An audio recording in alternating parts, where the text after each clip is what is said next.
I just clicked go live. Now, hopefully it is doing something. So, let's see. Bo, if you can go to YouTube channel and then see our, Yep, 1 second. I'll be there. I Yeah, just maybe clicked share go that live YouTube now. link to our social media platforms. Yeah, let me Tell see. them we are live now. We are live now.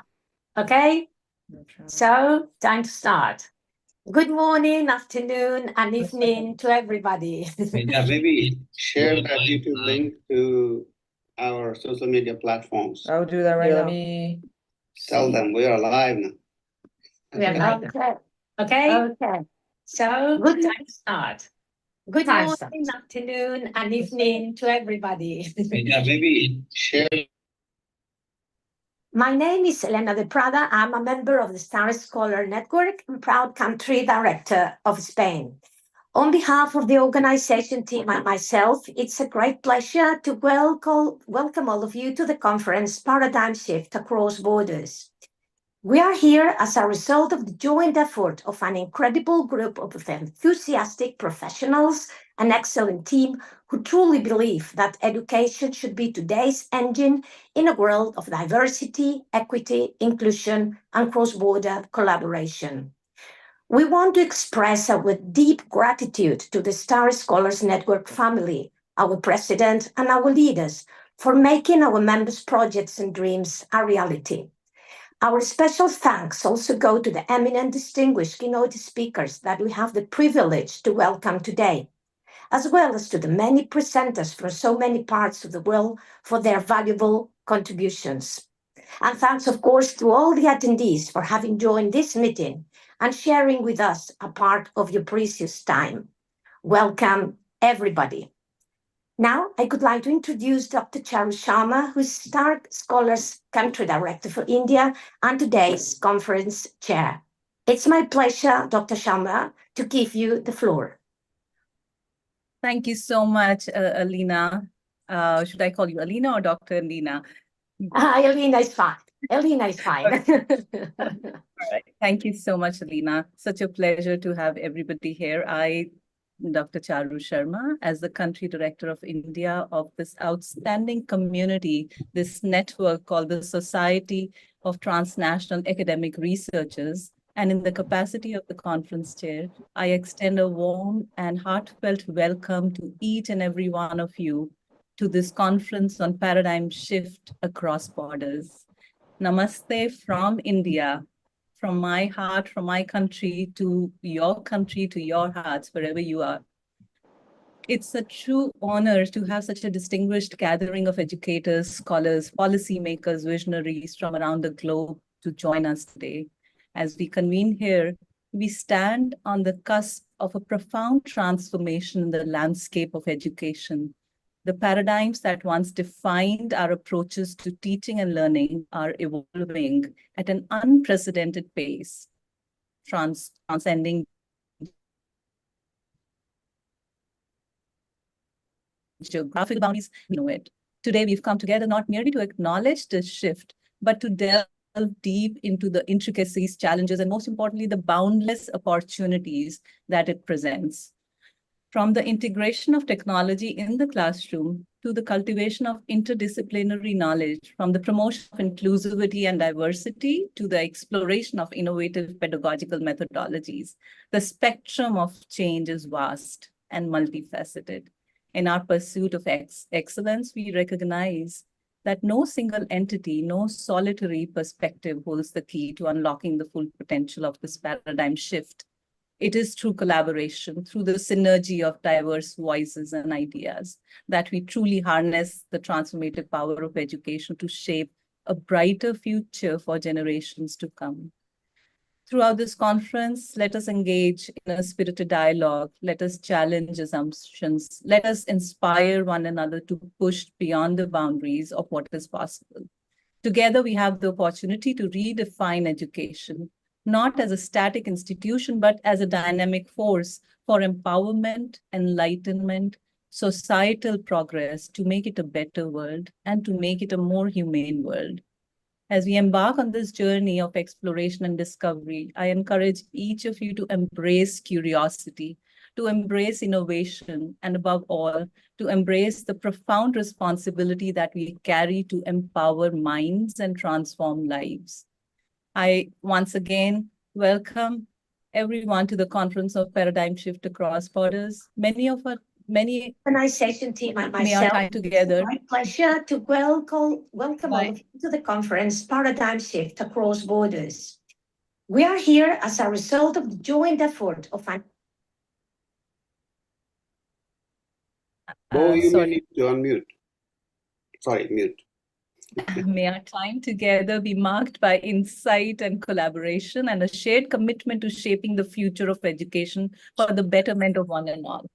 I thank you all on behalf of Star Network and the amazing team of our country directors, which includes Andrea Lee from the United States, Rania Katsara from Greece, Elena Di Prada from Spain, Maria Cruz from Mexico, Merab Mushfiq, who's the Associate Director of Cross-Border Initiatives. I thank our amazing technical team of Thakur and Bo. This could not have been possible without you both and the relentless support of President Uttam Gali. I would want to welcome Dr. Gali, and I would also want the Conference of Paradigm Shift Across Borders. I think there's something crossing here. I would like to introduce, oh, I don't see where this is.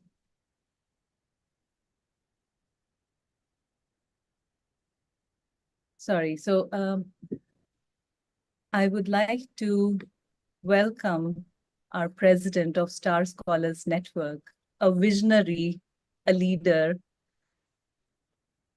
of American higher education, but I wouldn't really say American higher education. Many organization team and a policy analyst, an author, a keynote speaker, Dr. Gali currently serves as a professor in the Department of Advanced Studies, Leadership and Policy at the Morgan State University. He served as the chair of the University Council at his institution from 2019 to 2021, and played a pivotal role in cultivating an effective relationship between the faculty and the administration. Dr. Gali has devoted over 2 decades of his academic and professional life to promoting solutions related to student success, workforce development, and institutional effectiveness. A recipient of the Fulbright and Cross Award from the Association of American Colleges and Universities, Dr. Gali is actively promoting and developing technical and vocational education and training sector in various developing countries. I think that's a great initiative, Dr. Gali. I have to applaud for this. And also as a native of Nepal, Dr. Gali has been directly contributing to the advancement of the higher education sector in his homeland, which is again incredible. Dr. Gali serves as the president of the Society of Transnational Academic Researchers, STAR Network, a member-supported grassroots organization building communities that support the advancement of scholars working across borders. You know, in this introduction, as in Hindi, we say, when we introduce someone and that's not enough, we say, Suraj ko diya dikhana, which literally means showing a candle to the sun. So now I request everyone to put our hands together and to welcome our very own, the sun, the star, the leader, the visionary of Star Scholars Network, President Uttam Gali. And I would also like you to talk about Star Scholars Network, because you would be the perfect fit instead of me showing the slides, which we can do at a later stage, but I would like to hear from you. So thank you, and please take over from here. Thank you, Madam Chair. You are an embodiment of STAR. It's always good to be in the middle of all these bright, shining stars. My dear friends, I'm thrilled to welcome you to the inaugural STAR virtual conference today. a groundbreaking journey titled Paradigm Shift Across Borders, happening on this historic day, April the 20th, 2024. On April 20, in 1902, a woman named Marie Curie discovered a new element called radium, an element with a very unique property, radioluminescence. Luminescence is the phenomenon by which light is produced in a material by bombardment with ionizing radiation, such as alpha particles, beta particles, or gamma rays. In simple terms, it's the element that glows. As president of the Star Scholars Network, it's my honor to launch this conference, symbolizing our collective pursuit of knowledge and the transformative journey of education ahead. This event mirrors our commitment to advancing education, breaking geographical barriers, and building a global community of insightful learners and leaders. Firstly, I would like to welcome and extend my heartfelt gratitude to the dedicated organizers of this event. I thank Dr. Charu Sharma, chair of this conference and country director of India. I thank Andrea Lee, country director of USA. I thank Elena Di Prada, country director of Spain. I thank Maria Cuevas, country director of Mexico. I thank Rania Katsara, country director of Greece. And I thank Merab Musfik, one of the directors from the Cross Borders Initiatives team. By the way, did I tell you that the radium that I mentioned is scientifically symbolized by two letters, R and A. And my discovery today is that each of these organizers have those letters in their names. Putting together an event of this scale is simply not easy, particularly when you're collaborating across the continents. It takes a lot of courage, a lot of energy, countless hours of hard work. And pretty often, the challenge overwhelms you and tests your patience. But great job, team. You've not only embraced the challenges, but overcome them and done it with style and grace. Here we are. Your tireless efforts, vision, and passion have paved the way for this historic conference. You have curated a space where ideas can flourish, collaborations can form, and educational frontiers can be expanded. As I commend you for your teamwork, let me borrow a few powerful words from Dr. Martin Luther King to capture this spirit. Let me quote what Dr. King eloquently said. "We may all have come in different ships, but we are in the same boat now. Look what you have put together. Thanks to your teamwork, we are privileged to have an illustrious lineup of speakers from across the globe. These are the luminaries and pioneers in the fields of education, each bringing unique insights, groundbreaking research, and inspirational stories that promise to enrich our discussion and understanding. Their dedication to fostering growth, innovation, and change in educational sector is truly commendable. I express my genuine interest and excitement in listening to these stars shine in their respective fields. Their contributions are not just central to the success of this conference, but are essential in guiding us towards a future where education is inclusive, innovative, and forward-thinking. Our discussions today will dive into the critical evolution needed in today's fast-paced educational landscape, touching on pivotal themes from social and emotional learning, foundational for empathy and personal growth, to advocating for diversity, inclusion, and education, where every voice is not just heard, but celebrated. As a higher education leader in the United States, I am keenly aware that diversity, equity, and inclusion, often termed DEI, is the most misunderstood concept right now. That's why we need thunderous reminders from our speakers today. We need more education to bring people together. We will also explore the immense possibilities of cross-border collaborations from our own inaugural director of the Cross-Border Initiatives teams, Dr. Natalie Cruz, highlighting the power of unity and shared knowledge across nations to create an inclusive, accessible, educational future. This conference acts as a beacon, urging educators, policymakers, and students alike to join forces in enriching our educational ecosystem, making it more equitable, diverse, and interconnected. Let's seize this moment to reshape education together. I see the radiance on your faces, which tells me you are more than ready.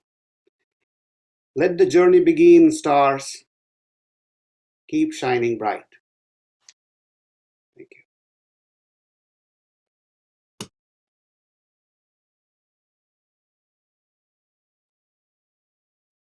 Thank you so much, Dr. Gauli, for your remarkable welcome address, the inauguration of this conference today, and for your keen sense of observation, the whatever you shared, also in terms of the alphabets in our names. I mean, incredible.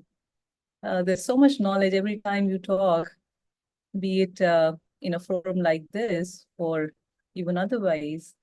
There's always something to learn from you.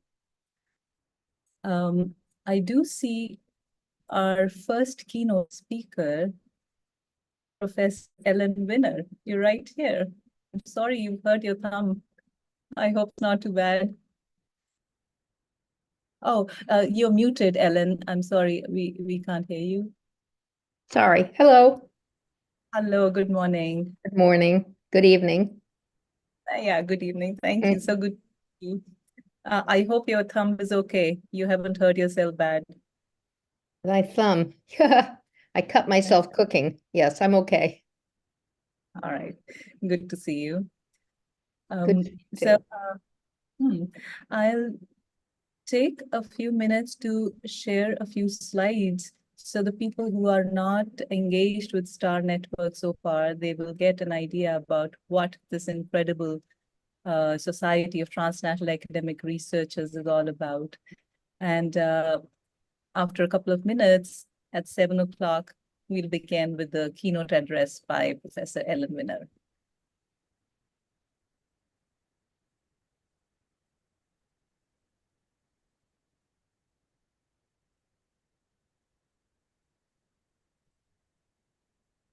I think that's number one.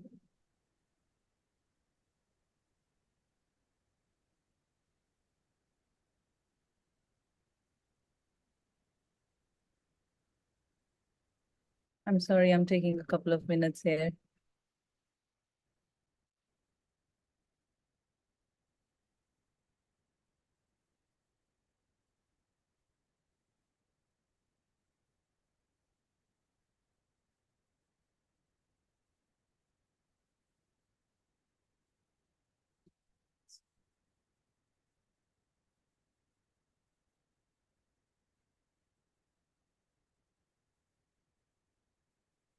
So I'll just share some information about the STAR Network. It's a global grassroots organization that builds communities to support the academic mobility of international scholars working across borders.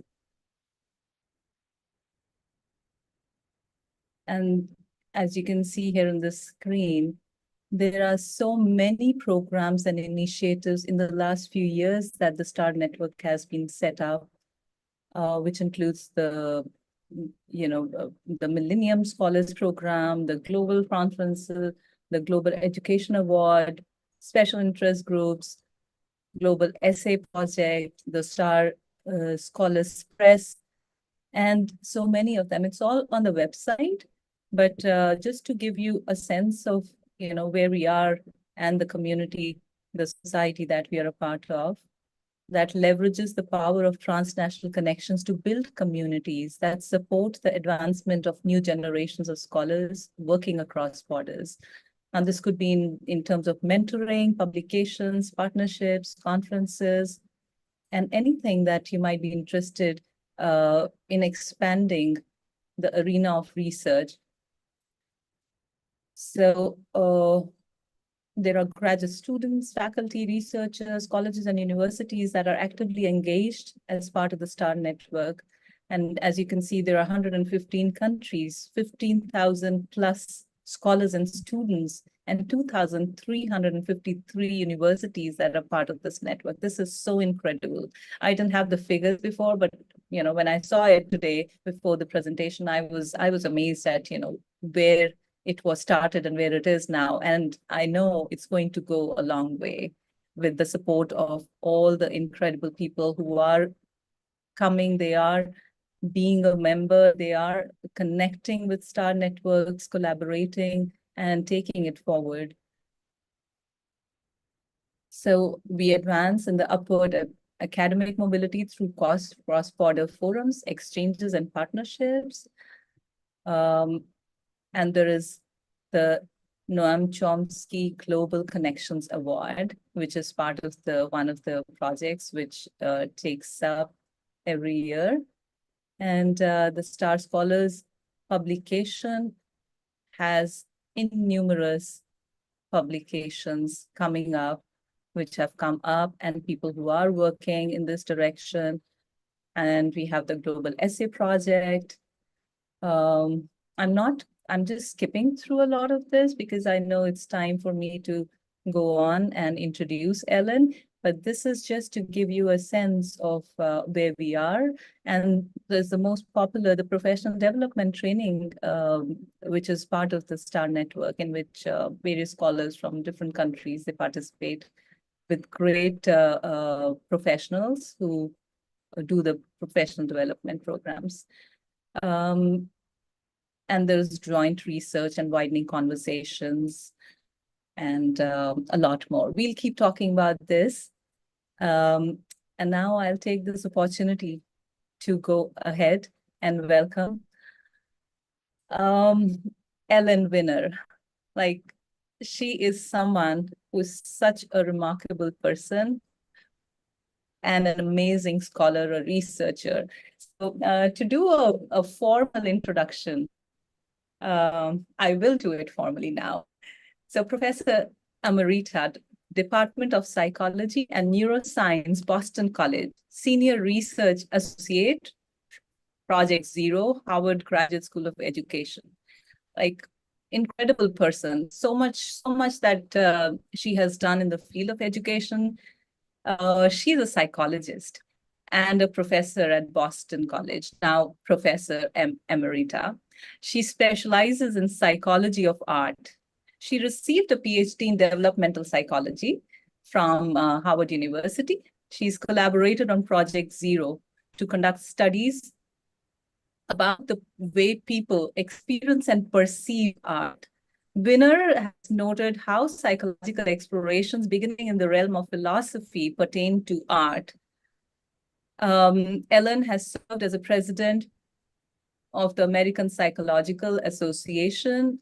In 2000, she was awarded the Ralph Arnhem Award for Outstanding Achievement in Psychology and the Arts. Forgive me if I pronounced it incorrectly. Her research focuses on two broad issues in the area of cognition in the arts: the impact of arts education on the development of thinking dispositions or habits of mind, such as reflection, exploration, and observation; experimental aesthetics, examining how we reason about the philosophical questions about the arts. This is so fascinating, Ellen.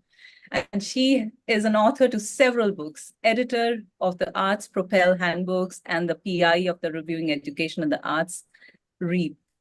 An incredible professor, researcher, and an amazing human being. And I've had the privilege to have her as my mentor, my guide, a friend.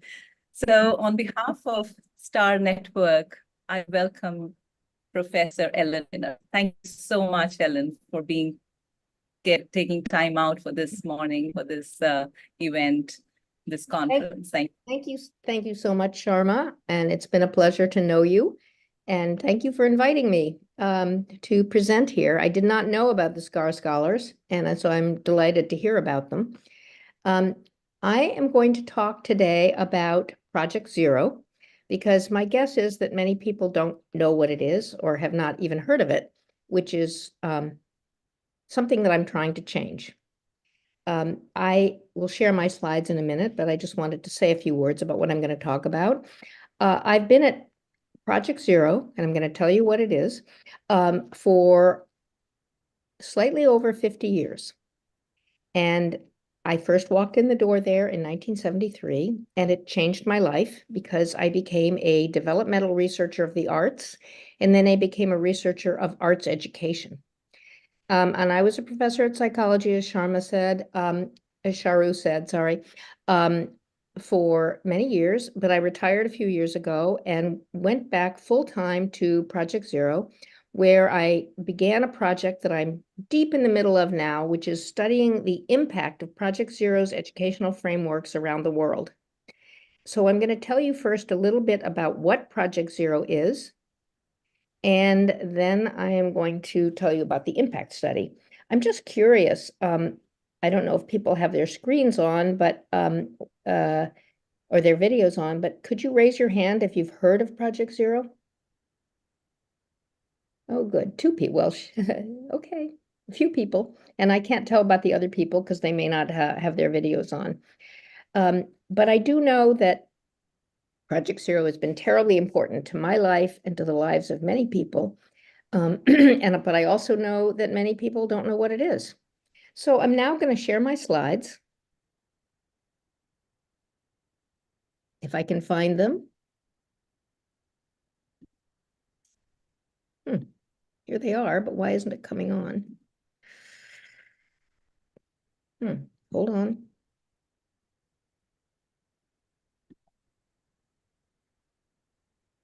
One second, almost there. Can everybody see my slides? Charu, can you see my slides? And yes. Yes, Oh, we we can. Yes, this is beautiful. Okay, great. So I'm calling my talk An Unlikely Little Think Tank That Endured and Blossomed. And if you want to know why we're called Project Zero, you can ask me at the end when I hope we'll have time for questions. Okay, so what is Project Zero? Let me just move this thing so I can see a little better what I'm talking about. Okay, so Project Zero is a research center. It was founded at the Harvard Graduate School of Education in 1967 by a philosopher named Nelson Goodman, who in one of his areas was philosophy of aesthetics. We develop educational frameworks. We do not develop curricula, but approaches, philosophies of education. And we work with schools all over the world to develop these frameworks. We have a very active professional development program through our yearly conferences and online courses. And often Project Zero researchers come out to schools around the world to work with teachers. And we promote progressive, inquiry-based, constructivist education. I'm trying to move my slides. Okay, here we go. So I just wanted to make a contrast, and probably everybody here knows this, but I want to make a contrast between the transmission model of education and the progressive model of education. And this is a picture, these are two pictures that show, I think, the transmission model. The teacher up at front, lecturing to the students and pouring knowledge into the student's mind, transmitting knowledge. The goal of the transmission model is for the child to acquire information. How it's done is that the teacher transmits information and, oops, sorry, my slides are having a little problem here. Just 1 second. Okay, and the role of the student in this model is simply to recall information. Okay, along comes the progressive revolution in the early 19th century with John Dewey, who's really the father of progressive education. And here are the key aspects of Dewey's progressive education. This is a picture of hands-on learning rather than sitting in a row listening to the teacher. The goal is to promote the capacity to learn, which is very different from the goal of acquiring information. How it's done is by hands-on learning with stuff, with materials. Learning by investigation and inquiry. Learning is often collaborative, and you see here students working in a group. And the content is based on children's intrinsic interests. And the role of the student is not to sit passively and soak up information, but to actively construct their own understanding. Now, when I described this to a friend a couple of years ago, when I talked about this impact project that I'm working on, and I talked about how our frameworks promote inquiry-based constructivist learning, my friend said, what's new about this? Isn't this just good old progressive education? We've heard this before. And that's really made me think about what it is that Project Zero frameworks do that go beyond traditional progressive education. And that is that many teachers, I believe, who value the goals of progressive education often need scaffolding or support to move beyond the transmission model. It's not easy to be a good progressive educator. And we believe that our frameworks help teachers become rigorous progressive educators. We try to shift teachers' mindsets. To us, that's much more important than developing a curriculum. And we don't want to develop a curriculum because we want teachers to change their mindsets about children's minds and about what the classroom should look like, and to adopt our approach and one of our approaches, and to flexibly adapt that approach for their own context. We also want them to change their mindset, not only about teaching, but about the child. We want them to see the child as an active learner, not an empty vessel to be poured information into, as highly competent, as curious, and as able to make discoveries on their own. We want them to have a mindset change about the role of the teacher, going from a conveyor of information to a coach, helping the child to construct knowledge. And we want them to have a mindset change about the classroom, because we want them to think about going from a teacher-centered to a learner-centered classroom where the teacher talks a lot less and the students talk a lot more. I want to describe two of our many frameworks to give you a feeling for what we do. These are two publications featuring two of our many frameworks. We have dozens of them. One is called Cultures of Thinking, and that is led by Ron Richart. And the other is called Teaching for Understanding, which was led by David Perkins, Howard Gardner, Lois Hetland, and Martha Stone Weisky, and others. Okay, so first, creating a culture of thinking in schools. So why should we create a culture of thinking? Because learning requires and presupposes thinking. How do we do this? In this framework, we do it by using thinking. Now, a routine means it's used routinely over and over, and it can be adapted for any topic at any age. Students discuss together using these thinking routines as a prompt, and I'm going to give you an example in a minute, and the teacher mostly listens, enters in to ask provocative questions when it's relevant, and documents what students say, and students often document their own thinking. Now, here's an example of a thinking routine that has become so widespread that people use it without knowing that it actually started with Project Zero. And it's called See, Think, Wonder. It's one of our core thinking routines, and it's very, very simple. And all of our routines are quite simple and they're easy to use, but they're not always easy to use well. And that's why professional development is really important.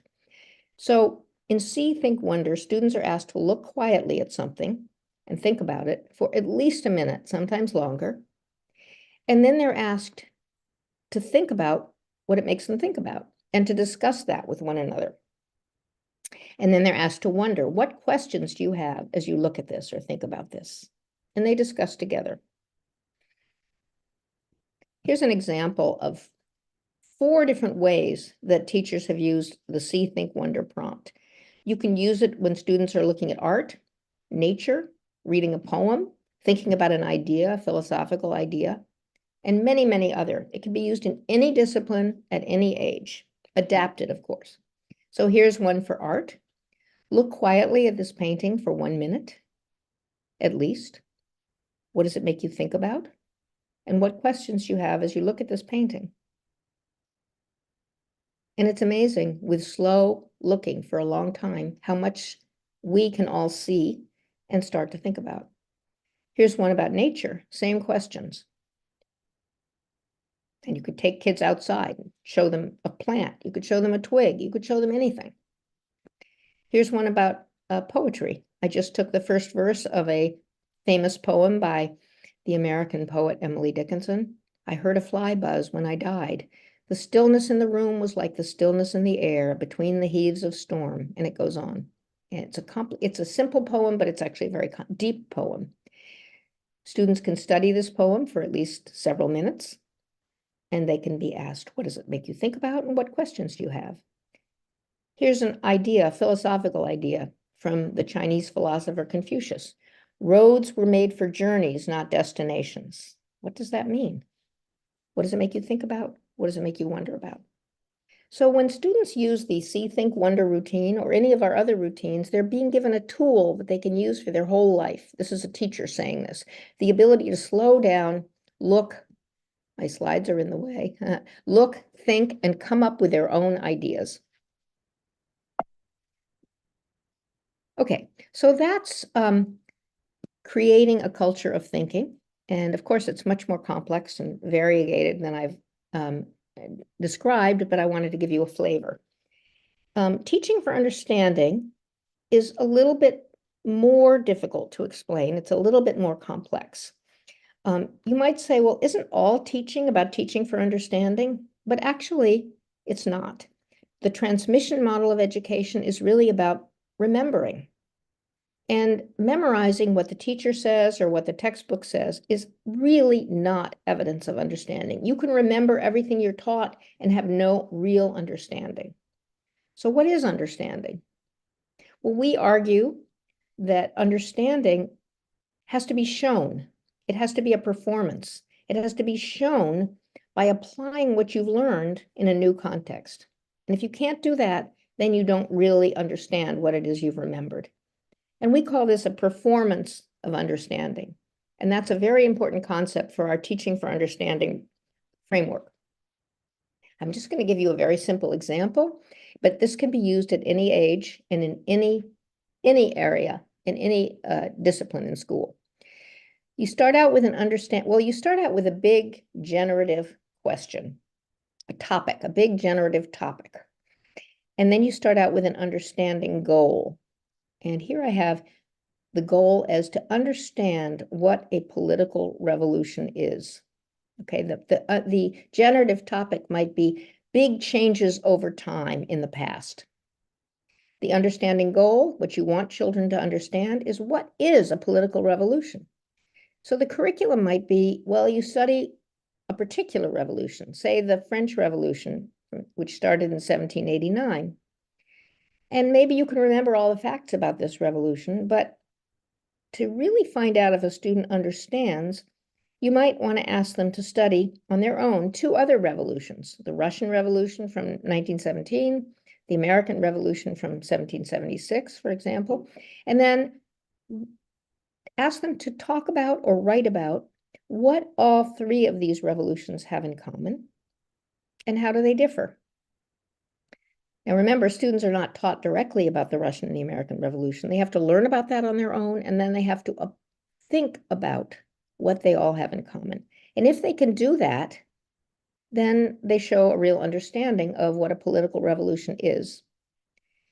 And we use these performances of understanding not just at the end of a unit, but all along the way. We come up with many different performances of understanding. So we have formative assessments and summative assessments. So the teacher can see the students' understandings developing, and the students can see their own understandings developing because they get a lot of feedback on these performances of understanding. Okay, so now I've described two of our approaches, and I now want to describe briefly, because I do want to leave time for questions, the impact study.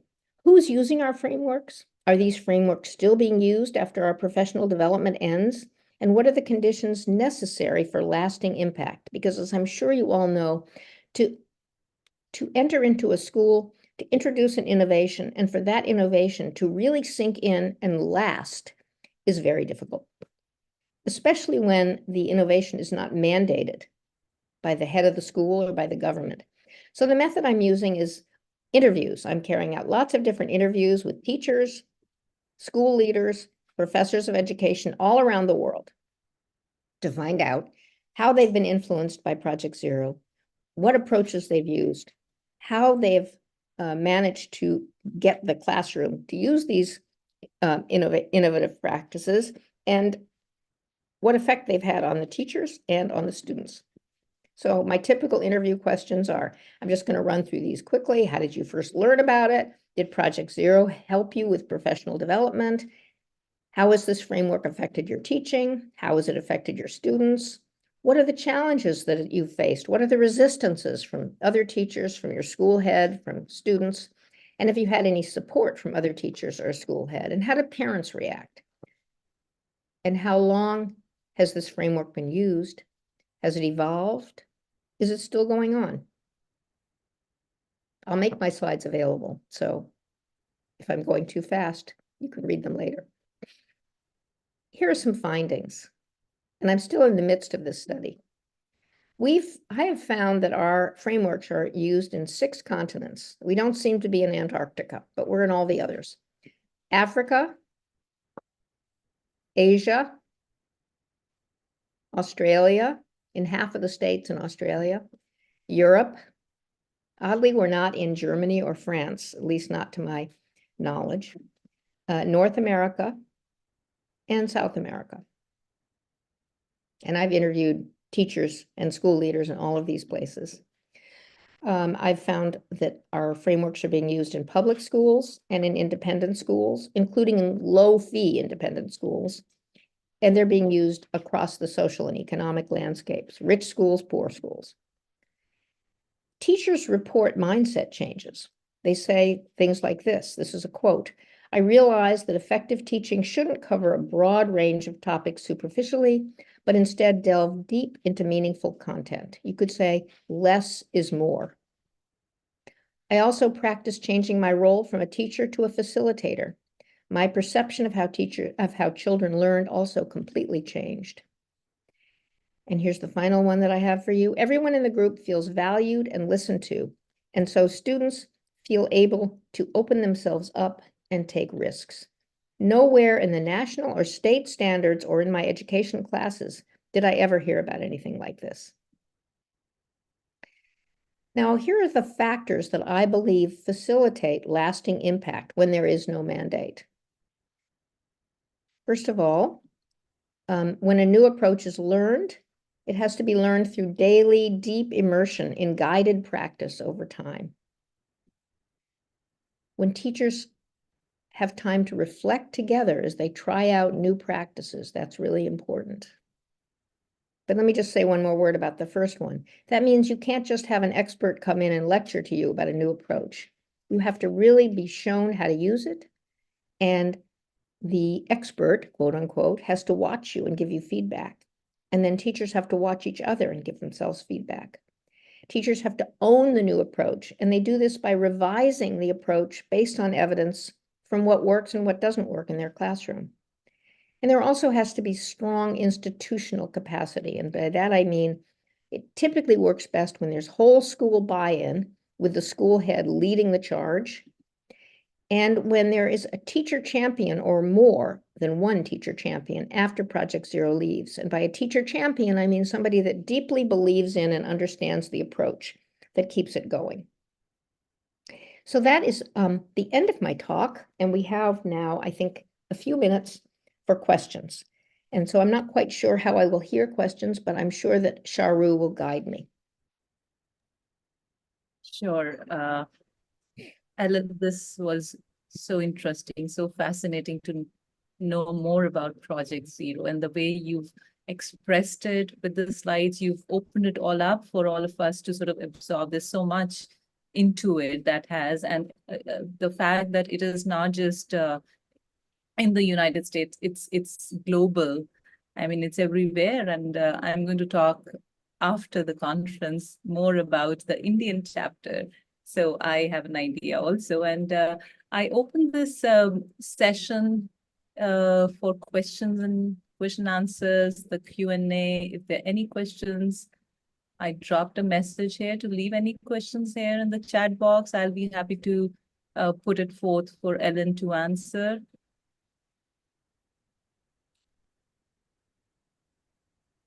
I'm looking at the chat box right now. Let's see. But I don't see any questions.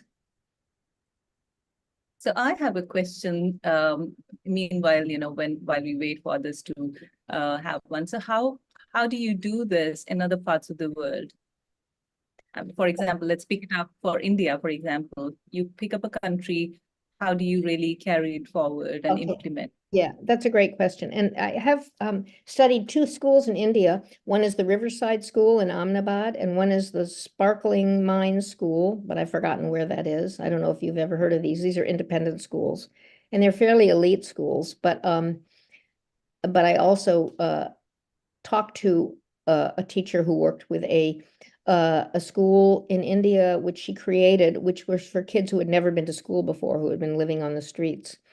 The way it works is people hear about Project Zero because they come to our summer institute, which is called the Project Zero Classroom, which is every year, every summer, or they take one of our many online courses, or they go to some other conference where they hear about Project Zero and they contact us and they say, we would like to bring you out to do some professional development in our school. And then we send out somebody from Project Zero, and they do work with the teachers and the school head. Ron Richard goes all over the world doing professional development on cultures of thinking, for example. And that's how it starts. Mm-hmm. Thanks, Ellen, for that. And while you were talking about the see, think, and wonder aspect of it, I could relate it to mindfulness because that's what I have been doing also, with school children and training the teachers to be able to use that to really be with an idea, be it a thought, a poem, nature, whatever it may be, to just be there and to absorb it, to feel it, and then, come up with whatever the mind is telling them about it. So there's a lot of similarities in, the work that you have been doing with what we do in mindfulness and training the teachers in that. I think that's a really, really good point. It is kind of like mindfulness because we get people to do slow looking and slow thinking. Really focus on what you're feeling, what your mind is thinking. And that is mindful. And we also get kids to reflect on their own thinking. In fact, the thinking routines really push kids to be metacognitive, to be able to think about their own thinking. And that's also an aspect of mindfulness. And I see in the chat that somebody has told me that they've already started implementing Project Zero approaches in bilingual schools in Argentina. So if Marcella, if you're there, if you could send me an email, I'd love to interview you. This is how I do my interviews. I'm using the snowball method of sampling. I hear about one person, they tell me other people, I interview those people, they tell me about other people, and it just spreads around the world. I've actually been very surprised by how many schools I've found that have taken up Project Zero approaches. So there's a question, Ellen, Mirab is asking, can Project Zero be applied to higher education, or is it more geared towards K-12? Dewey's work was mostly stemmed into K-12 education, but can it be applied to higher ed? Absolutely, and it has been applied to higher education, not as often as to K through 12, but it can be applied at any age. It can even be applied in adult education, post-college, post-university.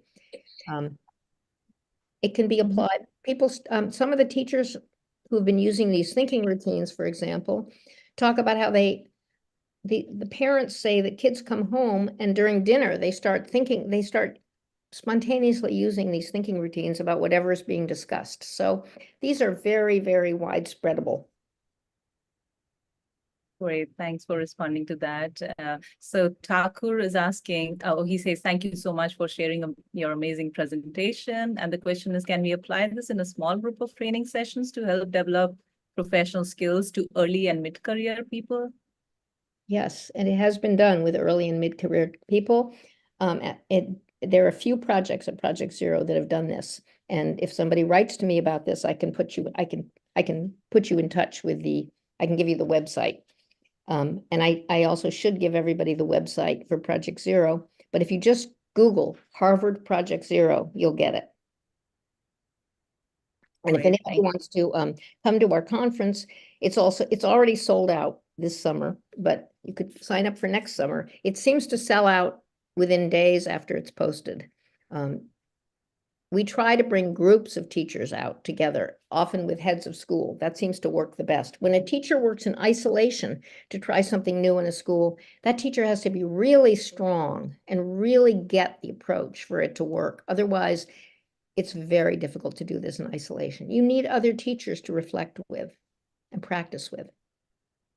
I think the school administrators, as you said, the school administrators or the policy makers, if we can have them engage in this and to become aware of the project, I think that would be a key to sort of opening it up for the teachers to join in. I've talked to several school heads who have said, they simply said, this is what we're doing now. They take a group of teachers to the Project Zero conference and they come back and they say, okay, now what are we going to do as a result of this? We're going to implement this approach. And I said, well, are you forcing teachers? And they say, no, we make it voluntary, but we make it pretty clear that if you don't like this approach, you don't really belong in this school. That may sound very top down, but if you really want to change a school, it really needs to be school-wide. Great. So we have here President Uttam Gali has just signed up for the Project Zero newsletter, and he says, congratulations, Dr. Veena. Thank you so much for sharing these much needed insights around the world. You are doing today what the pioneers like John Dewey did during their time. Yes, I agree. I second that thought. She's doing something. I just want to respond to what Mirab wrote. He wrote, we need what? You answered that. I asked you her question. Oh, I'm sorry. What did you say? I said you did respond to her question. I asked you what Mirab asked in the chat box. Okay, but I just wanted to say something because she talks about how it's important for professors to reflect on their own practices, professors of education. And I wanted to say that I've talked to many professors of education who have been using these approaches, who do use these approaches to reflect on their own practices. That's a really good point. Great. If anybody knows of schools that are using one or more of our many approaches, please email me at, Cheryl, will you give everybody my email? Yes. I actually will, I'll send you my slides, but I will add the Project Zero website and I'll add my email address so people can contact me. That's a good idea. Thank you so much, Ellen. And I'll share the email address, of course. So do we have any other questions? There's one question here. Do you apply Project Zero into China's higher education? Now, I have not come across anybody using these approaches in Chinese higher education. I have come across a little bit of use in China and in Japan and in Singapore. But I don't know about any approaches in Chinese higher education, but if anybody does, I'd be really interested in finding out. Great. So at this note, I would like to thank you, Ellen, for this wonderful beginning of the conference. This was so incredible. And so much of curiosity has come out of this talk, this keynote address. And I'm sure you'll be getting a lot of emails to respond to afterwards. And I'm happy to share the presentation at any point with Okay. whoever wants. And can you save the chat for me? Because I'm seeing some interesting questions I'd like to think about. Sure, I will. Okay. Uh, Thanks for inviting me, Charu, and I Oh. wish you all the very best for this conference across borders. And some of you, I think, must be up all night long if you're in another time zone running this conference. So I hope you have lots of coffee. Thank you. Thank you so much for your presence. And I hope you have a wonderful day ahead, Ellen. Thank you. Bye, everybody. Bye-bye. So under the theme of creative pedagogical, we are now headed to the presenters for the day, which includes Gitanjali Malhotra. Gitanjali, are you here? Gitanjali Malhotra, Marcella, and Charmaine. I hope I pronounced your name correctly. You Okay. did, yes. Okay, thank you, thank you. So I think we'll have to wait for Gitanjali, but we can begin with Marcella and Charmaine. Whoever wants to go first, you're most welcome. Well, I was listed first in that Excel spreadsheet, so I'd just as soon get it over with. Okay, and you are Charmaine. I And am you? Charmaine Lowe.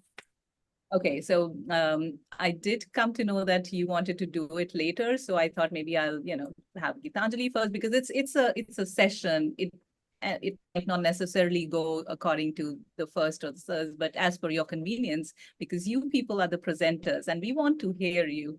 So whatever way is comfortable, Charmaine, if you want to go first, I'm happy to have you take over with the theme. The title of your presentation, as I see, is Understanding and Managing Subversive Classroom Behaviors Among Emergent Bilinguals.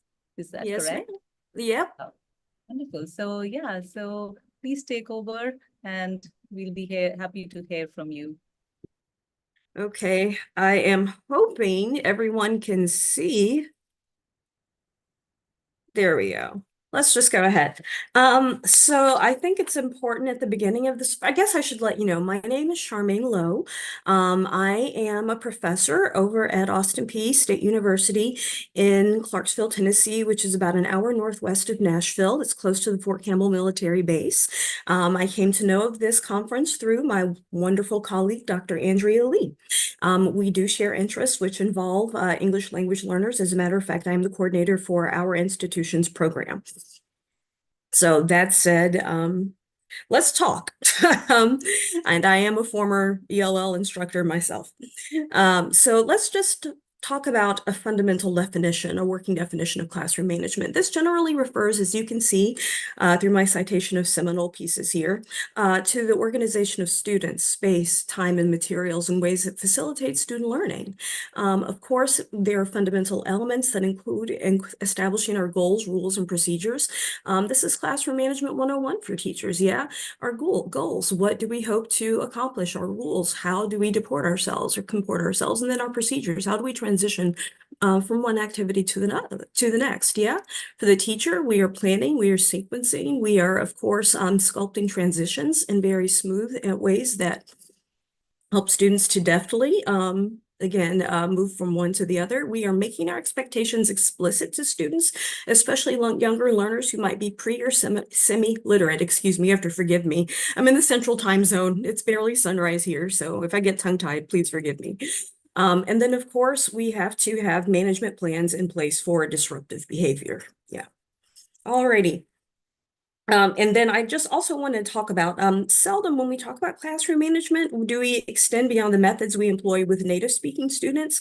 And even those are kitschy, involving software. I'm sure you guys have seen Classroom Dojo, for example, and other classroom management systems that quite frankly are just available for purchase. Yeah, they're trying to fleece the flock, so to speak. However, these are seldom undergirded in a theoretically sound manner, which address systemic issues related to the distinctive positioning and constraints of our EL students. Yeah. So let's first of all think about linguistic diversity in classroom management. I think we could divide this or distill it really into three straightforward categories. First of all, we need to strive to understand the perspectives of our English language learners or our EL students, depending on which abbreviation you want to use, and their natural responses to immersion in a foreign language. And we'll talk about what that means in more specific terms beginning in the next slide. We need to implement pedagogical strategies that aid second language acquisition processes, yeah? And sometimes we draw from second language acquisition theory, and there's nothing wrong with that. You can't do anything without Chomsky, yeah? And then we need to, of course, create classroom climates that affirm linguistic diversity, especially since I live in the South and I live in a state with a Republican supermajority. We constantly get waves of English only this and English only that. And we're constantly having to defend why that and explain, quite frankly, why that is not in any way in students' best interests. And it's usually an uphill battle. And of course, often, schools, we're supposed to be disrupting cycles of poverty and oppression and injustice in our ambient communities. We think globally, we act locally.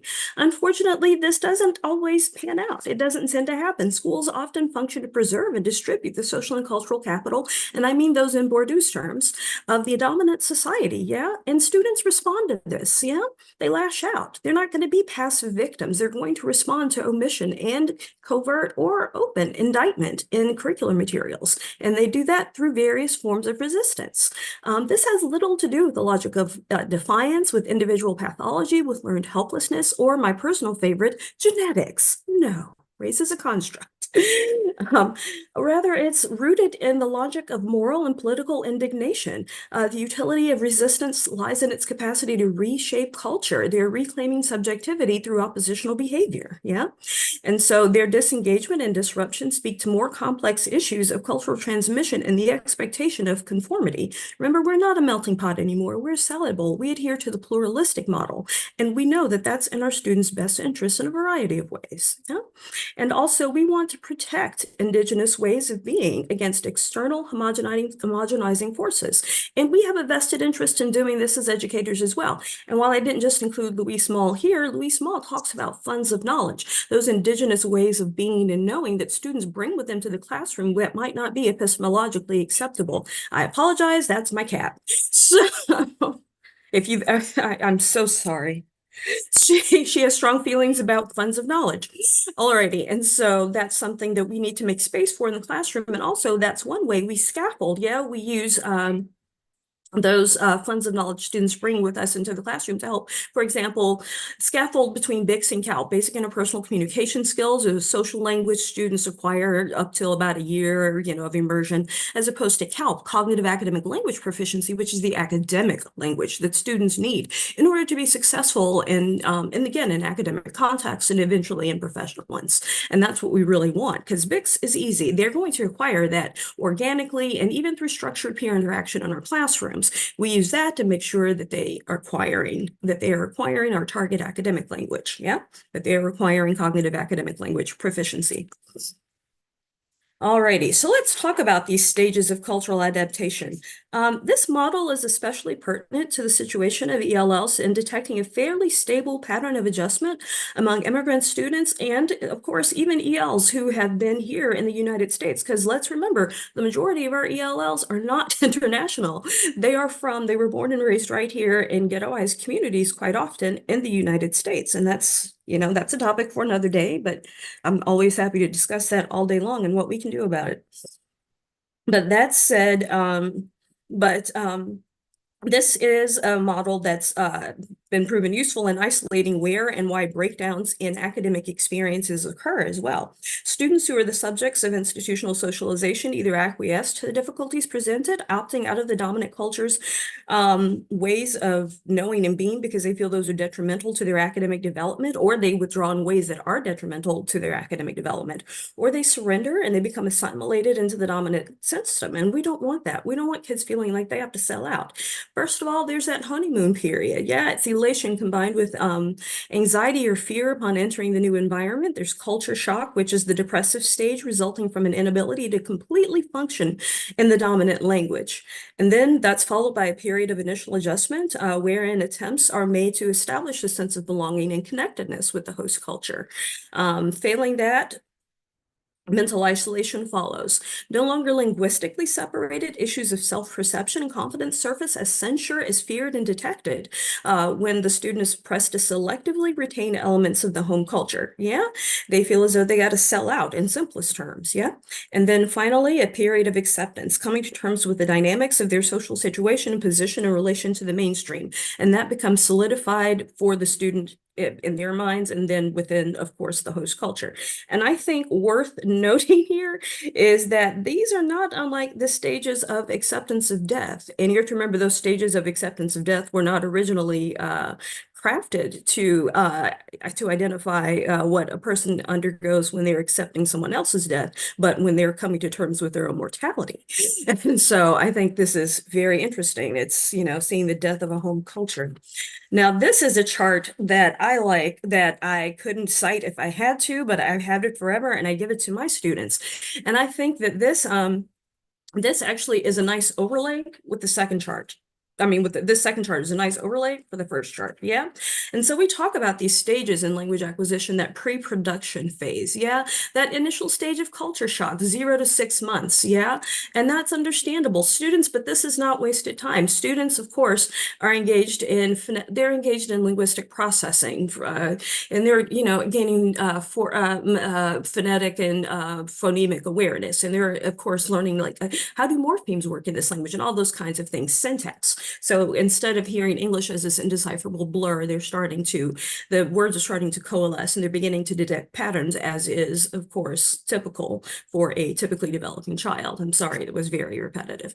And so we have prompts that allow students to, in nonverbal ways, indicate understanding, because of course, when we're working with our EL students, our first, I always tell my students, remember, accents are very, very low on our list of priorities, and accents can delude us in some instances into thinking that students have a greater degree of mastery than they possess. And so we want to make sure that we rely on visual and kinesthetic ways of demonstrating understanding and pedagogical methods, of course, because conceptual thought transfers across languages. If you understand plate tectonics in Arabic, then it's easier for me to teach it to you in English. And of course, that leads us to all other discussions, and of course, to many other discussions. And of course, how do we need to be assessing prior knowledge, education in the home country, what's happening, the home language survey, which we have here in Tennessee, when we assess non-native speakers as they enter our schools.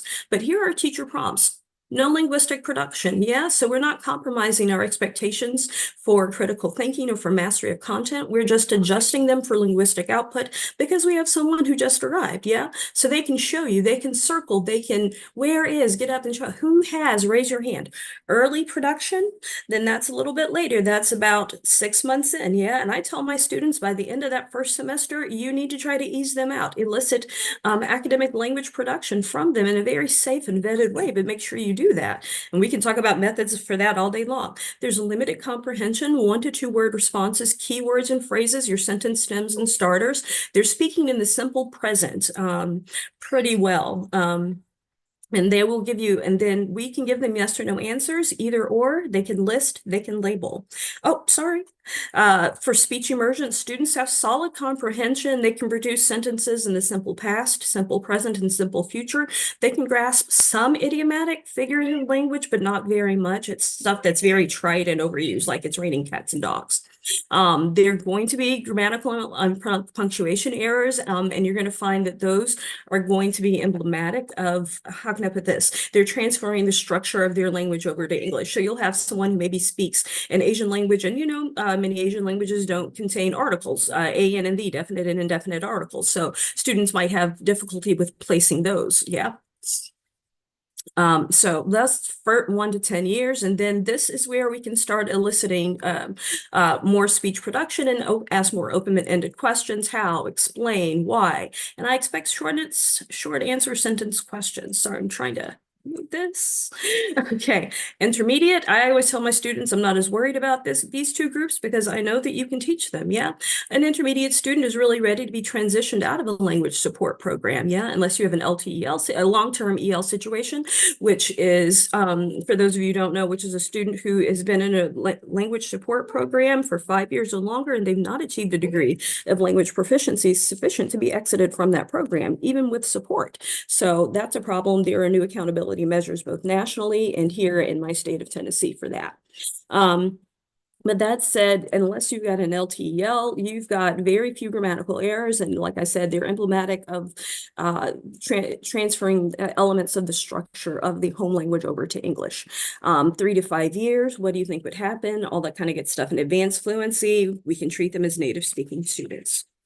So let's talk about how we would create an affirming classroom environment for our students. First of all, limit requests for silence. Yeah, laughter serves, it's okay to have a classroom where there's a little bit of Twitter and a little bit of activity. The students aren't supposed to be dead silent all the time. And if they are, I worry about what's going on. So laughter, especially when they're confronted with a new, unfamiliar, and possibly daunting task, even if you've, done a think, pair, share or something like that. I do, we do, you do. Still, laughter is going to emerge. Yeah, it serves a natural therapeutic function for our ELs who may be supporting their peers through rapid transitions of instructions and rapid translations of instructions. You might think you're doing really slow and you're going, and I understand, my nature is to talk really quickly. My very first set of teaching evaluations contained the comment, you talk faster than I think. So, but we need to make sure, and of course the rule of thumb is that we slow down 50% when we're working with our EL students and we give them at least 50% additional wait time. Yeah. Laughter for, also the L1, of course, serves as a vehicle. We don't want to say English only for helping students negotiate assignments and stay on task. Yeah. It also promotes success by drawing vast, richer sources of background schemata. And then teachers appearing insensitive or uncompromising prompt students to respond with anger and resistance. Yeah, if you want your kids to lash out, then lash out at them. Yeah, if you want them to be at odds with one another, play favorites. These are things we should know. And discuss the reasons for allowing students to use the L1 in the learning process. Explain to them, this is not simply a reversion. This is strategic use. I want you to draw upon cognates. I want you to draw upon prior knowledge. And then I want you to translate all of this into the target language using the academic vocabulary. Yeah. Is it clear? Do we have our illustrated word wall with possible native language support in the classroom? For example, did we engage with this in them and their parents with pre-teaching activities? Yeah. Do they have their own personal glossaries and dictionaries? So even if it's not a vocab word, even if it's they can still start to work to increase what they could accomplish through independent problem solving, to quote Vygotsky. Also, please be sensitive to the increased cognitive and affective demands being placed on EL students. Yeah, they bear a dual burden that their native speaking students simply don't possess. Imagine having to learn a new language and new content simultaneously. Going back to what I said earlier, imagine having to learn plate tectonics in Arabic. We know, especially without PSYOP, we know that we have about 30 minutes before students phase out. And this is not something that is particular to EL students. Pay attention in any foreign language class. You will see the same dynamic, the same window emerge and close. And so we need to acknowledge also that comprehension precedes output. They are not going to speak until they feel comfortable with the information, until they feel as though they have a certain degree of mastery, and until and so once that happens, then they'll start speaking. And so we need to lower effective filters, but I'll talk about that in a bit. And so, as I said before, we need to extend wait time by at least 50% while students are processing input and while they're formulating responses in a language that is foreign to them.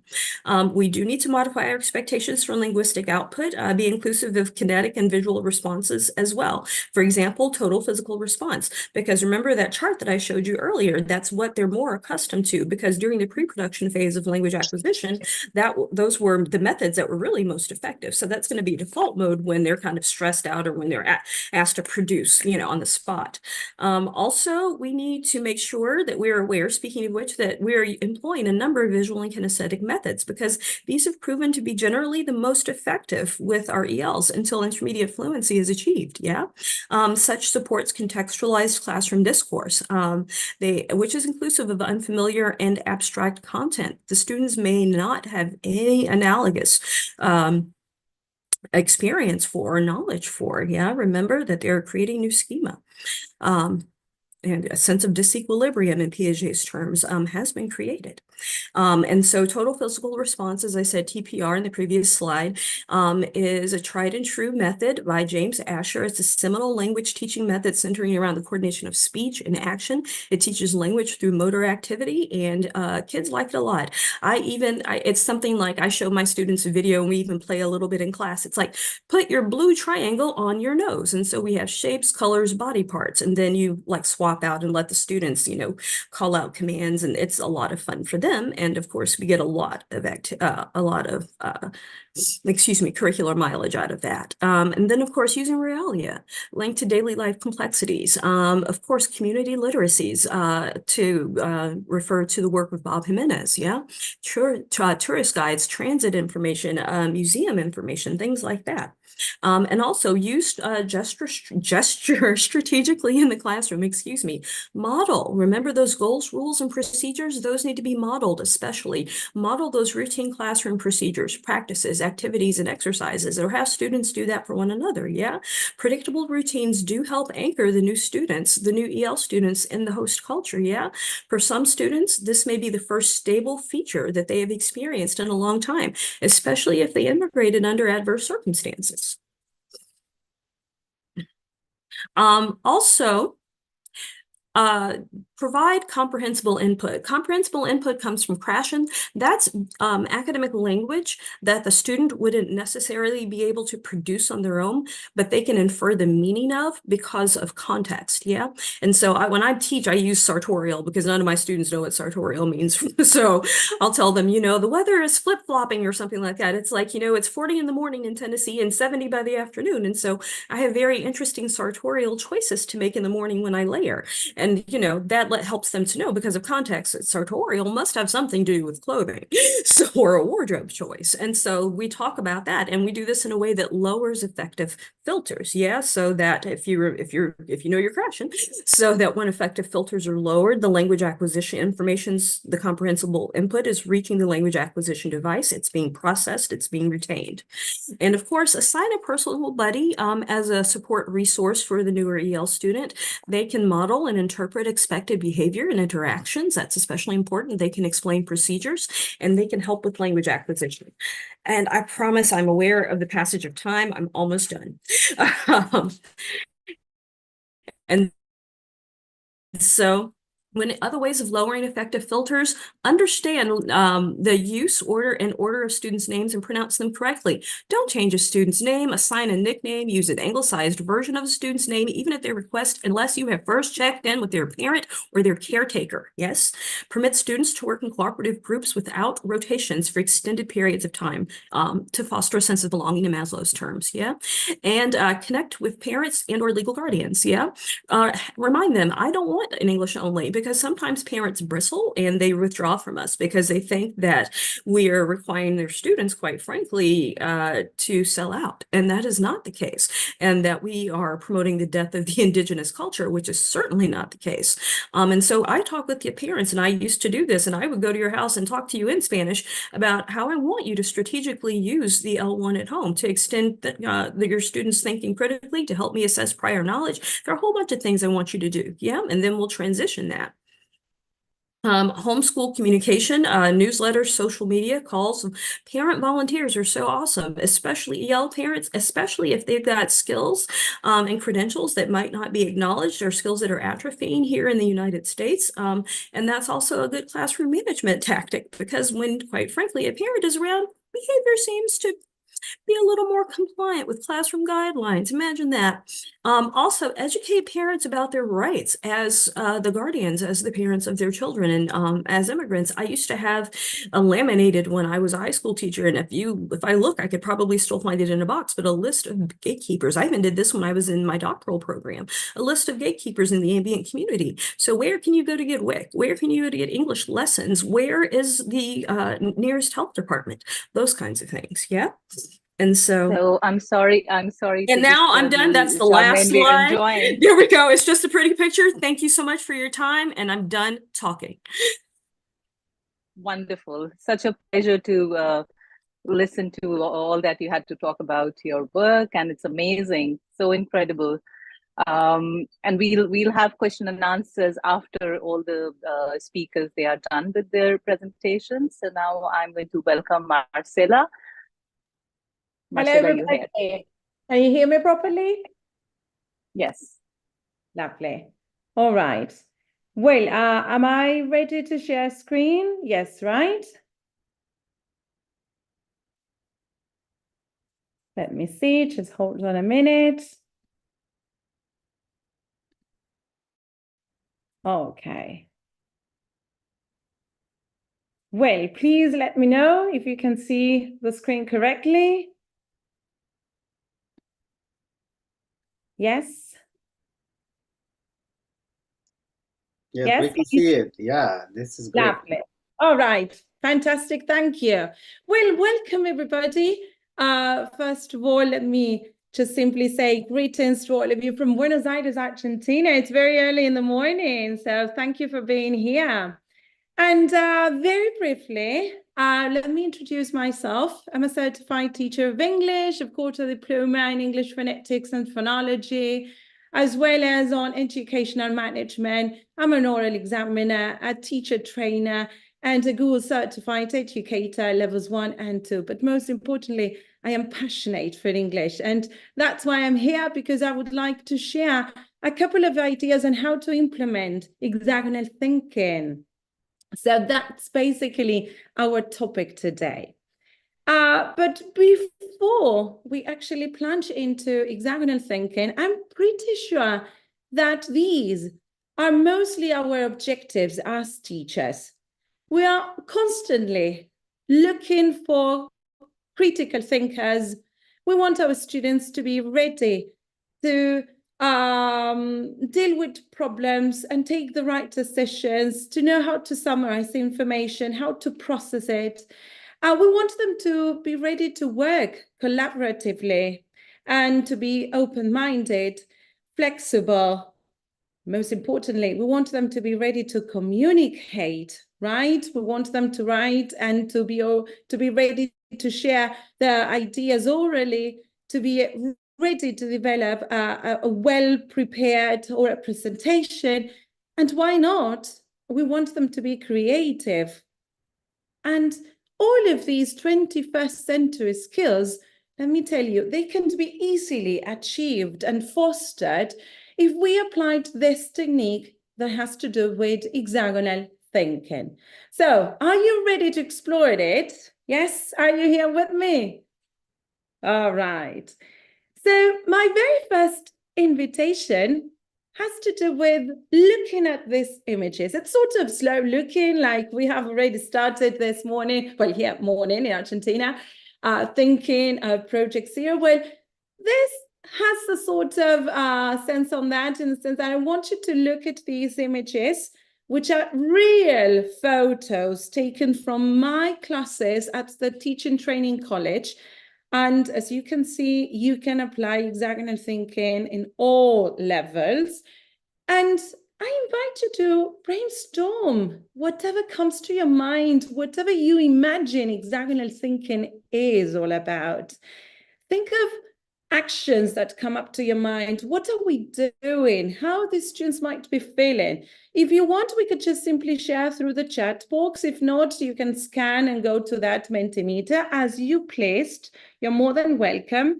Feel free to write your thoughts, your ideas into the chat, right? What are the students doing? What do you imagine that this strategy consists of? As you can see, we were dealing with language, with this focus on language acquisition, language learning, the different branches. We were making a revision. Let me see if we have any ideas, comments in the chat. Not necessarily. Maybe you might be using the Menti. So let me go directly to the Menti for a minute. Wait a minute. Let's see. Let's refresh and see if we got any new comment over here. Making connections, all right. Okay, through the chat, putting sentences together, creating meaning with words. Let me present it so that we can see it. A mind map. All right, interesting. Creating. Good. What else can you think of? Proofing. Okay. Lovely. Relating ideas. Six-corner puzzler. Okay, interesting. You might have heard probably of hexagonal thinking or not. Making connections, relating ideas, constructing. Very good. Yes, you're definitely on the track. Okay. Oh, it's moving. Critical thinking. Teamwork. Yes, yes, yes. Fantastic. I love this. Okay. Anything else that you might think of? All right. Well, definitely. Let me go back to the presentation. But you are on the right track. All of these things are actually part of hexagonal thinking. So let's put hands on doing. Let's try to define what hexagonal thinking is, and let's try to experiment. Why not? So basically, I would say that the core of hexagonal thinking has to do with this visual and analytical technique that it provides to our students, to our learners, so that they are ready to make connections and to analyze those connections and to be ready to summarize information, right? And all of this being done through the use of hexagonal shapes. And each hexagon represents a concept, an idea, a piece of information, and they've got to just simply make connections in between them, highlighting the most important ideas, concepts from what is it that they are learning. So this approach helps students to develop critical thinking and to be creative when thinking, and helps them to be able to make connections in between different subjects as well. Why not? And to get a deeper understanding of the content, to be analytical thinkers, right? And in a certain way, we start navigating the complexities of this modern world. And you might be wondering, how is it that it all started? Hexagonal thinking can be traced back to the work of Peter Sullivan, which he wrote many things. He's from Australia. He's a well-known researcher. And he started a research in particular on mathematical reasoning and problem solving.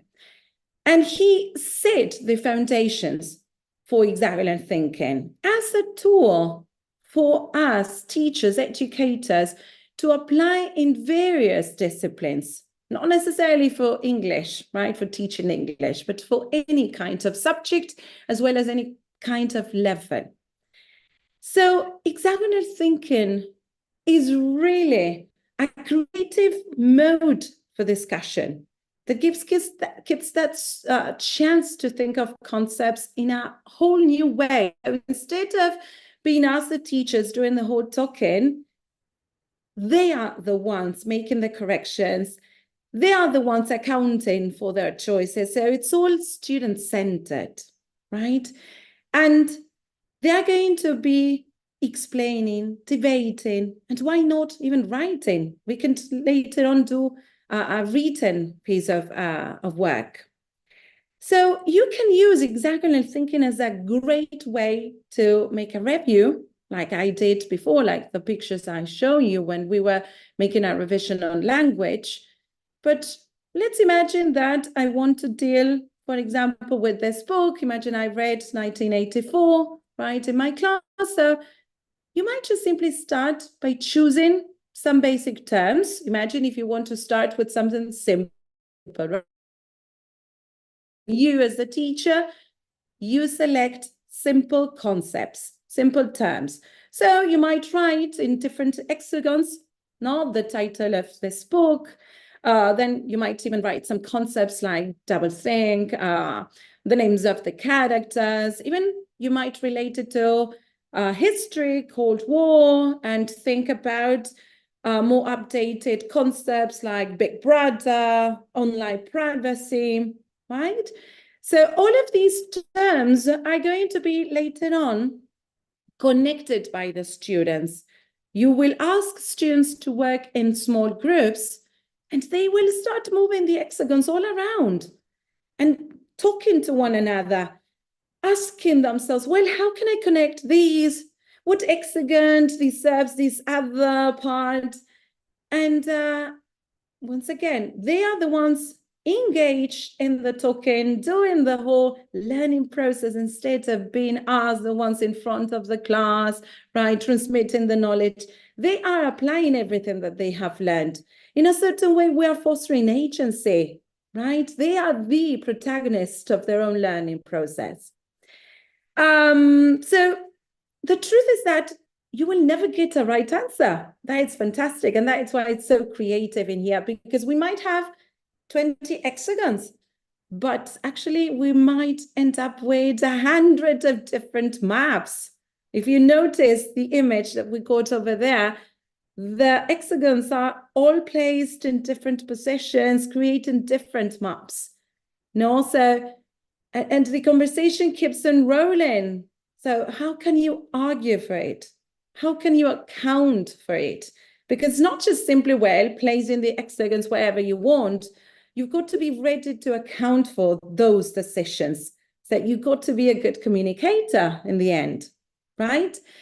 And well, so by the end, those groups might have come up with something really original.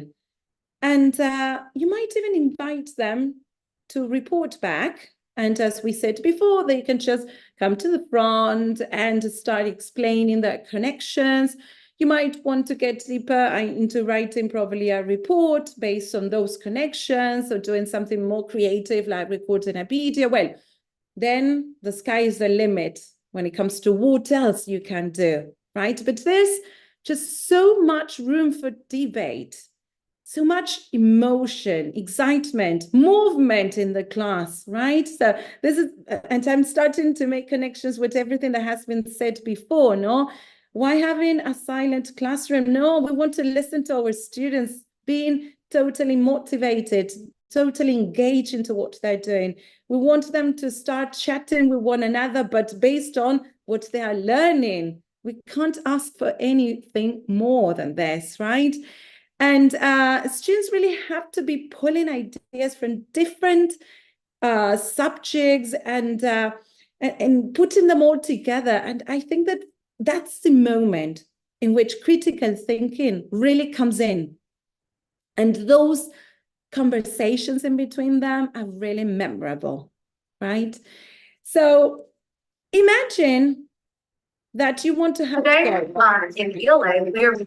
Imagine that you want to have a go, and let's experiment from the student's perspective what hexagonal thinking is all about. So I'm going to share just a brief video with you so that you can understand from these students' perspective how hexagonal thinking works.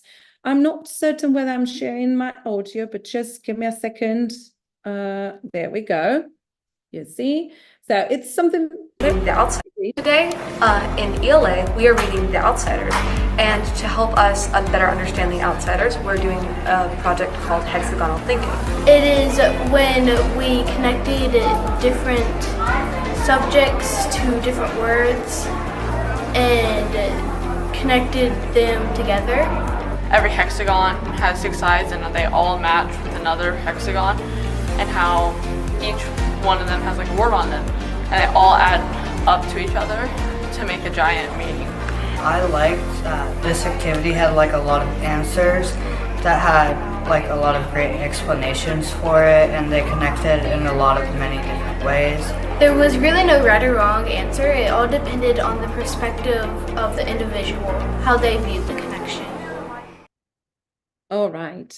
Short and sweet, but I love this idea. No right or wrong answers. No, so everybody is free to make their connections according to what they have understood. And what matters later on is how they account for those choices. But this is not over. Imagine that you want to give it a twist. And in this particular moment, you don't want them to work together, which, well, sometimes it happens that we want to check the individual performance of our students. Well, we can still apply hexagonal thinking into this way in which we provide a template to our student with one hexagon. In the center, we place that key concept that they are revising or working on. Mind you, hexagonal thinking is not just simply to revise concepts, but you can get started with something that you're going to teach later on, right? So as to just check on their prior knowledge, no? So you are more than welcome and free to adapt all of these strategies. But let's imagine once again that you want to do an individual check-in on the student understanding. So you provide the student with this template and they place in the middle the key concept. And from there, they divide the hexagon into 6 triangles. And you might either as well provide the subcategories or just simply let them free to start making their own connections. So why not, right? So feel free to experiment with hexagonal thinking, either by working individually or collaboratively. And of course, later on, they've got to be ready to argue for it, to explain those connections. So sometimes the best way to understand things is to experiment them by yourself. So I know that we don't have that much time. I know that we cannot be working together and moving the hexagons all around, but still, I do invite you to take 2 minutes, why not, individually, and start thinking on how you would connect these concepts. And these concepts will help us to very briefly capture the benefits of hexagonal thinking. So I selected these key concepts: critical thinking, systems thinking, problem-solving skills, pattern recognition, interdisciplinary connections, collaboration, creative inquiry, reflection, innovation, and analytical reasoning. So which of these concepts would you place in the middle? And next to which other? Would you leave aside any of these hexagons? Why? Why not? So take a couple of minutes. How would you organize these hexagons?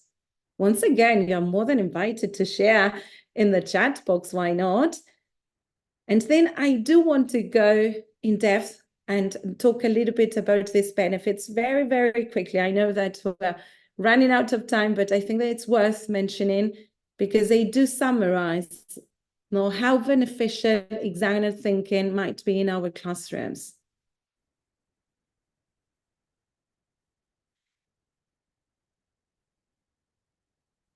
We all know that critical thinking, it's the core probably of hexagonal thinking. So personally, I would place it in the middle. I don't know, how about you, right? But I would get started from critical thinking onwards.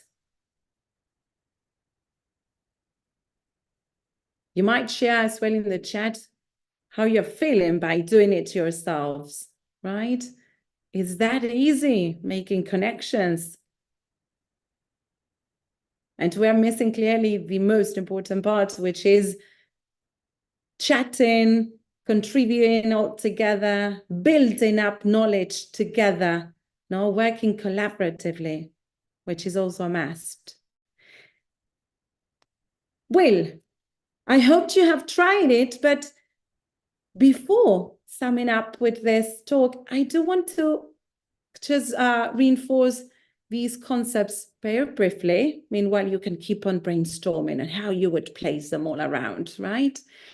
But as we said before, critical thinking a must, right? Because students are asked to analyze, evaluate, summarize information, that it's going to be represented in each hexagon. And once again, you as educator, you can provide students with the hexagon and the key concept, or directly just give them the empty hexagon for them to be the ones who are going to include those keywords. So you choose on the type of difficulty that you want to provide to this activity. And then students need to check on the relevance of those connections, right? And therefore they are fostering understanding of those relationships in between ideas. Problem-solving skills, well, because they're interacting with one another. They go to identify patterns, draw connections, they go to get to agreements, right? And this process does stimulate creative thinking, and it encourages individuals to approach problems from multiple perspectives. Interdisciplinary connections, well, because it's not only about a particular subject, but you can help them to visualize knowledge and how it is connected with a diverse amount of fields of study. So don't just simply stick to what the topic is all about. So if I'm learning about one particular story, well, don't just simply write down concepts on what it's best, what it's clear, what it's evident from the story, but just go deeper. That is what we are promoting. And talking about going deeper, it has to do with this creative aspect, in which hexagonal thinking promotes to be critical thinkers and creative thinkers. Encourage them to get out of the box and to generate connections that probably are not the ones that we can simply see, that are evident from the subject we are studying. So that's where we come up with unique patterns and maps, right? And we can understand and interpret things differently and see how they are still related to one another. Analytical reasoning, because, well, we got to do some analytical reasoning while we are establishing those relationships between the concepts, checking on the relevance, making inferences, deductions, right?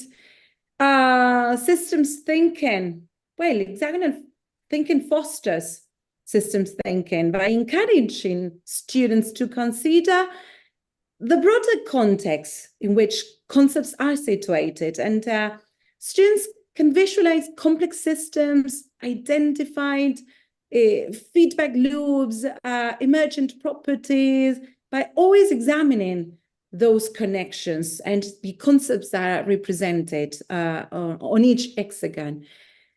Pattern recognition, well, again, identifying the most frequent themes, the reasons why the arrangements of the hexagons were placed that way, trends, and I think that it underlines the structure and organization of the concepts that they represent. Obviously, collaboration, right? It does promote collaboration and it helps students to explore and organize the ideas all together and to benefit from one another. Reflection, right? It does encourage reflection as well, because they got to think of the connections they made, account for their choices, and even to make changes later on. After the discussion, they can still change their pattern. And innovation, because it helps us to summarize ideas in a different and creative way to explore new solutions. And it really sparkles that possibility to work on problem solving in a different way. So to sum up, I do invite you to probably make a recap and think of what you have learned today. If we have met with our objectives of summarizing briefly what hexagonal thinking is all about, think of what you enjoy the most. If you would like to have it in your classrooms, if you would like to have it go and try it yourself, think of what is the most important thing that you have learned today. You're more than welcome again to share through the chat box. I'm ready to listen to your ideas. And to put it into a nutshell, and I'm going to round up with this, I think that hexagonal thinking for sure helps us to foster deep understanding, critical thinking, and it does allow us to connect topics in between different subjects. And it's a change that we need in education. We need to help our students be ready to explore critical thinking, problem-solving skills, collaborations. And I think that it does allow us to make that innovation in education as we currently need. And through collaborative discussion, reflection, students will get different insights of knowledge, and they will also understand how important it is to explore diverse perspectives, to be open-minded, to be reflective. So I invite you to embrace hexagonal thinking, as a sort of holistic learning experience that will definitely help students to feel powerful, right? And to be ready to think out of the box, to be ready to solve complex problems, make connections, not only inside your classroom, but in life.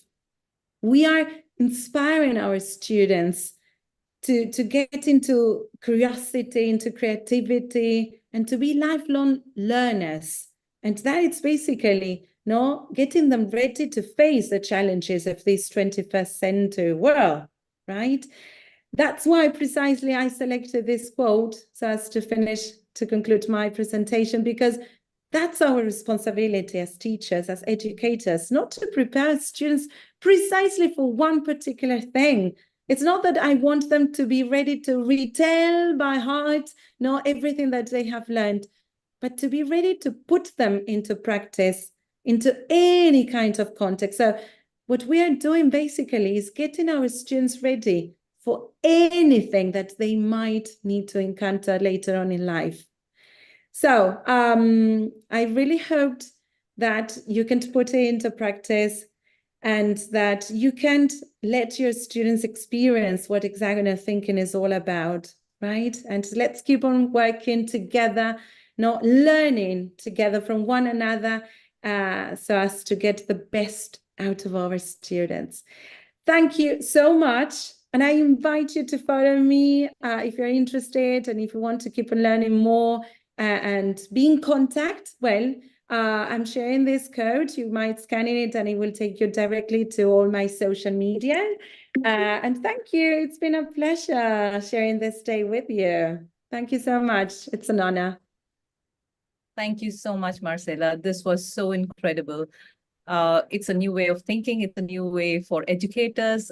So much of innovative ideas that you've brought forth. I think this is excellent. And we would all want to, have your presentation so it could be spread to many more educators who can use these processes. Of course. Yes, definitely. Definitely. Yes. We can share it later on. Yes, definitely. Count on that. Okay, great. So I now welcome Geetanjali Malhotra, who's joined us. The title of her presentation today is Experiential Learning in Classrooms, Attitude and Pedagogical Strategies of Pre-Service Teachers. Over to you, Geetanjali. Very good evening to all respected present here. I hope I'm audible. Am I audible? You Is are my audible. screen visible? Is my screen visible? Yes, you are visible. You'll have to screen share. You can hit that option.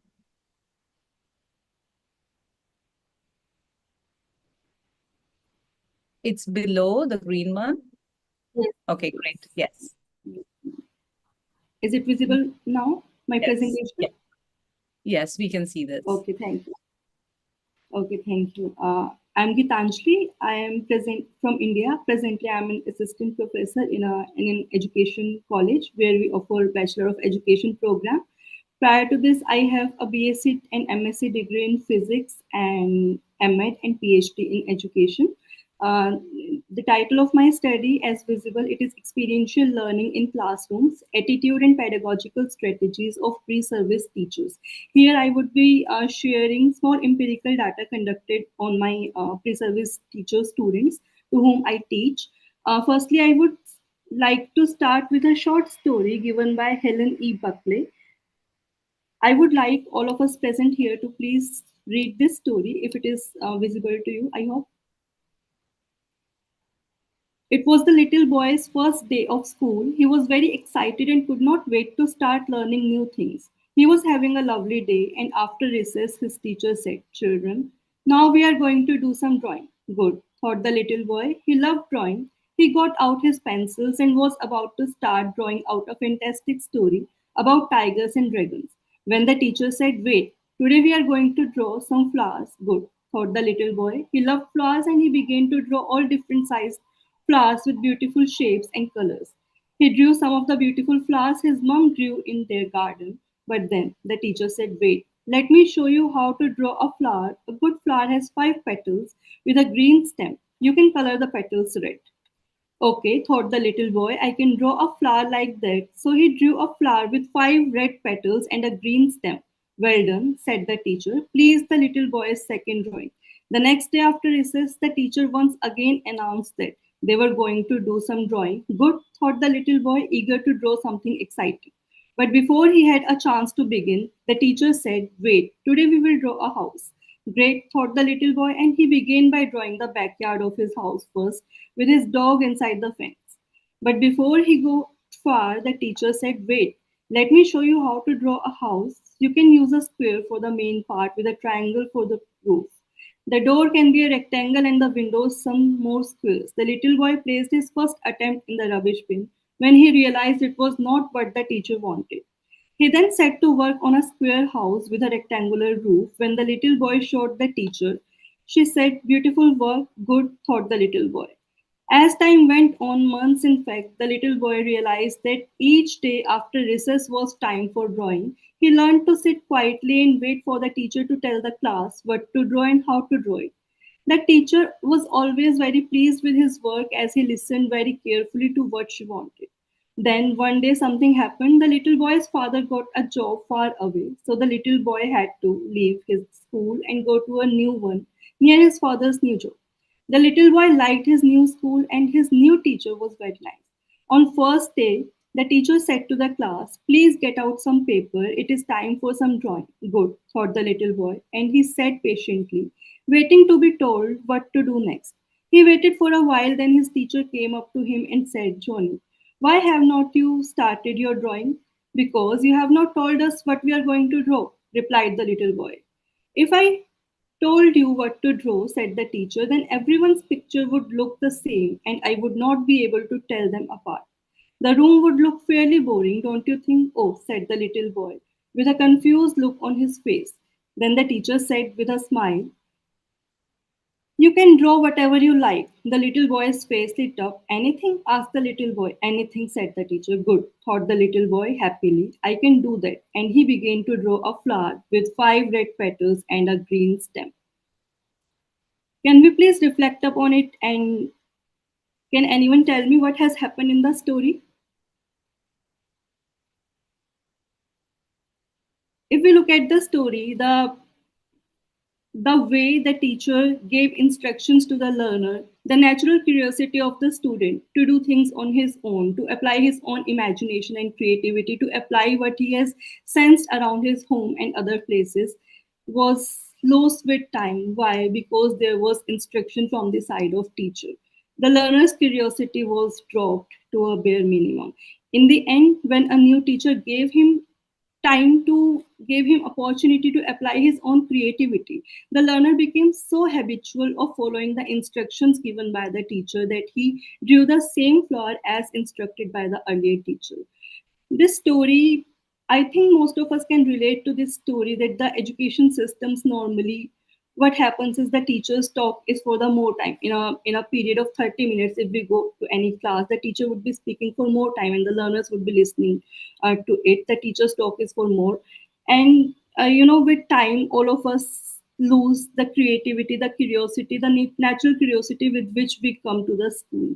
So this takes us somewhere towards experiential learning. If I further discuss about a small review that I conducted of some national and international studies, which were focused on how teaching learning takes place in classrooms. So specifically, I have used the term pedagogical content knowledge, which was used by and popularized by Schulman in 1986. It refers to how to teach any topic in a way that it becomes comprehensible for the learner at his or her own level of understanding.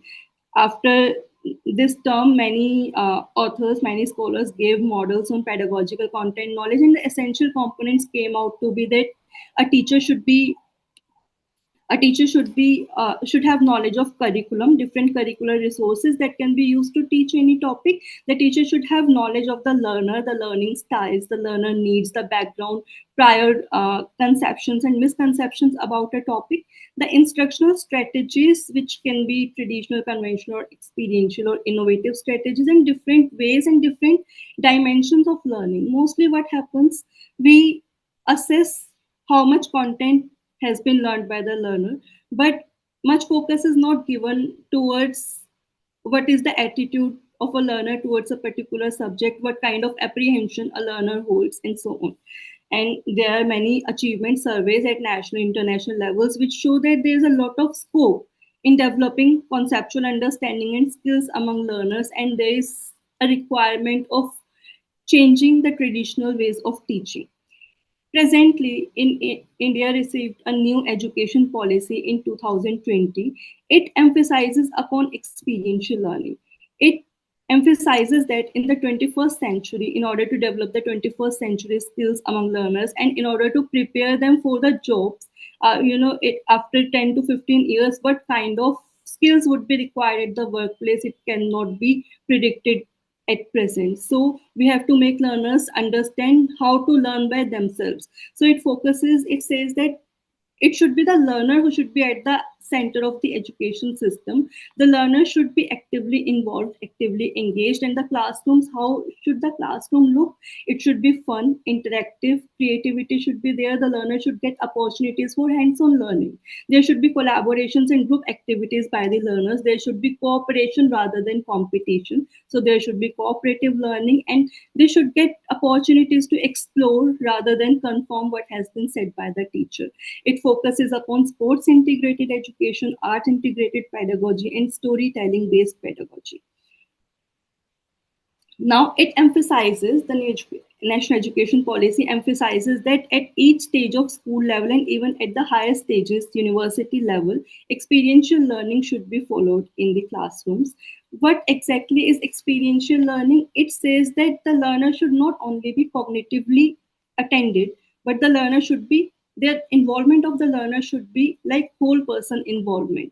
So experiential learning exists when a personally responsible participant cognitively, effectively, and behaviorally processes knowledge, skills, and attitudes in a learning situation characterized by a high level of active involvement. So learner involvement is the basis of experiential learning. It can be, the research shows that it can be in two ways. One is what is sponsored by the institutions. For example, our pre-service teachers go to schools for internship where they teach the students, where they practice teaching to the students and take all the responsibilities of a regular teacher. And there's another way of experiential learning which happens in day-to-day life events. Something happens to us, it is said that we learn from our experiences, we learn from our mistakes. So the kind of learning which is based upon our experiences is the ultimate thing which we can hold, which we can retain for our lifetime. So the learning which is sponsored by the institution should be based upon the experiences of the learners. It should be focused on providing as much experiences as possible to the learners in order for experiential learning to happen. In 1980s, David Kolb gave this experiential learning cycle. There is experiential learning theory of David Kolb, which consists of experiential learning cycle and learning styles of learners. If we talk about the experiential learning cycle, this cycle says that in order to provide experiential learning opportunities to students, the teacher should make the learners go through these 4 stages. The first stage is concrete experience, that is involving experiences of the learners in the teaching learning process and making them use their as much senses as possible during the teaching learning. The learner should be given opportunities to reflect upon what they have observed, what they have experienced, and then making ideas on the basis of the experiences and reflection, and finally applying their ideas, their learning in new and unknown situations. I would like to explain it with the help of an example. We teachers go to classrooms. Sometimes we prepare very well. We use some methods. We prepare some play-based activities, games, or other things. When we go to the classroom, and sometimes it happens that the learners are not as paying attention, as concentrated as we wanted them to be. So if the learners are distracted, what can happen at this stage? If the teacher wants to use this experience to enhance her or his learning, what can be done?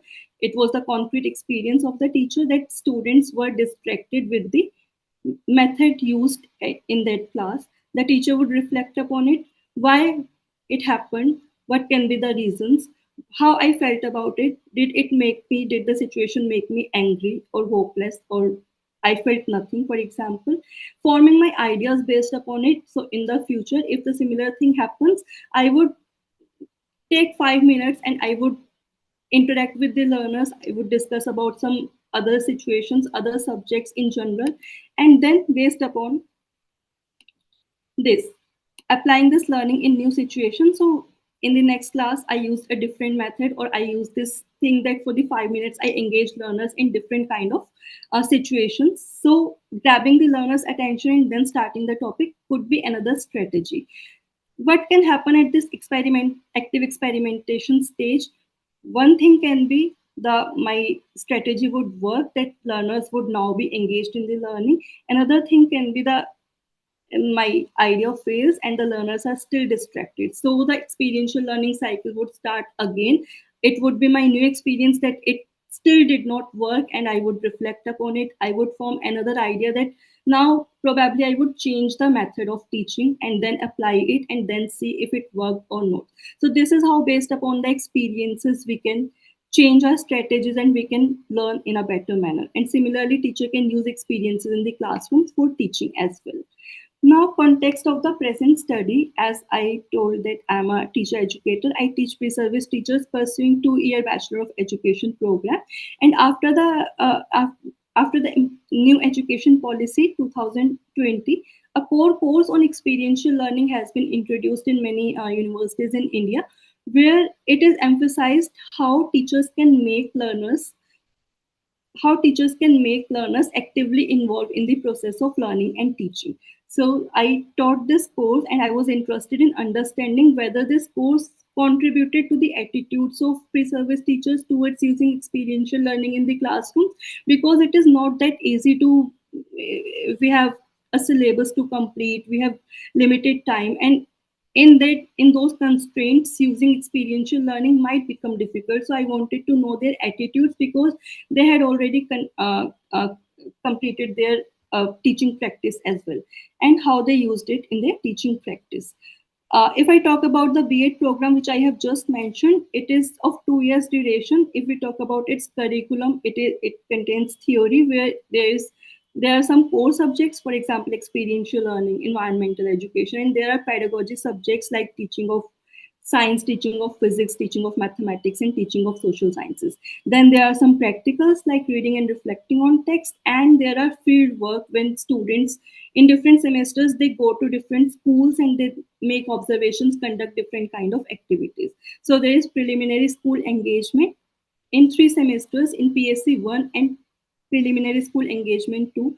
They make observations how the teachers, regular teachers, teach in the classroom, what can be changed in that, how would they change their teaching based upon what they have observed, and they conduct other activities as well. They write their reflections on the observations. And then in PSC 3, they go teach and take all the responsibilities of a regular teacher in the school. The teaching practice happens for a few months in semester 3.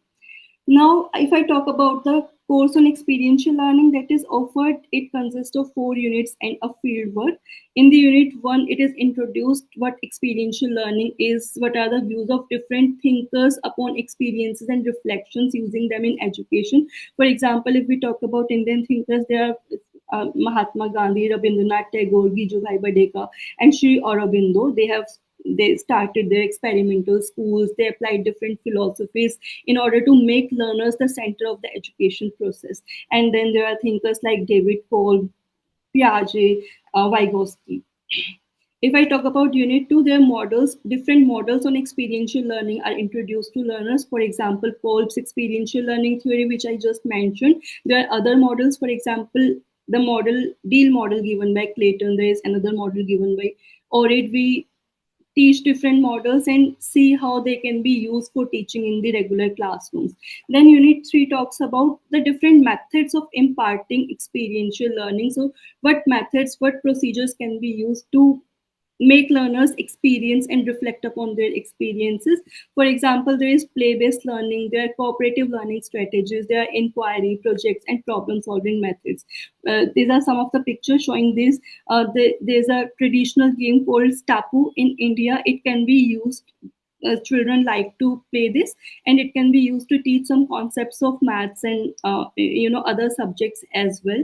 There are digital games, and then there are cooperative learning strategies. One is think, pair, share. Others are jigsaw techniques, and so on. And in the last and 4th unit, we together with this pre-service teachers, we analyze the existing curricula, how experiential learning has already been incorporated in it, and what are the scope, how it can be incorporated in the, or what modifications can be made in the curricula in order to make experiences of the learners the center of teaching learning process.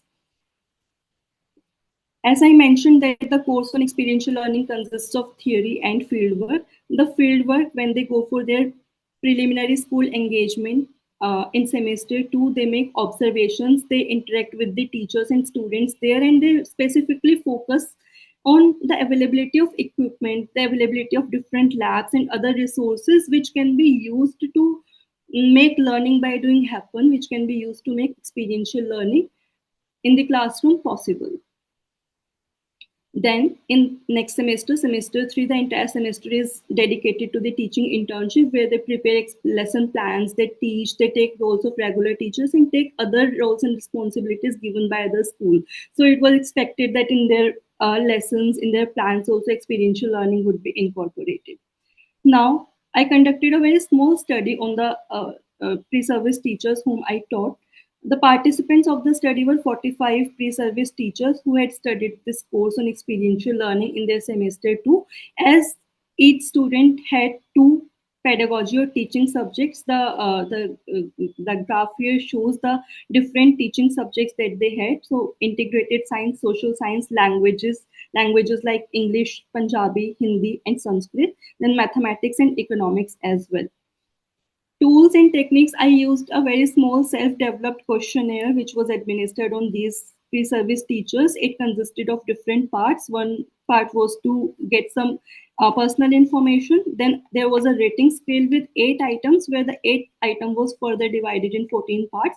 And there was one open-ended item which through which I wanted them to share their experiences of any learner-centered or experience-based activities in the classroom or outside the classroom.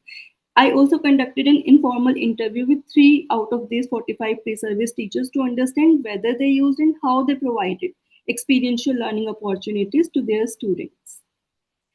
For collecting the data, I used Google Form. The questionnaire was administered in the online mode, and and the Google Form was shared with the entire class, and the data was collected from those who volunteered to respond. And the informal interview was held face to face. If we talk So- about data analysis, I'm sorry to Sorry. interrupt, yes. but will you be able to wind up in the next minute or so? Because we already are up with the time. Oh, if am I running out of time? Sorry. Yes, I would like to finish it fast. Basically, if I talk about analysis of the study, it was found that I talked about 4 stages of Kolb's experiential learning cycle, that the teacher should be aware of learning style of the learner, and maximum participants were of the view that the teacher should be aware of learning styles of learners. The student should be given opportunities to gain concrete experiences. They should be given opportunities to reflect upon their experiences, and they should be able to apply their learning in new and unknown situations. Experiential learning, if I talk about difficulties, the perceived difficulties, many of them were of the view that a wide range of curricular resources would be required for implementing experiential learning, which might be difficult in regular classrooms. Assessment in an experiential learning is difficult. A few of them were of this view. And most of them were of the view that experiential learning can be conducted in their teaching subject. So it was not that only science or maths or physics like subjects can be taught through experiential learning, but even languages and any other subject can be taught. They agreed that role plays, field visits, games, case studies, project work, problem solving, discussions, debates, in-class and out-of-the-class activities, peer learning, peer assessment, reflections, and ICT resources should be incorporated in the learning and teaching process. If I talk about the open-ended question, they shared different ways which they use for active involvement of the learners. Like in Hindi, we call it Nukkad Natak. It is like a role play. Then riddles, flashcards, games, discussions, and other resources. If I talk about the interview, they shared with me their experiences of involving learners actively, where they conducted drama, flipped classroom pedagogy, and they even grabbed the opportunities to teach concepts when the students were engaged with other co-curricular activities like arts and sports related activities. The difficulties that they mentioned were that lack of resources and lack of understanding of how to use multiple ways of assessment, because when we talk about experiential learning, this learning is based upon every individual's experiences, and since experiences of the entire class are different, therefore assessing them based upon those experiences should be different for every individual. One of the pre-service teacher mentioned that experiential learning is possible if the teacher can make learners curious to listen to the teacher. The main findings are that the majority of pre-service teachers showed favorable attitude towards experiential learning. They were of the view that teaching should be in accordance with the learning styles of learners. However, during the interview, I got to know that they did not make any additional efforts to know the learning styles of their students during teaching practice. Many agreed upon difficulties of implementing experiential learning in terms of requirement of a wide range of resources and different ways of assessment. However, they were convinced that experiential learning is possible in different teaching subjects, and they were in favor of using those teaching strategies which ensured active involvement of learners. In a nutshell, it can be said that although the pre-service teachers believe in experiential learning, it might happen that they do not have intentions of using it in regular classrooms due to the perceived hurdles. However, the course on experiential learning might have helped them in setting a positive mindset towards it and its use in teaching practice. If I talk about the limitations, it was a very small level preliminary study. A pre-test and post-test comparison would have helped further in investigating the effectiveness of the course, and it is aspired to conduct the study on a larger sample with experimental design with better modified instruments. Thanks a lot. Thank you. Here I have completed it. Thank you so much, Gitanjali. This was a great insight on the child-centric approach that you been working and you've been using, and also a glimpse on the national education policy that India has adopted very recently, which is like a breakthrough in the education reality of India. So thank you so much, Gitanjali. I would now open this the Q&A part of the session. So all of you are welcome to drop in your questions here. And be specific if the question is for Marcela or Charmaine or Gitanjali.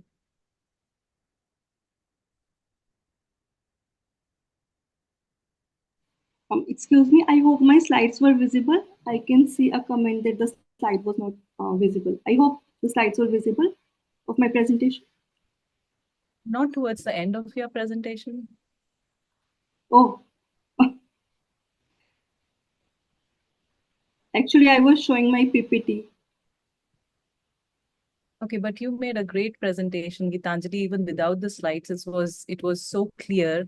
I don't think we missed the slides, so don't worry about it. It was really wonderful. So if we have any questions, or I can ask a question, Gitanjali, I was really curious to know more about the work that you are doing, the research that you talked about. So how do you see it? Do you want to expand it, in more schools? And do you have something for the future that is lined up on those lines that you're working on?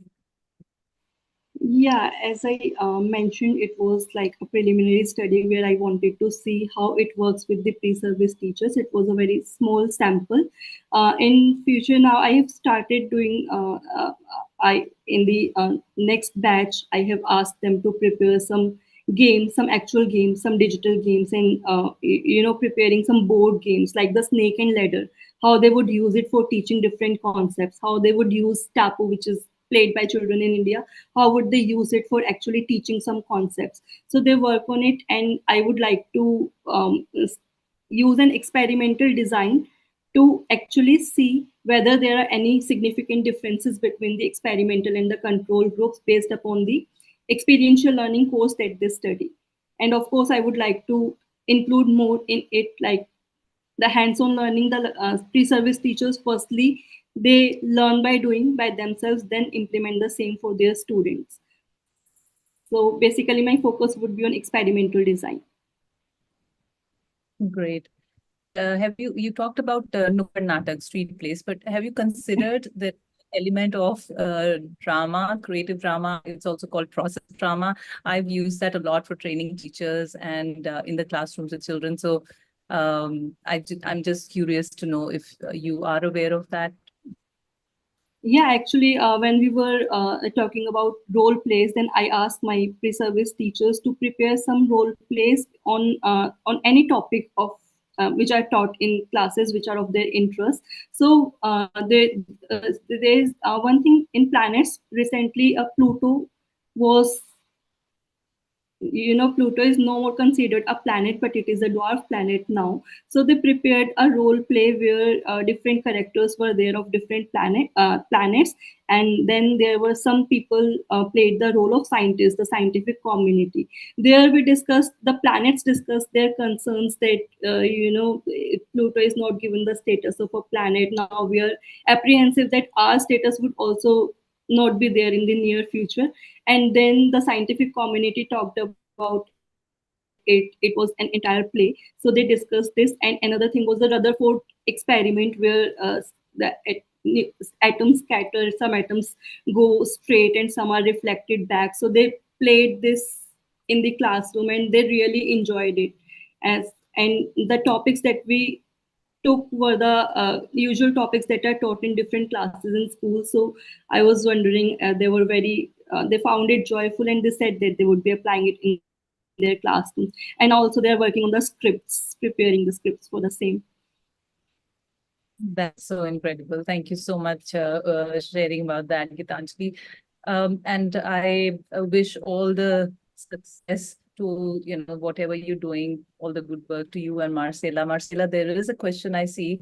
Dagmar is interested in knowing about the origin of hexagonal thinking, which you mentioned is Peter Sullivan's research. And Yes, Were you- many questions on that. Unfortunately, I wasn't part of the research clearly, but just simply a passionate teacher who is always looking now for the latest trends. But I mean, if you just Google him, he's an Australian educator, and he just simply started by, as I said before, making a research on mathematical reasoning and problem solving, and all of a sudden everything just came up with this hexagonal thinking project, but I'm not involved in it, unfortunately. Well, thanks for responding to that, Marcella. Even if you weren't involved, I think you are a carrier of the amazing work that has come out on hexagonal thinking. So good luck with your endeavor. If there's any other question, I can check on the chat. Okay, so nothing for now. I think this has been a very very enlightening experience, very enriching, where all of you've showcased the incredible work that you're doing in different parts of the world and in your own setups. So, so much to learn, so much to sort of be with today. And it's just, the beginning of the day. Charmaine, thank you. I was just winding up. I did not see any specific questions for you, but everybody has been grateful for your presentation and the energy that you come up with. I think that's amazing. So congratulations to all of you. Yeah, you have your hand raised. Did you want to say something? Okay. That was an Nice. accident. I'm sorry.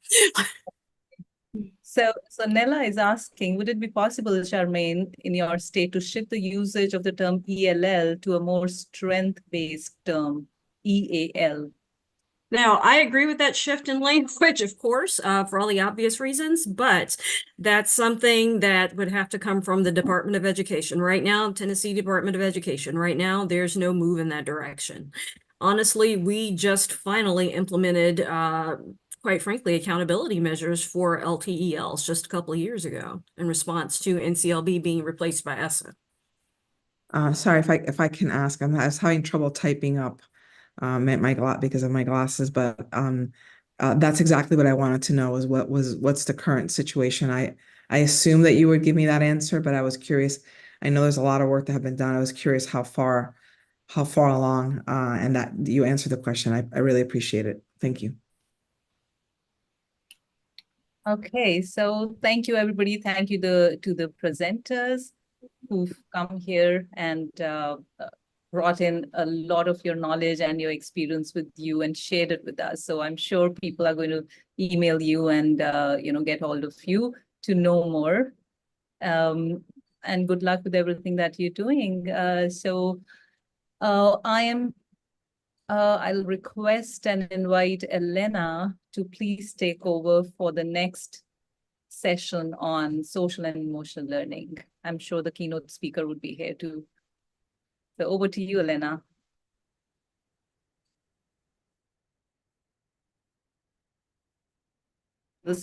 Our keynote speaker is here. Oh, I'm so excited. Stanton, Professor Wortham, thank you so much for coming up here. Thank you. And Stuart, you're here too. So good to see both of you. Hi. Sorry, I took over for a minute in excitement.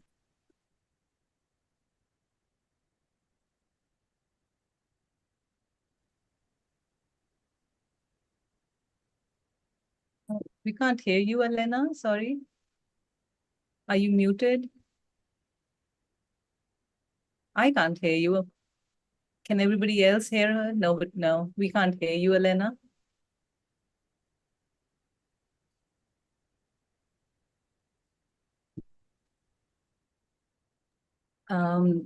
Thakur, Bo, would you be of any assistance to Elena? I think she's having trouble with the voice control or something. Can you hear me, Charo? Yes, I can hear you. We can hear you, and I can see her. She's off mute, so she should be good, like from the system. And earlier we were able to hear Elena, right? Yeah. when we session, she was the one who opened up the conference. So yeah. Let me try to see. Yeah, she's off mute. Elena, can you hear us? She says yes, she's Okay, she's trying trying come to. up. Can you speak something? Elena, we want to make sure we can hear you.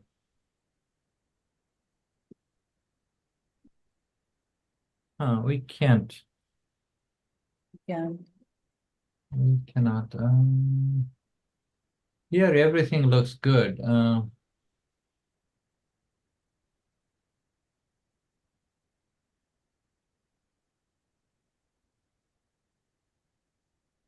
Maybe can you, Elena, if you can hear us, like maybe can you sign out and sign back in?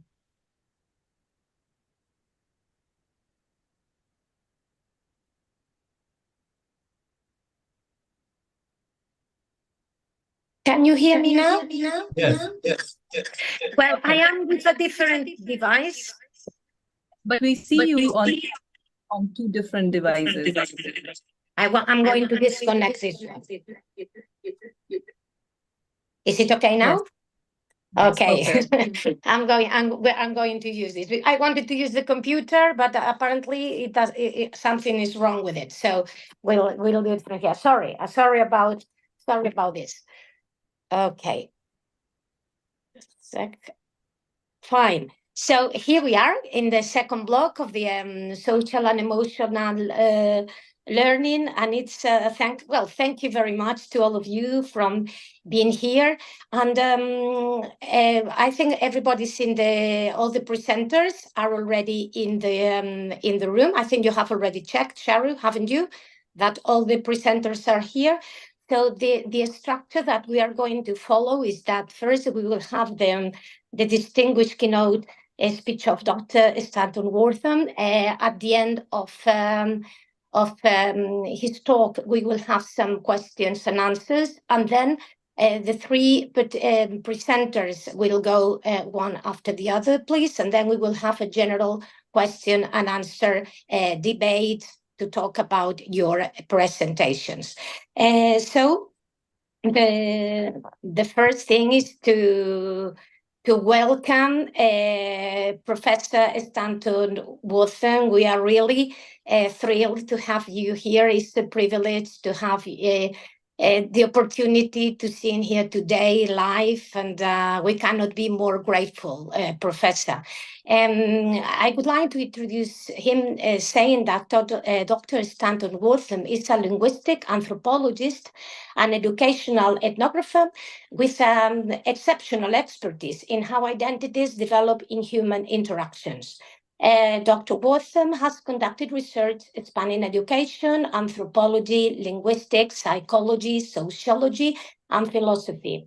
And is the author and editor of 10 books and more than 100 articles and chapters that cover a range of topics, including linguistic anthropology, discourse analysis, learning identity, and education in the new Latino diaspora. He's an award-winning teacher, scholar, documentary film producer, and promoter of formative education. But above all, he's an inspiration for educators all over the world, and we are thrilled today to have the privilege of having Dr. Wortham with us. Thank you very much, Professor. Thank you. Thank you for the introduction, and thank you for the invitation. I'm happy to be here with all of you. It's great to see you this morning, my time at least. I'm going to share a screen, and hopefully you all will be able to see it. Is that visible to everybody? Great. Yes. So I want to talk to you today about what we call at Boston College formative education, and give you a sense of what we mean by it and a little bit about how we do it. And I want to start with a problem. So the problem is that in many parts of the world, young people are facing a crisis. There's a lack of a sense of purpose. There's a disengagement. And it's important to emphasize that this isn't just students who find themselves in challenging circumstances or disadvantaged situations, that in many countries, students who have many privileges who come from economically favorable situations find themselves depressed, burned out, sometimes burned out before they even make it to university. There's a lack of connection to a sense of passion, there's a feeling of alienation. In the United States, this manifests in increased suicide rates, increased burnout rates, and other sorts of unpleasant statistics. So in many parts of the world, we see this pattern going on. This isn't the fault of schools. It's not that schools have caused this sense of alienation or disengagement from young people. Schools play some role in it, but there are many other factors having to do with the economy, with culture, with various sorts of politics that have contributed to this sense of malaise among young people. But schools are a place where young people spend a lot of their time, and so you would think that even if schools weren't the primary cause, they would still be able to help. They would be able to help engage young people and overcome this sense of alienation. However, schools find themselves in a place where they really haven't been able to do that as we would hope that they could. This is a quick account of why that is. So John Dewey was an educational philosopher who lived and wrote a century or more ago, and he had a complex view of how it is that education could engage young people and involve them in various activities, practical activities in ways that would help them feel connected and also help them learn what it is that they need to learn. But there was a great dispute at the beginning of the last century between Dewey and Thorndike. Thorndike was a psychometrician who developed various sorts of measures for trying to figure out whether people in schools had learned what we want them to learn. And the slogan you see on this slide here is that Dewey lost and Thorndike won. The more humanistic vision of how education could engage whole people lost out to a vision that we became particularly concerned with measurable outcomes, vocational development, and accountability of various sorts. So this leads to the problem that educational institutions in many parts of the world have a narrowed sense of their purpose. Their purpose has to do with helping kids learn subject matter, helping kids develop skills that will be instrumentally useful, helping young people develop toward getting jobs. No one's against that, of course. I'm not against young people learning subject matter or getting jobs and developing skills. Those are all good things. It's just that schools have gotten so focused on those ends that they've lost the capacity to engage these larger human problems, challenges that young people are facing. So we have young people who are feeling somewhat alienated, disengaged, having a lack of a sense of purpose. And those young people turn to schools to see if that's a location where they can recover some of that, but schools are not able to respond. And schools can't respond because schools aren't set up in order to engage children as whole human beings. They're set up for these narrower, instrumental sorts of ends. So in the face of that problem, here at Boston College, we practice something we call formative education, and it has become popular in many parts of the world. So whole person education is just an umbrella term that we can use to refer to a whole set of approaches to education that have tried to go beyond subject matter knowledge and vocational training, both of which, again, are important, but they've tried to also include the fact that the young people who are in our schools are whole people. They have emotional reactions and relationships and ethical dilemmas and spiritual puzzles. And so these young people are whole human beings, and whole person approaches try to embrace some or many of those different dimensions of who young people are and to facilitate development across those multiple dimensions. This is really a global phenomenon over the last 10 or 15 years. There was a huge accountability movement. In the US, it started maybe 25 years ago, where we focused exclusively on high-stakes tests and subject matter knowledge, narrowing the vision of what schooling is. That's important, but it's not sufficient, and many people over the last 2 decades have developed approaches to education that have tried to expand education toward the more holistic vision of what young people are and who they can become. This slide has several of the different terms that are used around the world. We often hear about well-being and flourishing as important dimensions of education. Singapore, for example, now has a curriculum that's quite robust in its pursuit of well-being. And so in Singapore, young people are known for being very successful academically, especially in the sciences and mathematics, but the curriculum is now quite impressive in terms of its embrace of a more holistic approach to the well-being of the young people that they work with. In the US, you hear about social and emotional learning. That's the phrase that's more often used. It's become very important as an approach. Now more than half of the states in this country have standards that include social and emotional learning kinds of outcomes. And we also hear about flourishing. Many of these approaches to whole person education are venerable. They've been around for millennia. Character education, civic education are things that have been practiced for a long time. Some of these are newer. You hear about positive education and 21st century skills, and some of these approaches are more recent. But they're all trying to deal with this challenge of how could schools help young people deal with the struggles with respect to alienation and a lack of purpose. So I just want to sketch for you quickly some of the work that we do here at Boston College along these lines. Boston College is a university that has practiced what we call formative education for a very long time, and it's an approach that I think is appropriate in the moment. Not that it's right for everyone, but it's one illustration of how schools could develop a more holistic approach toward the development of young people. We're interested in purpose and how it is we can help young people develop, build purposeful lives. We're interested in holism, meaningful approaches. So here we have a definition, the guided development of the whole human being.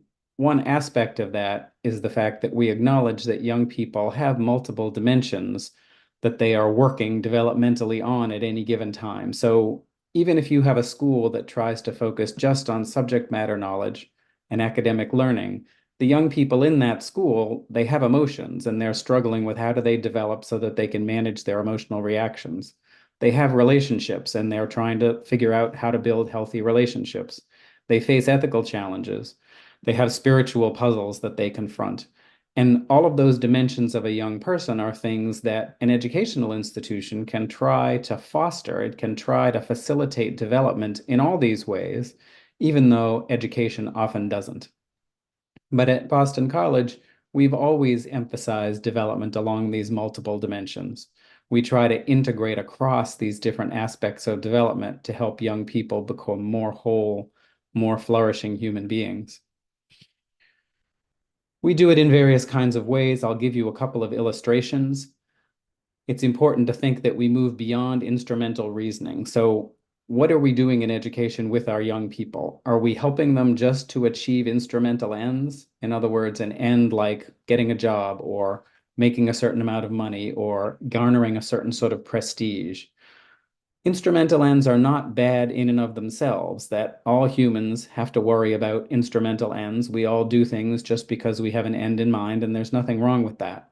The problem is when all of our reasoning or most of our reasoning remains instrumental, and when we think that the purpose of educating a young person is just to help them achieve salaries or status or jobs or careers. So that should be part of our goal, but it can't be all of our goal. Instrumentalism is not sufficient. We're also very concerned with purpose. We're concerned with how it is that you help a young person develop a sense of purpose across a lifetime. In our business school, for example, young people come in at 18 years old and they want to become accountants or they want to go into finance. And at the beginning of their first year, they are required to take a course which is essentially on ethics. And we ask them the question, why are you doing what you're doing? And they say, well, we're doing it because we want to make money. We want to have a good career. We want to support our families. And we try to get them to realize that that's probably not enough to sustain a fulfilling life across time. It may be necessary, but it's not sufficient. So we try to get them to explore questions about why they're doing what they're doing, what's right, what's appropriate for a human, what they are called to do, what should be central to their own development, such that they can feel fulfilled with the purposes they pursue across a lifetime. I want to give you two quick examples of the kinds of things that we do in order to facilitate this sort of holistic development or this sort of larger reflection among young people.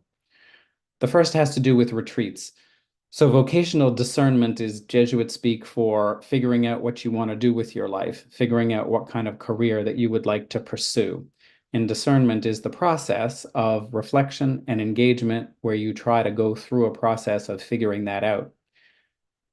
We have these retreats, we call them halftime. They tend to happen in the middle of a student's career with us, so in the second year or the beginning of the third year.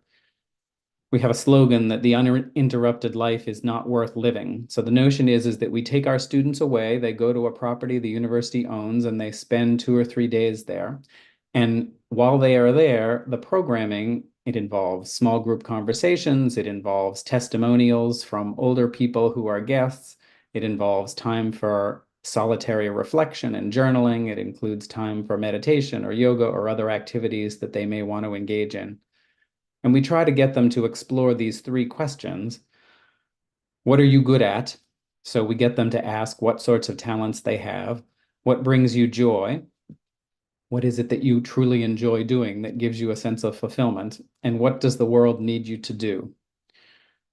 The notion is that the intersection of those 3 answers will be a promising pathway for something you might pursue as a lifetime commitment, as a vocation that you would adopt across your adult life.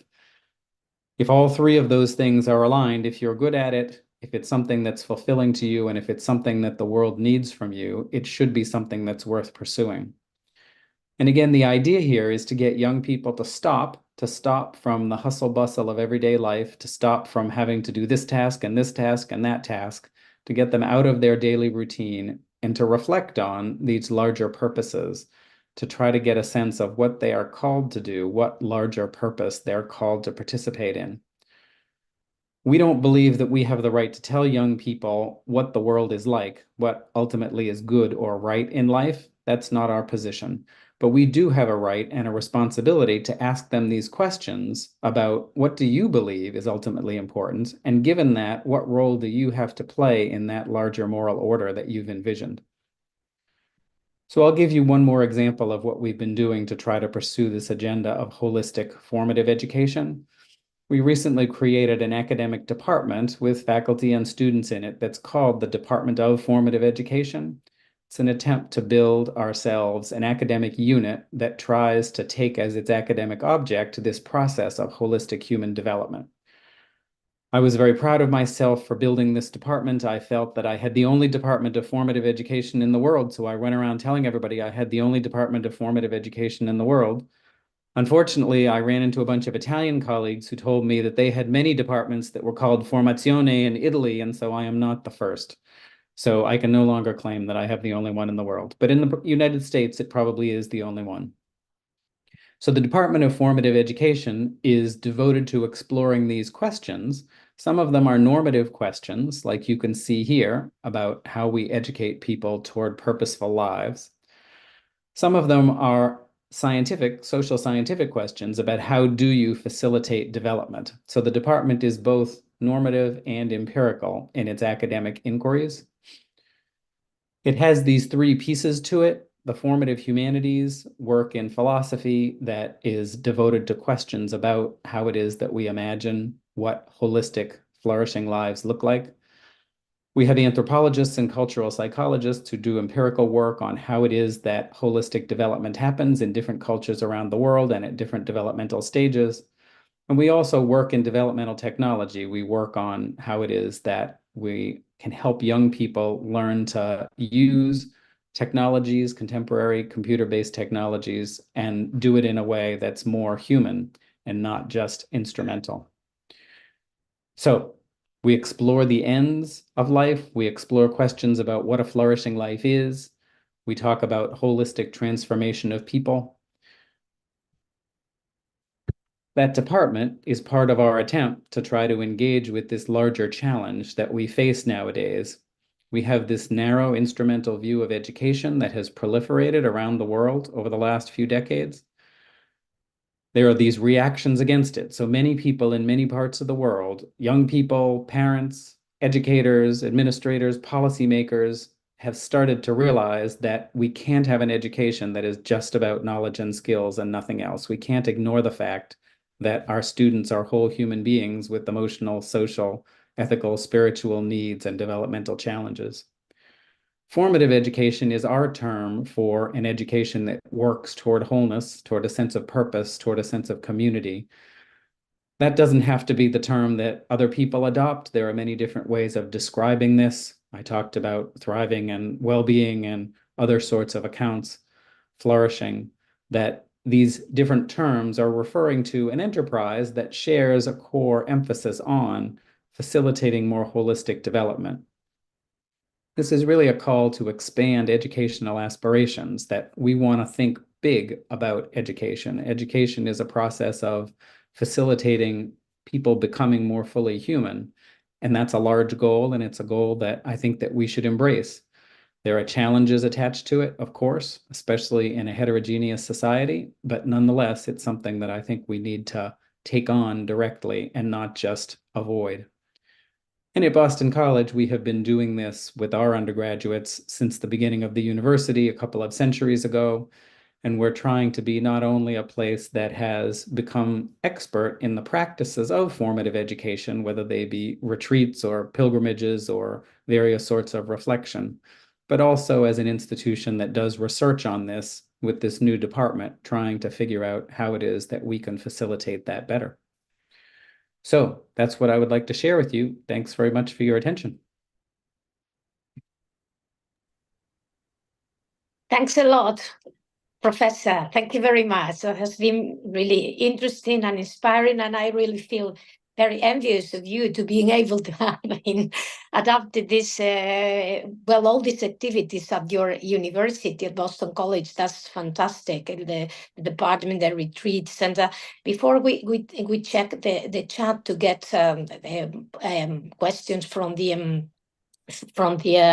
audience, could you give us more or less some data about the impact on the students? Do they like to join this program? Do you get their feedback and know how they feel towards it? So formative education, we say, is something that we do all the time. In other words, in all of our classes, we ask faculty to respond to students with an attitude of care, imagining that they're whole people who need this sort of holistic development. And faculty obviously do this more and less rigorously, right? Some faculty embrace it fully, others are not so excited about it and don't do it so much. Students seem to respond positively toward it. That's part of sort of the lifeblood of the university. But there are also the specific kinds of activities that I mentioned: retreats, pilgrimages, service trips, reflections, and other kinds of things. And those are not required. So a student does not have to participate in any of those activities, but over the years, the response rate has gotten much higher. So now 2/3 or 3/4 of undergraduates will participate in at least one retreat, some of them in multiple retreats. The university spends a lot of money sending students away. You know, it costs a lot of money to send 40 students somewhere and take care of them, house them, and feed them for 2 days and pay for the staff to staff the event. And so we've decided to invest in that. And the responses are, there are, of course, some students who are not interested at all and don't do it, and they don't have to do it, and that's fine. But the clear majority of students do participate.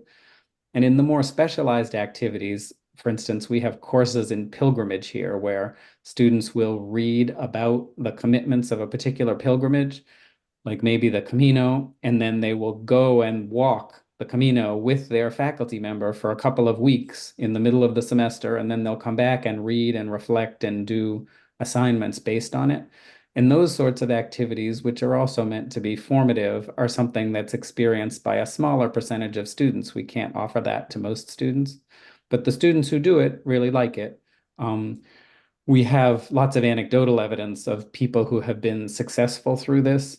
There's a young man who is a K-pop star. He's a Korean American person who graduated from Boston College 10 or 15 years ago, and he recently came back, and he's extremely well known. You know, he acts in soap operas, he sings songs, he has an interview show. He's the kind of person who he walks down the street and lots of fans are all excited to see him and touch him and talk to him. And many people in that situation become narcissists. You know, they have what we call acquired situational narcissism. Everybody treats them as if they're great.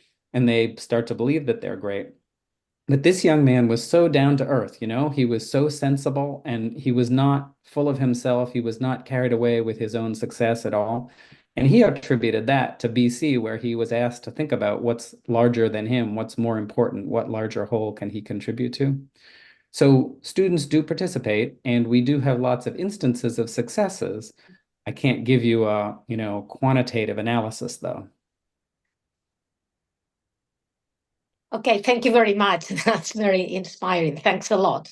I will just check the chat to see if there are more questions. There is a question asking Professor regarding if some research has been done to assess the impact of the program on the participant students. So not systematic research that you would find in a published quantitative-oriented social scientific journal. We're actually in the middle of a process of a case study-based approach where we are following a dozen undergraduates across their 4 years to get a longitudinal picture of how it is that they experience our formative education activities. So we are working on that, but we know just what students tell us. You know, we survey students before and after, and again, the responses from students are largely positive. People enjoy doing it. They feel that it's rewarding. But of course, there are some students who don't respond to the surveys and aren't particularly into it. So I can't say everybody loves it, but most people seem to respond positively to it. Mm-hmm. Thanks a lot. And well, all the comments are, you will see the opportunity to see them later. I don't know if you are checking them, but all of them are, well, being very grateful for this great presentation and sharing this insightful comment. Yes, there is a question here. It's connected with what we have been mentioning so far, and specifically it refers, for example, this might be considered from your perspective. For example, do you feel that these retreats make a difference in their learning afterwards, after the retreats, for example? I think it does. So we've modified our core curriculum so that it can fit with how it is that this formative education happens. So the core curriculum, for example, the courses have these things which are, there's an acronym for them. They're purposeful discussion sections. So as opposed to just learning the subject matter and working with the professor, that students are involved in this discussion-based activity where they're assigned to a group and they work with a leader in order to reflect on what they've learned and how it connects to their own lives. So that's become a systematic part of how the core curriculum is taught. And that has been a productive innovation. We also have now a 50-year-old program. It's called Pulse. It's a service learning program where students have to take 2 theology and 2 philosophy classes as part of our core curriculum. And that curriculum is taught in conjunction with a requirement of 8 hours of community service a week. So students are given a placement in some community service setting. But it's not just community service on its own. It's part of the academic course. So in order to get credit for your philosophy course or your theology course, you must be going out and doing your 8 hours of service. And then the assignments connect whatever philosophy or theology they're reading to the service activity they're doing in the site, in the city that they're assigned to. And so that's a program where you spend significant amounts of time over your first 2 years doing service and connecting the service into the core curriculum, the subject matter content that you're learning. And that's sort of an integration between work in the world, reflection on yourself, who you are, what your role and obligation to society is, and also the content of what you're learning in your philosophy core. That's a distinctive feature, and it connects back. So it's not just they go on a retreat and that's it and they're done. There's an attempt to connect that back, like the pilgrimage course I mentioned before, which has the pilgrimage itself as a core part of the course in the middle of the academic work that takes place across a semester. I noticed there was another question about challenges and how it would be possible to do this with other universities. So Boston College is a Jesuit university, and it's not a university that tries to force students to become Catholic. And so I personally am not Catholic, but it's a university that tries to embrace people's larger set of beliefs. The Jesuit tradition does make it a little bit easier to include these sorts of retreats and pilgrimages and other experiences. And so it would be harder at some secular universities in the US to be able to implement some of these things because the university would feel it doesn't have the right to ask students these kinds of questions. Like, what right do I have to ask my students about what's ultimately important in life, about what they believe about the transcendent, about what it is that's right and wrong? So a lot of American schools are afraid to ask those questions because they think that different people have different beliefs and we can't risk getting into that kind of a question or a set of issues. BC, we have no problem asking those questions because it's just part of the history of the university. So I think some universities would have a harder time getting over that sort of a hump. And it's also been difficult at BC over the last couple of decades. Many faculty members were also resistant to this. When the word formative education was first used to describe this initiative, a lot of faculty people felt that it was indoctrination. In other words, they thought the university was trying to force children to have certain religious beliefs. And that was not really the intention, but that's how people perceived it. And it's taken time, years, to convince a good number of faculty that it's really about letting the young people explore these questions for themselves and then working with them to see what's ultimately important to them, as opposed to us dictating what we believe is important. And faculty, some are still quite cynical about that. They don't believe that the university really means it. They think the university is trying to indoctrinate, but over time, we've gotten a higher percentage of the faculty to be on board with this mission. So I think that's an ongoing challenge for us and would be a challenge for any institution trying to explore these issues. Thanks a lot. So just a very brief your question, because some people are asking if you could share the slides afterwards, maybe with us, for them to keep. Okay, thanks a lot. And finally, when do you talk about the Camino, do you mean Camino de Santiago? Yes, that's the one they do. Okay, I'm here half an hour away from Santiago. So you're more than welcome to visit me when you do it again. You're Okay. more than welcome. Okay. So I think that's all, Professor Waldman, for today. It has been a great pleasure, very inspiring, and thank you ever so much for this privilege to have you with us. Thank you very much, and I hope you come here again and we can meet personally during the Camino. Okay. Bye-bye. Bye. Bye. Thank you. Okay, next we have now, I think, Stuart McNichols. Professor McNichols, are you there? I am. Yes, hello. Hi, Elena. Nice to see you. Hello, nice to see you. Okay, so it will be, you were going to say anything, sorry? Yeah, well, first of all, thank you, Elena, and thank you, Chado, for having me here, for inviting me to take part in this conference. I'm very excited to be here and to be sharing this kind of theme and this subject topic with all of you. And thank you to Professor Wortham as well, not only for mentioning the Camino de Santiago, which I am also very close to, because I also live like Elena. Yes, here. we are in the same. That's right. But also for the really interesting talk that you've given us, Professor Wortham. I can see already several points where we have meeting points there in what we're saying, and that's always nice, to come across people with kindred visions of the world and where we are in the world. So I can just launch into my my short contribution here, if that's okay. I am a teacher at the education faculty in Orense, part of the University of Vigo here in Galicia, northwest Spain, and one of the things I do, it's not the only thing I do, but one of the things I do is I teach mindfulness to adults, to working teachers, and also with some of my students as well. I do some mindfulness work in the classroom with students, and I direct final projects about mindfulness and education with a small number of students every year.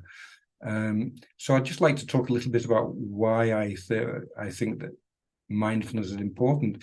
I'm hesitating as to whether to explain what mindfulness is. I kind of take it for granted that nowadays most people have an idea of what mindfulness is, but just in case, I mean, a brief summary of what it is paying attention to what's happening in the present moment in terms of sensations and in terms of emotions and in terms of thoughts, paying what's going on in our inner world and our outer world in a kind of curious, patient, non-judgmental way.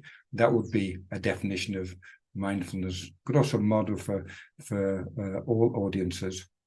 I'm particularly interested in mindfulness in education for several reasons. I think mindfulness has been used historically. When I say historically, I'm referring to the last 40 years. Has been used as a way to help people deal with stress, help people deal with chronic pain, help people avoid relapsing into depression, help people deal with burnout. It's been used as tools for some of the things that Professor Wortham has been talking about as well.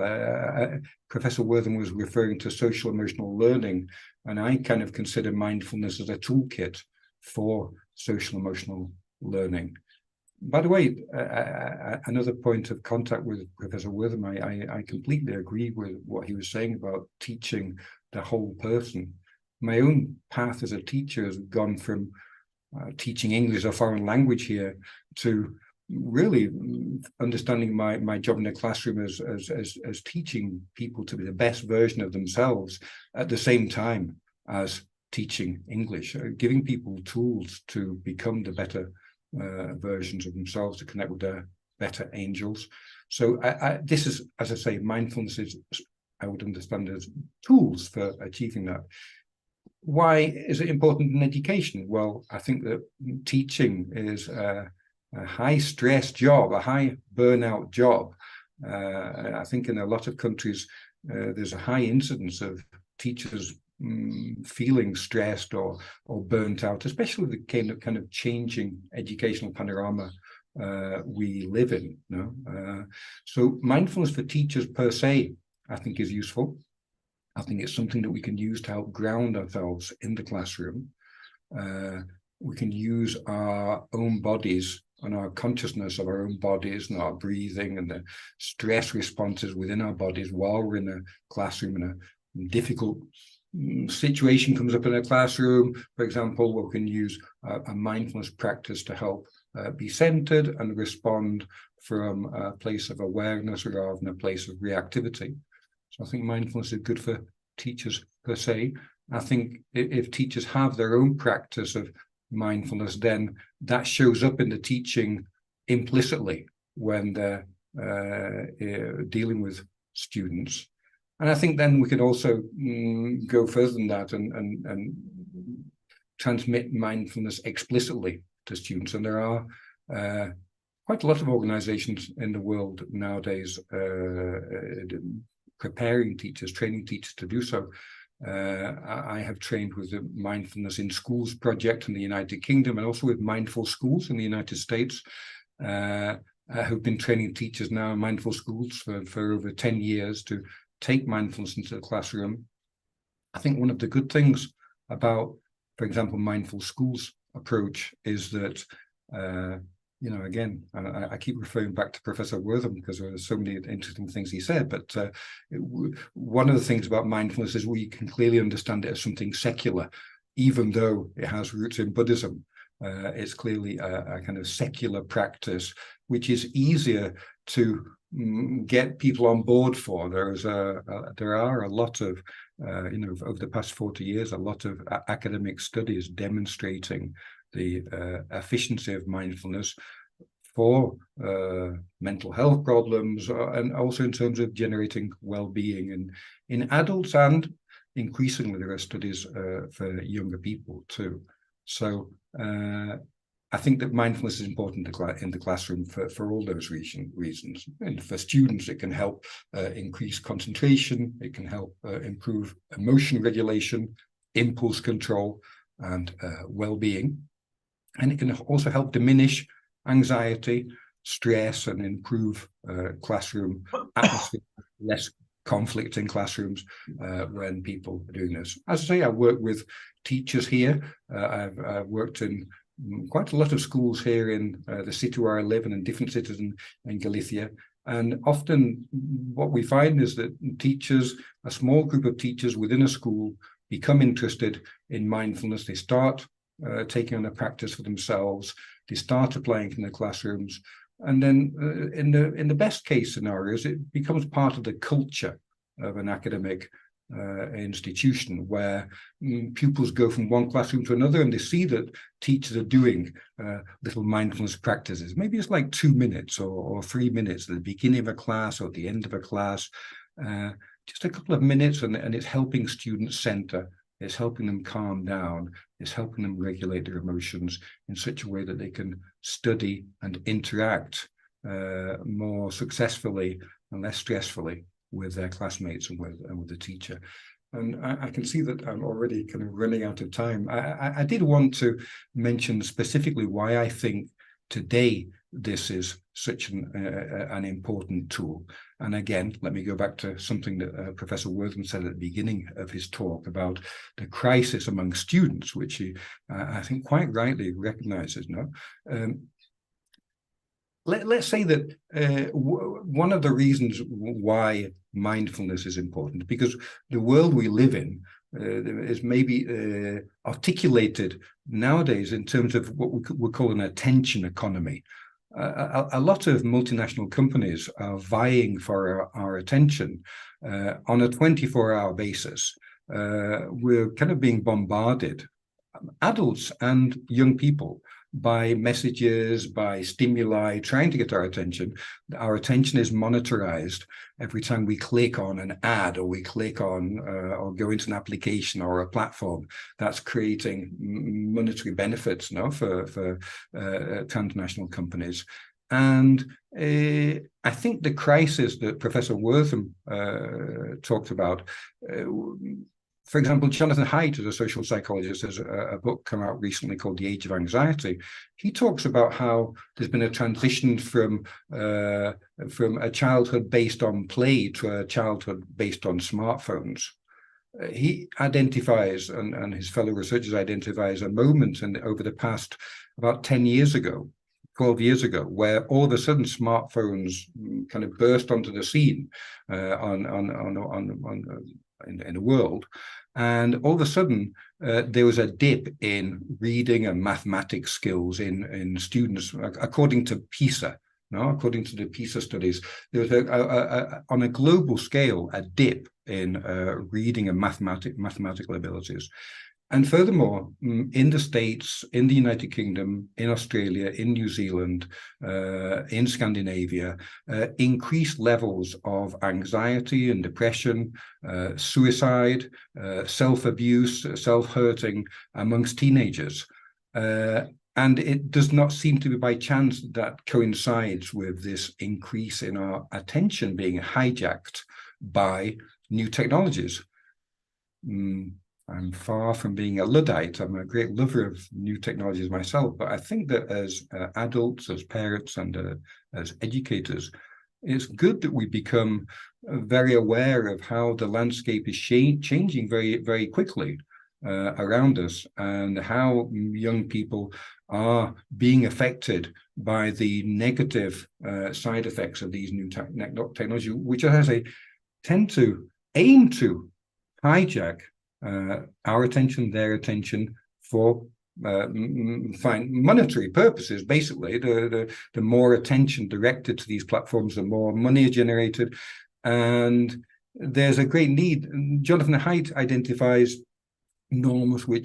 a few norms which he suggests would help reset the balance in terms of young people's mental health. The norms he suggests are no smartphones before the age of 14, no social media before the age of 16, phone-free schools, and more childhood independence and free play.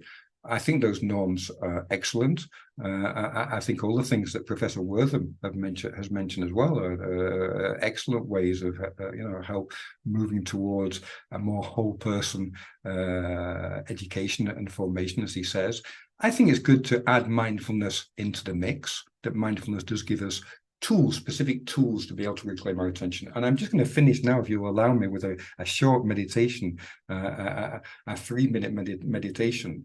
I'd like you to, I'm actually going to invite you to turn around and turn your back to the computer. I really want to just momentarily break this link we have with the technology in front of us.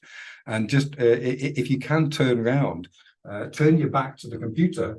I will continue facing the computer and guide you, but turn you back to the computer. I've got your back, as we might say. And we're just going to go a 3-step meditation. We can call it ABC, awareness, breathing, and compassion, for 1 minute. Awareness, bring awareness to your bodily sensations. Just noticing the sensations, nothing to change, nothing to criticize, nothing to hold on to. Just notice sensations in the body. Notice how you're feeling emotionally, how your breathing is. Does the breathing change when you stop looking at the computer and interacting with the computer? Noticing how your breathing is, not trying to change it. Noticing your thoughts, what's going on in your mind. Just observing.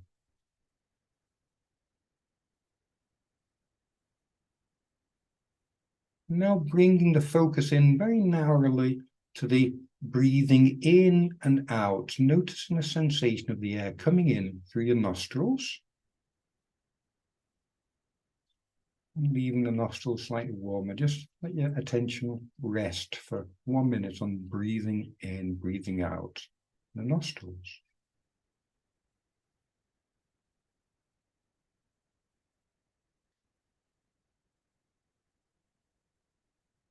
If you get distracted, no problem, just come back to the breathing.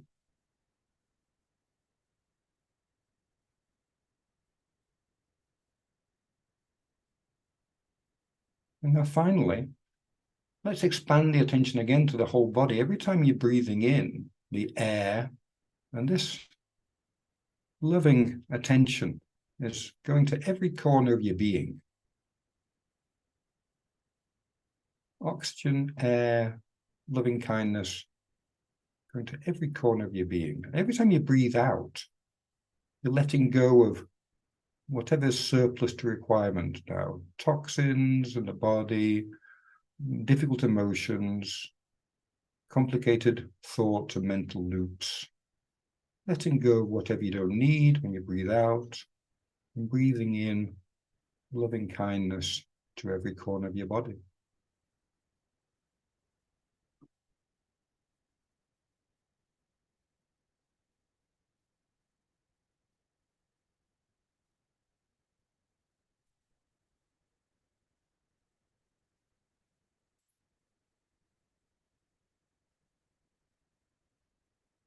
Thank you very much. Please turn again towards your computers. Welcome back to the Zoom classroom. Welcome back to the Matrix.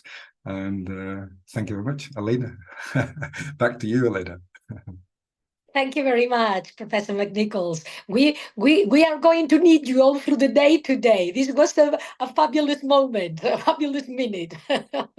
Thank you very much. That was highly interesting. Very good. Thank you. So our next participant is going to be Professor Charu Sharma, and she's going to talk about creating a mindful classroom culture. Thank you, Charu.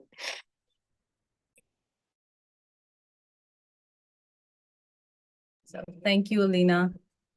I think this has been an amazing session, beginning with Professor Wortham and with Stuart talking about mindfulness.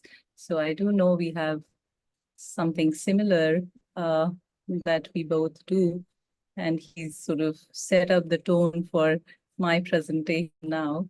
And for that, I'm grateful, Stuart.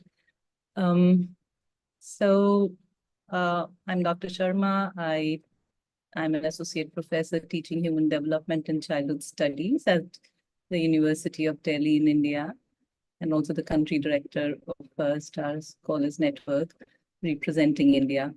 So apart from my teaching, I've been passionately working in using drama as a tool for social and cognitive development of elementary school children or primary school children.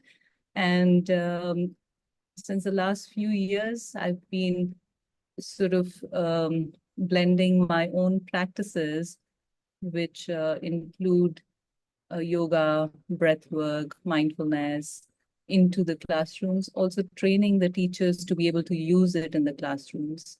So I'll begin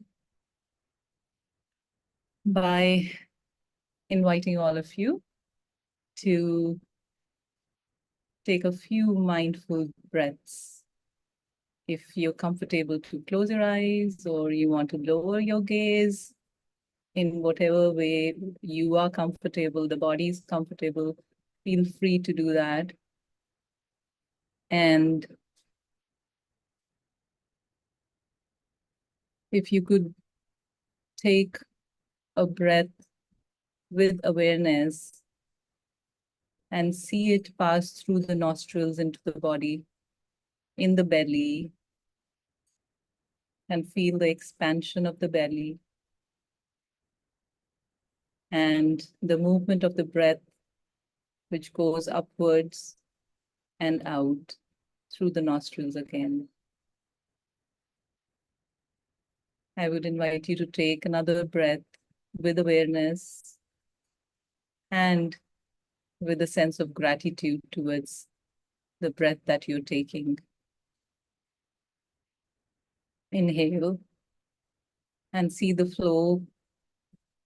Be aware of the movement of the breath from the belly as it goes out through the nostrils again. And one more breath. Just be with all the thoughts and sensations as they are. And let the body relax as you breathe out.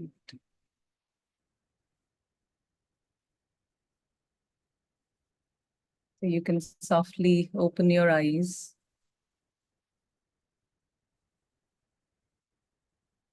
So I'll share a bit more about mindfulness. It might be similar to Stuart or different, but we're just flowing in the same flow, I would say. So mindfulness, as defined by Williams, Tisdale, Siegel, and Kabat,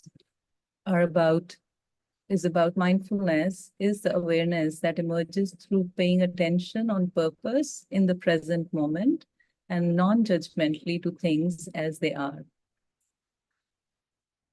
Here is a picture. I would invite all of you to have a look at this picture and just be with it. Do you see that you come up with some kind of thoughts? Does it bring forth any sensations in the body? Does it invoke any feelings? Or you're just looking at it? If you have any thoughts, you can please share it in the chat box. And the fact is that whatever it is, whatever you are feeling, sensing, it's all okay. There's nothing right, there's nothing wrong. It is what it is.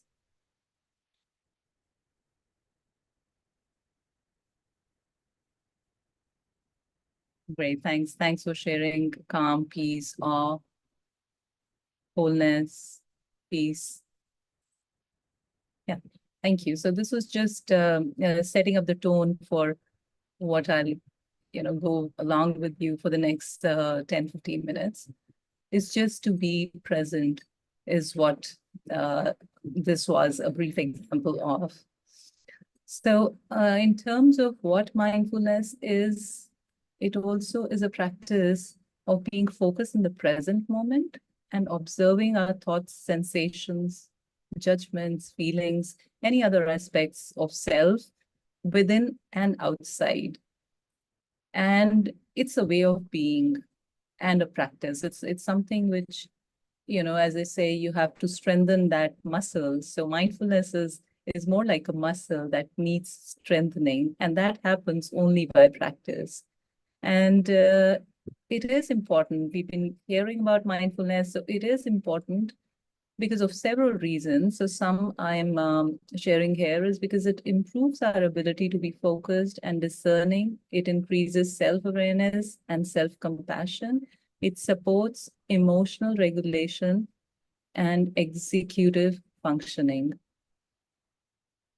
So I'll talk a little about this mindfulness training program that has emerged as a useful and tested means to support educators in terms of their emotional coping skills, mental health status, stress reduction, and work motivation. And there has been ample evidence that substantiate the effectiveness of mindfulness-based interventions in alleviating stress, promoting well-being, resiliency, and building social emotional competence, which in turn contributes to higher efficacy in teaching. So these are some of the studies which I'm quoting here, and there is a program which has been designed by Jennings and Greenberg. It's called the Pro-Social Classroom Model, which illustrates a pipeline of effects of mindfulness training program on teachers, classrooms, and students. So when we talk about the program, any program which is to be run in an educational setup, we cannot exclude the teachers and just think about the students. So teachers are included in that as also, because they eventually not just, you know, give it to the students, they also become as role models where children are they look up to their teachers and they see their teachers practicing a certain way of life, of mindfulness, of whatever they are. And that has a huge impact on students who come to schools. And teachers' participation in the mindfulness training is posited to have a positive effect on teachers' well-being and social emotional competence. In turn, the teacher's well-being is related to effective classroom management, positive interpersonal climate, and positive teacher-student relationship, which I think we all would agree on. And this model, the mindfulness training program and the model, the pro-social classroom model, it actually proposes that these effects will eventually trickle down to students' social, emotional, and academic performance as well. So in the next few slides, I'm going to talk about a research which we conducted in 5 schools in New Delhi in India, which was aimed for students in grade 10 and 12. The reason we chose grade 10 and 12 was because that's the age where, you know, they have to face the board examinations and there's a lot of stress which is happening. So we were invited to take this project in those grades in the schools. And the focus for the investigation was to see, to sort of assess the stressful experiences, about the pressure of studies on students at that age and the emotional imbalance, the awareness of any grounding practices or awareness about mindfulness that those students had. So this project was conducted for schools once a week for 30 minutes per session, and we did it for 3 months. And the findings, I'm just briefly sharing. This is not really, you know, this research is not really what I would want to focus on, but this is a part of my presentation today. So the results from the study show that participants have increased ability to attend to their internal and external experiences, they were able to practice to accept their thoughts and experiences in a non-judgmental manner. And they were able to verbally express their inner experiences and allow thoughts to come and go without reacting to those thoughts. And the participants, they also reported lower levels of stress, fewer time management concerns, and less fatigue.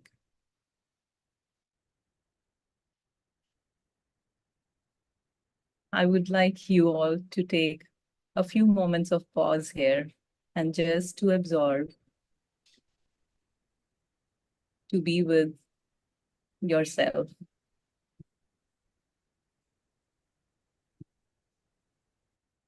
And I can go further now.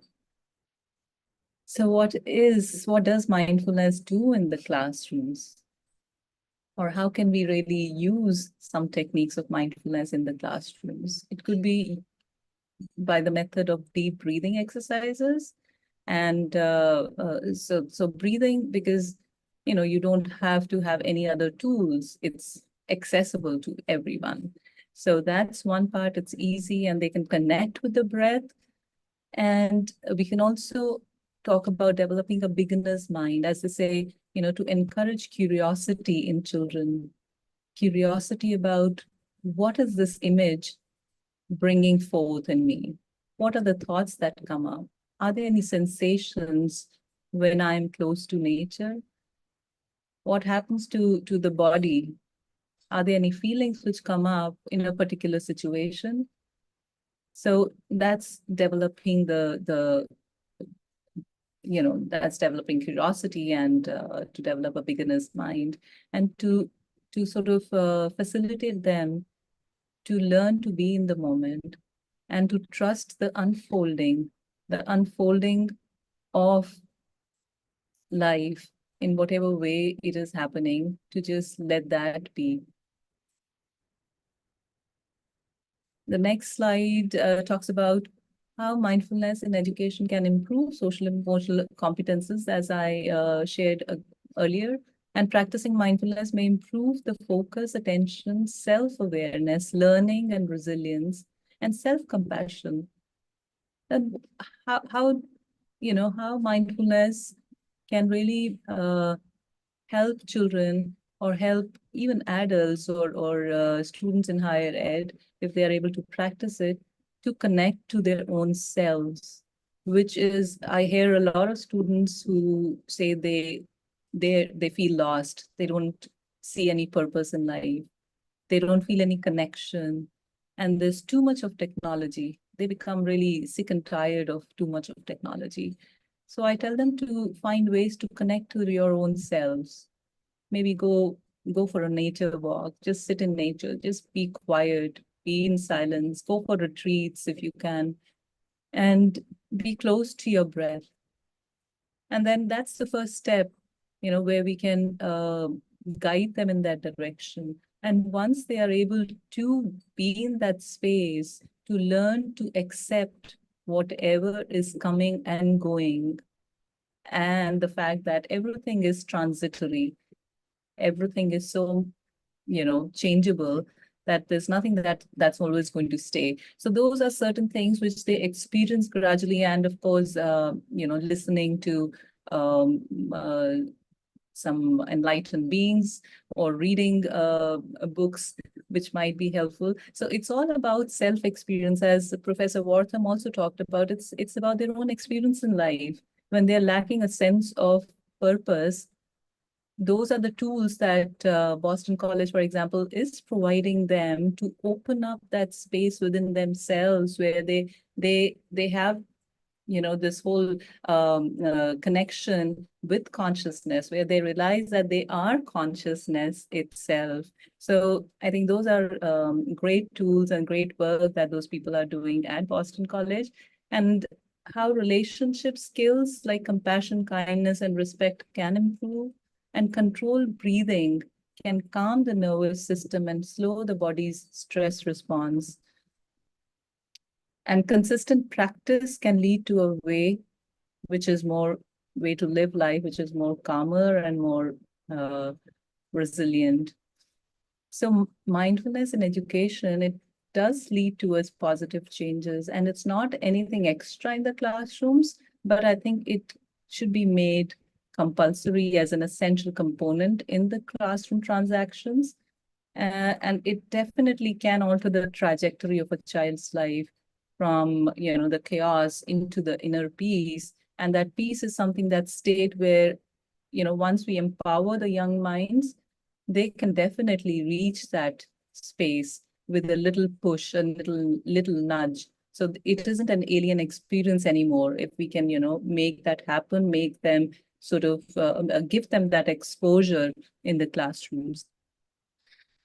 And mindfulness in classrooms, it also encourages to not judge and live in, not judge themselves or others, and to live in acceptance of others and the situations as they are. And letting go, we hear a lot about letting go, forgiveness. So those are the byproducts of mindfulness. Now, this slide is something which is based on some of the teachings of Joseph Goldstein and some other masters that I use in my teaching methodology in training the teachers. And what he has a concept about mindfulness is to not stick to anything that comes in life at any given moment. So when we are in awareness, when we are practicing or doing a guided meditation, the idea is to just be aware of whatever is happening within and outside, and not, cling to it or let the thoughts come and go. It's like the sky, that's an analogy which many people give, that look at the sky, that's the consciousness. And your thoughts are like clouds, which are going to come and go. So don't stick to one cloud. The cloud is never going to stick to anything, right? It's just flowing. So if that is the nature of life, so everything is just flowing and everything is transitory, the thoughts, experiences, feelings, situations, and things arise and pass. So there's a lot of talk also about suffering and struggle. Why does that happen? Is when we do not accept the changing nature of life. So when children grow up and they think about pain, they see the pain, like Buddha, when he was Siddhartha, and his own life was about experiencing death, illness, and old age. And those were very prominent features, which sort of really transformed his entire trajectory in life. So suffering, pain, struggles, these are things which are inevitable, which do come. But the idea is that through mindfulness, a person is sort of equipped not to suffer, but to just be in that situation. Also, a good example is, for example, when a child gets hurt, and instead of crying and, I mean, that's all okay, but to develop that ability to be with that pain and to let just that be, right? So these are certain examples which the teachers are trained into using it in the classrooms by being present in a way that you are beyond desire and aversion. I think that's really the key to it. You're not liking, you're not hating anything, you are just experiencing life. And it leads to expansive wisdom. And it also leads to compassion as a feeling and compassion as a responsiveness, which in turn leads to generosity with the, having the ability to say, how can I help? And to sort of promote that amongst children at a younger age. And it allows us to get close to suffering without pulling back because of aversion. The example that I gave about a child getting hurt and just being with it. So I'm just coming towards the end of it. What could be the tools for mindfulness?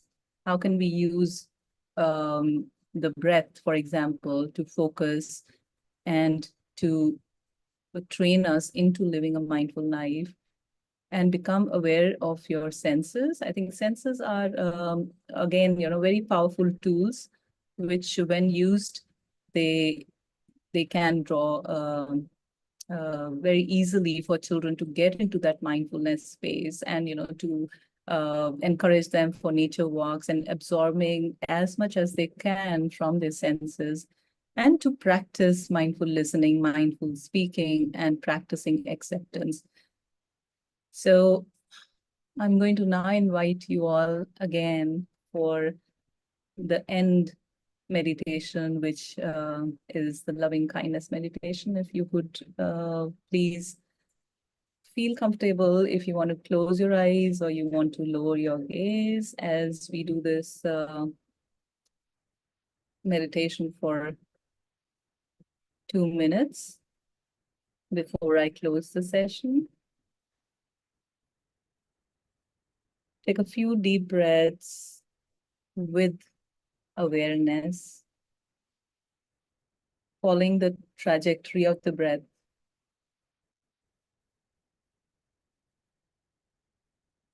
And bringing to your awareness anyone and everyone on this planet Earth that you know or you do not know of. And with an open heart, to send this message and this energy. May you all be peaceful and happy. May you all be safe and protected. May you be as healthy and strong as you can be. May you live with ease and kindness.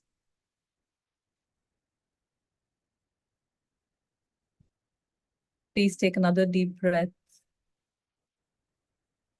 and bring that prayer, that energy and awareness to your own self. May I be peaceful and happy. May I be safe and protected. May I be as healthy and strong as I can be. May I live with ease and kindness. You can softly open your eyes. And I thank you all for your kind presence, for being there with me. Thank you. Thank you very much. Thank you very much, Charu. That was lovely. Okay, so for our last participant in this block, Dagmar Spain, she's going to talk about applied learning as a pedagogical tool. Thank you. The floor is to you, Dagmar. Thank you so much. Well, thank you so much, Charu. Thank you so much, Stuart. I'm very happy to be part of this section. And I think it's a nice transition. So I'm really kind of just extending it to a certain degree, even I'm talking a little bit about other things as well. So I will share my screen. I'll just 1 second.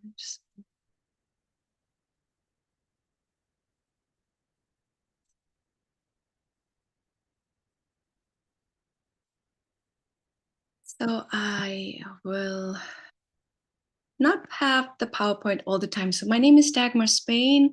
I'm actually just graduating my doctoral studies in dance education. I have studied for 4 years at Teachers College, Columbia University, and I am very interested in the dance educational environment, but also for other educators that are not necessarily moving with their bodies, to bring that concept of applied learning into the, the teaching environment. And it is had been already spoken about, especially by Professor Wortham. And I feel like it is so important for me and my understanding how to bring, learning into life and life into learning. So really students' situations really interact with their classroom situation. So this is a little bit the premise of my applied learning course, which I have developed. and had taught here in Berlin. I'm situated in Berlin at DanceWorks, which is a dance institute that is a BFA dance program. But I did this in this program for the pre-professional level, which is a 5-month level where students decide if they want to become professional dancers. So it is in this case a little bit this understanding, where am I standing? Actually, that a little bit like retreat, almost understanding by Professor Wortham. Really, this is like my education to really see what do I want to really do in the future. And this course was implemented for the students to understand how their dance learning then might make it decisive for them to say, yes, I want to become a professional dancer. So a little bit here, the definition, I can also make the view a little bit like slideshow view. Yeah, let's make it nice. So let me just do this. So my definition of applied learning comes a little bit, actually I was very inspired in my program, dance educational doctoral program by different philosophers and educators. One is Ralph Tyler, and he also often asks the question, what is in education, and what should or could be? So that question came up a lot. And of course, I'm very inspired by John Dewey, also kind of the father of Teachers College. And I think this meaningful engagement in their learning is very, very much implied in my applied learning course, and is really ultimately that the subordination of the life and the experience of the child, in my case, it's higher education, as to the curriculum, so that we don't subordinate students to do what we want them to do, but that somehow the learning becomes really meaningful for their lives. So I kind of defined applied learning the way I have implemented it in this course as meaning making of one's learning, learning reflections, learning in a social cultural context to really understand where they come from, where their home base is, or where their identities even are. They may come from other places, or even if they feel like they have identities, they may not be connected to their home countries. Also, it's a crossover of formal and informal learning, and is definitely a tool to develop social emotional learning skills, and it's planting the seed for lifelong learning skills. We have also talked about this today.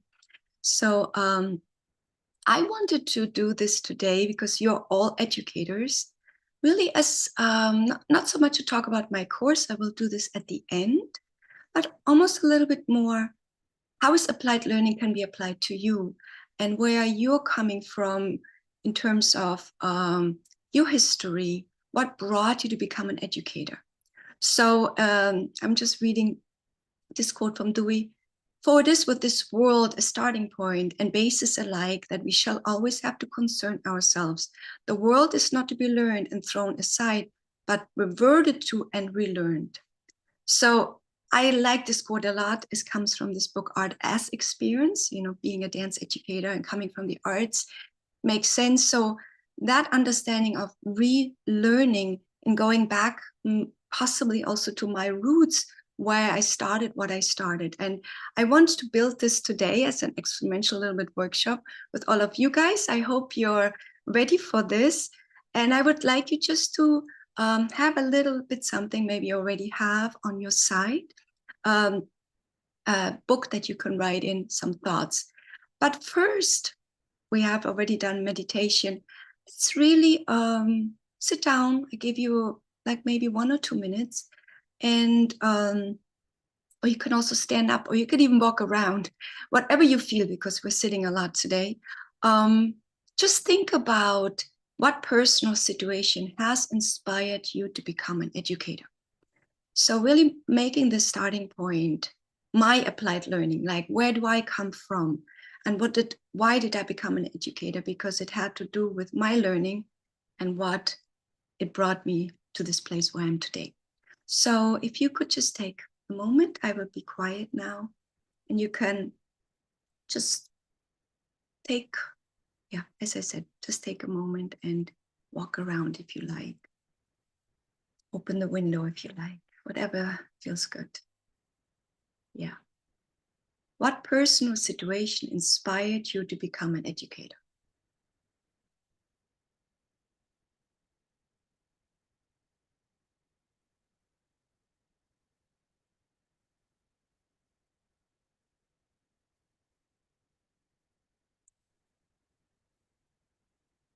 You can write it down, or if you're still in the mode of figuring it out, then let that really sit. It's no rush. I don't want to feel like you're rushed through that. It's really take your time.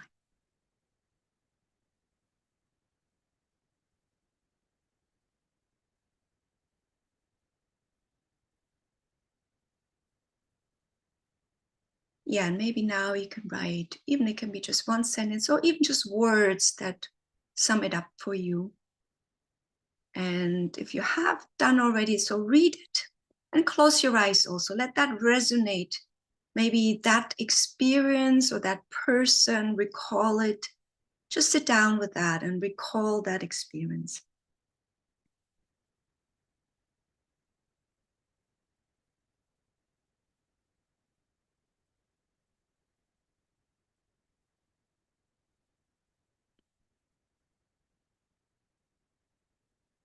So we move on now, and you can still add a few more words. I would just say that we'll move on in like 10 seconds.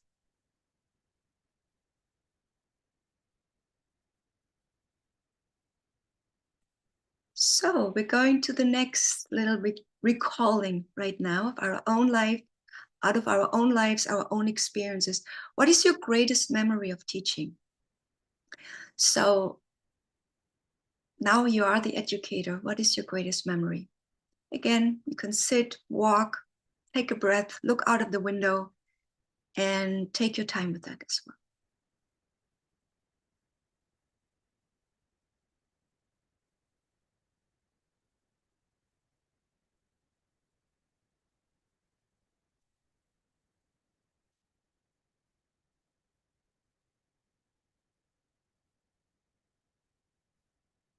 When you're ready, write down a few sentences or even just words.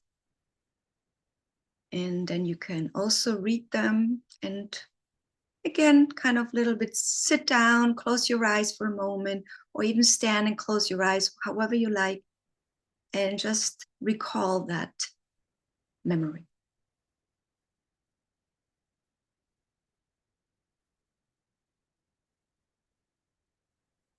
And then I move on in 10 seconds. So if you want to write a few more things, please do so.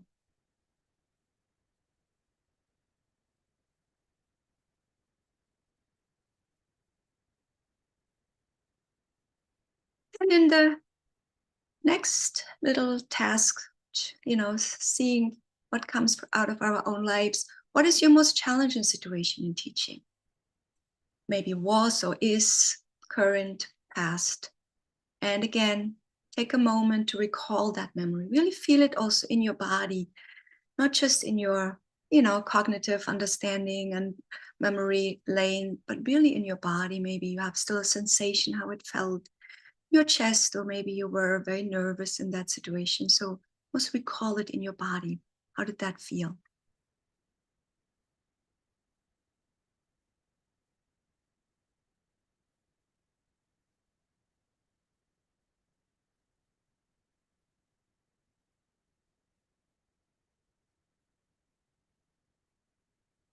Yes, and then if you haven't done so write down a few sentences, read them, and close your eyes. And just recall it again, in that memory one more time. I give you 10 more seconds, and then we move on.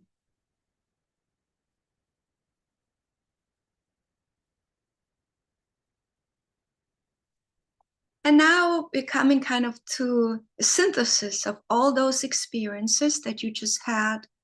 And if you could express these experiences with one word, one feeling, and an object or one gesture. The object somewhere in your home. Maybe it's an object that would express that. It could be also a picture, maybe.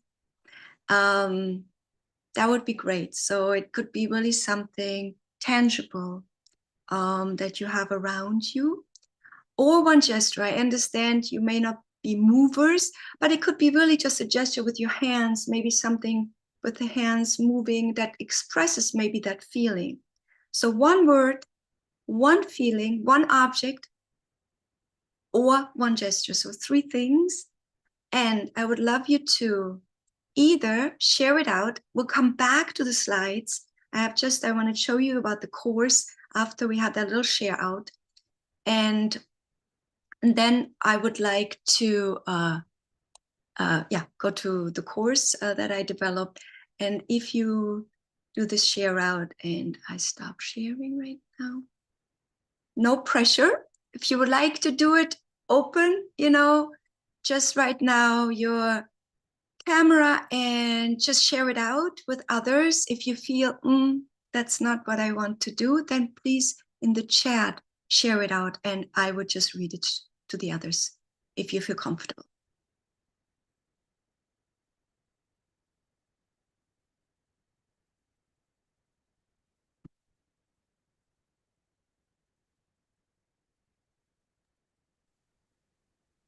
Sorry, Dagmar, we have 5 minutes left. It's okay. We'll do a very quick share out. I have only one more slide after that. It's okay. I don't need more than that. Just want to give some opportunities. And if you, as I said, either open your camera, you can just say it, or you just say it in the, okay, I have here. So it's sea, ocean, image, gratitude, maze, my teacher. So memory, great. So and even if it's just for you, something that you hold dear, and that's really important. Anybody else? You have anything you would like to share, or have an object maybe around you that would express maybe that experience, your first learning. Oh, here, Stuart, you want to share something? I'm just enjoying your talk very much. I just turned my camera on. Thank you. I'm very okay, no problem. I don't want to put you on spot. Okay, happiness, inspiring, unconditional. Great. Okay, all good, all good. I know we have already a long day. So what I will do is I go back to sharing, and I will just explain a little bit. You see if there's anything else more coming. Okay, great. Come back, share my screen, go back to here, and I will go to view. And so this we already did. And I just go to the last one. So why I wanted to do this with you is because, and it was already talked so beautifully about with Sharma. Sharma, thank you for that, Dr. Sharma, because we cannot forget us as teachers, and to have our visions always alive. It's important to go back why we wanted also to become a teacher, to keep our juices alive. I think it's very important. And I think all those inner changes with ourselves, the students feel. I mean, I'm in higher education, but I also have one course in teaching children, and I can definitely say children emulate everything we do. So how we are standing in the space, how we're talking, how we are sensing the world, children pick up everything. So this is my model, and this model, this is my curriculum, this is the applied learning. These are 3 models, and they are really about learning reflection. So I kind of talked you through this first model a little bit. Of course, we didn't do it with movement, but it was a little bit the understanding for those dance students to really understand dance as a self-assessment, something with a self-assessment tool, not so much just other people tell them if it's right or wrong, their movement they do, which can be very strong, especially in dance and higher education, is so much somatic awareness of their learning. So they feel it in their bodies rather than just being told how they may be supposed to feel. And this also brings a little bit more a social well-being and a more grounding in the classes. So they don't feel they're always at the mercy of their teachers to tell them this is right, this is wrong, this is a mistake or not. So it gave them a little bit of platform to really reflect on their own and their own learning goals, which we had started in the beginning. And then the second model, I don't want to really go through it because this is really focused on social emotional learning, but it was just, self-awareness through dance history, and also how where they started their own history in dance, and then also going back to really history in dance as a whole. And then learning applications, which is a little bit my understanding of lifelong learning skills. So what do I do with my learning? What do I do outside of the context of this dance studio? And in this case, also then lifelong learning. So this is a course I developed, and I am very happy that it was very well received. But I also can say some students, and I'll finish now with this, were a little bit hesitant with reflections, and I can definitely see that in dance and higher education, the goal to, let me just stop share, I don't know. It is not easy, at least in the environment that I teach, for students to feel motivated to really learn with their self-motivation, their and self-assessment skills. They are very used to, in instrumental learning. So not, and I can see that it's something, if I want to continue that more in, it needs to be a practice that they feel, yes, it's not just the teacher telling you if something is right or wrong, this movement is right or wrong. So I'm sure in other environments it's that way too, but I can say that dance and higher learning, we still have a long way to go, that students really feel they own their education, and it's not just up to the teachers to assess them. So thank you very much.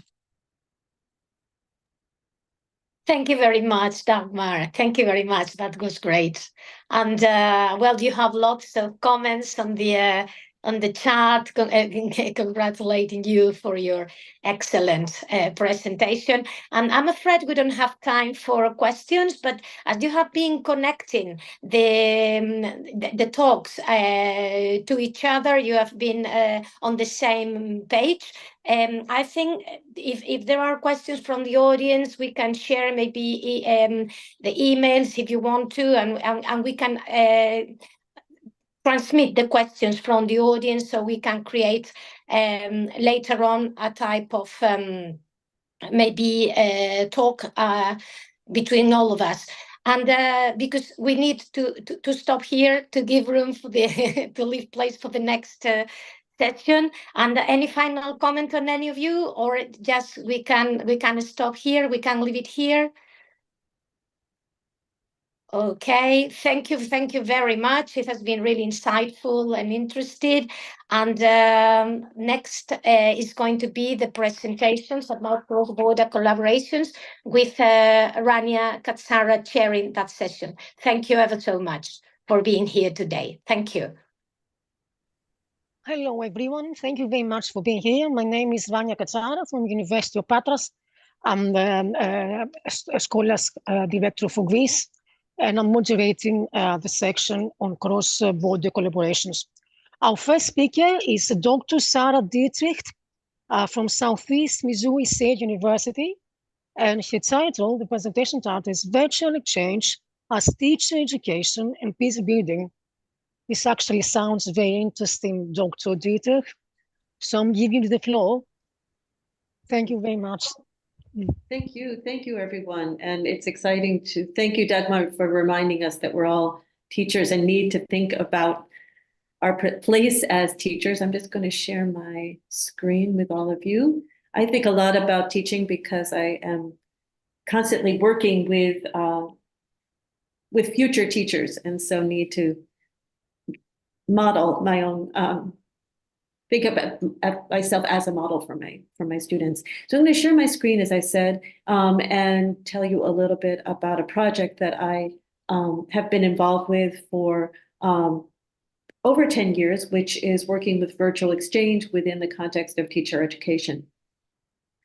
So virtual exchange, as I think many of you probably know, is a model that brings together, that uses technology to bring people together, often people in different parts of the world, which I think is why this is a cross-border example, and also often groups that are two academic groups. But in the project that I'm going to be telling you about, one group was in an academic setting and one group was not in an academic setting. So in the time that we have together, I'll tell you a little bit about the project, a little bit very briefly about research on virtual exchange as teacher education, talk about the conception of person-to-person peace building and how I'm framing that, and then the most important part of the project and of my work, which is the participant voices.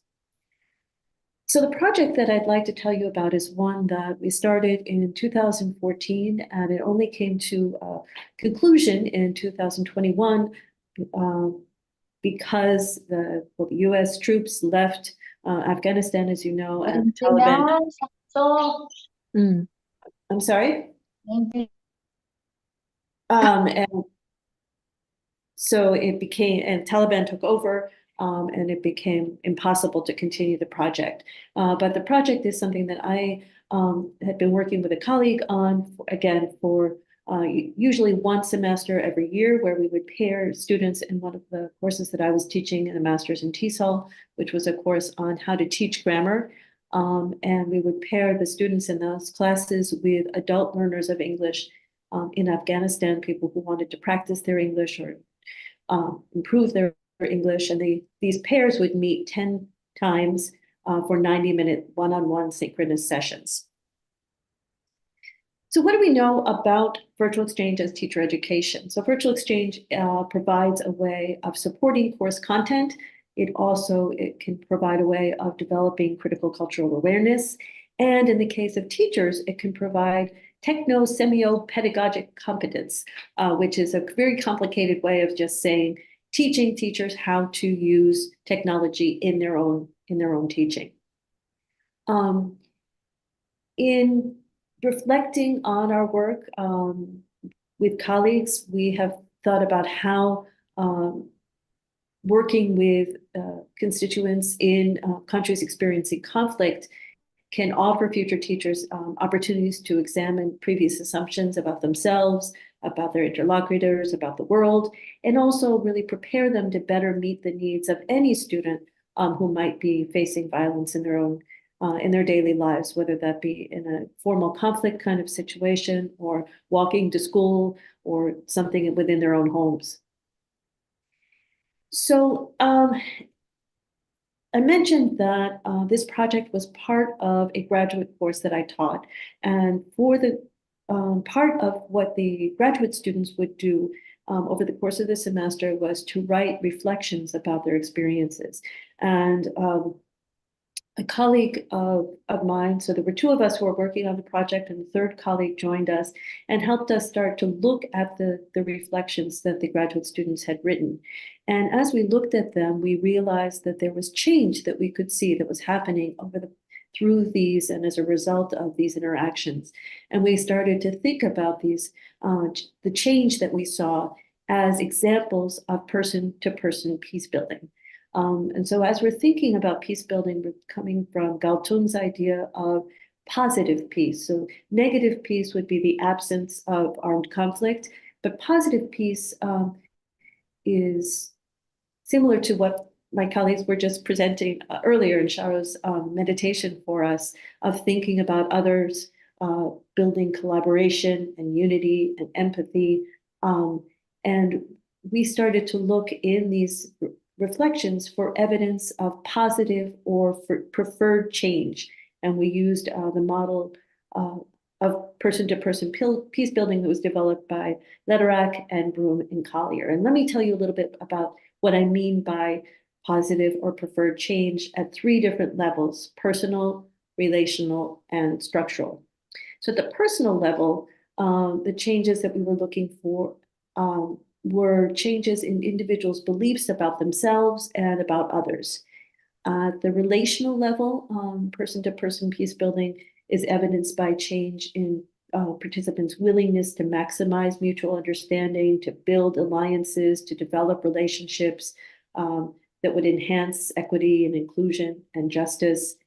And at the structural level, we see evidence of change of people's awareness of systems that create and enable difference in access to resources or to status, and also evidence of change in their willingness to minimize and ultimately eliminate violence.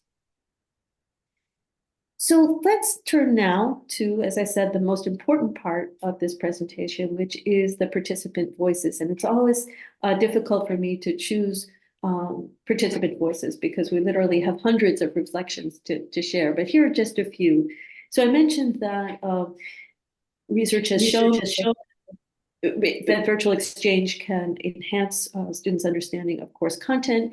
And here you can see that students are talking about the fact that they've learned more about grammar, which was, again, one of the focus things that we were focusing on in the course. And they've also learned more about how to teach grammar, which was the other thing that they were developing and reflecting on as they were interacting with the Afghan participants. And I just want to say quickly that all of the voices that I'm sharing here are of the teachers, and that is because those are the voices that we gathered through the reflections. And I'll talk just in one of the reasons actually that we did not gather evidence or perspectives from the Afghan participants was frankly we were concerned about their safety and wanted to make sure that they stayed anonymous, which unfortunately we found out in 2021 was very, very important. We also see evidence here from the pre-service teachers that they developed techno-semiopedagogical knowledge. If you can think back to when we didn't know what Zoom was, I know that seems like a long time ago, but most of these participants were using Zoom before the entire world started to do that. So they learned about how to use Zoom, and they also learned how to interact online and tutor online in this case, and started to think about how they could use technology in their own classrooms. Some of the participants have also talked about developing virtual exchange for their own students. They also talked about the fact that they learned how to face challenges when the internet wasn't working, for example. There were some blackouts in the internet, or sometimes the access to electricity was intermittent. And when we first started the project, we were using Skype, which was less reliable than Zoom. So they really needed to navigate how to use technology and what to do when it wasn't working. So here also are some evidence, again, of what I was talking about change that constitutes, we think, evidence of person-to-person peace building. So we see here that some of the participants talked about change at the personal level, change in their understandings of the world and of culture. Also what they had learned about the people that they were working with, and finding some similarities, that they were sharing values and aspirations for success. Also saw evidence of change in understanding of a structural level. And you can see here, these particular quotes focus on education. And that was something as teachers that the participants were very focused on, you can imagine. And speaking specifically, you can see in the second quote about the experience of a female participant and her dressing as a boy to be able to attend school. And then finally, here's an example of change at the relational level. And I know it's a long quote, but I think it's interesting to see how often this person is saying it was challenging for me to respond. I wanted to say the right thing. And you can see this work that's really going on between that this participant is sharing, of wanting to be able to connect and to build a strong relationship with the person that they were interacting with. So to close, I've been talking about we, and I'm not using the royal we here. I'm talking about we in talking about my co-authors. We wrote a book about this project, and you have the cover here. So Didem Ekichi was, when this project started, a master's student in the program where Amy and I were professors. And so Didem and I worked on this project. Amy had experience working in Afghanistan and also thinking about peace within the context of language teaching. And she joined us, and then the three of us, again, worked together to think about this project and to think about the possibilities of virtual exchange for creating opportunities for person-to-person peace building. So thank you very much for your attention. And I don't know if we have time for questions, but I'm always happy to answer them either now or you have my email here too. So thank you. Thank you very much, Dr. Dietrich. It was really very interesting. Well, I've got a question for you. In your experience, what's the most challenging thing when it comes to virtual exchange, teacher education, and peace building? It's a good question. I mean, my first thought is very concrete, which is the logistics are very complicated. You need to be able to, you have time zones, you have personalities, you have getting people to try to connect. That could be very complicated. It took us a little while to figure that out, how to pair people up and how to get people working together when there was a 9.5-hour time difference. I think the other big challenge that, and I'll be very honest with you, I've been working on a piece recently about a virtual exchange that I did, which, spoiler alert, didn't work very well. And, I think that because I didn't do enough to create the opportunities for the students to really get to know each other and to interact with each other. It was a project with Ukraine, and I was hesitant to ask too much of the students in Ukraine because I didn't know how to ask them about their experiences. And they didn't end up sharing very much about their experiences. And so it was really a missed opportunity in a lot of ways. And so that's something I, as a teacher, have been thinking a huge amount about and how I would do it differently in the future, and to both create the space for the participants to share what is happening in their lives, but also from an ethical perspective, not say, "Hi, I'm an American white woman. Could you please tell me about your daily conflict, how often your life is?" I mean, so it's a really very something I've been struggling with a huge amount, I would say. So I guess it's a comfort zone. It's for teachers. The comfort zone is a very complicated matter. Well, any other questions for Dr. Dietrich, please? Perhaps you can share your email in the chat because people might want to contact you later on. Of course, please. Thank you very much again. It was really very, very interesting. I would definitely like to get your slides, if that's possible for me to consult again later on my own pace. Thank you very much. Okay, so our next speaker, again on the same area, is Dr. Umayma El-Ghazali. I'm terribly sorry if I don't pronounce your name correctly, but we know the foreign names are difficult to pronounce, including mine for other people who are not Greek. So Dr.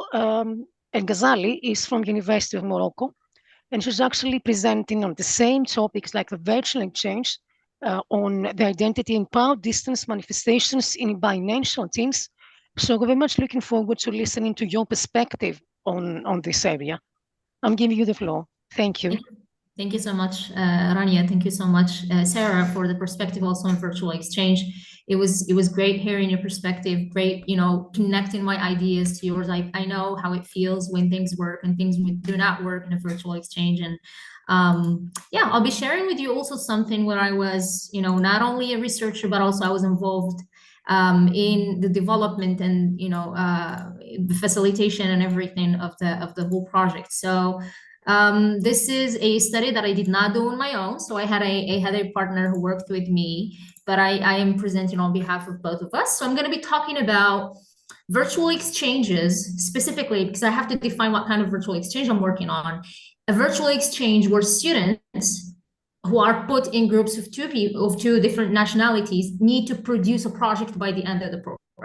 So they're not just there to communicate, connect, learn about each other's cultures, but also have to produce a project that fixes a local issue in the community. So for us to understand how, because they will be involved in communication, they'll be involved in, decision making, they'll be involved in creating solutions together, then I needed to understand the impact of identity, or we needed to understand the impact of identity and power distance in those decision makings inside of that group of people where two students are together. So briefly, and I will just go into this. So my name is Umaima Al-Ghazali, and I am a university lecturer and professor at Mohammed V University in Morocco. I teach English communication, soft skills, and I'm also interested in anything intercultural development. I was an exchange student. I participated in exchange programs, virtual and physical, as a participant, then a facilitator, then an organizer, and now I'm a researcher. So I've been through all the phases.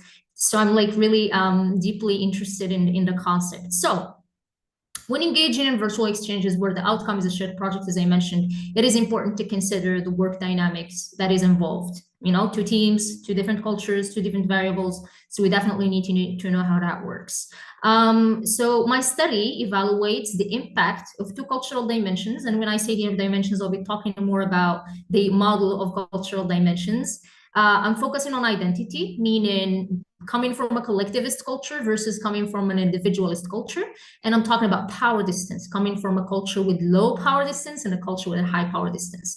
And of course, on the communication between students. And I'm investigating this from the perspective of facilitators, not the students, because they are the ones who are observing, they're the ones who can actually speak a lot more about the experience.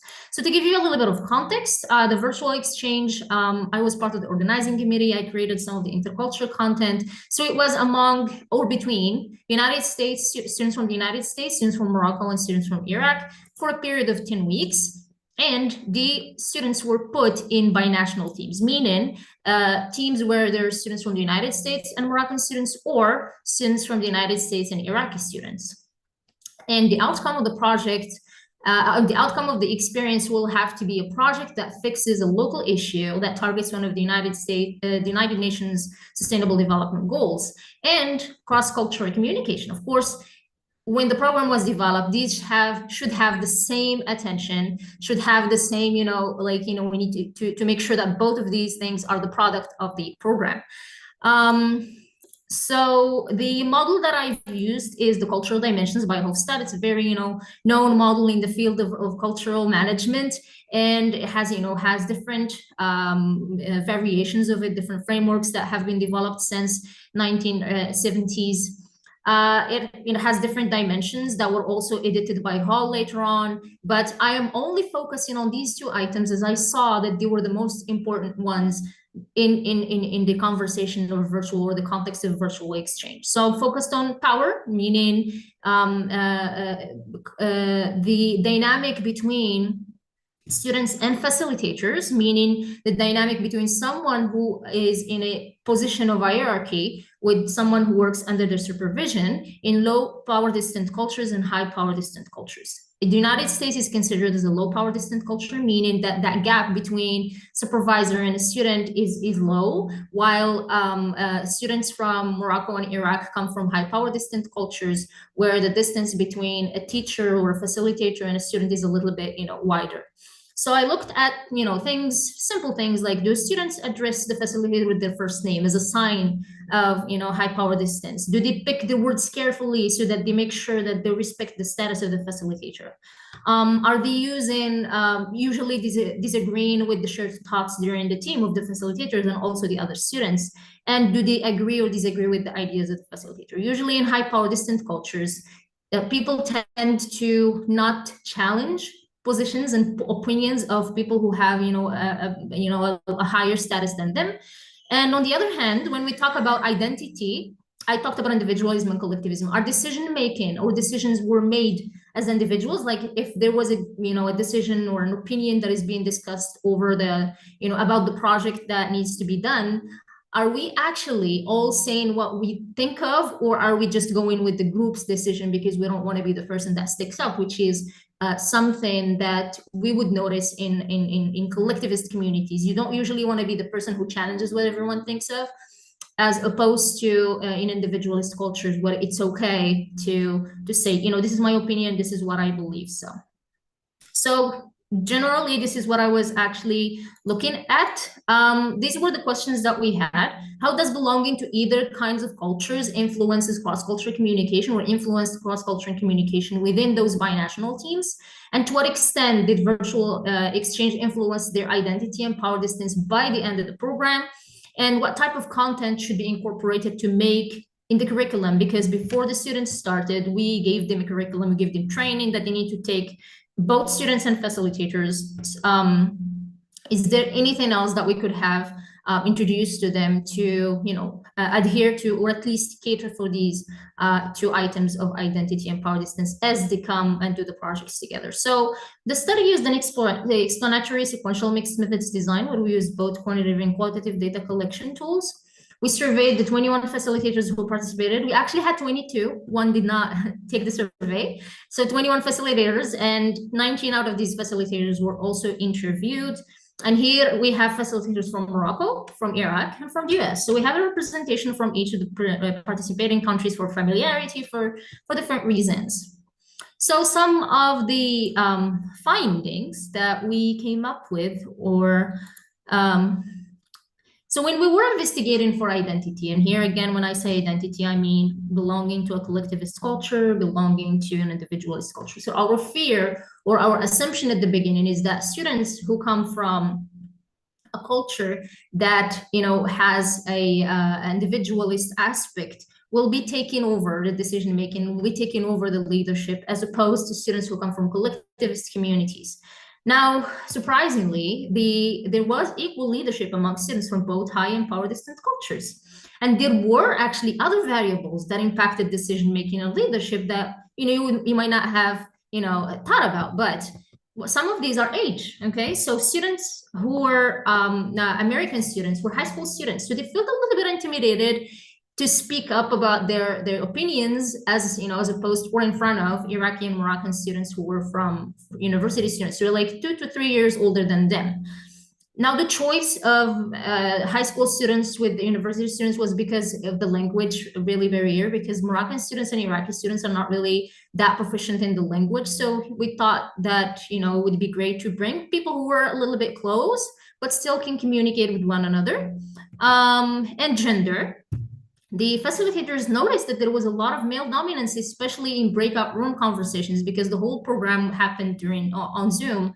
So whenever students were split into groups, male dominance in decision-making and, you know, taking over was very noticed among all cultures. So US students, Iraqi students, and Moroccan students.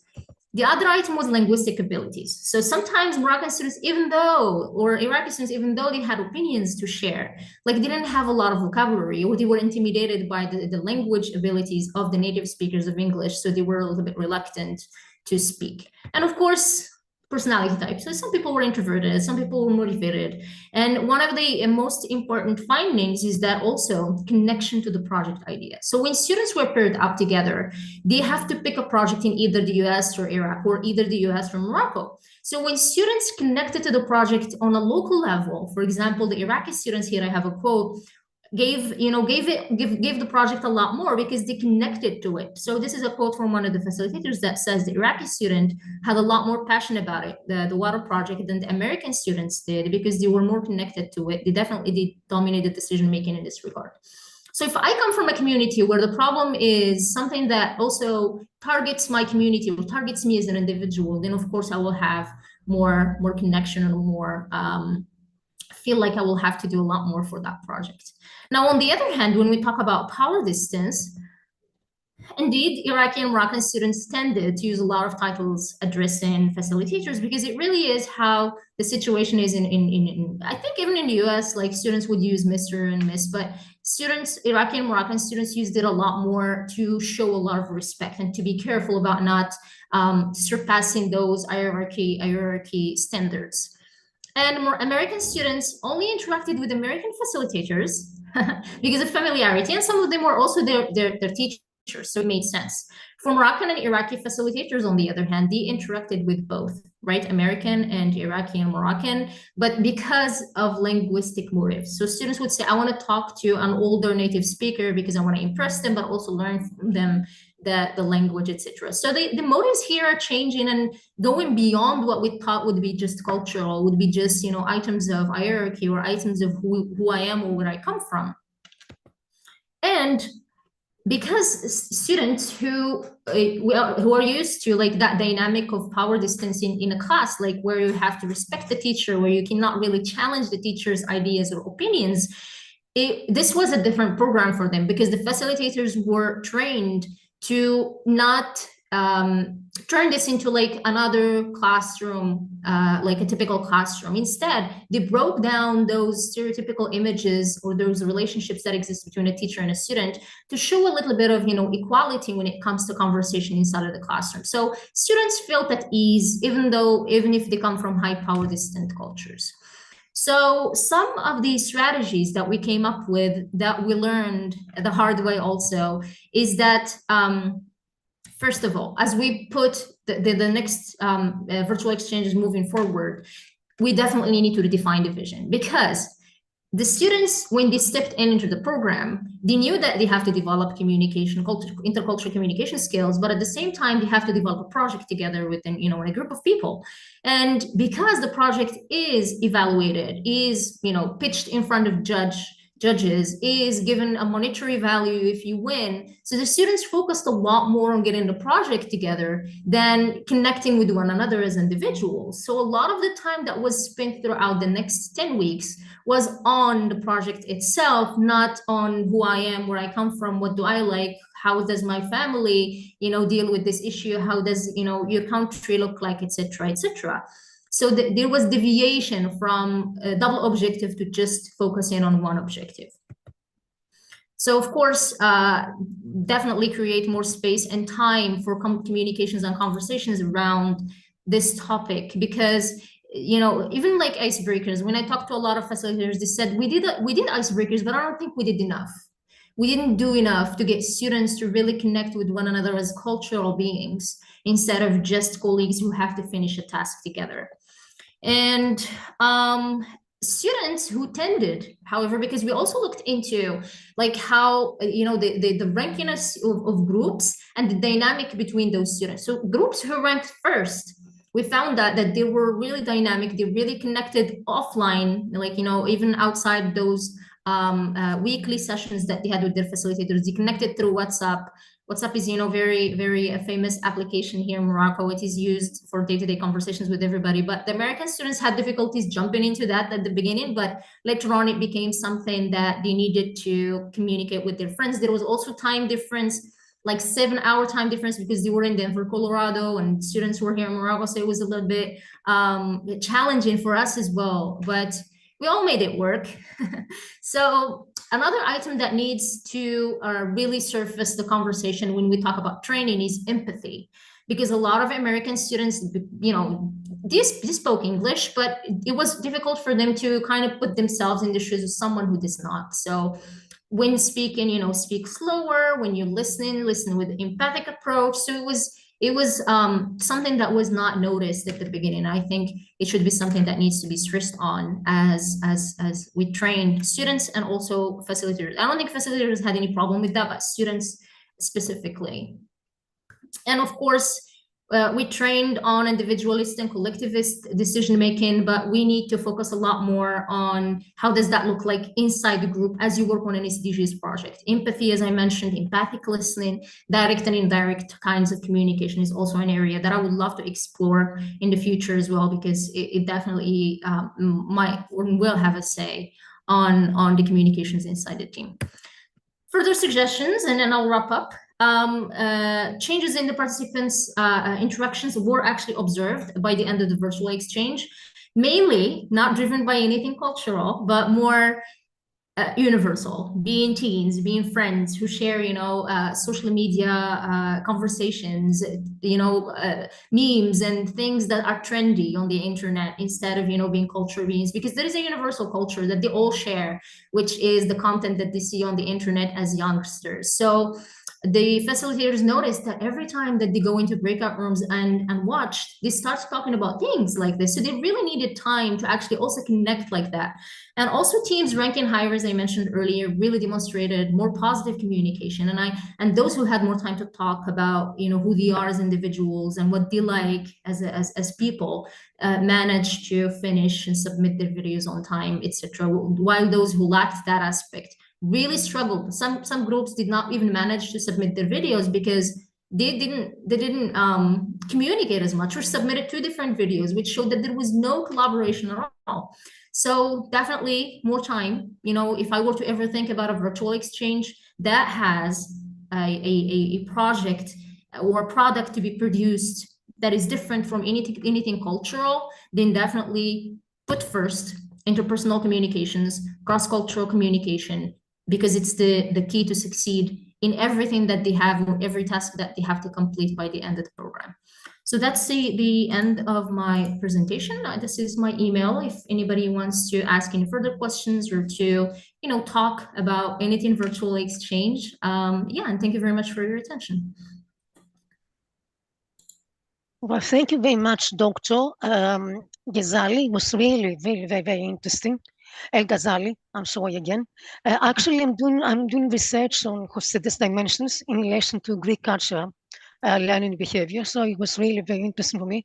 So I've got a question for you, because for me it's actually very interesting for my own research. What's the most challenging Hofstede's culture dimension in your experience? I think, you know, I was teaching my I usually like always bring, like whenever I teach a class, no matter the type of class, I always do something about cultural dimensions. So last week I was teaching my business English students about intercultural management, and then I didn't want to overwhelm them because their English, you know, they speak fine, and these dimensions are really hard to kind of break down to students who do not really, you know, master English as much. So I said, what? These are the dimensions. There are more than, you know, that you can think of, but we're going to only focus on individualism, power distance, and uncertainty avoidance. But because, you know, the Moroccan students really tend to belong to communities where uncertainty avoidant is weak, meaning that, you know, there's not a lot of planning, we go with the flow, we have a spiritual side that we tend to lean on, so that we, you know, there's a little bit of, you know, chill approach to living.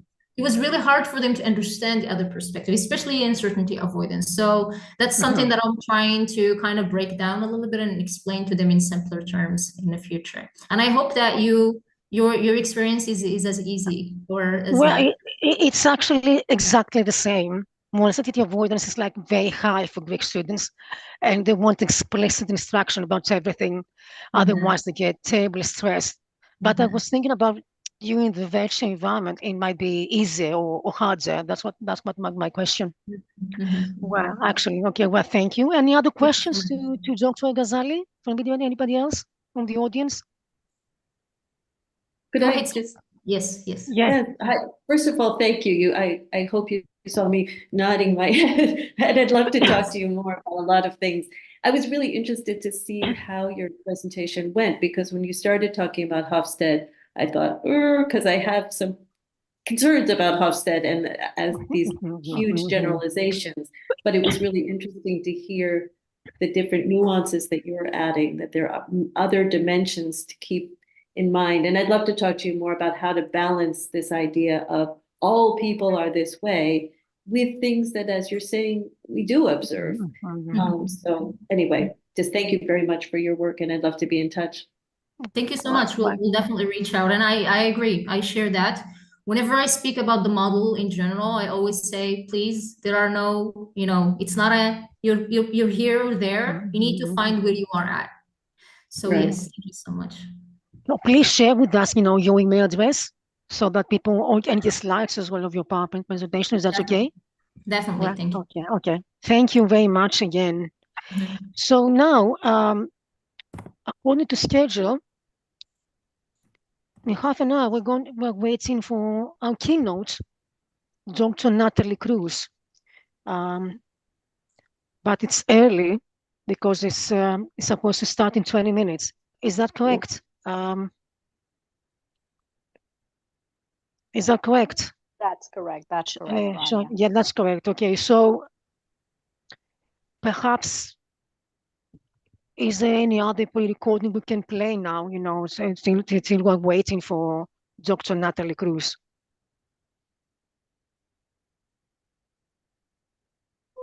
Or perhaps we can discuss about our 2 sessions on virtual exchange and, you know, gain more insights on the topic. Or perhaps have a break. That's a very good idea, Map. Okay, let's have a break now, and then we can come back in 15 minutes to listen to a great keynote by Dr. Natalie Cruz. Okay, so see you soon in 10 minutes. Okay, thank you.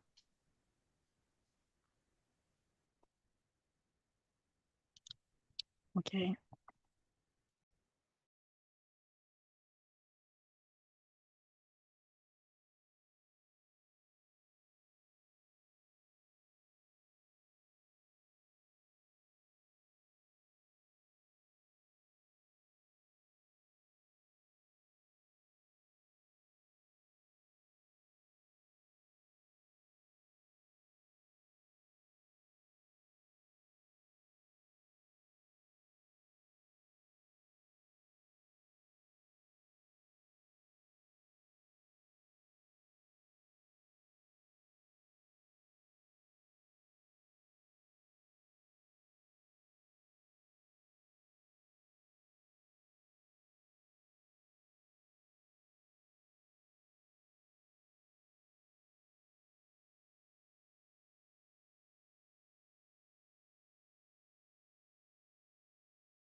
Sometimes like all you want to do is run. Hear me out, hear me out. It's all the things you never show. There are the things I want to know. Secret start in your heart so slow. But if you don't wanna tell me now, I guess I'll never know. Losing almost all my energy. It's getting hard to talk to you, and I'm the only one who speaks. It's all the things you never show. There are the things I want to know. Secret start in your heart so slow.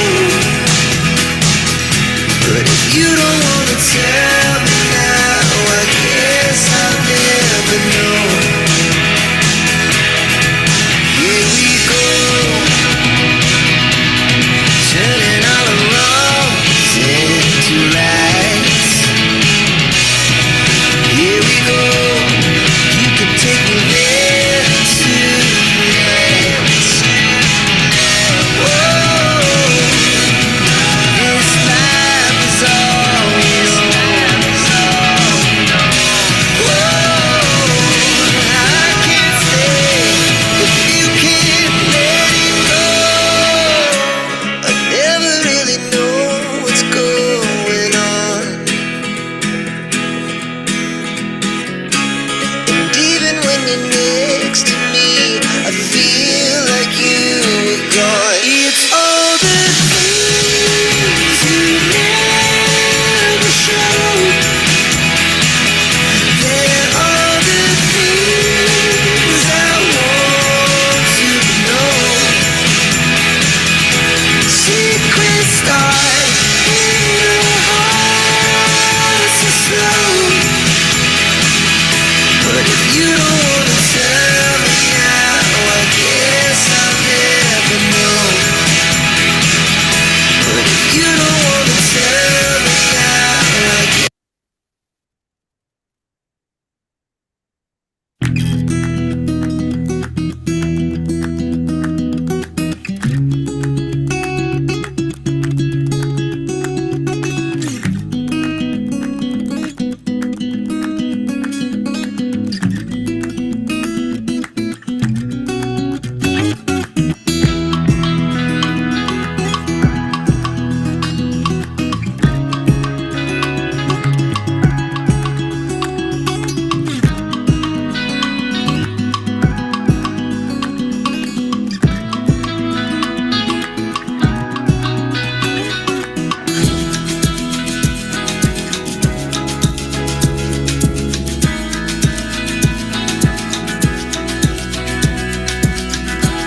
Oh, Ronnie, I can't hear you. You're on mute.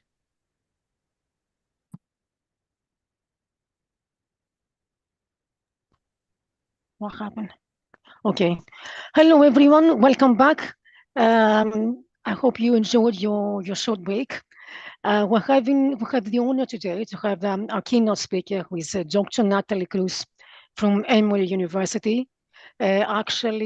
Natalie Cruz is a very experienced in Star Scholars leadership. She was actually coordinating all accounting directors from Star Scholars, and we are very much grateful for her support. Personally, I learned a lot from Natalie, and she actually motivated me and inspired me to work a lot harder on my mission. Dr. Natalie Cruz, let me say a few things about her. What does that mean? Sorry. A few things about her. Well, okay, her experience. She's the Associate Director of Global Strategies and Initiatives. In this role, she leads the implementation of initiatives to advance Emory's global strategies. Previously, she was an Assistant Professor of Education at Charleston Southern University. Her quantitative and qualitative research focuses on international student mobility worldwide, international students' experiences in under-research contexts, and increasing access to intercultural learning experiences. She has also worked in scholar and practitioner roles in multiple national and institutional contexts and has researched and partnered in dozens of countries worldwide. Also, she holds numerous leadership positions in the Association for the Study of Higher Education, in the Association of International Education, and of course in the Center of International Higher Education. With Dr. Natalie Cruz is a very experienced speaker and researcher scholar on the topic.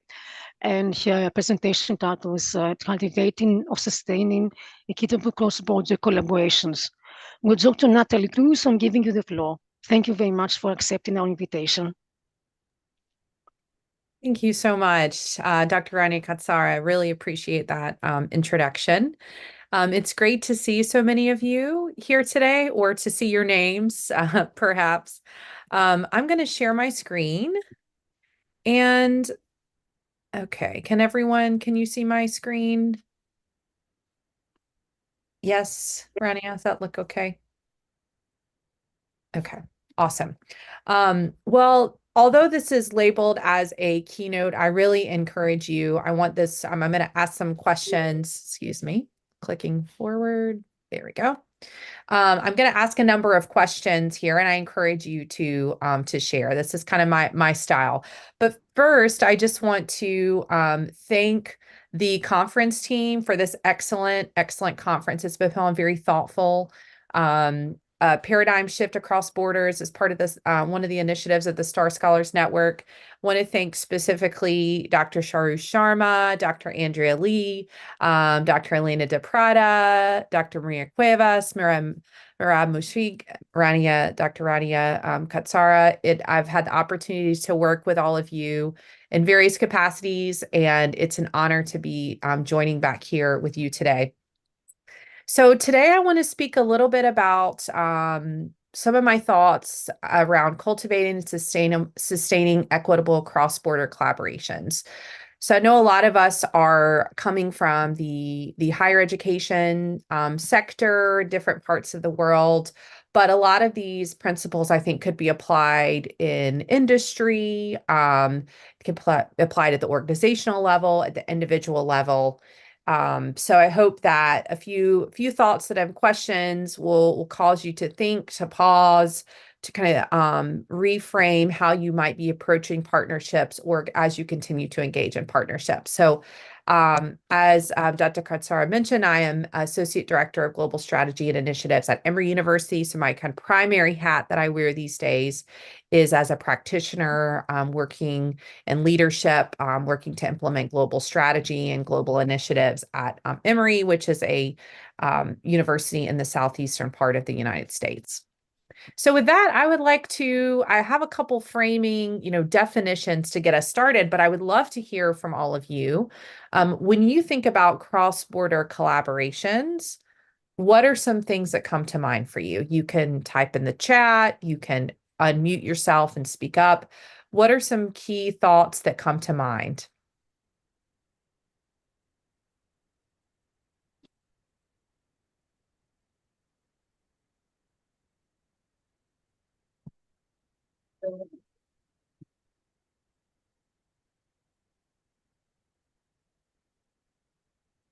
Working as a team.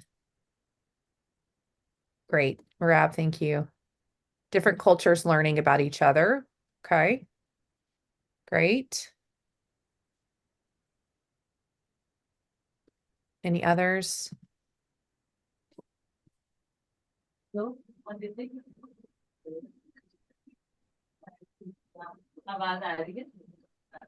Okay. I think those are great. I hear someone maybe unmuted themselves, but I can't quite hear. The other frame that I kind of want to approach this conversation with is through a lens of decolonization. So that's my other question for you as well, is when you think of, decolonization, what does that mean to you? What are some words, phrases, thoughts that come to mind?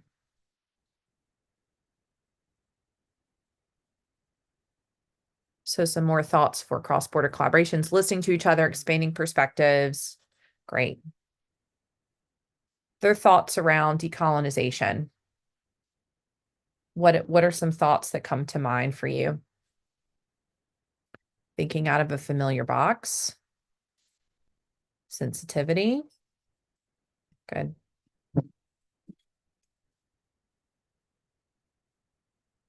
We'll continue to share, and you can type in the chat throughout. Diversity, great. Great. Those are all absolutely. Well, as you imagine, there's no right or wrong answer per se. But I wanted to kind of get where your mindset was at when you thought about these important concepts that is going to frame this conversation and frame these thoughts. So very simply, cross-border collaboration is the process of working with people from different countries and regions to achieve a common goal. So that could be applied in a lot of different ways. It could be the perspective I'm taking is from a university level. I work with a lot of different universities building partnerships, but there's also individual partnership level as well. And decolonization is a really important lens to take as we're thinking about these partnerships. So I really like the University of British Columbia's way that they have defined decolonization, which is the process of undoing colonizing practices, which within the educational level, this means confronting and challenging the practices that have influenced education in the past and which are still present today. Some of those have been changed through policies. Many of them continue on, whether explicitly or implicitly. So I really like some of the conversations here, giving others opportunities, discomforting levels, sensitivity, diversity. All of those things are really, really critical. So a few key steps to think about cultivating and sustaining equitable cross-border collaborations, particularly thinking through a decolonizing lens. These key steps here are not necessarily something that you do once with each partner and you're done, right? Or that one necessarily always comes before the other. It's kind of a cyclical way you can approach. One may come and then you go to 5. And so it's really some kind of key thoughts or key steps to keep in mind. So number 1, dig deeper into your motivation. Number 2, identify partners intentionally. Number 3, recognize your power. Number 4, elevate unheard voices. Number 5, make conscious progress. And number 6, engage in thoughtful and consistent reevaluation. So let's talk a little bit more about these. And I've asked a lot of questions here throughout, and you can respond to any of these in the chat throughout. So dig deeper into your motivation. So I'm a fan of a good metaphor and a good visual image. So I really like the idea here of thinking about physically digging deeper. Digging deeper is kind of metaphorically, we're using that. But when you're digging, right, when you think about any one particular slice of land, there are layers. There are different things have happened. We look at fossils, right? You can see, millions of different years the deeper down you go, right? There's different things that have happened that have shaped the environment. So when you think about your own self and the layers and that we have as individuals, and when we approach any situation, what is your motivation for establishing a partnership or collaborating with somebody? Why do you want to collaborate outside of your own country, of your region? Maybe a different language, maybe interdisciplinary, another field. So some of these ideas and the things you put in the chat around why do you want to collaborate what does cross-border collaborations, maybe these are some, but I'd welcome you to share when you're thinking about creating a new partnership, what's your motivation? So it could be to, maybe Spanish is your primary language, right? And you're working with people that speaks, your similar language, right? Maybe you're interested in how education and chemistry, intersect, right? Maybe you're thinking about, we've heard a lot about education, higher education from my context. I want to elevate the voice of someone who maybe it hasn't come.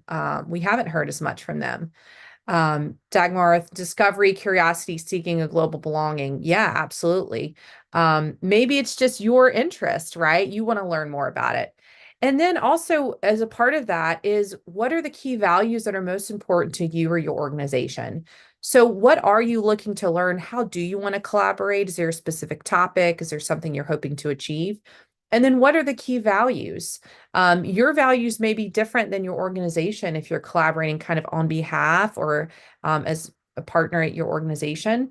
But I think that key value alignment and finding partners and organizations that share your similar values is going to be really key to creating and sustaining a beneficial partnership. So number 2, identify partners intentionally. So this is something that I don't know if anyone feels me on this, but I've really been embracing and moving into a season of intentionality, right? So we are in our field, we are hard workers, we get an opportunity, we say, yes, I should take this opportunity. And great things happen from that. But I would also encourage you to think intentionally about the decisions that you're making, why you're making certain decisions, why you're engaging in certain collaborations. Why are you reaching out? If someone reaches out to you, that's great. Maybe that fits, but maybe that's not the right season or the right partnership for you. So thinking about identifying partners intentionally. And one question you can ask yourself too is, what is the field? Field, maybe a lot of us are in education, higher education, K-12, international. What is the field missing that could be strengthened by a comparative perspective?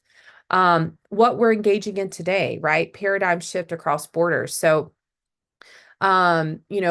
if you have maybe looked at, like my perspective, international student experience, which countries have we not heard from? Right? And what's the reason? International students are going all over the world. So which countries, which regions have we not heard from about that perspective? And then thinking about, what are the key strengths that you bring? So I'd love to hear, or write in the chat, what key strengths when you enter in a partnership, what do you think are some key strengths that you bring? And what are strengths your partner could bring? Right? So we all have strengths. So maybe you're really good at being proactive in communication. Maybe you have you're strong in quantitative skills. Maybe you have done a lot of work in decolonization, right? Maybe you have lived in different parts of the world. You speak different languages, right? So what are the strengths that you feel like you bring to partnerships? And then, it's a conversation, it's a relationship. What are the strengths that you might need? Maybe you need someone that has that qualitative lens. Maybe you need someone who is younger in the field and has, fresh ideas. Intersectionality, absolutely. I love that, Rania. So thinking about, it's not like, well, I have these, let me find someone who can make me better. That's not how you approach it, but thinking about the strengths that you bring to the process and the partnership and how you might find complementary strengths, I think is really, really critical. So number 3, recognizing your power. So one thing to mention is that there are various types of power, levels of power. I think we think about, males having power, Caucasian whites having power, Western, all of those are true. And that's where we see that hegemony really manifest in many ways, but we all have different types of power. You may have power of connections. You may have power of experience, right? We all have levels of power. So how does yours manifest? Implicitly and explicitly. Are you aware of how in these relationships you're approaching someone and they feel maybe, oh, I have to partner with this person, right? So how is your power manifest? So understanding, doing some thought work around what power and privileges do you have? And don't just acknowledge, engage with it, wrestle with that, do some thought work and create a space with your partner, potential partners where authentic dialogue can occur. You can talk about what are the strengths you're bringing? What do you think this embedded power you may have? And I would say this can come out in big and small ways. So one way I think that I see this in the US a lot, right? So working with partners is it's like, well, this time works for me, right? So yeah, it's like late in the night for you, it works for me. So there's a checks and balances with that, right? So if you're engaging with someone and it's always on the best time for you, you need to think about changing that up because that may be some way that they have some thoughts around, oh, we got to work in their capacity where they're coming from. And even changing up something small as a platform you're using, your meeting style, the time zone can be really, really beneficial. The 4th one, I think, building off of the recognizing your power is elevating unheard voices. And thinking about who is missing from the conversation. And I think that's where really opening up that conversation to if you're approaching someone talking about sustainability, right? And you're coming from the UK and you want to hear from someone maybe in Zambia, asking we've talked about this project, this program, this research. Who's missing from the conversation? Do you know of a person, a thought, a group that we could have in this conversation? What languages need to be heard? Right. I know the Journal of International Students has done a lot with, different languages, promoting different languages, using the right wording. Yeah, I think that it's really important to not just, maybe if your common language is English, could you work to also translate what you're doing into your partner's native language, into a language where they may not have the same depth of research over time. So I think that's really, really important.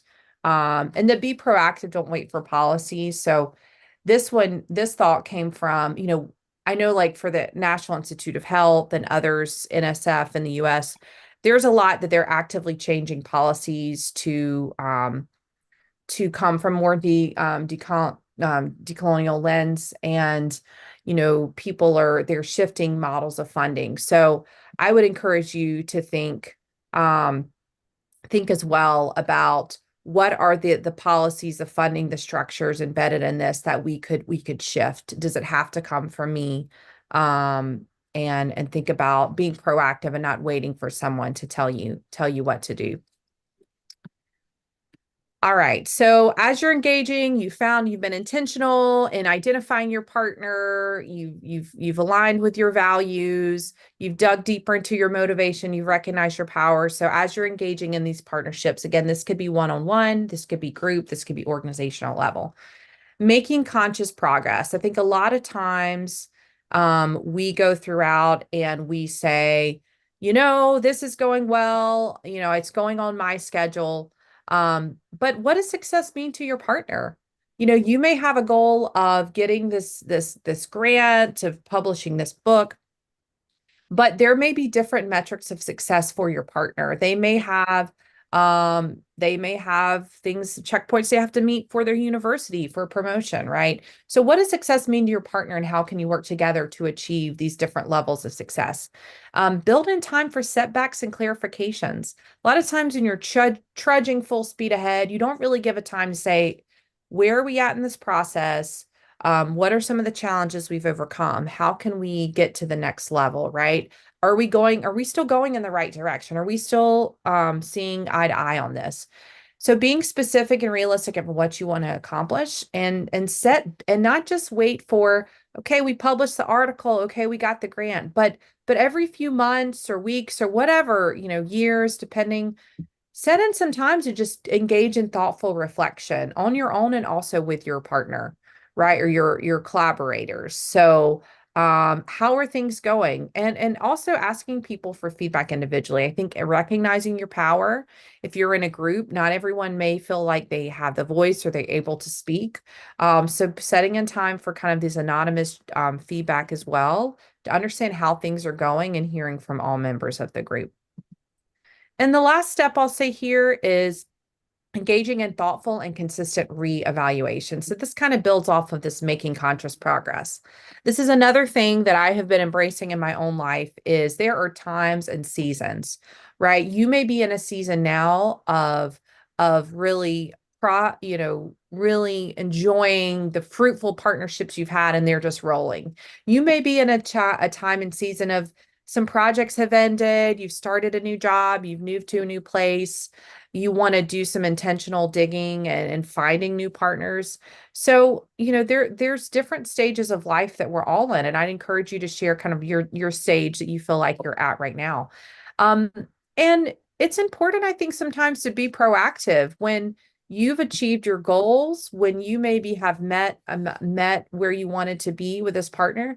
Maybe it's time for a pause or for that chapter to end. And don't be afraid for that to happen.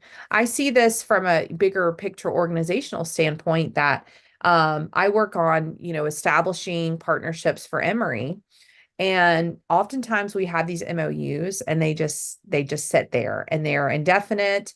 And so we're trying to do some really thoughtful work about, are you still engaging with this partner? We should put an end date on this MOU, or let's re-engage with them. What are some new ideas that do they have new colleges? Do they have new programs, right? How can we thoughtfully engage with them?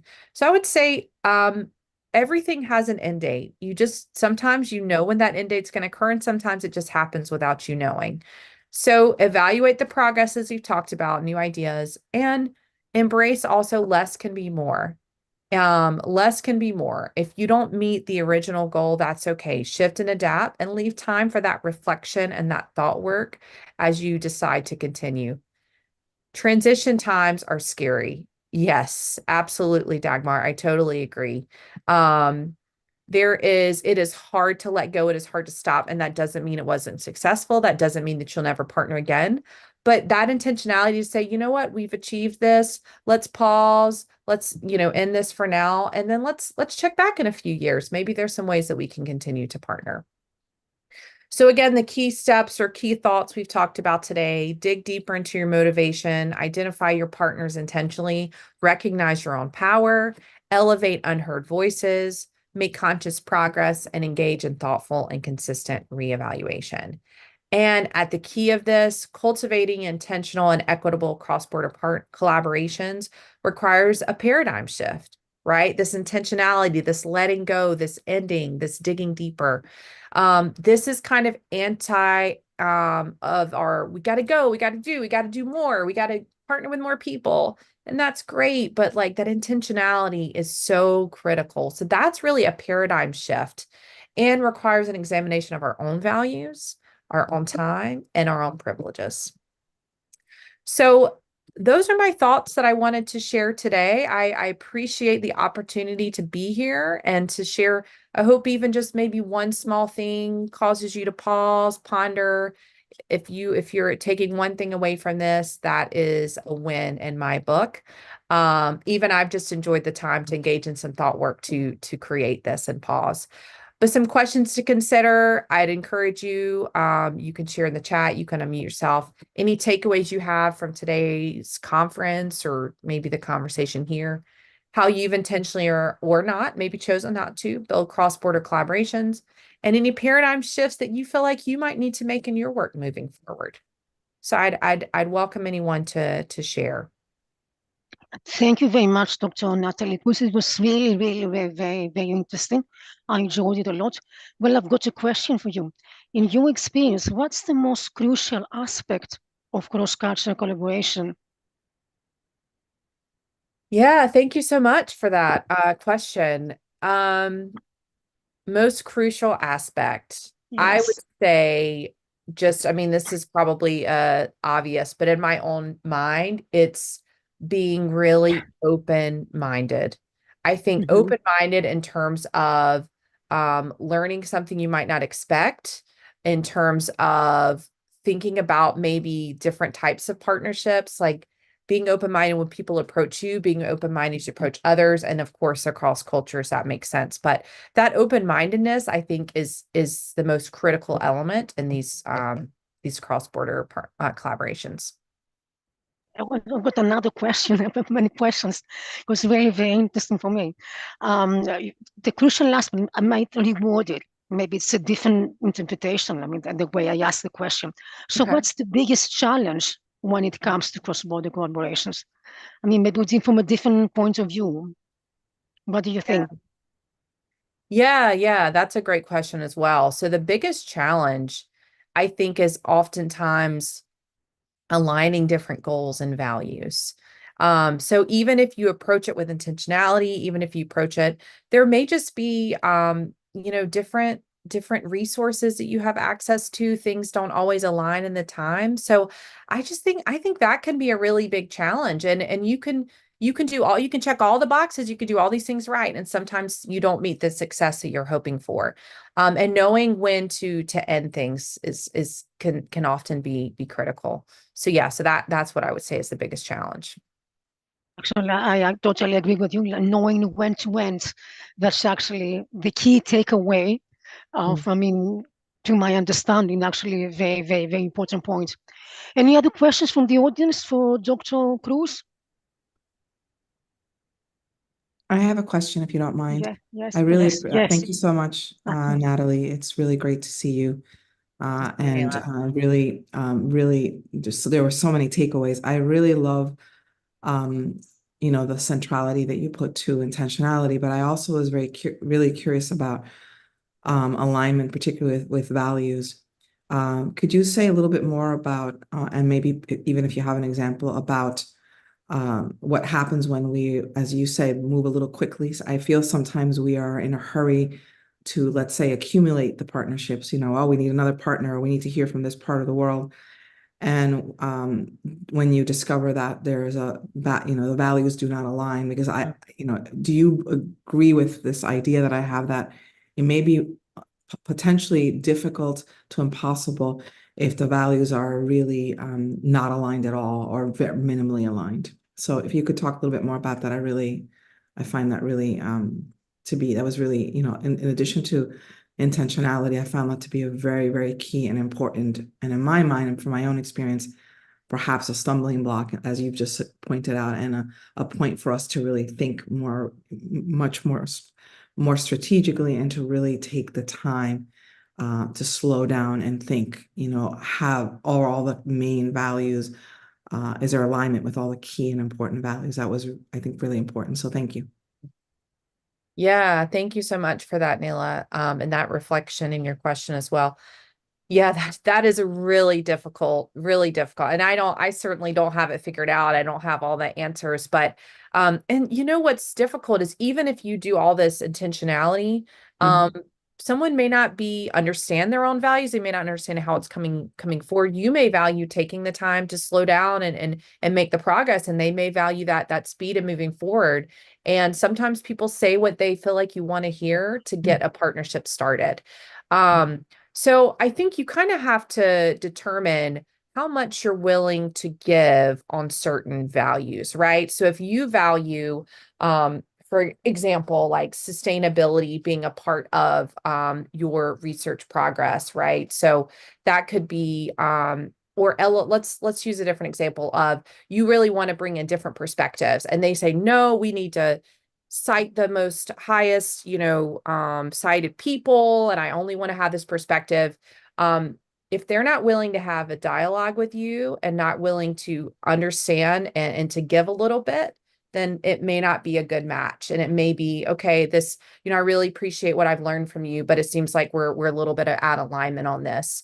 So I would encourage you to understand how far you can move on your values. I think it's important to be open-minded and be flexible, but also know, I can't go past these edges.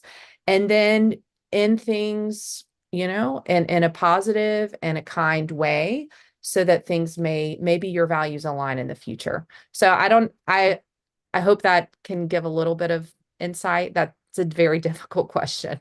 Thank you so much. Yeah. Thank you very much again, Dr. Cruz. I mean, you can share your email address and perhaps your slides for the audience to consult later on at their own pace. It would be definitely appreciated. Thank you again. Now we are moving on to the next section of our presentation of our conference today is the Creative Pedagogical Strategies.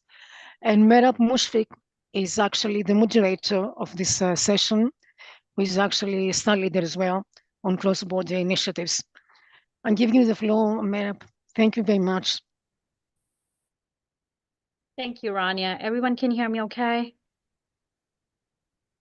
Yes?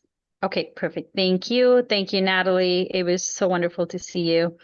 And it is my honor and my privilege to introduce Dr. Vasilis Polyxoglou. I am very happy and honored to introduce you. And he is an academic and industrial professional. He also holds a PhD in computer science from the University of Eastern Finland. He's an active contributor to academic society and serving as a guest, and an associate editor for prestigious journals like the Journal of Information Systems Education and the International Academic Forum Journal as well. His research interest focuses on social computing, collaborative learning, and emerging technologies, where he actively participates in international research projects. His expertise and commitment continue to shape the academic and research landscape at Bahrain Polytechnique in Middle Eastern. We are very glad and delighted that you are here, Dr. Polyxoglou, and the floor is all yours. Thank you. Thank you for the nice introduction, Merab. It's really nice to be among you in this international collaboration of this very nice event organized. I need to thank everybody, all the organizers, especially Rania and also Andrea, for this opportunity to share this experience. So today we're going to speak about AI footprints in higher education, which is actually part of what I'm doing. I believe that with the trend that exists in AI nowadays, it's very important to see why and what is the footprint of higher education, of AI's higher education, right? So before, can you see my slides, Merab? Yes, we can. Yes. So I kind of directly can move them from my side or from your side? From my side, right? Yes. Okay. For this, yeah. Go ahead. So obviously, AI's evolution has affected so many different aspects of this world. So it's very important to understand what is, first of all, AI. So AI is a multidisciplinary field that aims to create machines capable of simulating human-like intelligence.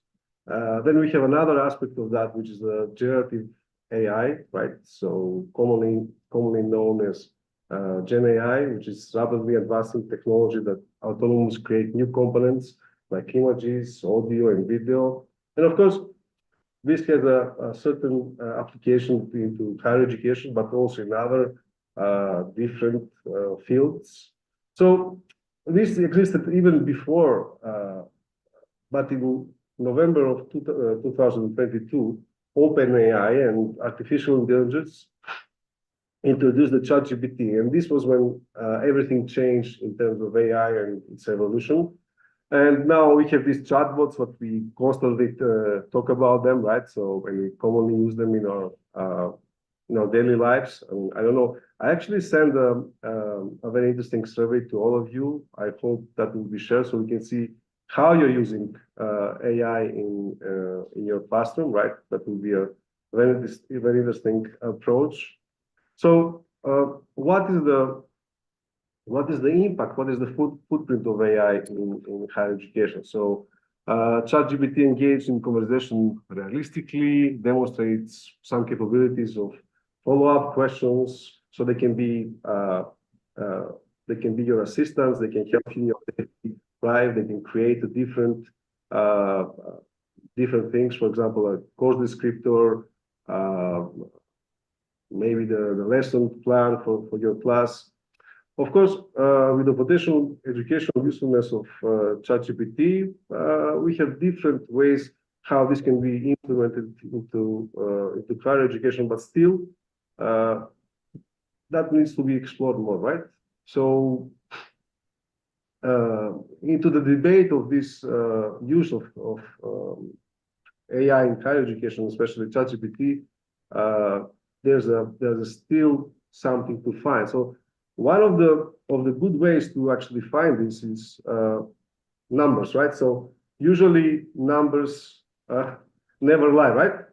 So a good approach to do this is to kind of perform a bibliometric analysis to investigate the following terms. So in terms of publication, how has research output related to AI education evolved over time? What are the publication trends within this context? The citation analysis, so how has AI in higher education been referenced in scholarly literature? In which publications, author, countries, and sources have significant contribution into this domain? In terms of collaborative patterns, what are the collaboration patterns among authors, sources, countries in AI in topic related to higher education? And of course, emerging keywords, what are the emerging keywords and potential research areas for future exploration that can be identified in higher education by analyzing the scholarly footprint in AI? I don't know. I mean, I know this approach is kind of different from most of the things I heard today. So I think we're going to torture the numbers today, and we're going to see what is the output of that, right? So obviously, bibliometric analysis is a popular and rigorous method for exploring and analyzing large number of scientific data while shedding light on emerging areas in the field. And in what I'm going to present today, it was used to analyze the trend and footprint of AI in higher education from year 2022 to today. So for this to be performed, Dimension AI database was used. Dimension database is an open source database. I mean, free of charge if you use it. Hello. The app Hello. AI, right? And covers almost. Hello, yes, Smith. I can hear the sound. Are we okay? Yes, can you hear me? I hope you can hear me. In order to analyze this data, we used VozViewer, which is also a freely available tool, right? So in order to create the bibliometric data into visualizations, different kind of visualizations, right? Of course, the study followed the technical framework using performance analysis to address the two first research questions, focusing on the performance metrics and key contributors in the publication, authors, countries, and sources. Science mapping techniques, which is specifically authorship analysis and bibliographic coupling analysis, was used to address the third research question, and keyword concurrences analysis to address the fourth research question. Of course, a systematic review and meta-analysis, the so-called PRISMA, was used to comprehensively summarize previous studies. that were published, and it gives a reader to better understanding of the selection process. So the keywords commonly used in the keywords that will be used in Dimension AI database were the following. So artificial intelligence, AI, or ChatGPT, or chatbot, or generative AI, and higher education or university. So we use these keywords. We're not going to go through all of them, but mainly we were looking to find what is the footprint of AI and all the related terms into higher education, university, or college related to teaching and pedagogy. Of course, as I already mentioned, Prisma is a very good guidelines on how to perform this, right? So we can see that from the record, from the identified records, which were 696 records. After the screening, we end up with 460. So in the screening process, documents before 2021, which were around 198, were removed. Duplicate records, 12. Documents in the type of preprint and monographs, 14 were also removed. And also anything that was not in English that was also removed. So we end up with having 460 legible records. And the records that were after that removed were 5 and then 43. And we end up doing this study with 412 records. Of course, these are the overall findings of the study. So the time span was 2022 to 2024, and the publication that were used in this study were journal, book chapters, conference papers, and edited books, and there were 412. There were different sources in terms of journals and proceedings, edited books and books, and there were 283. The authors were 1,102, and 88 countries and 1,126 keywords identified. Of course, we can see here the publication and citation trend. We can see that in 2010-22, it was a good year, but 2023 was the boom. Of course,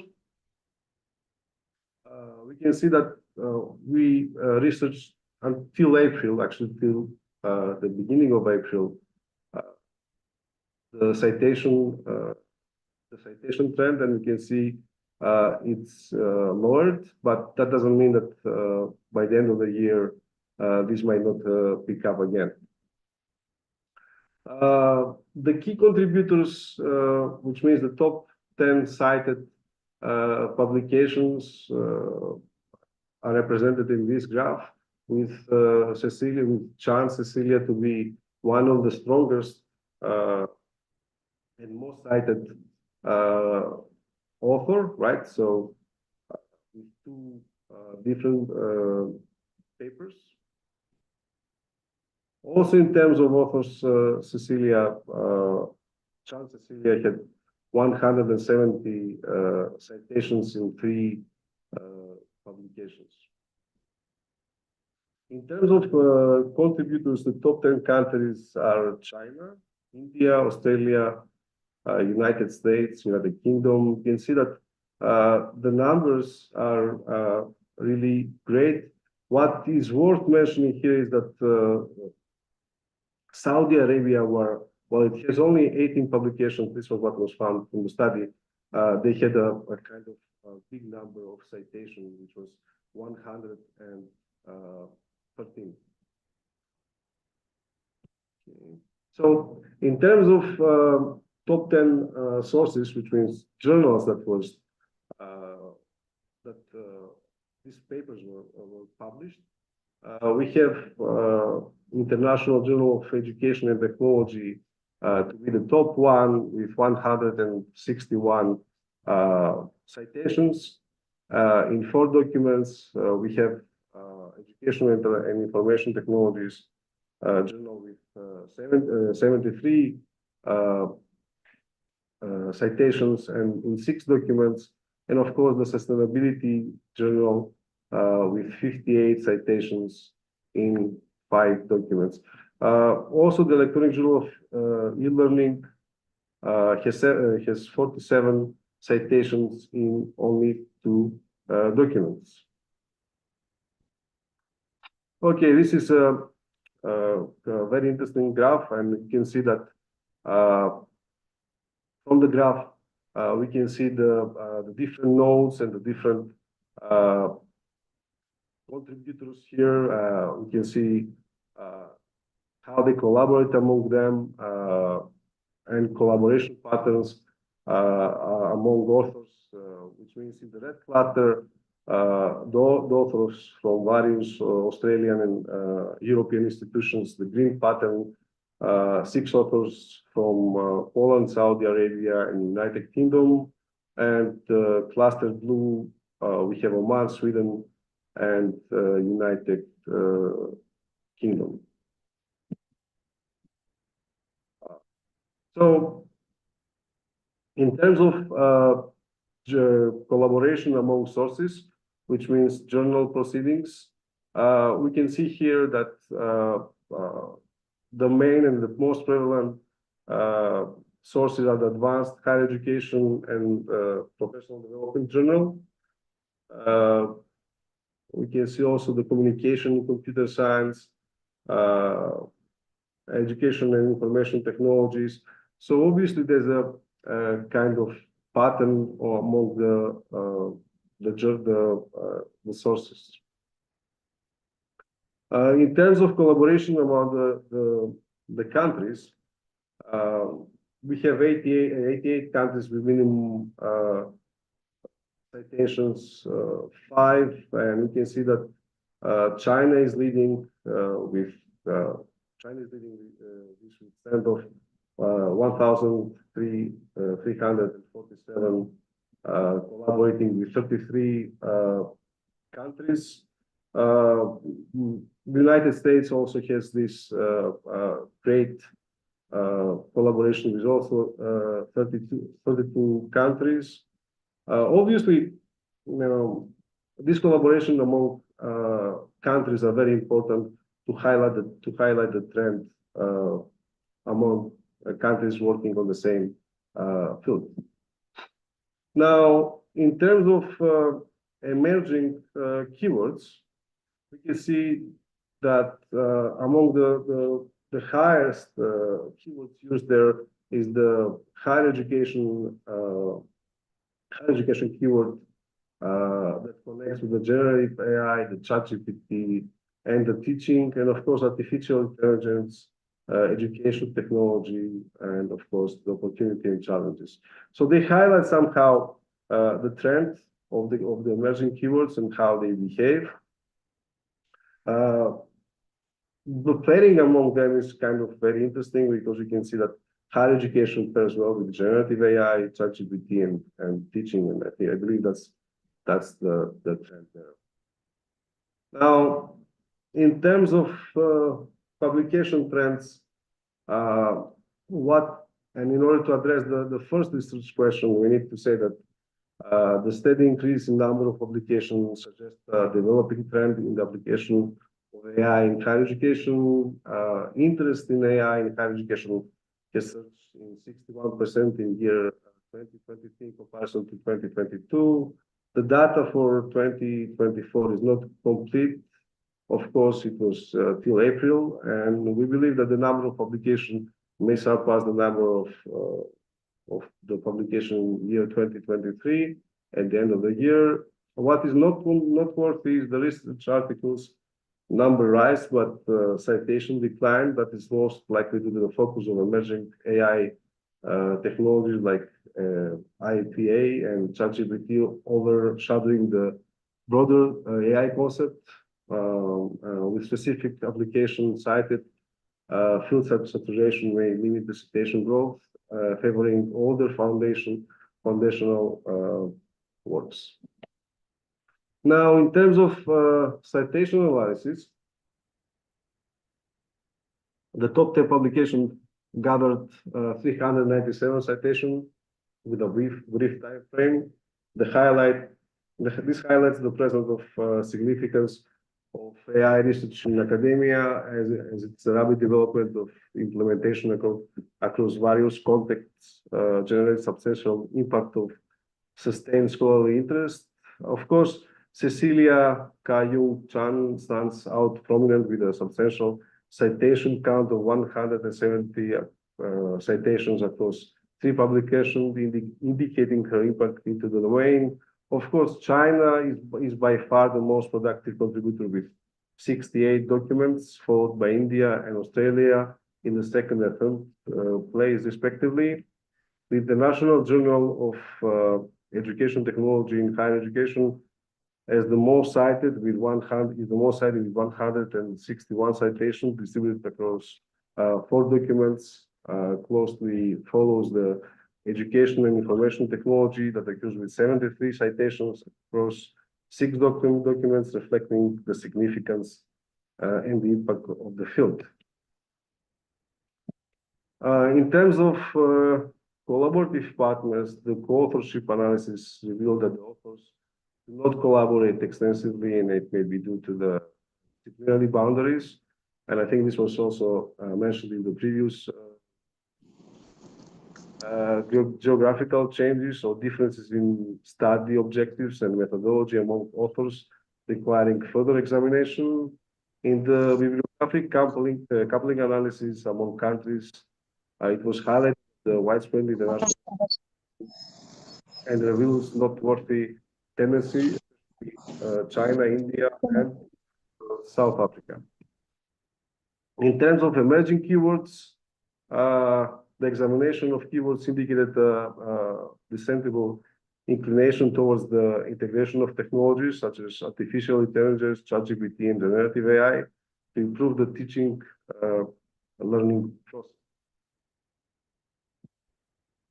Now, in conclusion, I believe that this research contributes towards the understanding of how AI has exerted its influence on instructional and acquisitional processes in higher education institutions while contributing to the formulation of innovative pedagogical methodologies and the improvement of academic effectiveness.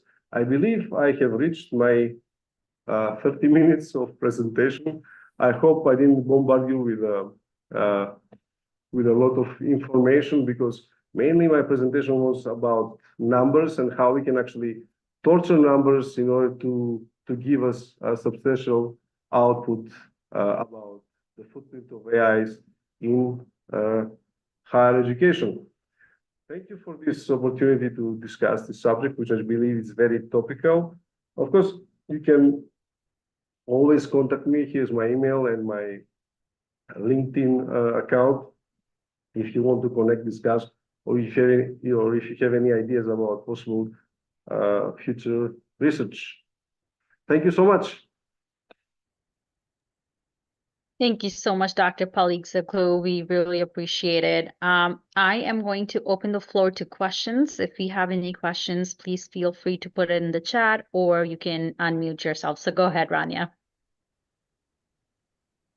I can see that. Okay. Thank you very much, Vasily. Thank you very much, Vasily. It was really very interesting.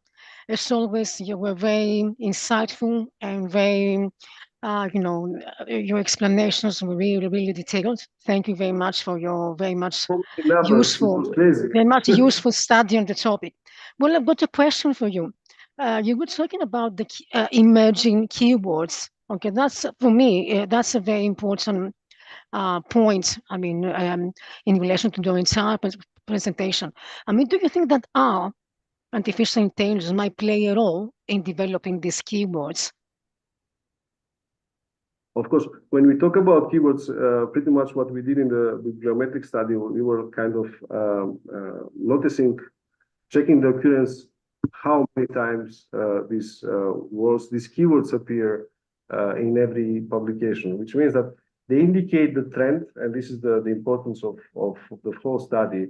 They indicate the trend about how AI it's commonly used in learning and teaching nowadays, and its importance towards how this research might move on. As we said also from the findings, we saw that the citation in 2023 was really high, and somehow it declined in 2024, which might be because yet the year is not finished, right? We are still in April, but we hope that will catch up later on, right? But definitely AI is improving. I'll be honest with you, this is in a previous keynote I had for the Chandigarh University. I was presenting another topic related to AI, to the impact of AI in higher education. And that was a month ago. I had to revamp my whole presentation in order to catch up with the trend of higher education, with the AI's impact on higher education. So I don't know if I answered your question. Well, I've got one more question. I mean, in your experience, what's the future? I mean, what's the future? I think the future is the following. I send you, I think, a very interesting survey, right? Which actually talks about how we as educators can probably include AI in our classrooms, right? I believe that with any technology, and coming from a social computing background, 90% of the technology out there fails because people are afraid to use it, right? This didn't happen with AIs, especially with ChatGPT, right? Because most of the people are using it, but still, I believe the adoption of ChatGPT, let's say AI ChatGPT, Gen AI, is not fully accomplished. So it's very interesting to see, and this is maybe there are maybe some ideas for us as researchers in the future, how we can actually adopt ChatGPT as educators first in our classrooms, and then how the students will respond to that. Of course, that's also related to there's a huge digital divide between the countries as well. So that's another thing that we need to consider when adopting AI in our classroom, right? So I believe the future is very promising, especially for AI in higher education, right? But yesterday, I was looking into some numbers about AI and what the employers want from our students, right? So that's another perspective that we need to consider. So not only adopting AI in our classroom as teachers, but also the students, how they can adopt AI in their learning process, which means most probably we will need in the future to train them how to use AI in their working place. So I think the future is bright, but still the debate goes on, and I think we will see what will happen in the future. But definitely AI's footprint into higher education is there. Still, we have many things to do and many things to implement. Thank you so much, Dr. Polyxoglou. This was very helpful. Yeah, go ahead. Sorry. Yeah, I can talk until tomorrow about the topic. So, but yeah, thank you so much. Thank you. Thank you for sharing such an important piece with us. There are some comments in the chat for you. People are just saying thank you and thankful for sharing the data with us. We don't have too much time. We have 2 minutes. I just wanted to say your last point that educators need to be aware and how they can implement AI in their teaching. And I think that is so important because that's missing piece right now. And if there is a possibility, then yeah, educators need to know about this first, and then they can tell students and teach students, right? So thank you for sharing. I really like the last piece that you were talking about, educators. So thank you. If we have more questions, you can put it in the chat, or you can unmute yourself and say it out loud. We have 1 or 2 more minutes. that we can take. If not, then I really want to say thank you to Dr. Poligzoglu. So maybe we can give him a huge round of applause, either using the emojis that we have, the reactions, or we can put it in the chat. But thank you so much again, Dr. Poligzoglu. We really you so much appreciate again. for Thank you. sharing the data with us and the insights about AI. Thank you so much. Much appreciated. Okay, so now we are going to move to our presentation. It's a Boom Talk, and it is under Creative Pedagogical Strategies and Intercultural Communication. And I am going to introduce our next presenters here in about 30 seconds or so. So we will be moving from our keynote speaker, from Dr. Vasilis, to our presenters now. Okay, so we have Marta Maria Priego and Luis Miguel Campos Cardoso, and they are presenting or doing a Boom Talk on a book. And Maria, who is here, she's going to tell the topic because it's in Spanish and I don't know Spanish. So she's going to do the topic, the title of their.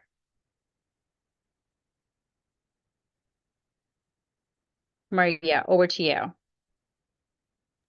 Thank you so much, Mirav. Muchas gracias, Mirav. El título es El estudio de caso en la formación docente de profesores de español. Presenta la maestra Marta Priego Brindis. Adelante, maestra, el espacio es suyo.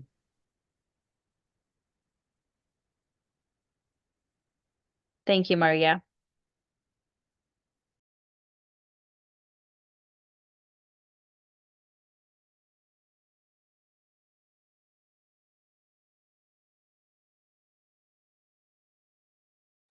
I think in order for them to present, the previous presenter needs to stop sharing the screen.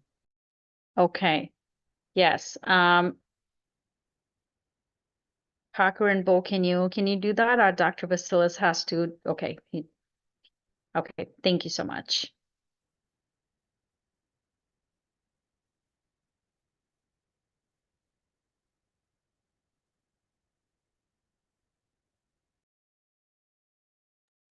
Do we have our new presenters or here?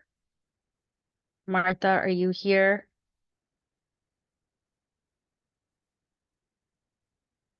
Or Louise?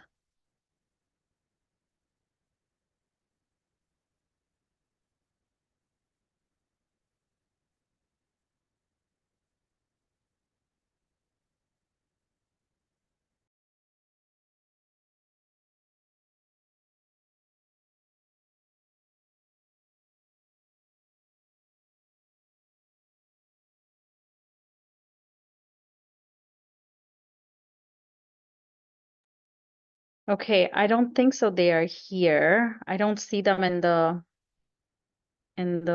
chat here or in the participants list. We have our next keynote speaker that we can probably jump into that if they're not here, if that's okay.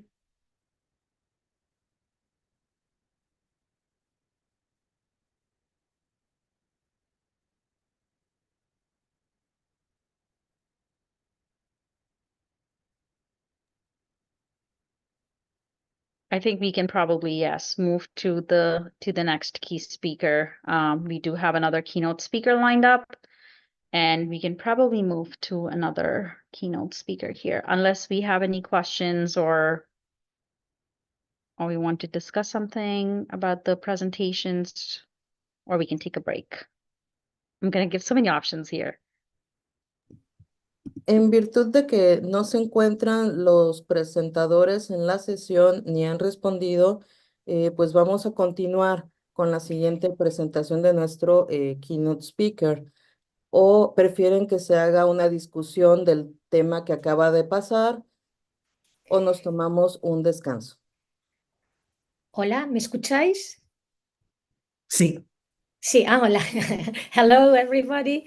Okay, I think that if they are not here, either we can discuss or we can take a break, because if we modify the schedule, probably someone who wanted to attend the following keynote speaker would miss it. So, so perfect. Maybe we must attach to the schedule and either have a discussion now or a break for a coffee, which probably everybody would appreciate because it's a Sure. very So long let's take a day. break. Sure. Yes. Yes. So let's take a break. That's We a can great come idea, back. Lena. Thank We you. can. Thank you, Nella. So yes, let's take a break, and we are going to come back in 6 minutes and start at 12:40. So we are going to take a break for 6 minutes, and we are starting at 12:40 Eastern time.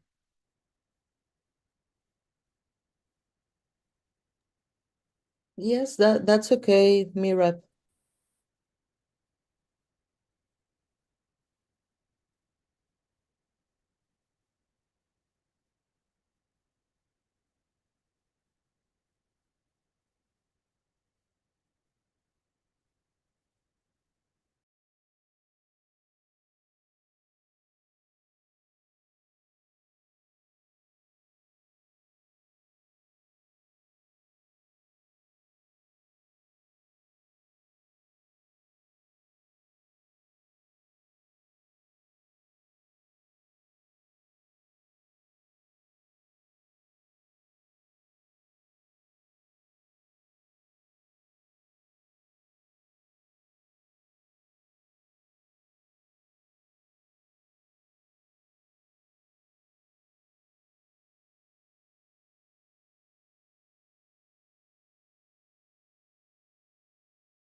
Muy buenos días a todos y bienvenidos a esta siguiente presentación titulada Técnicas Pedagógicas y Apps Educativas para el Aprendizaje Significativo, presentado en una sesión pregrabada por el doctor Marcos Pérez Mendoza.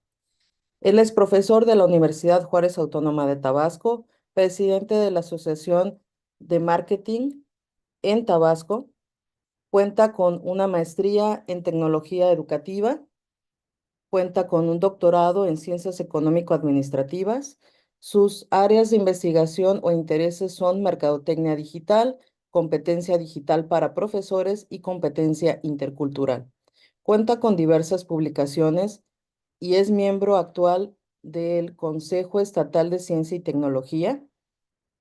También es fundador y líder actual del capítulo Google for Education en Tabasco, México, fundador del programa de televisión Aprende y Emprende.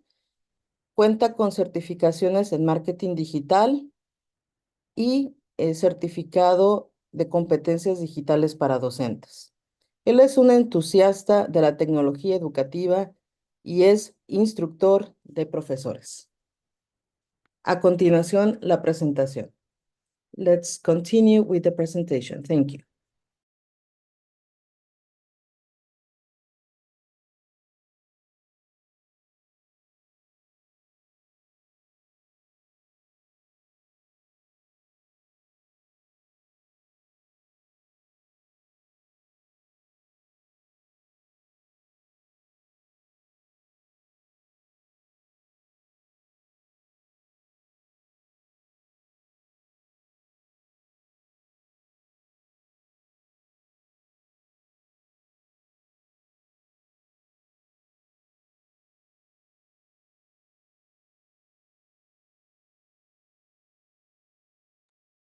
There is no audio, I think.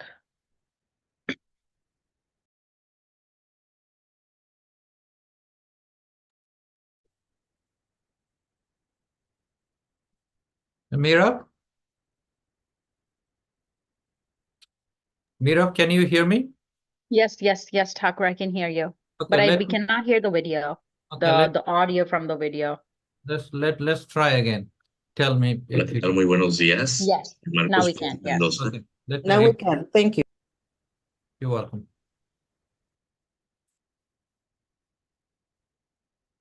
Hola, ¿qué tal? Muy buenos días. Soy Marcos Pérez Mendoza y el día de hoy voy a hablar del tema técnicas pedagógicas y apps educativas para el aprendizaje significativo. Antes que nada, muchísimas gracias por la invitación a la doctora María Cruz Cuevas Álvarez y les mando un saludo a todos los que nos están siguiendo en este día. Y bien, voy a tratar de hablar un poquito de las estrategias pedagógicas creativas de apps educativas que nos van a permitir ayudar a realizar un aprendizaje significativo y espero que sea de su agrado y aprovechamiento. Bien, entonces, sin más preámbulo, damos inicio. Es importante señalar cuán importante es la creatividad en la calidad educativa y para el mejoramiento de esta. Nosotros como profesores tenemos o debemos tener a nuestro alcance muchísimas estrategias pedagógicas y si estas son creativas nos van a permitir ayudar a transformar la experiencia del aprendizaje de nuestros alumnos, fomentando con ello el pensamiento original, además de la resolución de problemas y motivando a los estudiantes cada vez más. Vamos a permitirnos explorar diversos enfoques innovadores que van más allá de las técnicas tradicionales de enseñanza. Lo que les quiero compartir el día de hoy son algunas de las técnicas que a mí en mi labor docente me ayudan y me permiten fomentar el pensamiento original de los estudiantes, así como la motivación de los mismos. ¿Por qué es tan importante la creatividad en la educación? Primero, porque nos ayuda a generar un pensamiento original, es decir, la creatividad me permite fomentar el pensamiento original, pero además la resolución de problemas. Estamos pasando una época donde cada vez más los alumnos son reacios a participar, son reacios a expresarse, y no es porque no sean creativos o no es porque no sean inteligente, sino que la pandemia los orilló a estar detrás de una computadora. Los medios digitales también han permitido o han coadyuvado a que los estudiantes no sepan expresarse de una manera oral tan fácil y bueno, a que no demuestren toda esa creatividad que tienen. Y es por ello que parte de nuestra labor docente es que tengamos estrategias para fomentar la creatividad dentro de un aula. Con ello vamos a crear una serie de conexión de conceptos que les va a permitir a los estudiantes encontrar múltiples soluciones, motivándolos y comprometiéndolos, ¿no? Motivando su labor como estudiantes y comprometiéndolos con el aprendizaje. Bien, esto nos va a ayudar a que nosotros como docentes, como lo decía anteriormente, tengamos o desarrollemos una serie de estrategias pedagógicas creativas. ¿Qué son estas? Pues bueno, existen enfoques innovadores que van más allá, y nos dicen que van más allá de las técnicas tradicionales de enseñanza. Se centran en activar la imaginación y la participación activa de los estudiantes. Algunos ejemplos que les puedo yo mencionar son, por ejemplo, el aprendizaje basado en proyectos, el gamification o la gamificación, también el uso de estrategias de tecnología educativa, el aprendizaje experiencial, el aprendizaje colaborativo o cooperativo, la integración de las artes, el storytelling y las narrativas digitales. Cada una de estas va a aportar distintas ayudas, distintos progresos que le va a permitir a los estudiantes expresarse de una manera un poquito más abierta, porque, por ejemplo, tenemos estudiantes que son muy buenos colaborando, que son muy sociables y el aprendizaje colaborativo se les da muchísimo. Hay otros que son muy introspectivos y a través de la gamificación o a través de la integración de las artes, ellos pueden expresarse.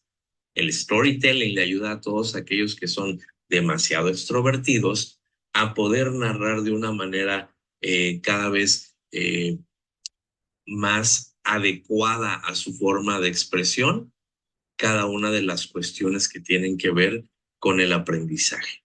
De esta manera nosotros podemos tener formar o crear una serie de estrategias que le permitan a nuestros estudiantes expresarse de una manera creativa. Estas técnicas pedagógicas, por ejemplo, el aprendizaje basado en proyectos, puede funcionar de la siguiente manera. Primero, elegimos un tema. Este tiene que ser un tema que sea del interés de los estudiantes para que trabajen en este proyecto y se integren de una manera natural, una manera orgánica. Este proyecto requiere una investigación, una serie de resolución de problemas, pero además una presentación de resultados. Un ejemplo de ello es un jardín comunitario. Pongo a los estudiantes a diseñar un jardín comunitario donde ellos, además de aprender de botánica y ecología, aprenden de trabajo en equipo y colaboración, además de la solidaridad. Con ello logramos un aprendizaje significativo y el aprendizaje basado en proyectos le va a permitir a los estudiantes conectar con conceptos, además de adquirir habilidades de manera práctica y relevante, sobre todo habilidades para la vida diaria, para la vida cotidiana. Esto es sumamente importante porque estamos trasladando la cuestión del aula a la vida real, al entorno donde nos encontramos. La gamificación o el gamification dentro del aula, además de que les va a permitir ser una clase divertida, va a permitir integrar elementos de juego en actividades educativas para aumentar con ello la motivación y el compromiso de los estudiantes. Dejamos de ser esa clase aburrida que suele dormir a los estudiantes y la integramos con cuestiones de juego en ciertas actividades para hacer el aprendizaje más divertido. ¿Quién dice que el aprendizaje tiene que ser serio? Entonces la gamificación hace que el aprendizaje no únicamente sea más interactivo, sino además que sea desafiante, que entre ellos se emocionen, participen y sobre todo sean competitivos. ¿Quién gana? ¿Quién es mejor? ¿Quién lo hace de mejor manera? ¿Quién tiene las ideas más creativas? Un ejemplo que podría yo darles para esta actividad sería un juego de roles, donde los estudiantes simulen ser personajes históricos y resuelvan desafíos en el periodo que están estudiando. Con ello vamos a permitirles desarrollar habilidades, además de generar los contenidos, fomentar el desarrollo de estas habilidades en la resolución de problemas y con ello que el conocimiento quede de una manera divertida mientras colaboran y trabajan en equipo. Pasamos, por ejemplo, al uso de tecnología educativa. Aquí, tecnologías como la realidad virtual, la realidad aumentada y las aplicaciones interactivas nos van a permitir hacer nuestro contenido, nuestras estrategias pedagógicas más atractivas. Utilizar aplicaciones de realidad virtual nos va a ayudar a mejorar la comprensión de ciertos conceptos abstractos. También, si aplicamos a realidad aumentada, podríamos explorar, por ejemplo, un sistema solar en 3D dentro del aula. Integrando aplicaciones interactivas, facilitaríamos el aprendizaje de una manera dinámica, pero además atractiva. Y con ello, integramos a los estudiantes de una manera más activa. El aprendizaje experiencial, por otro lado, nos invita a salir del aula, llevar a los estudiantes fuera para aprender a través de experiencias prácticas.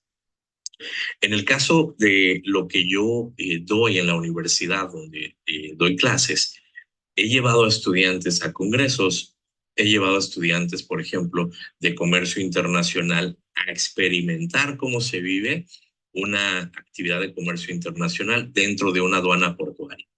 Cómo se trabaja todo el proceso logístico, cómo se trabaja todos los pedimentos, cómo se trabaja una orden de importación o de exportación de manera vivencial. Esto nos va a permitir que el aprendizaje no únicamente sea significativo, sino holístico. Por ejemplo, una visita a un museo de ciencias permitirá a los estudiantes realizar experimentos y ver demostraciones en vivo. Este aprendizaje experiencial les va a permitir aplicar todos los conceptos teóricos que ven en el aula ya en situaciones reales. Con ello, pasamos al aprendizaje cooperativo y colaborativo. Esto nos va a permitir fomentar el trabajo en equipo, puesto que los estudiantes van a trabajar juntos para resolver problemas y completar proyectos. Les va a permitir desarrollar habilidades como la comunicación, la negociación y la resolución de conflictos, que son imperativas para el mundo laboral actual. Estas habilidades blandas se tienen que ir formando y desarrollando, y el aprendizaje colaborativo y cooperativo nos ayudan a ello. Por ejemplo, asignar una tarea compleja que requiera investigación, diseño y presentación de una solución en equipo es algo que podría ayudarnos a desarrollar esta estrategia. El día lunes, por ejemplo, yo pedí a mis alumnos de mercadotecnia, estamos viendo el tema de investigación de mercado, y yo les pedí que fueran a un supermercado, a un súper y a una tienda de conveniencia a ver una investigación experimental de cuántos productos existen, cuántos diferentes productos existen en cada pasillo, cada categoría, diferentes marcas, y que llevaran un control y un inventario de cada uno de ellos, que hicieran tablas comparativas, que hicieran también gráficas y entendieran cuál es en la toma de decisiones que tienen los consumidores a la hora de estar en un pasillo o en una isla, que observaran precisamente los consumidores para poder entender cómo el mercado actúa. Esa es una de las formas que nosotros podemos trabajar para poder pasar la parte teórica a la manera práctica. A final de cuentas, ellos van a tener que resolver un problema. La integración de las artes, sin lugar a duda, nos va a ayudar también a desarrollar la parte creativa, la música, las matemáticas, el teatro, la historia, el arte visual y la ciencia. Integrando todas ellas me va a permitir comunicar ideas científicas de manera creativa, conceptos matemáticos como ritmo y patrones, y además comprender mejor eventos históricos con la ayuda del teatro y la historia. Storytelling y narrativas digitales son otras técnicas que me permitirán crear estrategias dentro del aula. la creación de historias, animando a los estudiantes a utilizar herramientas digitales como videos, animaciones o podcasts. Por ejemplo,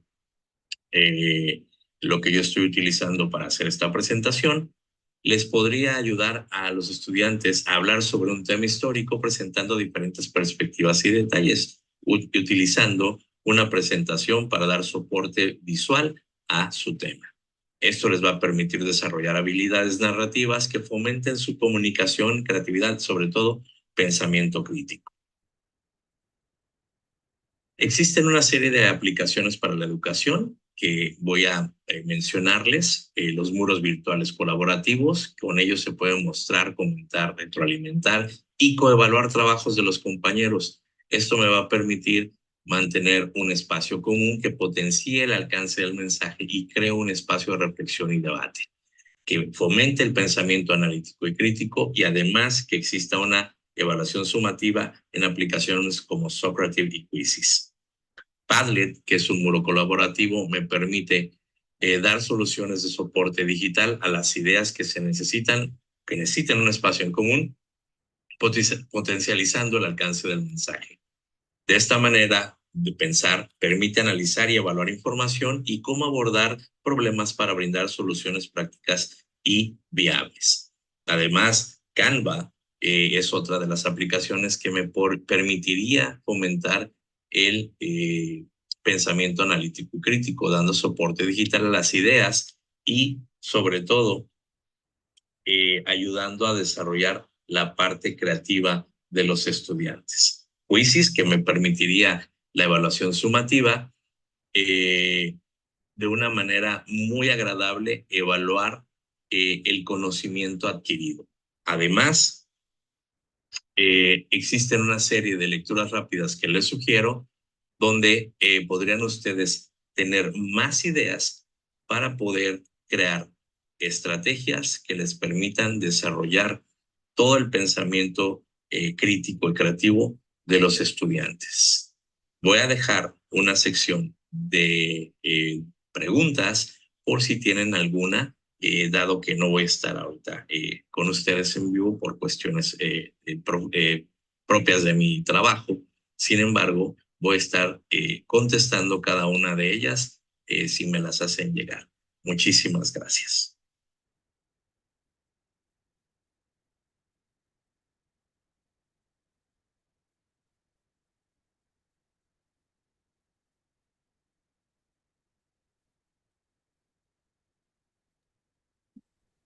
Pues con esto concluimos la presentación del doctor Pérez Mendoza, quien además comparte en el chat con ustedes un link a través de la aplicación de Padlet para que puedan hacerle llegar sus comentarios y sus dudas, y él va a estar respondiendo durante estas 24 horas. A partir de ahorita, cuenten 24 horas y tienen esa oportunidad para tener esta interacción directa con él.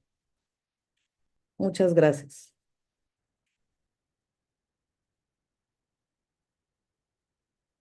La siguiente presentación va a ser a cargo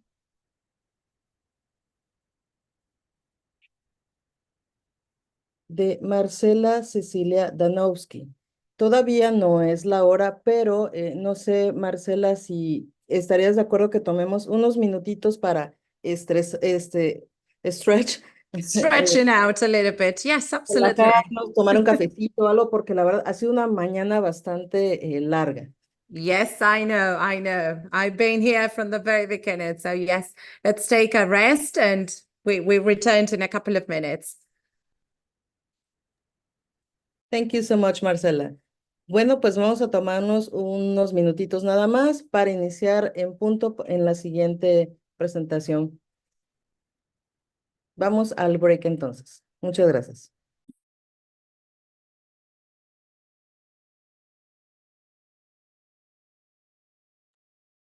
We're going to take the break and we will be back at 1:10 Eastern Time. Thank you so much.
For our next activity, we will have a participatory workshop given by Marcela Cecilia Danowski.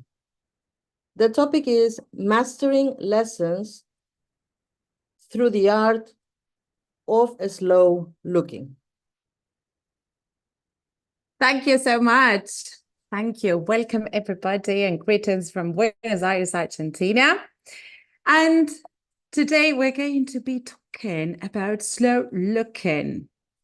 But I'll present myself very briefly. I know that most of you might have already attended my first presentation, but just in case, I'm a certified teacher of English. I've got a diploma in English phonetics and phonology, as well as educational management.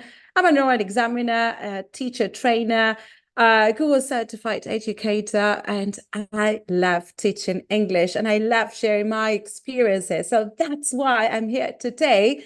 So as to share basically what we are doing, what we're trying to incorporate in our lessons all across at least Buenos Aires, Argentina, when it comes to Project Zero and most specifically slow looking.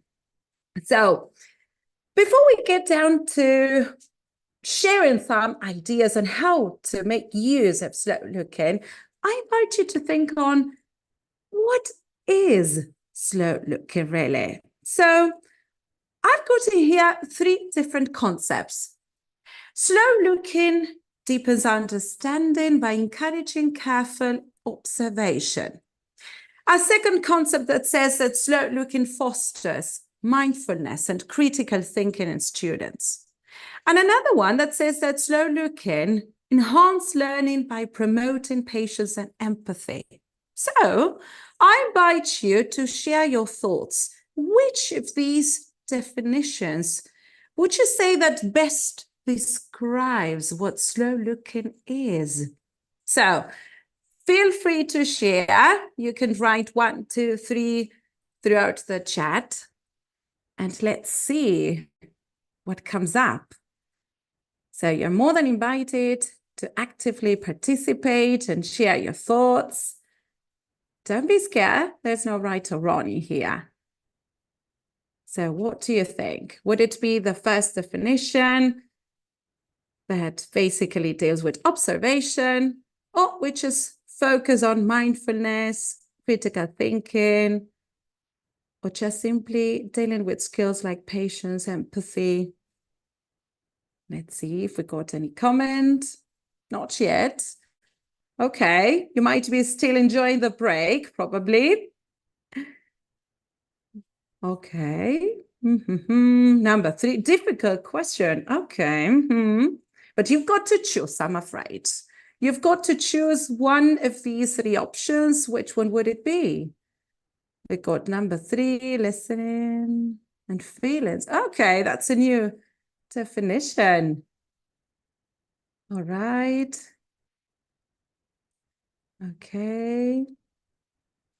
Well, never mind. Let's see, we got another comment. I could say number 2, I would choose number 2. Oh, well, what a variety of answers. To be actually completely sincere, oh, we got another one, sorry. Number 2, look at that.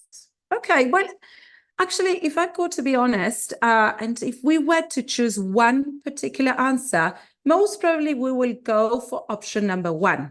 That's the truth. Just simply that slow looking is not only all about observation, but somehow mindfulness, critical thinking, and of course, empathy, patience, they do have to do with slow looking. They are essential parts of these methodology. So somehow it was a tricky activity.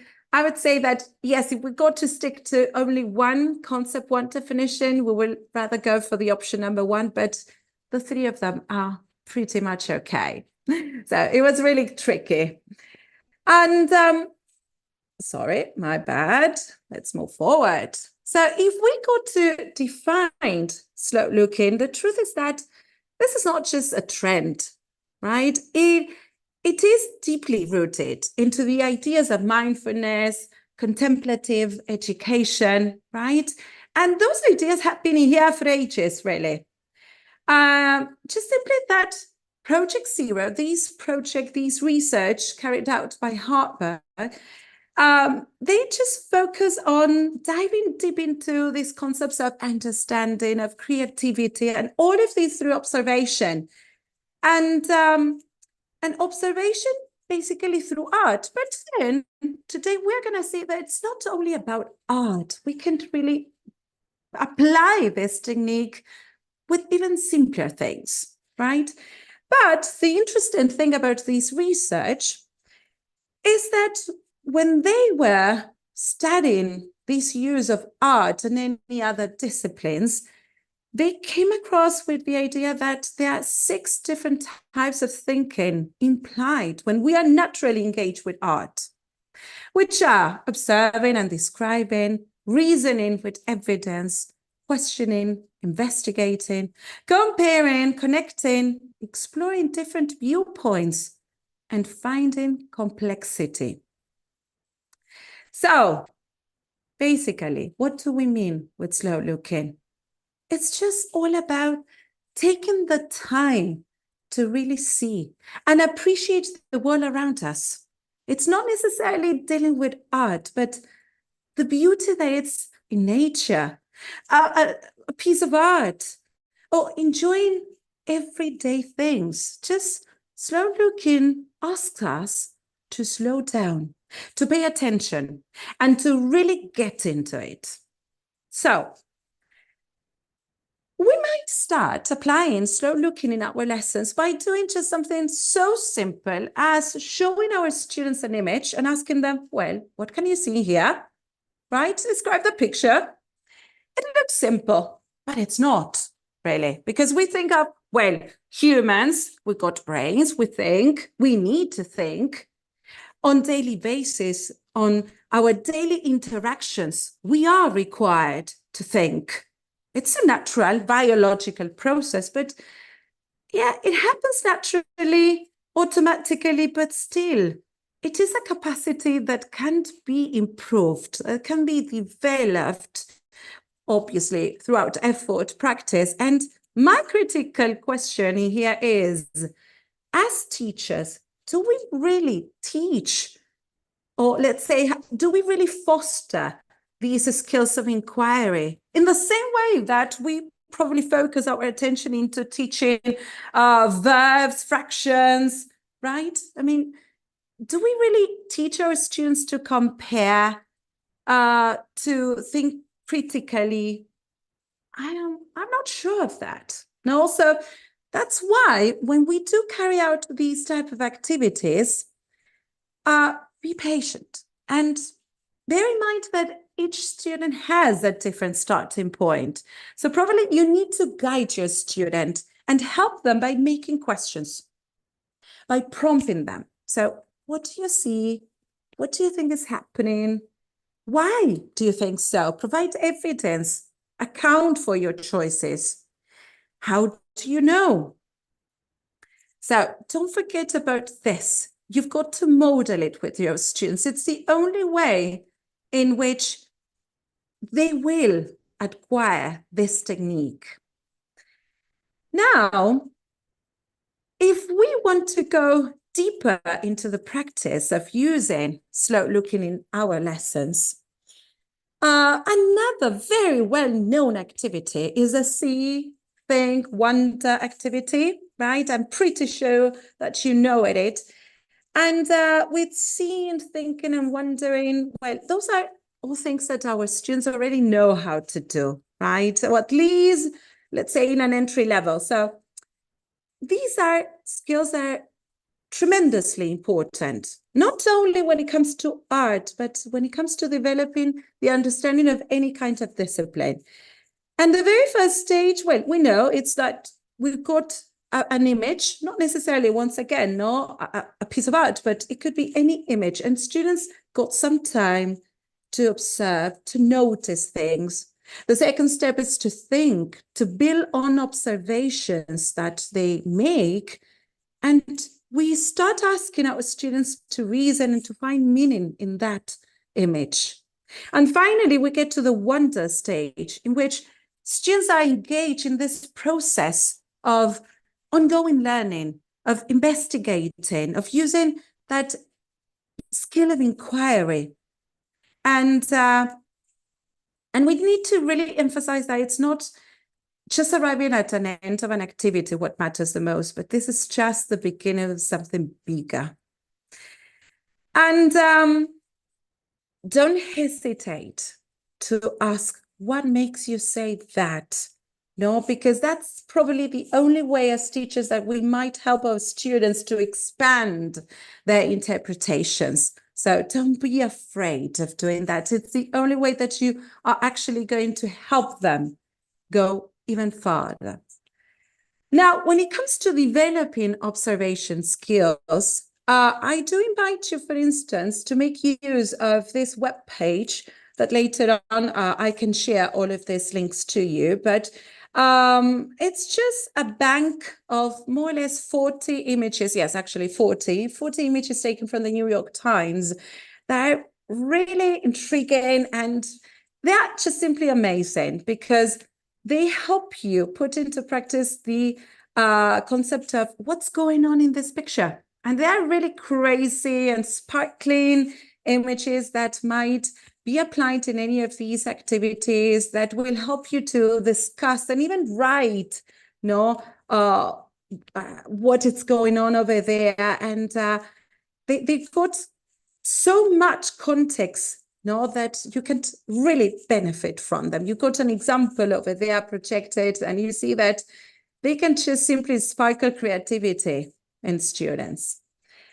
And this is not over, because we cannot assume that our students know how to go about their thinking processes. So we need to probably check and see if they really know what they are challenged to think. So in that case, suppose that we want them to develop powerful observation skills. So what we can do is we can actually ask them to do this activity that's called the 10 times 2. It's a thinking routine as well. Everything has been developed by Project Zero.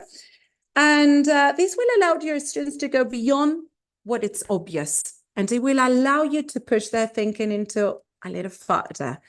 And well, mind you that the numbers can be changed, obviously, depending on the time that you got, depending on the type of visual stimuli that you give them. So don't be afraid to change that. But basically what they got to do is they look at the image for 30 seconds and they start listing, right? They start listing words, phrases, anything that just simply comes up. And they repeat that step, right? As many times as you provide them with. So what is interesting is that apart from this activity, if you do want to focus on the different perspectives, what's more, what you can even do is ask them to even share the different perspectives, right? You can ask them to do a circle of viewpoints, right? Like a thinking routine in which everybody shares and interacts.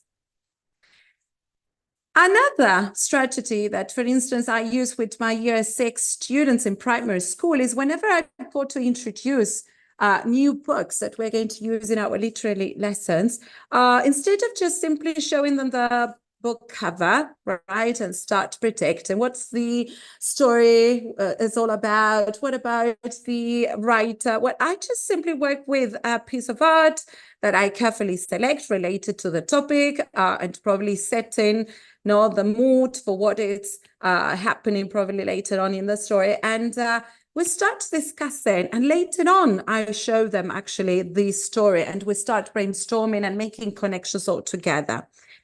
I know that this might be a little bit time consuming. We are not experts on art, but well, once that you just do it, you can just kind of save all the images and create your virtual gallery and use this tool from Google Arts and Culture, and it will really help you a lot to save all the images. But anyway, once again, you don't need to be an expert on art because you just simply Google things and you can find them easily, right? And it's a very appealing way, right, to introduce a new book without the typical type of activity. Another thing that we do in primary school is we work with this activity that's called elaboration game, in which, once again, we select an image or a piece of art, right? It doesn't matter. I keep on insisting on this. Don't get stuck into using just pieces of art. Any kind of image, and we separate them into different quadrants, into different sectors. We divide the class and we assign one of these quadrants to each group. They got to describe them in full detail, and the others will have to listen attentively and picture in their minds, that description, which is kind of difficult. And later on, we put all the pieces together and we see if what we have imagined before really makes sense with what it's being projected. And you can also give it a twist to this activity in the sense that instead of just simply describing, you can ask them to come across with actions, things that can be done in that piece that I'm projecting them, that I'm giving them, right? Or just feelings or adjectives. And you can work with parts of speech, right? If you are a fan of grammar, this is one of the activities that definitely you can apply to that area. And talking about grammar, we can think of the word pipe poems activity in the sense that, once again, you provide students with any kind of image and you give them Post-its, and they've got to write down 5 adjectives, 5 nouns, 5 verbs. Then they do some peer share talking, and even together, by using those words that they came across with, they create together their poems and they share, right?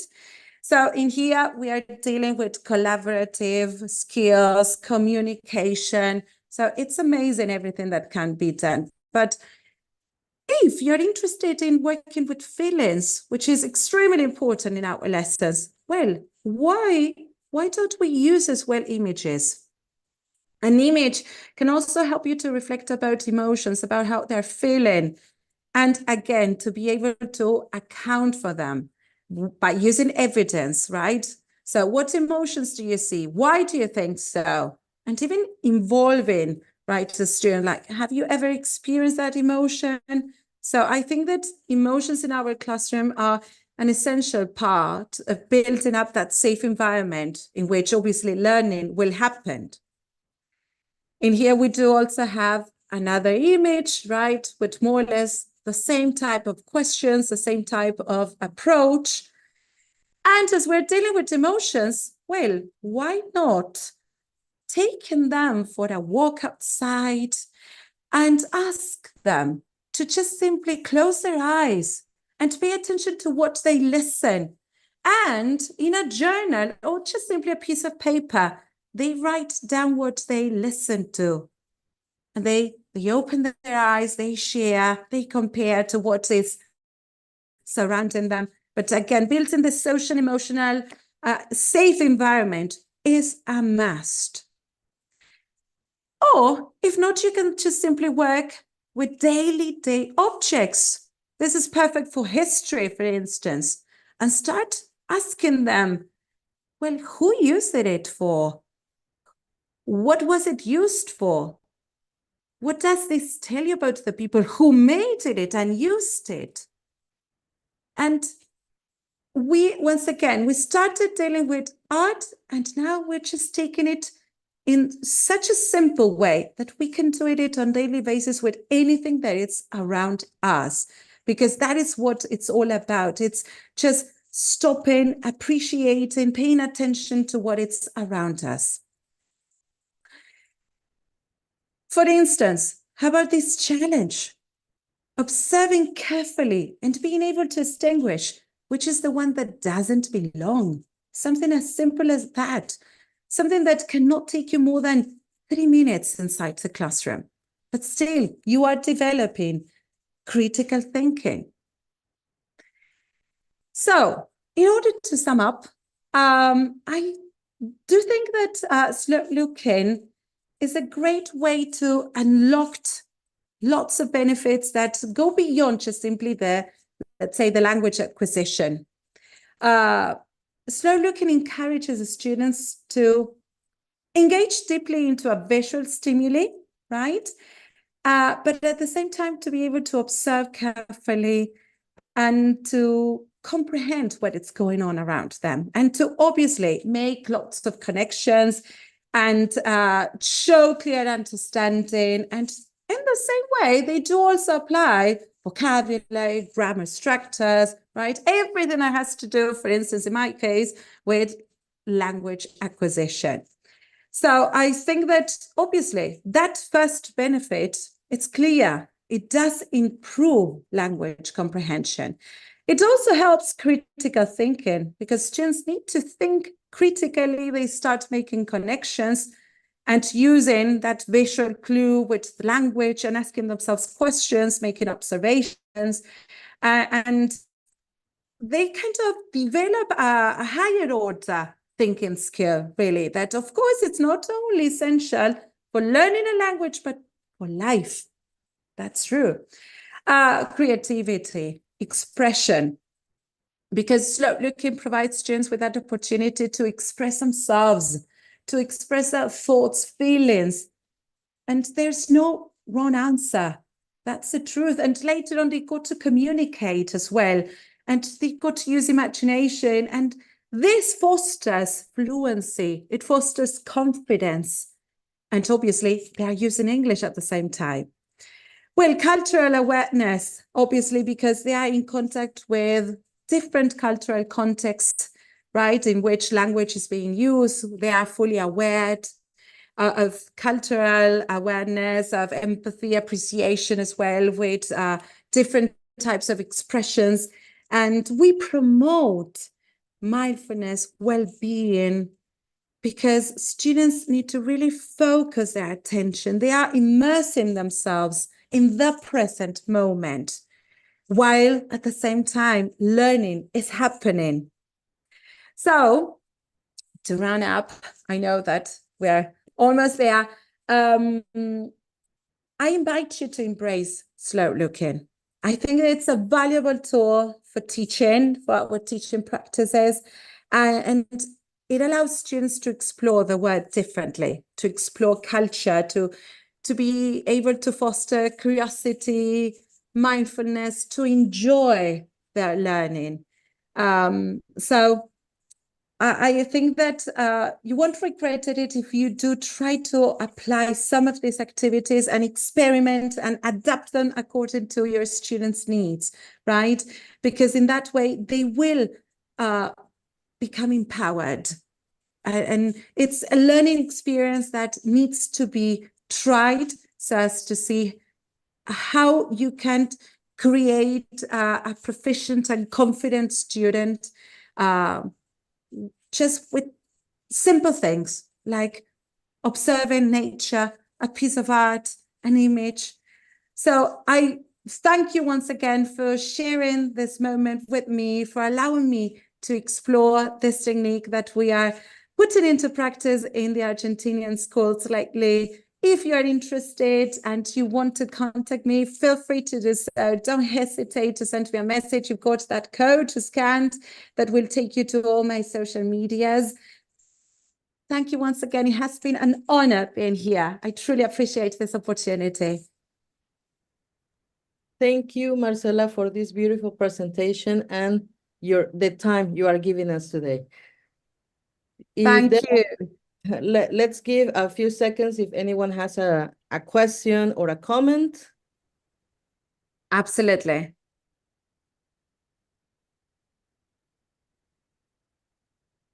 Well, there is appreciation in the chat, but no questions. Thank you so much for those comments. And thank you, Marcela, for both of your wonderful presentations. You've done a phenomenal job. So I know we're running a little over, so we'll go ahead and get started with our next session. So we're going to start our session now on innovations in community participation. So we will begin this session with a recorded keynote address of Dr. Kenneth Gergen. Dr. Kenneth Gergen is an American social psychologist and Emeritus Professor at Swarthmore College. Dr. Gergen has received prestigious grants from organizations such as the National Science Foundation and the Barra Foundation. In 2018, he was listed among the 50 most influential living psychologists in the world. He has written about generative theory, deficit discourse, the cycle of progressive infirmity, and many other notable topics. All right, we're going to go ahead and begin with Dr. Gergen's pre-recorded presentation now. And if you would, please mute your microphones. And at the end, if you have any questions, please let us know. Thank you.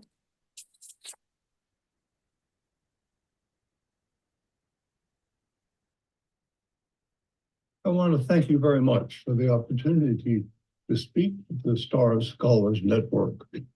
I admire what you're doing. I think it is a wonderful thing in this world that you have a group of people who can communicate with each other across the globe.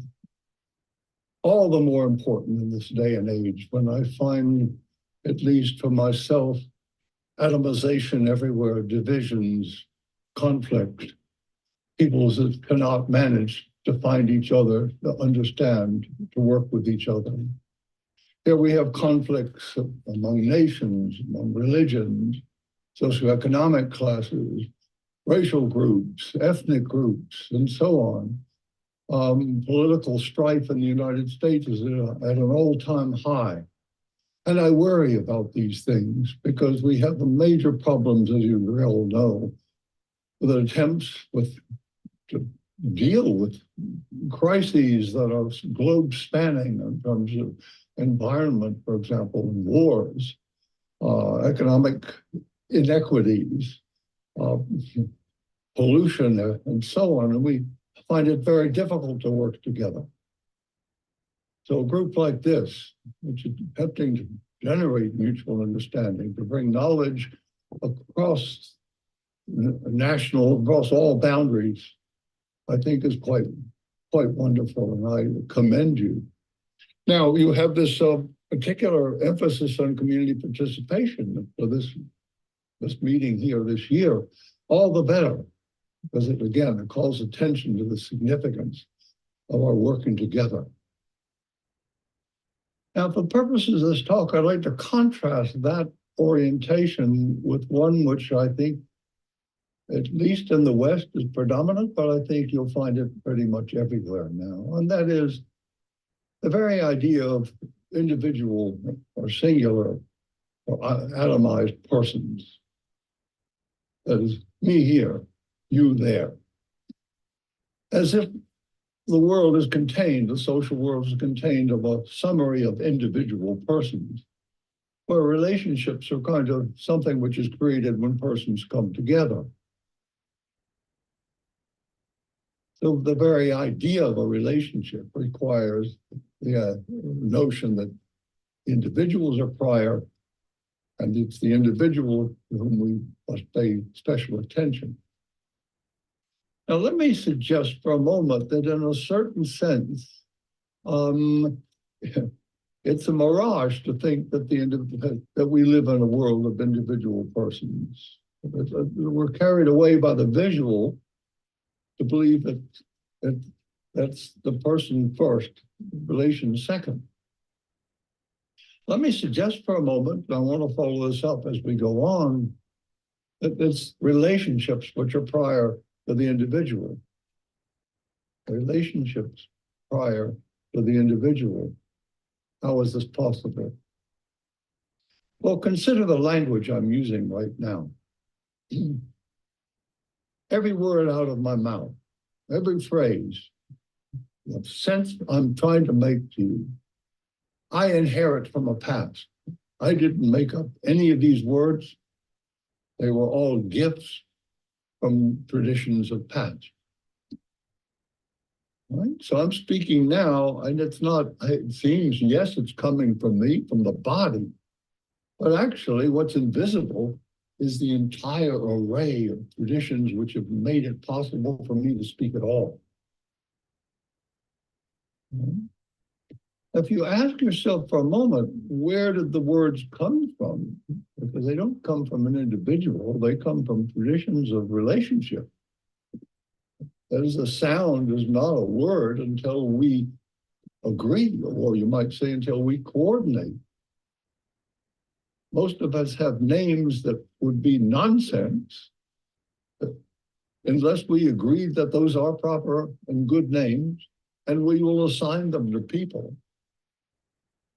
So in effect, the language wasn't made by anyone. It was only made within that process of coordination, coordinated action, that we will use those sounds and we will use those markings together to identify X, Y, and Z, including ourselves and virtually everything around us.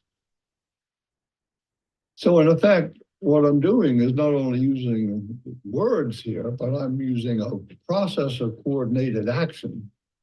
Now put into orbit here, hoping that I can somehow, by virtual coordination, make sense here and now. Now, it's not only the words. Consider my dress. That's acceptable for most of us because we have a tradition which makes it acceptable. I didn't make this garment up. I didn't make up the styles. I didn't make up any of the organization of the space I'm in. This is all required, carpenters, designers, religions, and so on, to generate this space. Same with the ways I'm gesturing. Those aren't strange. They're not strange primarily because we've agreed over a period of time that it is reasonable for a speaker to use those kinds of gestures. So let me extend that for a moment to say, basically, there is nothing I do during a day, nothing I care about, nothing that draws me, nothing that I pay attention to, that doesn't come out of a sea of coordinated actions, which did not originate within me. They make sense only within a process of we together. So we live then in some way with ideas of single individuals, but that hides that process of coordination. Yes, we are participating together, but it's in a kind of alienated form. It's kind of a form in which I traditionally would think of myself as separate, making my own decisions, living my own life, and maybe I will have a relationship or maybe we won't. As I too live in a world in which the establishment has created me as a singular individual with a singular name with a lot of numbers attached to it, a lot of codes, and so on, to try to isolate me. In effect, drawing my attention away from the fact that it's the coordination that counts.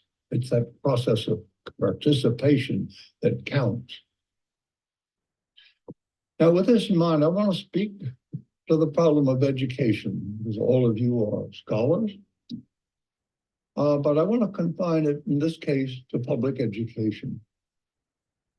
I want to propose to you that public education, the way we inherit that tradition, is basically a breeding ground for alienated relationship.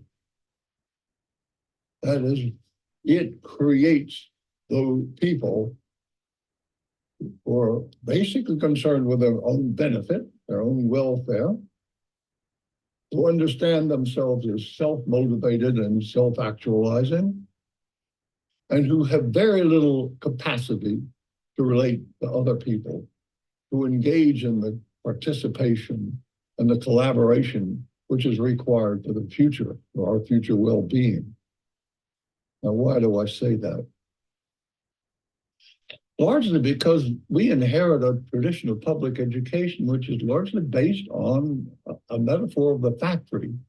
As a factory where the raw material are uneducated students, and we impose a fixed curriculum, top-down pedagogy, and evaluation to make sure that everybody gets educated in the proper way, and we evaluate them to make sure that we have quality control over the output.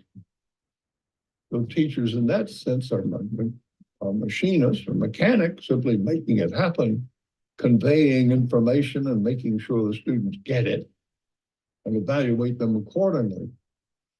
And indeed, the whole system works in terms of principals, teachers, students, and so on, each themselves being evaluated. So teachers are evaluated on the basis of the student performance in schools. Principals are evaluated on the basis of school performance. Surveillance, you might say, all the way down. Now, what does surveillance do? For one, it's testing me.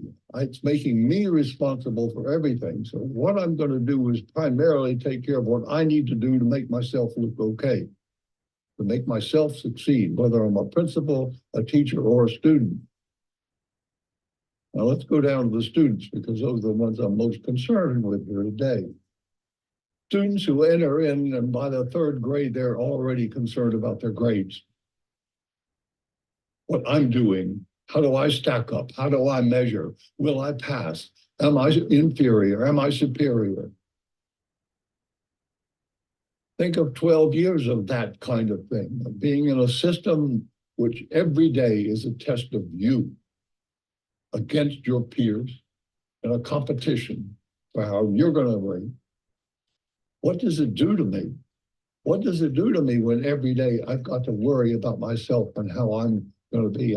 And not only that, bringing in my parents. How are you doing? You must do better. You must study harder because you must pass the test. What does it do for my caring about education or ideas?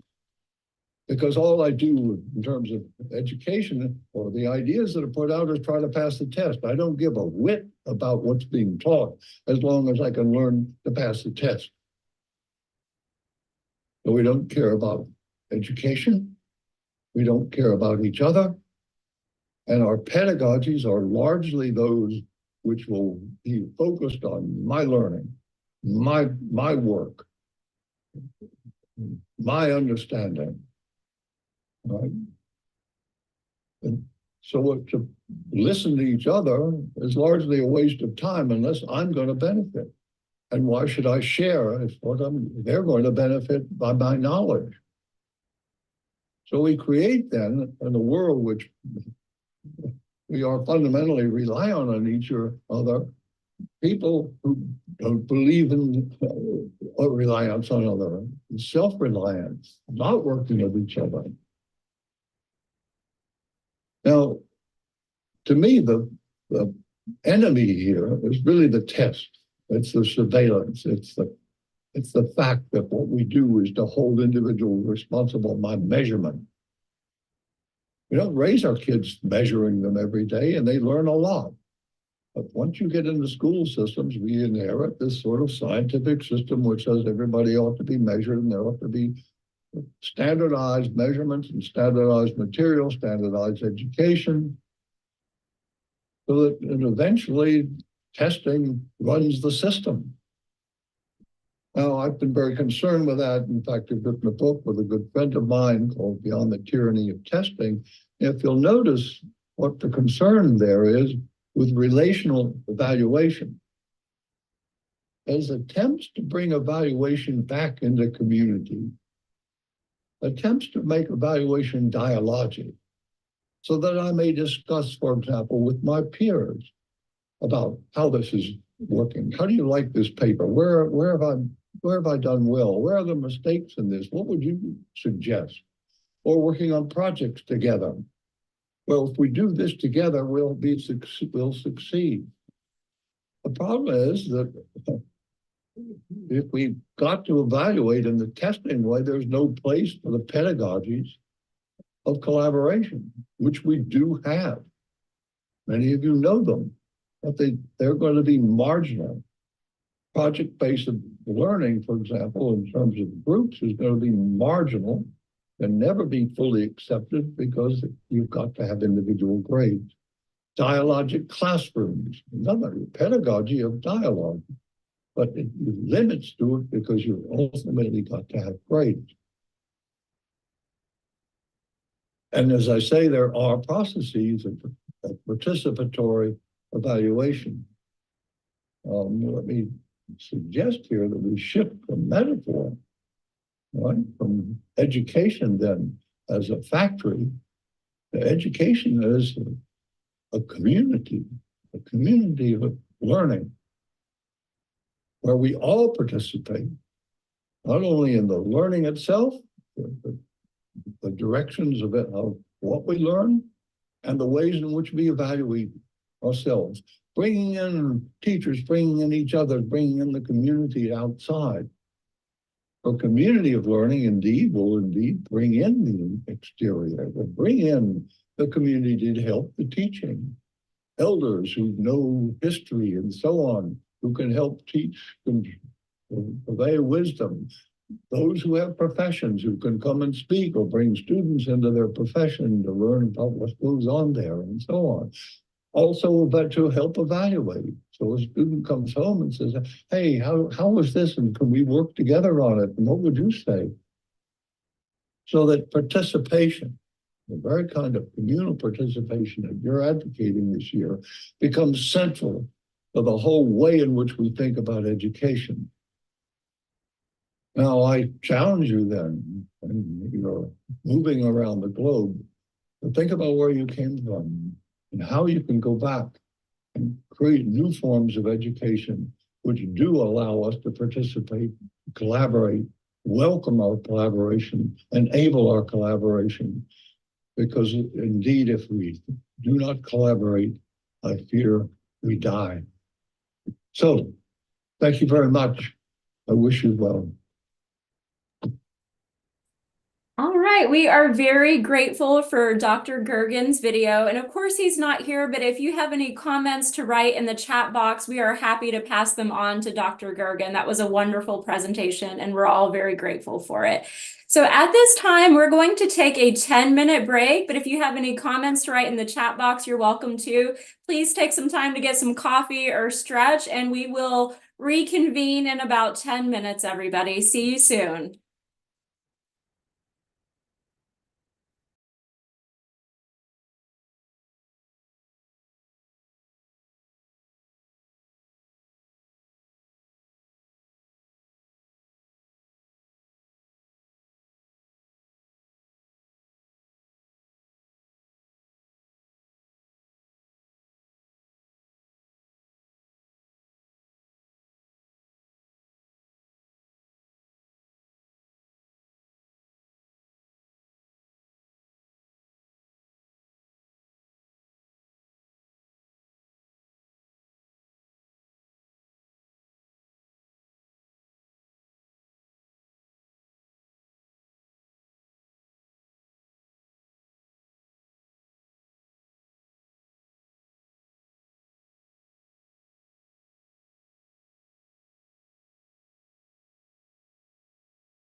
All right, everyone, welcome back. We're going to go ahead and begin our next session on our Star Scholars Country Director positions and the work that they do. We will begin with a presentation by Dr. Elena de Prada, our Spain Country Director for the Star Scholars Network. Her presentation is entitled English for Lifelong Skills. Dr. de Prada has also contributed immensely to the planning of this conference, and we are all very grateful for her support. So Dr. de Prada, when you're ready, you can begin.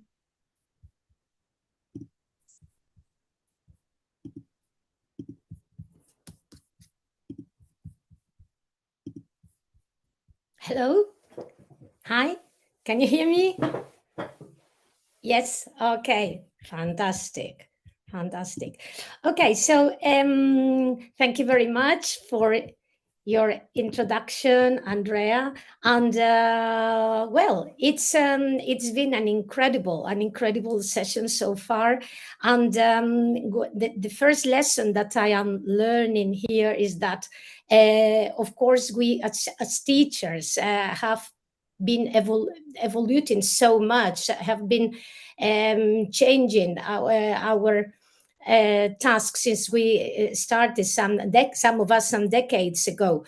And now, well, it's not only about teaching contents, it's also about teaching people how to be happier, how to be better humanly, professionally, etc. So during this conference, I've seen that many professionals, many of our presenters and keynote speakers have been devoted to this topic, and they talk about the importance of holistic approaches, interpersonal skills, emotional well-being, etc. So this is something which I would like to talk about, and this is something that we also do in our university, and something I am also doing connected with the STAR, something that I would like to do as well with the STAR research groups,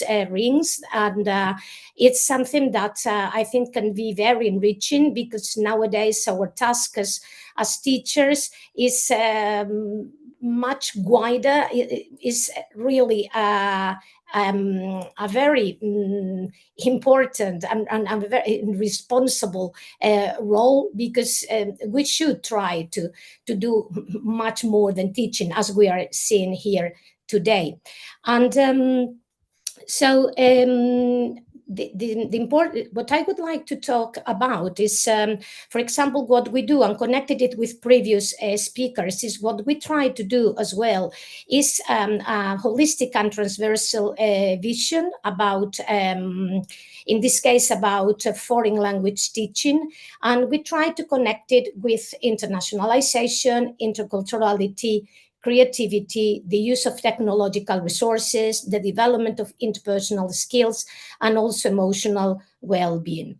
But as today we have seen so many examples of different ways of integrating this, I would like to focus specifically on creativity, because as some other presenters before me have done, I think it's a key skill that should be developed, because it's something that can help to foster the other skills, and it can help us to become more human, to develop more professionally. And I think it's one of the skills that has been more neglected in education, and now with artificial intelligence integrating, becoming more and more present in our classrooms, we must know how to use all these resources. And so being innovative, being creative, it's going to be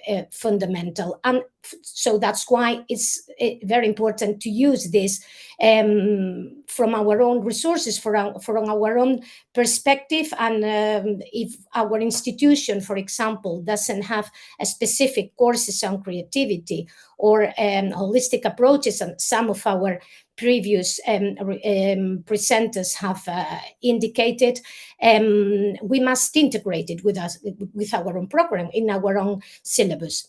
So the most important thing that I would like to highlight is that the very important link that exists between creativity and knowing foreign languages. This is something that research has emphasized. It is not that we as teachers can use creative approaches to foreign language teaching or to foreign language learning, which are also very positive, of course, but this is double side, because we can also get that thanks to learning the language, the individuals are going to become more creative. And this is something that is deeply rooted on research. There are many studies that have tried to establish these connections, and we know four very important facts about it.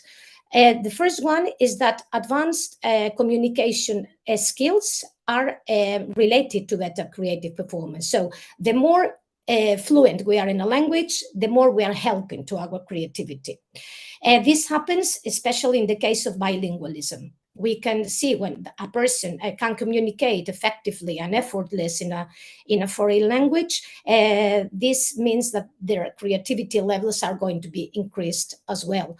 Also, another important aspect is that the more languages are spoken, especially if there is interaction among them. For example, when we speak one language in the morning at home with our family, and then another one in our academic environment, etc., this is also going to be very good for creativity.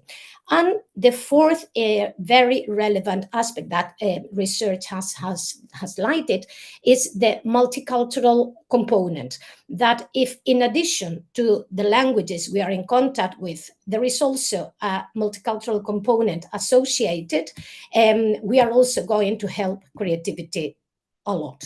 So to recapitulate, advanced communication skills, bilingualism, the more languages spoken, the better, and the multicultural component are going to be key factors for helping and boosting creativity.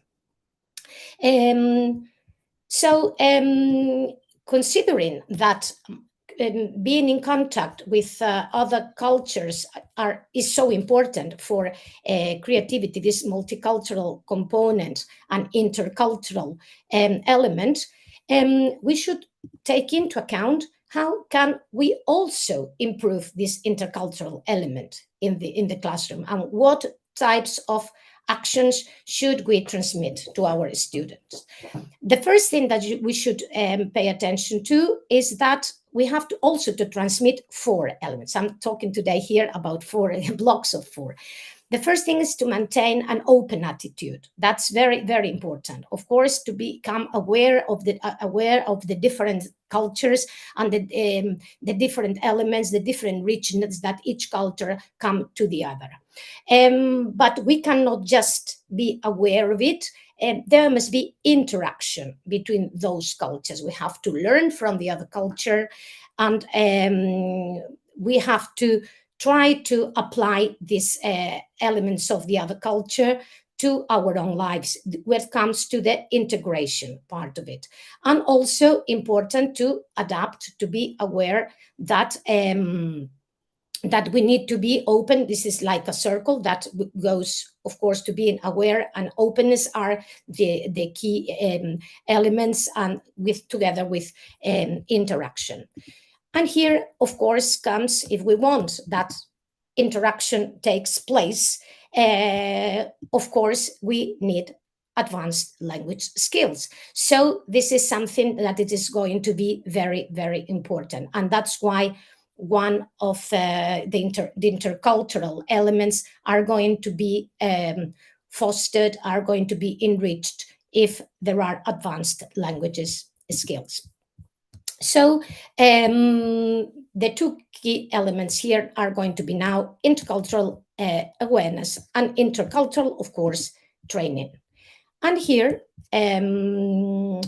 we can try to see what can be done from a teaching perspective to meet these conditions, because we know that there is strong connection between multilingualism, interculturality, and creativity under certain conditions. So the ones we mentioned, such as an open attitude, but also very importantly, some research has emphasized the importance of risk taking.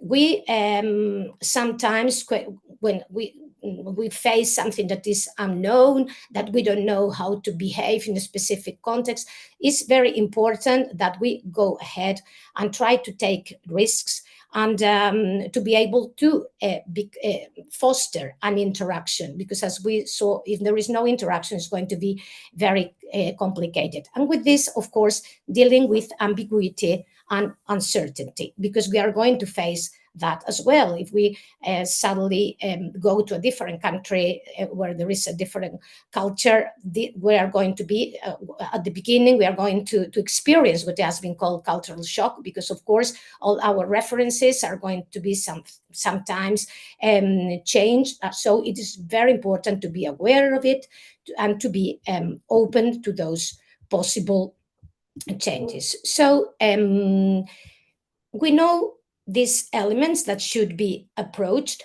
So how can we do them?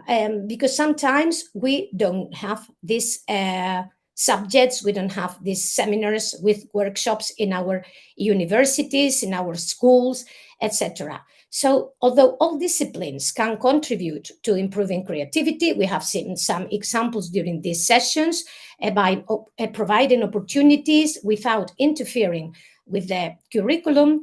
Foreign language teaching has a long tradition in applying different approaches and methodologies. We all know the long history of, I think there are some people from the area of foreign language teaching.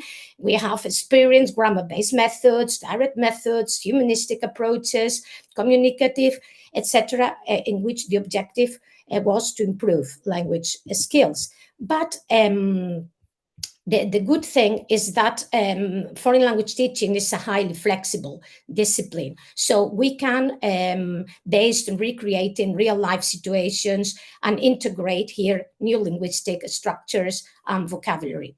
Some approaches, as we know, and we have seen very interesting examples during these sessions, suggest to introduce specific activities aimed at increasing creativity.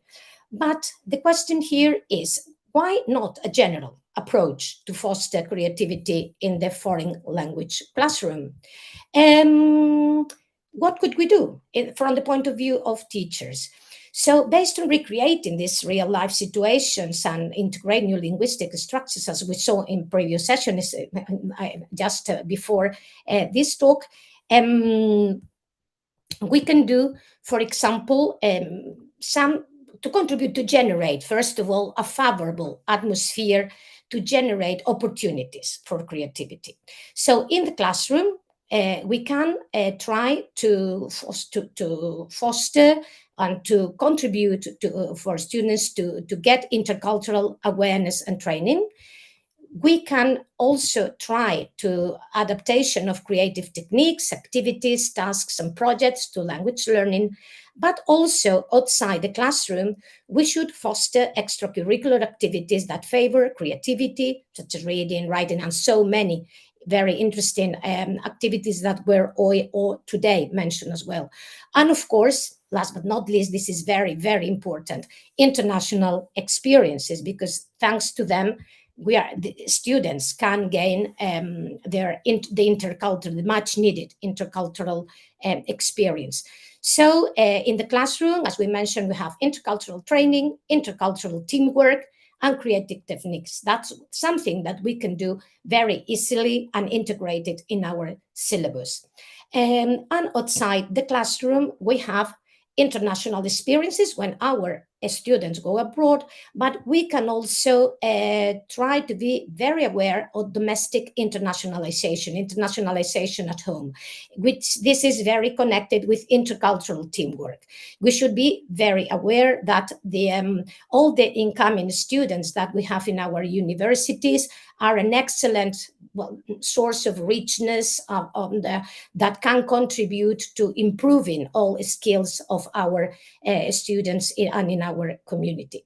And of course, as we also saw here in previous sessions, also leisure activities, the ones that, according to research, have been more connected with creativity.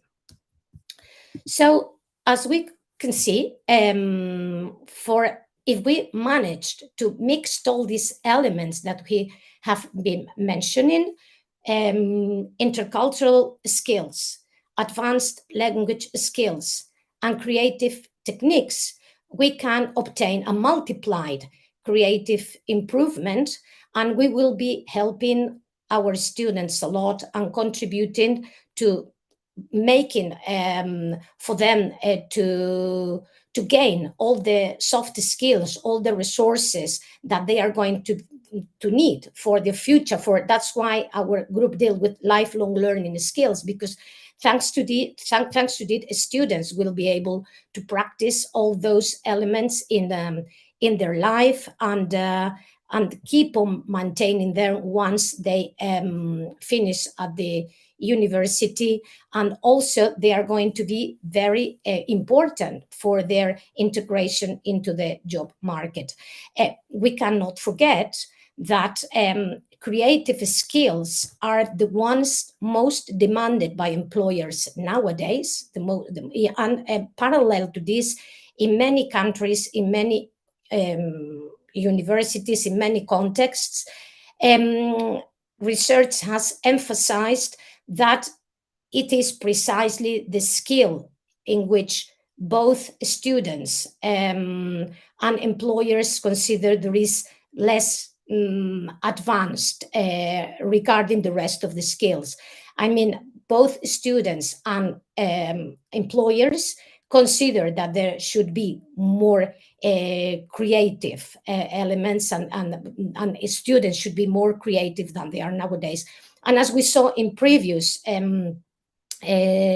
talks, many other presenters have mentioned these problems that we are facing, especially in the young generations, a lack of creativity, because we have the tendency now is that we are becoming too controlled by technology in a way. So all these elements that are going to be very important for us not to miss the opportunity that students stop being creative, because it's important to mention, and maybe I think I should be finishing, as it's important to mention that we are all born being very, very creative, and there is no difference between boys and girls. Research tells us that.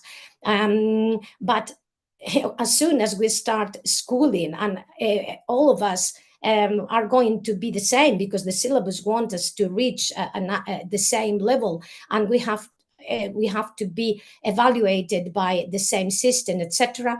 Lots of differences are going to appear, and the levels of creativity decrease when we increase in age, which is really very sad. And that's something that technology precisely is not helping at all. So we should try to fight this tendency. I have seen here today that many teachers, many colleagues are completely aware that this is happening. They can see it in schools with children already, not only at university level. So we as teachers have the responsibility to try to adapt all these elements, to try to make our sessions, our classrooms more open to all types of experiences, and to recreate atmospheres in which students feel to foster some general well-being in which they can develop their creative selves. So to sum up, I think that if some people from foreign languages, I think that they are here, but also from any other disciplines. And I think that we should be very aware, and then we should all work in the same direction. I see, hopefully, that people are doing it today, to try to foster creativity and to try to adapt to our students' learning styles, so they can become more, better persons in a way, and more professionally prepared workers in the future. So thank you very much. And if you have any question or comment, I would love it. I would prefer to talk about this like an interactive sort of thing, rather than just to do it myself. Thank you very much. Thank you so much, Elena. That was wonderful, very insightful. We appreciate it. Are there any questions? I have a question. Yes, I have a please question. go ahead. Hi, Dr. Prada, Elena, if I may. Of course. Congratulations for your presentation. It was really very interesting. I liked a lot the way that you presented the foreign language situation in universities, because as you know, I'm also a foreign language teacher, and I know exactly what you mean. I totally agree that foreign language teaching is a flexible discipline. There are so many teaching techniques, so many approaches, and we can be very creative when we're trying to design the most appropriate approach for our students. Well, my question is, to what extent do you think the teacher's personality is related to creativity to foster creativity in foreign language teaching? Well, very good question, Rania. Thank you. Thank you very much. Well, I totally agree that this is much the point. First, maybe we should foster our own creativity as teachers. We should try to awake our kid inside, to become children again, to start see life in a different life, to try to take our own decisions, to try to solve problems in a different way, to think out of the box. And once we manage to do that, this is like a psychologist. Maybe we have to do first our own therapy to be able to transmit this to our students. So of course, to be able to do this in the classroom and try to make this a habit and a technique and methodology in our classroom, we are the first to be formed, the first to be aware, and the first to be, making the effort to try to get our creativity back, because it is there in all of us. But definitely it is there. I totally agree. That's a great question, Rania. Any other questions? Let's see what we have in the chat box. A lot of praise for you, Dr. De Prada. You're wonderful. How can we be children again? Dr. Ghali's question. How can we be children again? Well, you're a children, Dr. Ghali, already. That's what makes you amazing. That's the spirit, what we mean. That's the thing, to never to always to learn every day, to get up early in the morning, to be surprised by something new, and that thing, that happiness, that spirit is what people around can appreciate and love, and this is the way in which we can transmit it to others. So yes, I think that's something we have to learn. We were seeing some sessions about mindfulness. We got some before, some examples and workshops. We were doing them, and when I was doing them, as the same time, I was thinking, yeah, this is great, and probably we can combine it with also to try to get rid of some of our own limitations, and try to be open to be surprised every day by the world and by everybody, every person that we have the pleasure to meet every day. Thank you. That was wonderful. One more question I see here. Yes, often education kills creativity. What specific efforts or workshops work best in your experience? In my experience, well, apart from some of the typical techniques have been mentioned here today, there are lots of them. For example, I was not aware, because there are, of course, gaming is a very popular one. The things that we can do in the projects, teamwork, and intercultural projects. I mean, everything. One of the things that is very easy to achieve, really very easy, and is from the point of view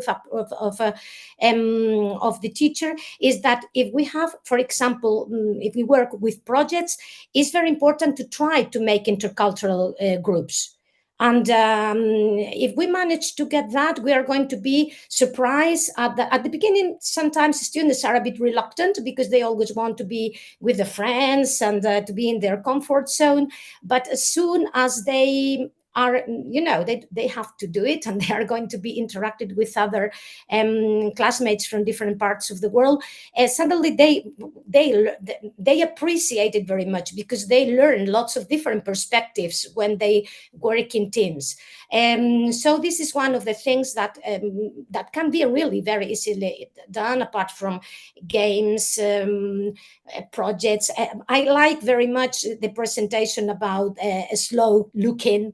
I hadn't considered that, but that's something I'm going also to write and to include in my own exercises. But also, it's very important to do things to try to make them themes outside the classroom as well. Of course, for example, creative writing is something that has proved to be a very positive for creativity improvement. And it doesn't mean that they have to write a novel, but as we saw also in other presenters' suggestions, they can maybe contribute to generate to write a novel among all themselves, a cooperation among themselves, and create some sort of writing that all of them do. It doesn't have to be something boring or anything. They can write their travel diaries, their travel blogs, depending on the discipline that we are teaching, and writing with a purpose, and knowing that they are going to share it with their classmates, that they are going to get comments, and they can be improved, and they can discuss, etc. That's something that also works very, very well. But also commenting, for example, I like working very much with graphic novels. That's why this is low looking is going to help me that, because I never did these practices, but I think they are very interesting. Working with graphic novels is also very interesting for creativity, because the students can also write the thoughts of the characters. They can interpret what is going to happen next. I mean, there are lots of activities that we can do in the classroom. But if you ask me, for me, the most important in my experience, what I think that makes the most interesting change, I would suggest intercultural teamwork. Definitely. Thank you so much, Dr. De Prada. We might have time for one more quick question. Does anybody else have a question? Any other questions? All right. Thank you so much again, Dr. De Prada. That was absolutely wonderful. We really appreciate you taking the time to prepare this for us. Thank you. Thanks to you. Bye-bye. Bye. Bye. All right, we just have a couple of minutes before our next presentation. So if you guys want to take a quick stretch break, you can. We'll start exactly in 2 minutes.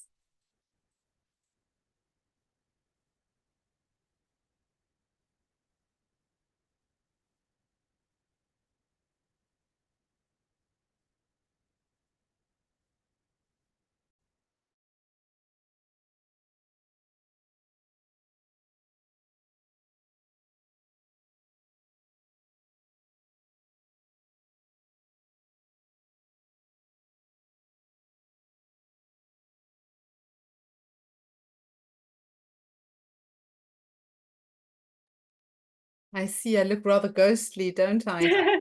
No, no, it's pretty late there, isn't it? It What is time late. it? It's 8:30 in the evening. Oh, thank you so much for doing this. We're Well, very I'm going to appreciative. put the lights on, but I'm not sure if that's any better. Is this any Oh, better? it's okay. No worries. Is it all right?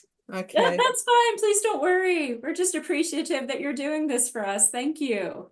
I've just got to be Yes. You're looking great, Bridget. Thank you. I aim to look better, you see. Yeah, maybe, turn on all the lights that you have. I'm going to do that. Let me go do that. Yeah. Go do that. But you are already glowing though.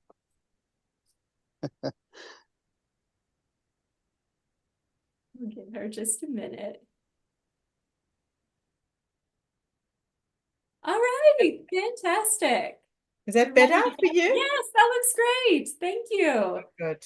All right, everyone, we'll go ahead and get started. Next, we have Dr. Birgit Schreiber, our Germany country director for the Star Scholars Network, who's going to present on finding and emboldening our voices. And just like Dr. DePrada, Dr. Schreiber has done so much for the Star Scholars Network, and we are very appreciative. Thank you, Dr. Schreiber. Thank you so much for having me. I'm very excited to be here.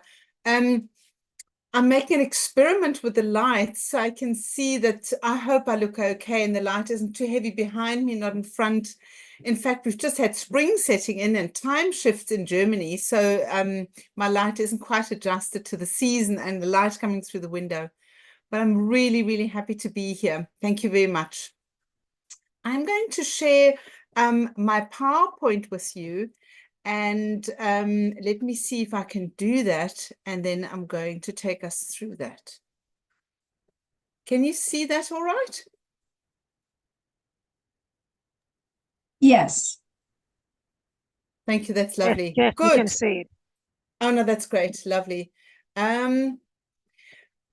So I want to talk a little bit about a paradigm shift within, and I want to share with you a program that we've conducted over the last 5 years in South Africa. So I was in South Africa for the past many, many years, and I've moved to Germany, hence I'm now the Germany director, but I'm reporting on this program for you because that's the one I've been busy with, and it illustrates so nicely a paradigm shift within. So that's what this one is talking about.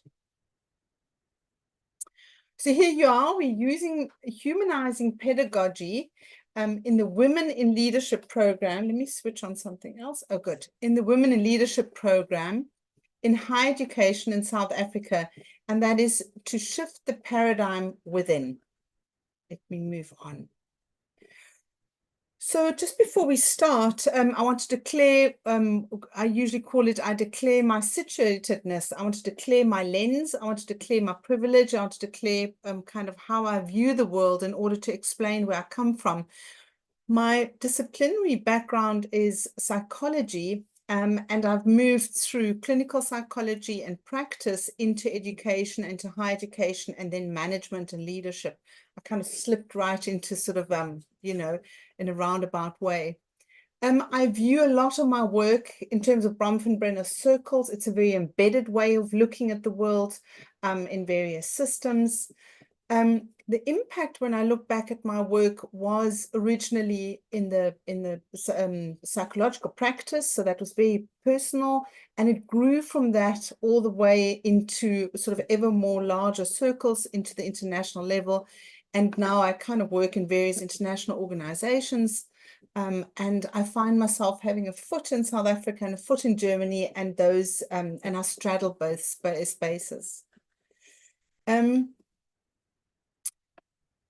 order to explain the program, we used we embedded it into liberation pedagogy, which was focusing on, which enables a very useful lens for humanizing and empowering participants. And you're familiar with Freire, you're familiar with perhaps Kopana Ratele, who speaks about that the context becomes the very critical enabler or barrier to experiences. So really liberation pedagogy speaks about the learning environment and the context as being very, very important. and speaks about education as a dialogical process. Let me move you around here. I'm going to move you on the side.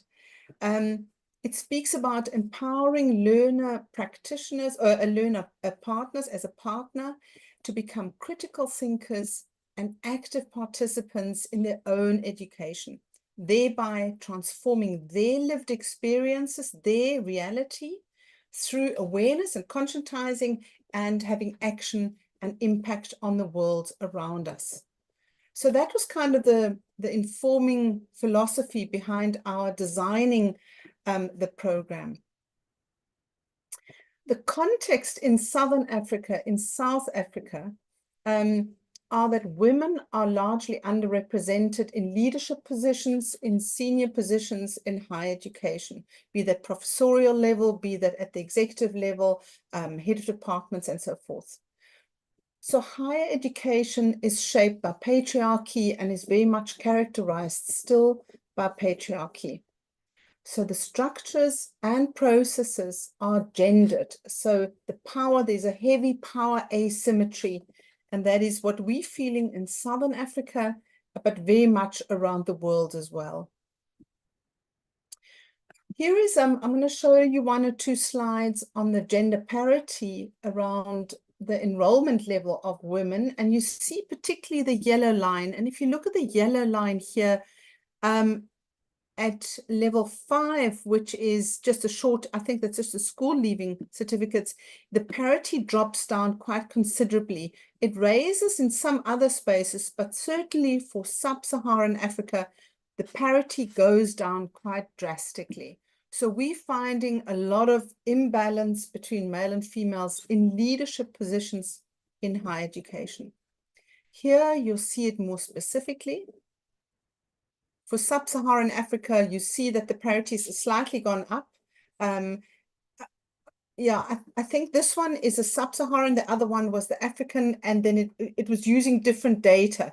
Either way, this one illustrates again the lack of parity and really the quite significant asymmetry between men and women. And here is an illustration from 2020, which is about 3-4 years ago now, for gender parity at professorial and leadership level. Here you see that from master's level to PhDs into professors, only 30% of our professors are women. And only 4 of the 27 universities, of the 27 universities that were measured, only 4 did have a female vice presidents and what we call vice chancellors or presidents.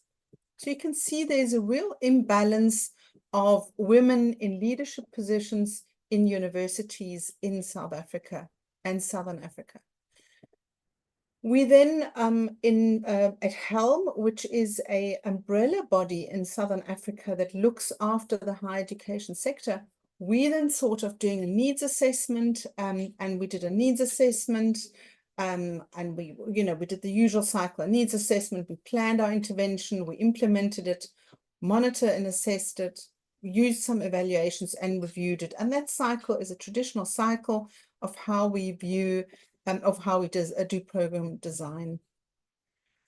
So we went on to design the WIL program, Women in Leadership. So it was a nice WIL program. And the WIL program we selected women in senior positions. We have 40 women per cohort. We have 2 per year, first semester, second semester. Each program is 10 sessions of 3 hours each, which is online, and that's the synchronous part. We also have quite a bit of an asynchronous part, which is in some cases a flipped classroom, in some cases it's readings, it's preparating of assignments, surveys, and so forth. 2 additional components of the program was the peer learning groups. So our women are in smaller groups of about 5 to 6 women who meet throughout the program and give each other support and build networks and reflect, and they've got to do assignments in these groups. And we have coaching. The coaching is one-on-one So we have coaches in place to support these women participants. The model of change, I want to show you here, the leadership development and model of change of how we designed it. It was actually an interesting design because we first designed it and then went back to evaluation and got feedback from the first few cohorts, and we keep adjusting this model. But this it feels or is the model of change. And it's kind of a from within to from inwards to outwards kind of a model of change. So it starts with the little cycle at the bottom. I don't know if you can see that all right. So it starts with changes in the self and in awareness, which is the identity, and then goes into changes in leadership and capacity and capability building to agency that is then realized. It's certainly externalized and realized, and there is an enhanced perspective of the self with the context. And then it becomes an application of that in the context, which we call living the change and then feeling the change. That is when the context is changed. So it really, the program aims to look at the self, to build the self, and then through skills and competencies and a changed perception of the self in the world to then have an impact on the context. So this is how the curriculum sort of pans out. There are 10 sessions. It starts with an opening, which is very much a container building. We look at the program and how we aim it and how it unfolds. The sessions are named here. It's leading from inside out. We look at strengths and care and self-care. And then we look at paradigms and purposes, we call it, which is about complexity and ambiguity. It moves then into leadership and management. Well, leadership, we start with power and politics, and we look at particularly gender and gender relationships in Africa and beyond, of course. And then we have the management aspect, which are students, staff, teaching and learning, community engagement, research. So those are the missions of the university. And then we look at HR, which of course is leading people and teams, and then funding and finance. And then we go back to the aspect of the self in the context, and that's career planning and advancement. And then we've got a module on internationalization and regional perspectives. In terms of the learning outcomes are around local and global trends and enablers, so they have much more enhanced knowledge on that. They've got an enhanced knowledge and understanding of the SDGs and the principles of social justice and how they apply to their environment. They're more familiar, or they have knowledge of policies, funding, and talent management. We then have competencies in leadership and management, in complexity, looking at conflicts and dynamic contexts and ideas of complexity, ambiguity, and those kinds of things. We look at student-centeredness and how these apply to institutional life. And through these learning outcomes, they engage meaningfully with one another to promote transformative experiences in each other and to promote transformation in their leadership context. So the units of learning, the units of outcome, it starts with understanding the context and impacting the context. We're looking at leadership, we look at management, personal development, and through that personal development, there is a development of a bold voice, a conscious voice, a self-assured voice, that then there's that shift within, which then manifests in the context in terms of changes in the context. This is a busy slide. You'll see it in some of our publications. We've done some publications about that, of course, about the program, the design, and the outcomes. But here, this is a nice slide because we map the changes in each of the stages of development. So with the evaluation, we looked at the portfolio of learning they produce, and we did some qualitative, quantitative. And you see here the results of what the participants report. And I want to take you through to the next slide because it's an easier one to see, but this is the table or the diagram you will see in the publications. But the salient features of the improvement of what the participants talk about is that they have an enhanced self-awareness and self-reflection. Through that, they have leadership confidences, and they expand their network, they leverage their relationships in better ways. They have a shift in self-perception. They develop agency to change policies and practices. They recognize policies. They speak to these policies. They have an emboldened voice at speaking at them. And they feel themselves being participating more, feeling more relevant in their context and having agency. So these are the themes that came out of the evaluations. So just to go back to the idea of the liberation pedagogy, is that it has that humanizing and empowering flavor. So it is the key aspect of the program is around the transformation of the self, conscientizing of the self in the space, using the praxis, being having agency and applying it and making it relevant what they learn. And through that is a transformation of structures and processes. And that's that paradigm shift within. They've got a sense of, I have power, I have agency, I have a right to be here, I have a voice that matters. And there are all kinds of practical and quotes that we've extracted from the evaluations that you will see in the publications that are in evidence of that. Here are some pictures of our programs. You see it year after year. There are some nice pictures. You can see rather cheerful people coming together. And there you see some in the background, this online, the picture here in the background, because we teach it online. But this is one of the sessions where we brought, at the end of the session, at the end of the program, we bring people together in one venue. But some people can't make it, so they're in online space. So here are some references. You'll see the first lot of publications on the program of this leadership development for women in South Africa and how it changes their voice and their boldness within themselves, and some media releases. And now, thank you very much. I hope this was useful to you. I hope you found that interesting. Thank you very, very much for listening. And perhaps we can have some questions and we can chat a little bit. Thank you so much for your very insightful presentation, Dr. Schreiber. We really appreciate it. So if anyone has any questions, please feel free to unmute yourselves, or you can write in the chat box. Well, I've got a question. Thank you very much, Dr. Schreiber.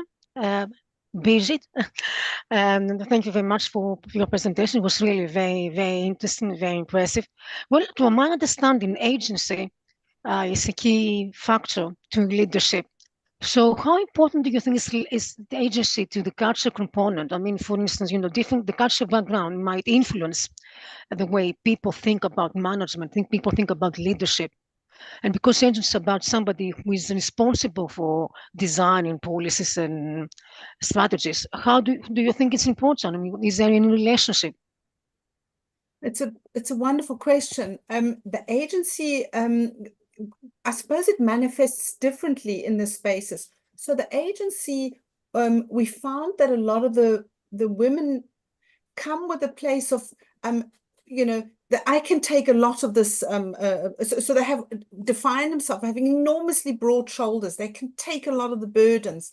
They are unable to, not unable, but they're struggling to set boundaries. They don't speak up about their own needs. They don't take agency around when they see an injustice. So it has to do with taking a passive stance rather than saying, oh, here is something the matter, could we address this?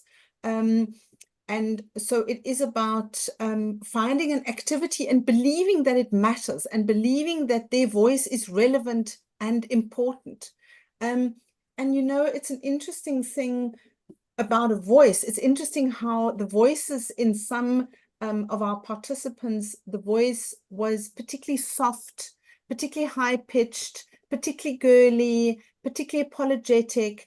And it was quite interesting how, that's now not answering your question, but I'm just going into the idea of the voice, how we speak about when you bring a voice to a table, it's useful to think about how is this voice received? How does this voice speak and complete its own sentence and doesn't allow itself to be interrupted or spoken over? So there is a real practical component to how do I use my voice? Is it bold? Is it clear? Does it end in a full sentence? And do I have the confidence to finish my sentence regardless if somebody speaks over me? So I don't know how I got to speak about the voice now from your question around agency, but that was just such an interesting component.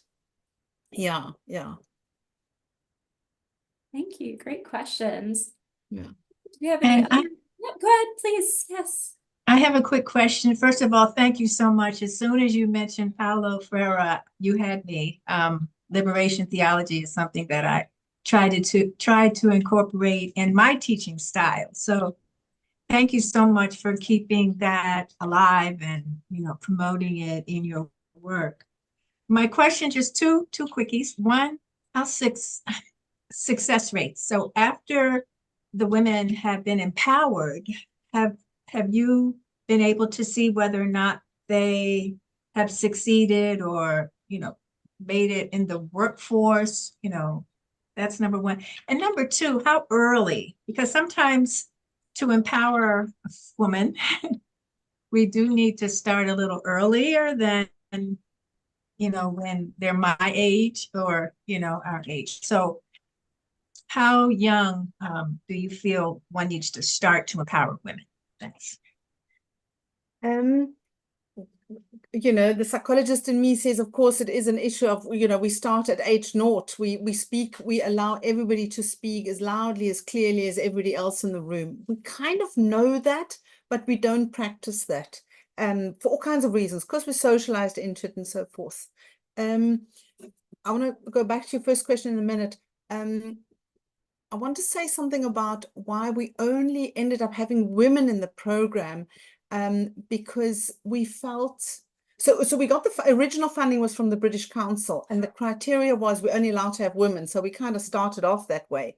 And then there was a year or two in which we felt we should have men in the program in order to facilitate understanding for men.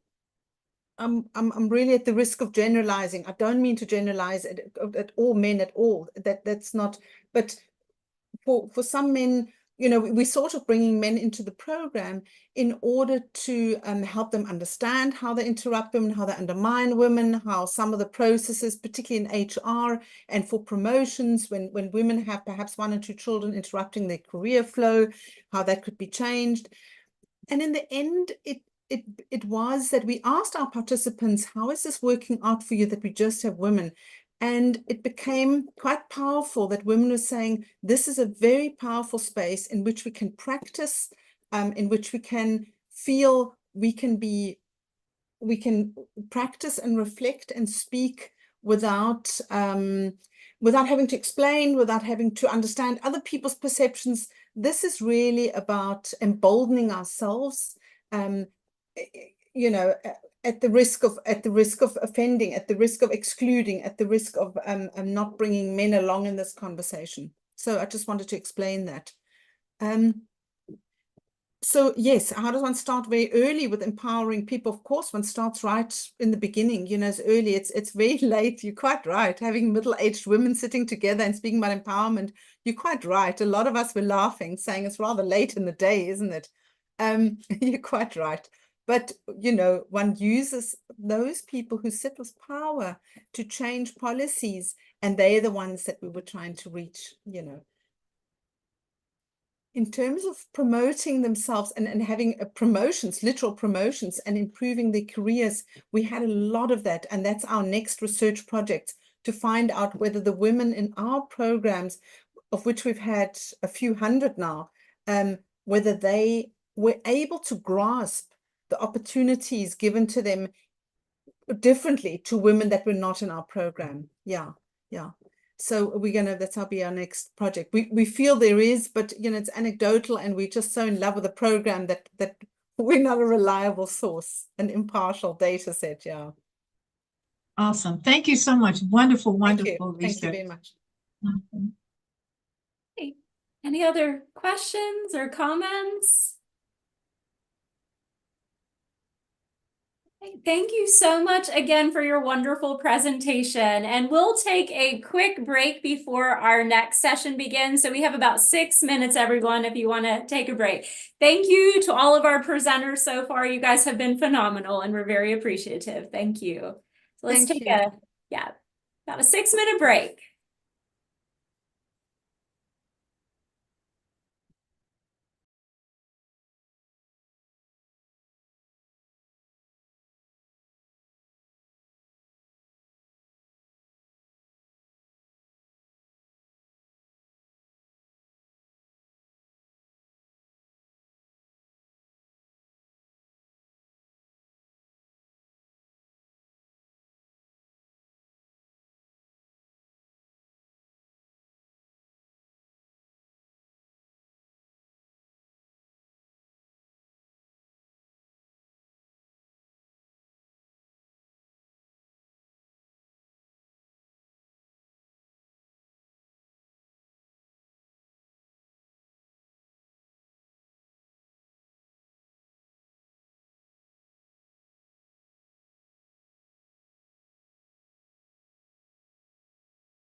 Well, greetings. This is Gloria Latson Billings. I don't know who the host is. Oh, there you are. Hi, sorry, we were just Okay. taking a quick break, so we're Okay. here. I was just trying to log in a little Yes, no early. worries, no worries. We're here. Yeah, we just gave everyone a couple of minutes. Thank you so much for taking the time to be here. We're No very problem. And will I have the ability to share my screen? Yes, if you want to test it out now, you can. Okay. Take your time.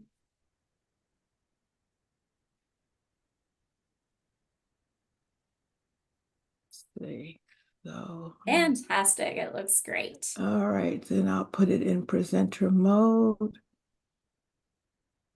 Fabulous. I love that Okey-doke. PPT. That's beautiful. Okey-doke. That's good. Okay, we'll get started in just a minute if that's okay. All right, thank you. Yes.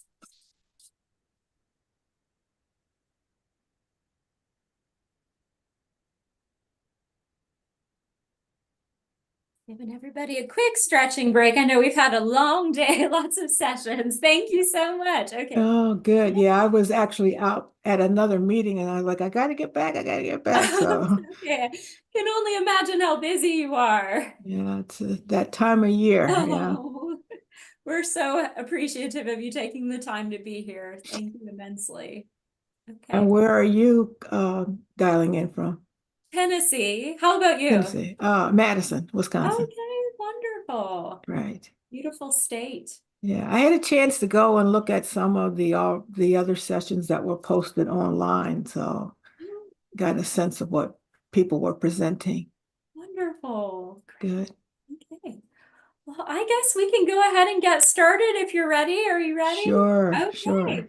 All right, everybody, we're now starting our session on diversity, equity, and inclusion. We will begin with our keynote presentation by Dr. Gloria Ladson-Billings. Dr. Gloria Ladson-Billings is an emeritus professor and former Kellner Family Distinguished Professor in Urban Education in the Department of Curriculum and Instruction at the University of Wisconsin-Madison. She is the award winner of the North Star Medal of Lifetime Achievement, is an American pedagogical theorist and teacher educator known for her work in the fields of culturally relevant pedagogy and critical race theory applications to education, and the pernicious effects of systemic racism and economic inequality on educational opportunities. We sincerely thank you so much for accepting our invitation, Dr. Ladson-Billings. Thank you. And when you're ready, you may begin. All right, the pleasure is mine. Thank you again for this wonderful invitation. I hope you are seeing a screen that says the problems we all live with, confronting education's global threats. So I'm working off of 2 monitors and sometimes I don't see everything. We've got it. Thank you. But okay, so let me just start by kind of saying who I am. That was a wonderful introduction you started with, but sometimes it's good to just hear from the person who is speaking. And so I am, as was said, a professor emerita from the University of Wisconsin-Madison. And in some ways, that's just a fancy way of saying that I have retired from active university service. But I'm not very good at retirement because I have so many other hats to wear. I am as you know, the Professor A. Noam Chomsky North Star Lifetime Achievement Award. And do we have something going on in the background that I just muted someone. Yes. Okay. And I'm just grateful to have been awarded that last year. But I am the immediate past president of the National Academy of Education. I'm a fellow of the American Academy of Arts and Sciences. I'm a fellow of the American Educational Research Association. I'm a fellow of the British Academy. I'm a fellow of the Hagler Institute at Texas A&M University. I'm a distinguished scholar of race and social justice at Rutgers Graduate School of Education. And I'm listing all these things because they almost all come with some kind of committee service or responsibility. And the most important thing, however, is that I have been a teacher for 56 years. So my identity is really wrapped up in teaching. The title of this presentation, The Problems We All Live With, actually comes from this story of this little girl, Ruby Bridges, who in 1960 was the first Black child to integrate the New Orleans public schools. She was assigned to the William Frantz Elementary School. She was the only Black child who went there. And as a result, all of the white parents withdrew their children. For close to a year, Ruby was in a class all by herself. All of the teachers refused to teach her. The only teacher who agreed to teach her was a woman from Massachusetts who had moved to the South, to New Orleans. And so for a year, Ruby and her teacher sat together in one classroom. And you will notice that she is leaving school with some men with armbands. These are federal marshals who had to accompany her to and from school every single day because of the hatred that was aimed at her. This particular event was immortalized in a Norman Rockwell painting. And you see, once again, the one little Black girl, and she's surrounded by adult men, all white, with armbands. They are U.S. Marshals. You will see in the background, there's actually tomatoes thrown at the wall because people did throw things at her. And you see that horrible epithet faintly in the back on the wall, calling her out of her name. Norman Rockwell named this painting "The Problem We All Live With," because he wanted to really underscore the fact that it wasn't just what was happening with Ruby. It was what was happening in the nation, that we would not live up to our responsibility to educate all of our children fairly and equitably. So I raised the question, what are the problems that we all live with today? Well, this is one of them.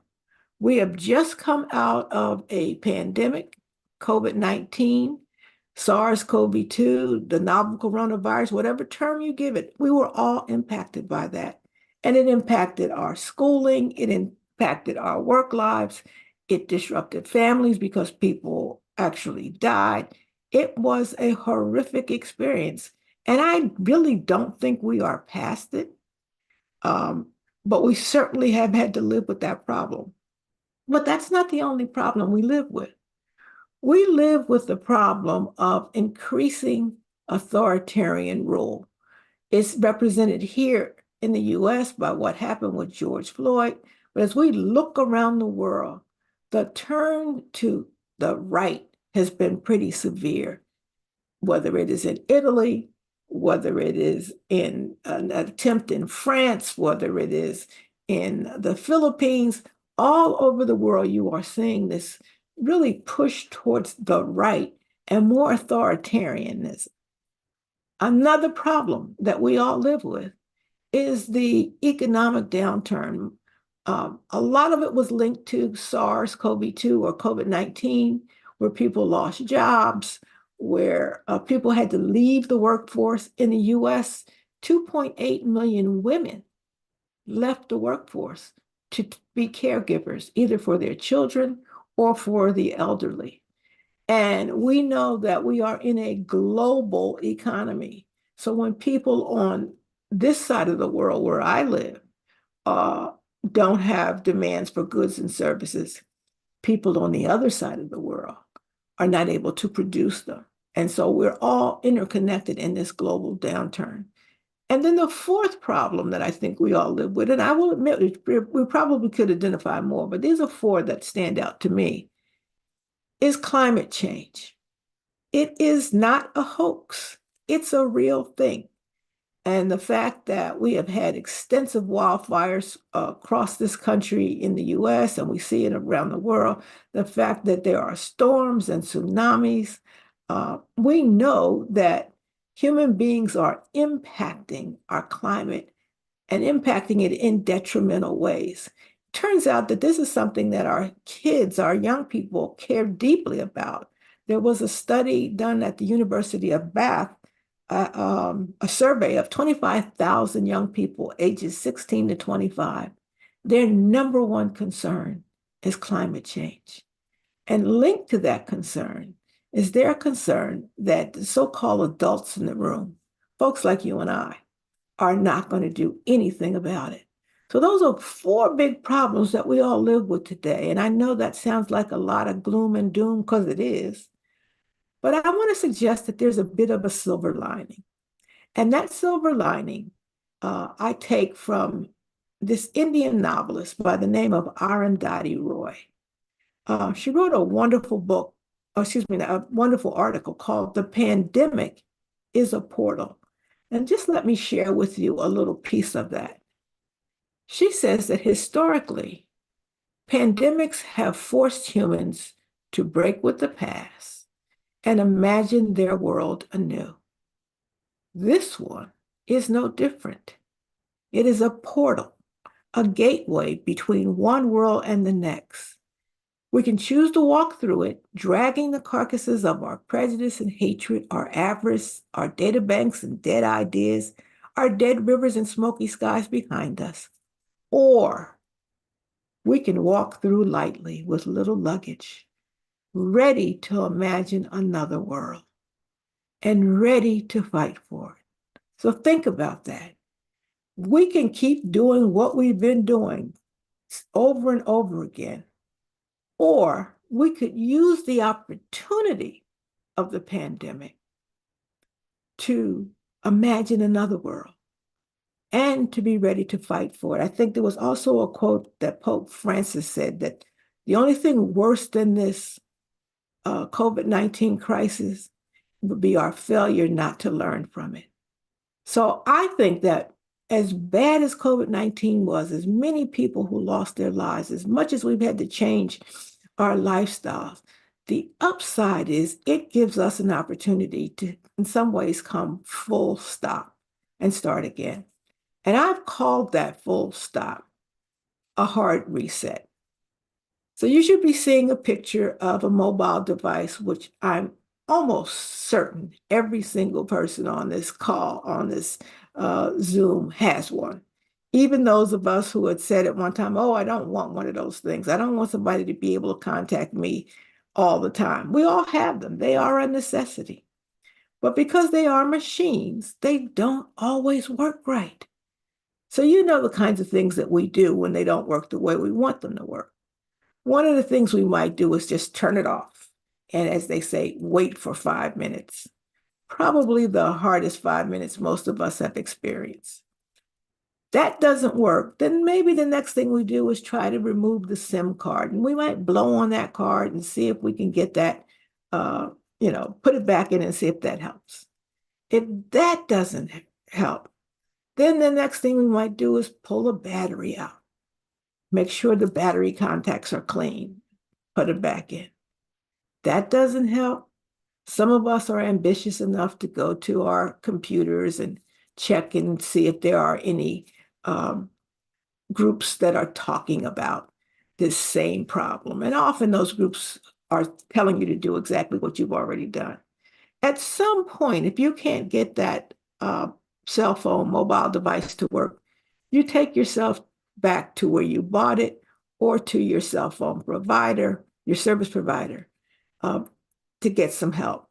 And typically a very young person will come up to you asking if they can help. You explain your problem, and they may do exactly the same things you've just done. They may turn it off for 5 minutes. They may pull out the SIM card. They may check the battery contacts. But at some point, they will look at you and say, I think it's time for a hard reset. Now, if you're not a techie type person, that might not mean anything to you. But for someone like me, telling me that it's time for a hard reset is like the kiss of death. Why? Because I'm not very good at backing my phone up. And a hard reset means they're essentially going to wipe away everything except what was on the phone when it came from the factory. So all those pictures of wonderful meals you took in a fabulous restaurant and all those selfies you took with just the right angles and the light, all that's going to go away. But what you're going to get back is a mobile device that is a lot like it was when it came from the factory. And you have to start again. That's the image that I often want people to have in their heads when they think about what Arundhati Roy is talking about when she says we can start anew. So the whole point of an education reset for me is to not go back to normal. I know a lot of us have said, oh, we just got to get back to normal. Well, unfortunately, normal wasn't working for a lot of our students. Normal was the worst place to be because normal ends up with the same children struggling to learn to read or to do mathematics. It ends up with the same children being over-identified for things like special education. It ends up being this place where children who are immigrants are treated as second-class citizens. So my argument is, let's not go back to normal in the hard reset. So what did we learn from COVID? Well, I think we learned 4 things. I'm listing them here, but I'm going to then talk a little bit about each in the remaining time I have with you. We learned that relationships matter. We learned that time can actually be a variable. During COVID, there were times when I got messages and stuff to do at 8 o'clock at night because I was working with somebody in another time zone. We learned that technology must move to the center. And we learned that schools have a role to play in meeting students' basic needs. So let's talk about this notion of relationships mattering. Relationships matter because no significant learning can occur without significant relationship. So we need to think about the impact, for example, of student-teacher relationships. And ask ourselves, how do we actually welcome students to our schools? You know, did we just open the door and pretend like they hadn't been through something during COVID? Or had we really planned for getting them back into our schools and classrooms? How do we get to know each student? Now, depending on what level you are teaching or where in the world you are teaching, your teacher-student ratio can be different. But it is our obligation to get to know every student who shows up in our classroom. How do we set high expectations for our students? Sometimes we presume that because students are from a particular neighborhood or of a particular race or ethnicity, or don't have a pattern of high achievement in their family, that they can't be high achievers. But building that relationship is one of the ways that we begin to set those high expectations. Do we reflect and teach empathy? You know, we're often so caught up with academics, reading, writing, arithmetic, science, social studies. But learning to be empathetic can be a very strong skill that our young people can leave school with as they go into the community and the work world. Are we positive and energetic? You know, a lot of times our students feed off of the kind of people we are. If we are apathetic and lethargic about learning, why would we expect them to be upbeat and engaged? Are we passionate about the work? Do we demonstrate to students that we care deeply about what we're doing? That passion, that enthusiasm, again, will translate into how they as learners participate in the teaching learning experience. Do we build trust?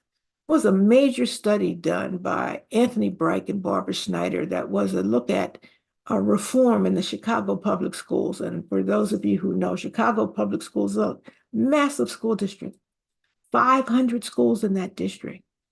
And while the district was trying to push forward some reforms, they noticed that reform took place in some places and didn't take hold in others. What Breich and Schneider found is that the places where reform took hold were places where there was something they called relational trust, that parents and community members trusted principals, principals trusted teachers, teachers trusted students, students trusted their parents. I mean, there was this network of trust. And what are we doing is we build these relationships to build trust. And finally, are we being authentic? Is what our students look at when we come into classrooms a real person, a person with emotions, with feelings, a person who can demonstrate that they care, a person that sometimes gets frustrated. I mean, that's really about being human. So that first thing I think COVID taught us was that relationships matter, because what our students missed were not homework assignments, were not essays, were not projects. They missed their peers, and they missed being in relationship with caring adults. Let me share with you an example. I asked, what if we all built relationships like this teacher? And I don't know if you have seen this film, but I want to show you the trailer. ¡Órale, apúrense! Yo no voy a decidir lo que van a aprender. Eso lo van a decidir ustedes. Puede ser lo que sea, ¿eh? Lo que sea. Pero ¿cómo vamos a sacar buenas calificaciones? ¿Qué importan las calificaciones? ¿Habían tenido una clase así antes? Nunca había tenido un maestro así. Señor Juárez, este lugar. A nadie le importa un carajo lo que pasa aquí. Usted pidió venir aquí. ¿Para qué? Pues, solo quería probar algo distinto. No vaya a patear el avispero, ¿ok? No, ¿cómo creo que? No. Pero hoy en la escuela, ¿qué pasó? Hay un profesor que él hace las cosas diferentes. No son bancas, son botes salvavidas. ¡Sálvenlo! ¡Vamos! ¿Qué va a hacer después? ¿Convertir el patio en un salón de clases? ¡Rotación! ¡Todos! ¡Movimiento de rotación! Nada ha cambiado en la educación en los últimos 100 años. Pero resulta que estos niños son bien abusados. ¿Tú crees que yo podría ser ingeniero aeroespacial? Lo que cada uno de ustedes necesita, ya lo tienen. Potencial. Señor Juárez, estoy muy inquieto por el hecho de que he recibido varias quejas de que los niños no están preparados. A ver. Te pedí que no patearas el avispero. ¿Y qué hiciste tú? Quisiera darte el mundo entero. ¿Quieres aprender de los libros? ¿Quieres aprender de la vida? La luna, el cielo, el sol y el mar. Usted manda a estos niños disparados como cohetes al espacio, metiéndole todas esas ideas en la cabeza. Regalarte las estrellas. Recordándole lo que no pueden tener, lo que no pueden ser. En una caja de cristal. No, te lo suplico, no la abras. Tienes que decidir qué dirección quieres que siga tu vida. Llevarte al espacio sideral. No importa cuánta tierra nos avienten. A mí dígame lo que quiera, pero no tiene por qué hablarle así a los niños. Nos vamos a sacudir, la vamos a usar y vamos a ser los mejores estudiantes del mundo. Usted me preguntó que por qué vine aquí. Ya no quiero perder más niños. Ni uno más. Llevarte al espacio sideral.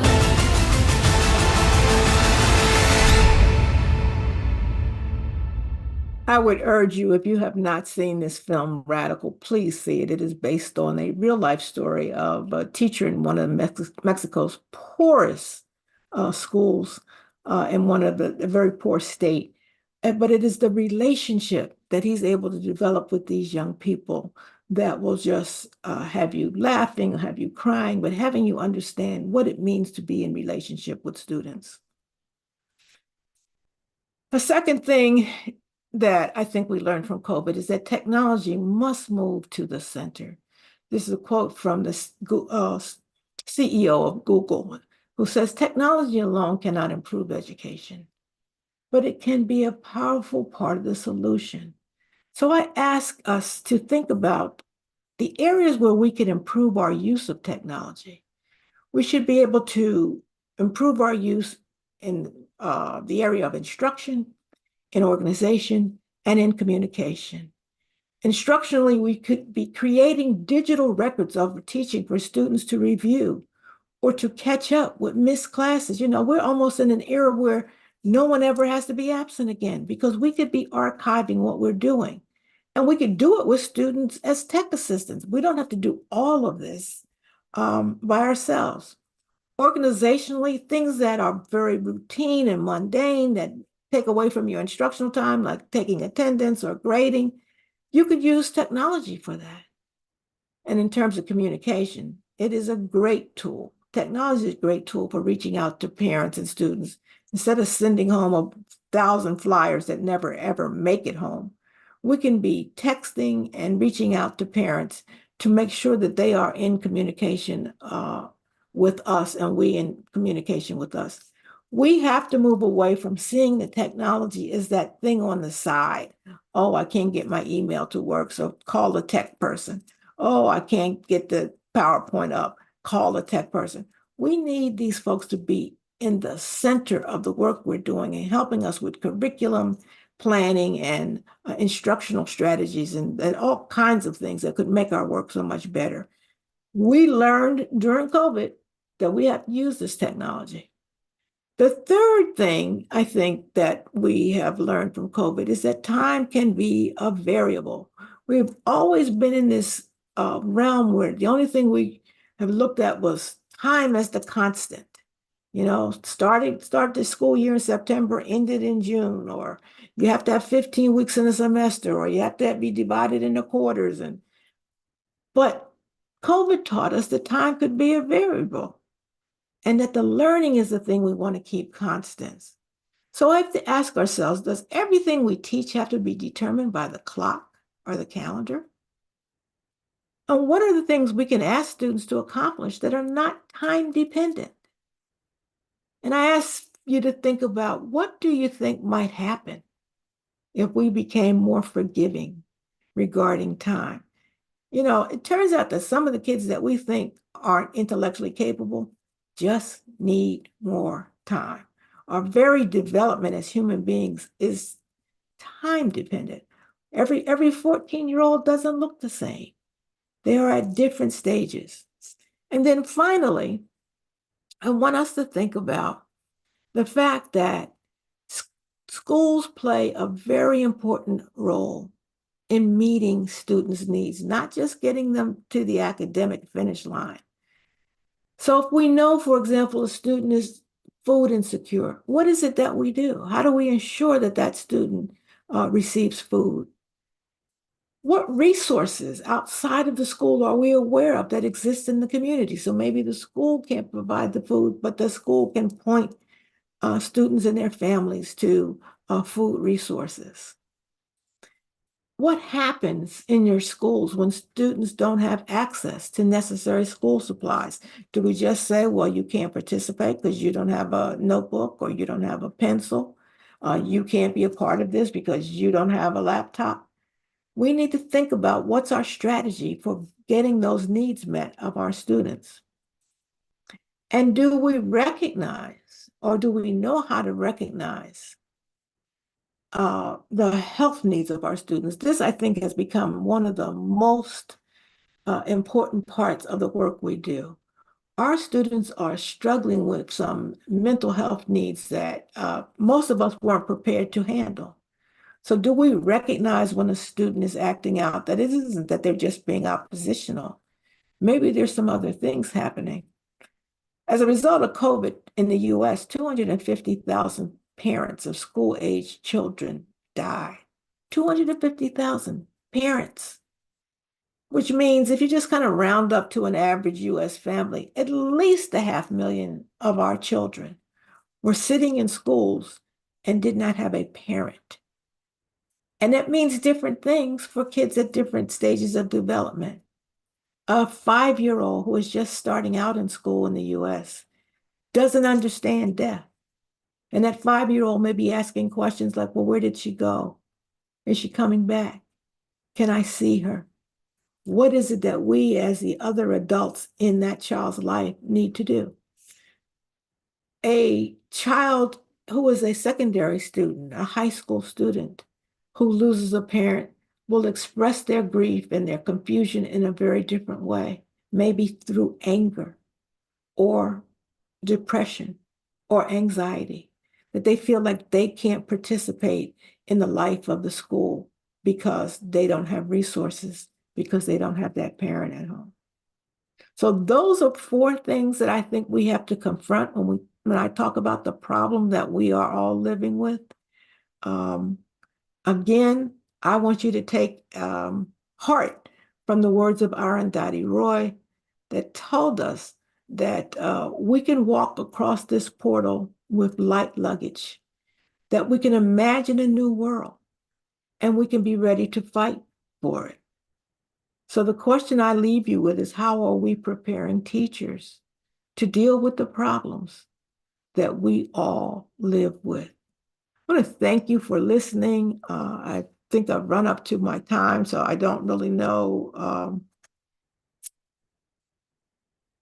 Thank you so much for your very inspiring and thought-provoking presentation, Dr. Ladson Billings. That was phenomenal, and I know we were all touched by that. Thank you immensely. We're very grateful. Thank you. Thank you. Are there any questions from the audience or comments?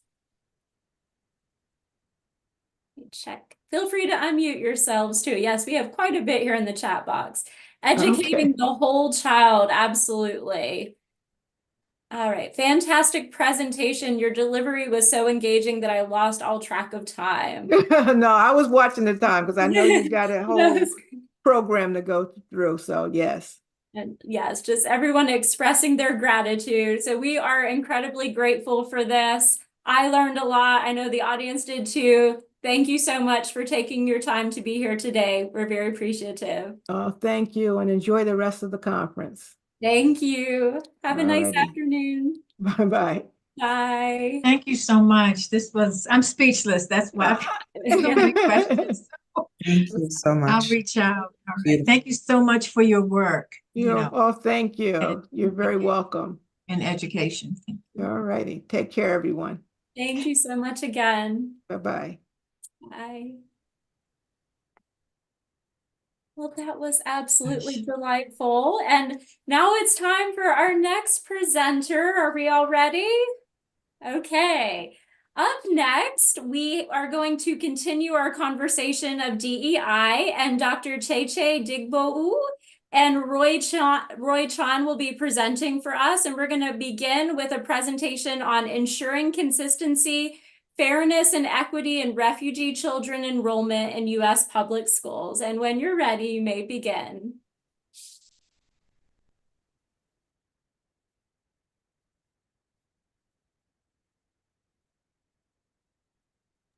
Are you able to share your screen? I think it was up just a minute ago. Are you able to click screen share there? Yes, I am. Okay, no worries. If you need my help, just let me know. See the green button where it says share screen? Yes. Okay, perfect. How about now? Okay. Yes, I see it. Fantastic. And then just the slideshow button. Do you see that one? Yeah. All right. Perfect. Thank you. Yes, no problem. Yeah, how do I follow this? Okay. Do you see at the top where it says slideshow, there's home, insert, draw, There you go. design. Can you see my screen now? Yes, we can see your Yes. screen. Okay, wonderful. Yes. Okay. Wonderful. Yes. I was just saying, how do I follow Professor Langston Billings? Oh, that was phenomenal. I know you're going to do a great job too, so no worries. All right. All right. Good afternoon, everybody, from sunny Pittsburgh, Pennsylvania. Today, we are going to talk about ensuring consistency, fairness, and equity in refugee children enrollment in U.S. public schools. But before we do that, let me introduce myself. I'm Cheche Digboe, and I'm a graduate of the University of Pittsburgh. I graduated with a doctorate in education, and I'm currently Director of Programs for JAPO, Acculturation for Justice and Access and Peace Outreach, refugee resettlement agency that provide care and empower refugees and immigrant populations residing in the greater Pittsburgh region. And this is one of the hats that I wear, and I'll be speaking about enrollment of refugee children in that capacity. Another hat that I wear, I'm the co-chair of the International Higher Education Working Group at the University of Pittsburgh Institute for International Studies in Education, and also a member of the board of National Scholarship Association. So today, we are going to first go over some numbers, data regarding enrollment of refugee children. And I'm also going to talk about the process that our agency follow when it comes to enrolling refugee children. And I'm going to end with the hurdles that refugee children face when it comes to enrolling in U.S. public schools. In 2022, the number of displaced children or child refugees and asylum seekers, so we lumped those two categories together here, around the world reached 43.3 million. Children now represent 40% of the world's refugees, and a significant portion of that number of those children are of school age. The U.S. hosts about 3.3 million refugee children. And it could be children within families or unaccompanied children. So when family migrate forcibly or even willingly, they don't just face hardship relating to their resettlement, to their migration into a new country, a new culture. They usually struggle with understanding the new school system and with enrolling their children in public schools. So this presentation is based on the review of 26 school enrollment case files of refugee children processed by our agency in the period between November 2023 and March 2024. Let's talk about the policy, the law, and the regulation and the practice in the U.S. The U.S.'s stated public policy is the commitment and legal requirement to enroll all children in public schools. All children are entitled to be enrolled in public schools, and that is regardless of their, national origins, citizenship, immigration status. For example, in 2020 and 2014, the U.S. Department of Education stated that school districts are prohibited from asking students or families immigration status, as it is not necessary to establish residency in a school district. Because in the U.S., attending a school is linked to your residency in that school district. So school district, another item is that school districts may require proof of residency in the district, and it could be utility bills, lease agreements, or simple affidavit. But those schools cannot require documents that would unlawfully prevent or discourage any undocumented student or student with undocumented parents from enrolling. And just a quick note on the population that I am talking about today, that we are talking about today. We talk about refugees who are, invited or hosts of the U.S. government, so they are documented.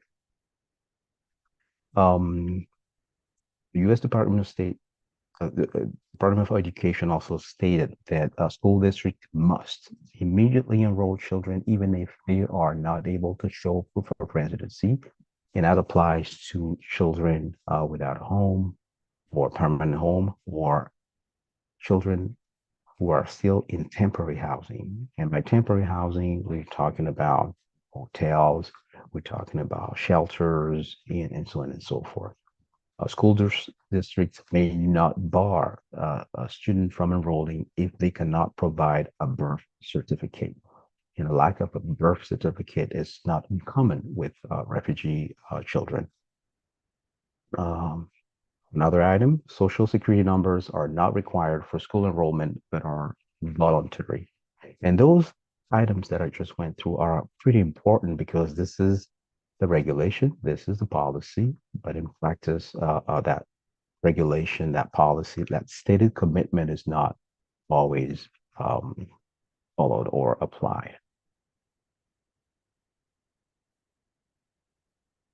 The legal basis for the policy that I just outlined is the case law of Plyler versus Doe in 1982, which states that The states may not deny access to a basic public education to any child residing in the states, whether they are present in the U.S. legally or otherwise. McKinney-Vento Act ensures that educational rights and protections for children and youth experiencing homelessness are applied to all school-age children and youth. So this is pretty clear. There's strong legal basis for enrolling all children. But aside those legal protections, families still face hurdles such as language barriers, administrative, or even difficulty of providing the appropriate documentation. Here is the process, a quick summary of the process of enrolling refugee children in U.S. public schools, and this is from a perspective of a resettlement agency. So we have to remember that refugee children are assisted for the most part in their resettlement, in their school enrollment by resettlement agencies during their resettlement period, which is typically around 90 days. So the resettlement agency assisted families in enrolling age-old children. And then once the family has an address, and we can talk about it later, or even if the family is still in temporary housing, the enrollment process can begin. The address, as we stated earlier, can help determine the school district and the school in each school district in the United States. And this is also the reality, I would say sometimes the sad reality, that each school district having their own specific criteria process. It's a patchwork of rules and special cases, and that can make it a little challenging for resettlement agencies or for parents. But by and large, school districts, at least in our region of Pennsylvania, tend to follow same broad rules. So nowadays, most enrollments are completed online, even though the paperwork and the set of instructions are available online and can be printed or handwritten and submitted via email. Key to skill enrollments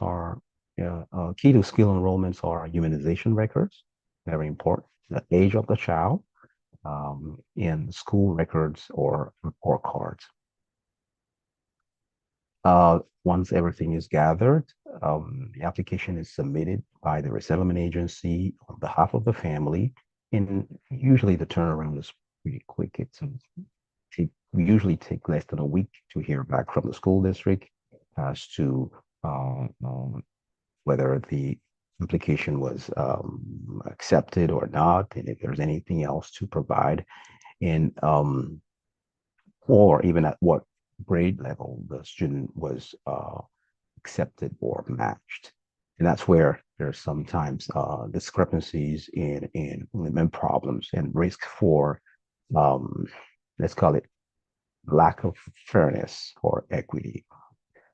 The enrollment is confirmed by a notice of enrollment via email or regular mail, and the notice of enrollment is usually followed by, the bus rules, bus schedules, some social assessment, and so on and so forth. So here are some of the hurdles: temporary housing, permanent housing, especially temporary housing. We're here talking about hotels or shelters, language barriers, we talked about it, and availability of English language programs. Establishing the student age can also be a problem, and the availability of report cards or credential evaluation. Let me go through some of those hurdles. Temporary housing, how could it be a problem? As we've seen earlier, the law states that no children can be barred from enrolling in the school, even when they don't have a permanent address. Well, in practice, for refugee children, or even simply migrant children or children of immigrants. It can be challenging when they're not in permanent housing because another layer of difficulty becomes when, for example, the child needs to be picked up from the hotel. How is it organized? Who's going to be out there waiting for the child? Drop off, pick up, bus drop off and pick up. So in some cases, resettlement agencies had to add another training, cultural training to make sure that and when families are in temporary housing, the children can still access school and the children can also get on bus safely. And I know that a few agencies have, because of the risk associated with bus pickup and bus schedules, have hold on enrolling children in schools, and that can delay the children's access to public schools. Cultural and practical orientation on school bus drop off and pick up. Another hurdle is the unavailability of report cards or an inconsistent way of evaluating credentials. And that varies from school district to school district. In certain school districts, the administrators would go based on available report cards. Sometimes, as you can imagine, for refugee families, those report cards are not available for a reason that you can easily imagine. And in those cases, you see an inconsistency in the way the child is placed at a certain grade. I've seen cases of children who stated with parents confirming that my child just completed the equivalent of the 11th grade, but for some reason, because the child could not provide their report card, they were sent automatically back to the 1st to 9th grade, which is the 1st grade in high school. And to me, that's not fair to the child. And sometimes students are arbitrarily put in much lower grades, as I was stating, when report cards are deemed incomplete or missing. And we've observed, and this is pretty anecdotal, that some migrants from certain regions of the world are given more grades than other in certain school districts. Again, I would call it a pattern, but we've observed that sometimes children or parents are taken to their words or what they state their previous grade was prior to moving to the US, and in other cases, it's just dismissed. Again, another risk there of lack of fairness or inequity.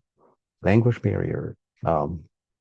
In some school districts, there's no integrated ESL program, so children have to be bused far away from their residence to get access to a school that provide a proper English language program. And again, in my opinion, this increases the risk of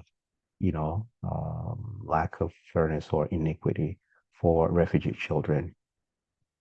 How do we go about removing and alleviating those hurdles in key consistency? Let me just list two. Engaging the school administrators, school districts on a regular basis, even when there are no children to enroll in school.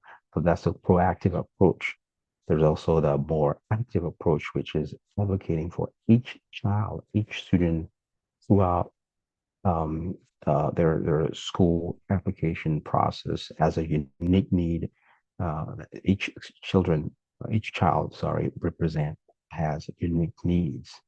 And being on a constant lookout for best practices and peer exchange and implement them, learning from other agencies and also from scholarly research, as long as that research applies to practice. Here are some of the resources that were used for this article. There are many more resources out there. Not enough studies or research on a specific topic of refugee enrollment in U.S. public schools. I hope that gap will be filled soon by, our paper. This concludes my presentation. Are there any questions? And thank you for your time. Thank you so much for your very informative presentation. That was quite insightful. I also research refugee education, so that was really interesting to me. Are there any questions or comments from the audience? Yes, Rania, go ahead. Hello. Thank you very much, Dr. Thatchet Edigbohu. It was really very informative and we learned a lot from you. Well, thank you, Rania. I want to ask you like a very practical question. I mean, in your experience, according to your research and your experience on the topic, what's the most important, the most useful strategy for ensuring equity in refugee children enrollment in U.S. public schools?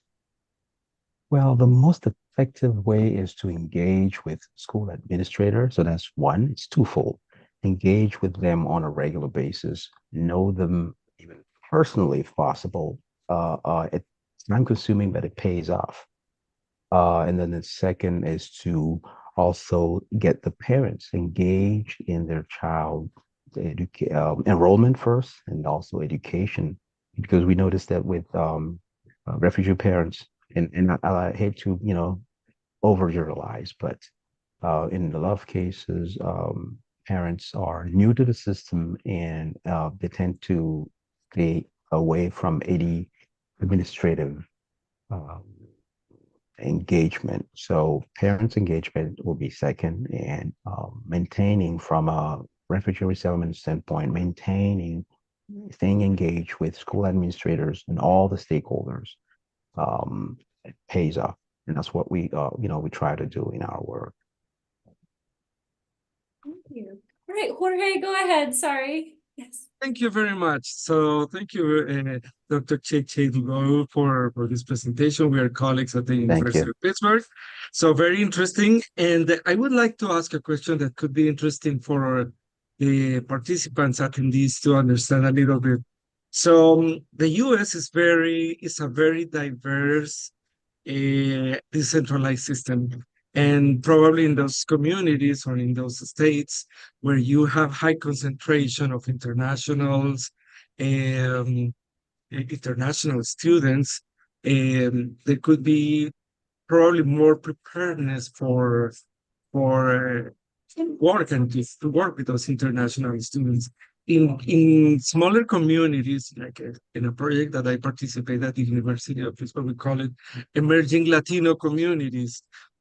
One of the challenges that we find precisely is that not necessarily organizations and the communities are really ready to, in that case, schools or districts are prepared or aware how to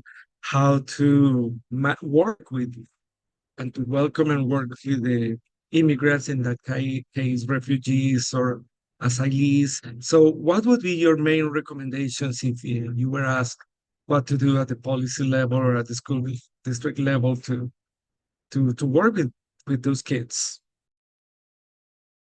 Oh, thank you for that question. Thank you. Well, when you look at the policies, they're pretty straightforward. In my opinion, there's not much to change from it's the practice sometimes that is problematic. Obviously, more can be done when it comes to being intentional about welcoming migrants.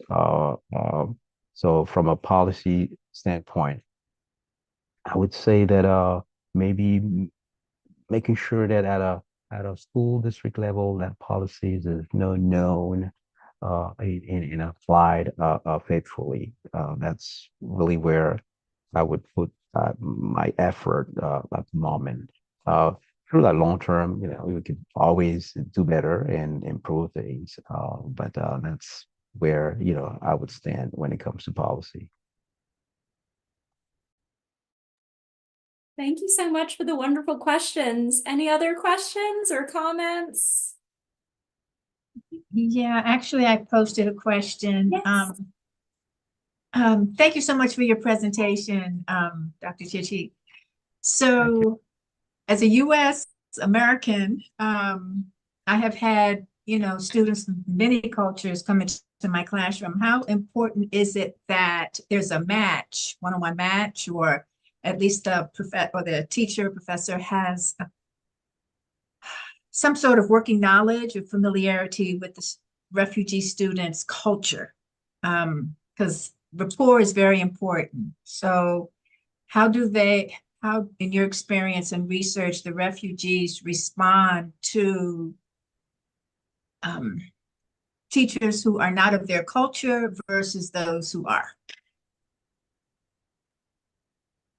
Oh, good question.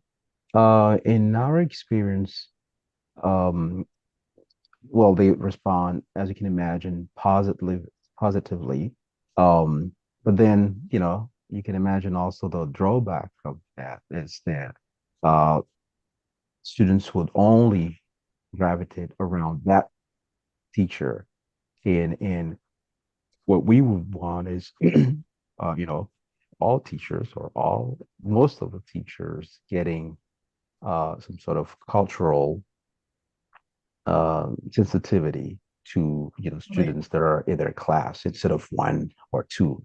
I would say one is good because sometimes there's no one who knows how to approach certain students. But it would be great at a school level, or even at a school district level, to teach or instill those notions of cultural sensitivity to the staff, to teachers. I think that helps. I'm not sure if I answered your question, but I think that more is always better. Yes, you did. Thank you. Right. Any final questions?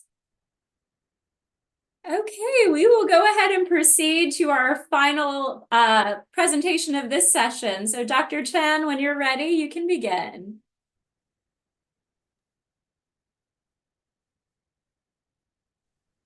Oh, I think I need to be a host. Do I need to be a host or co-host?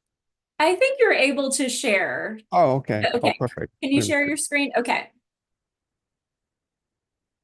All right. Let me see. Perfect. Okay. Let me change this to slideshow. Hey, I think it's okay. Perfect. Welcome everyone. I'm going to do my presentation is very short. This is just a book talk on the emerging trends and issues of hybrid and remote work in international higher education. As everyone is aware, hybrid work is a hot topic right now, and everyone is talking about it at the moment. So I'm going to put the URL in the chat. This is the link that goes to the book that I'm going to talk about today. Okay. Let me see.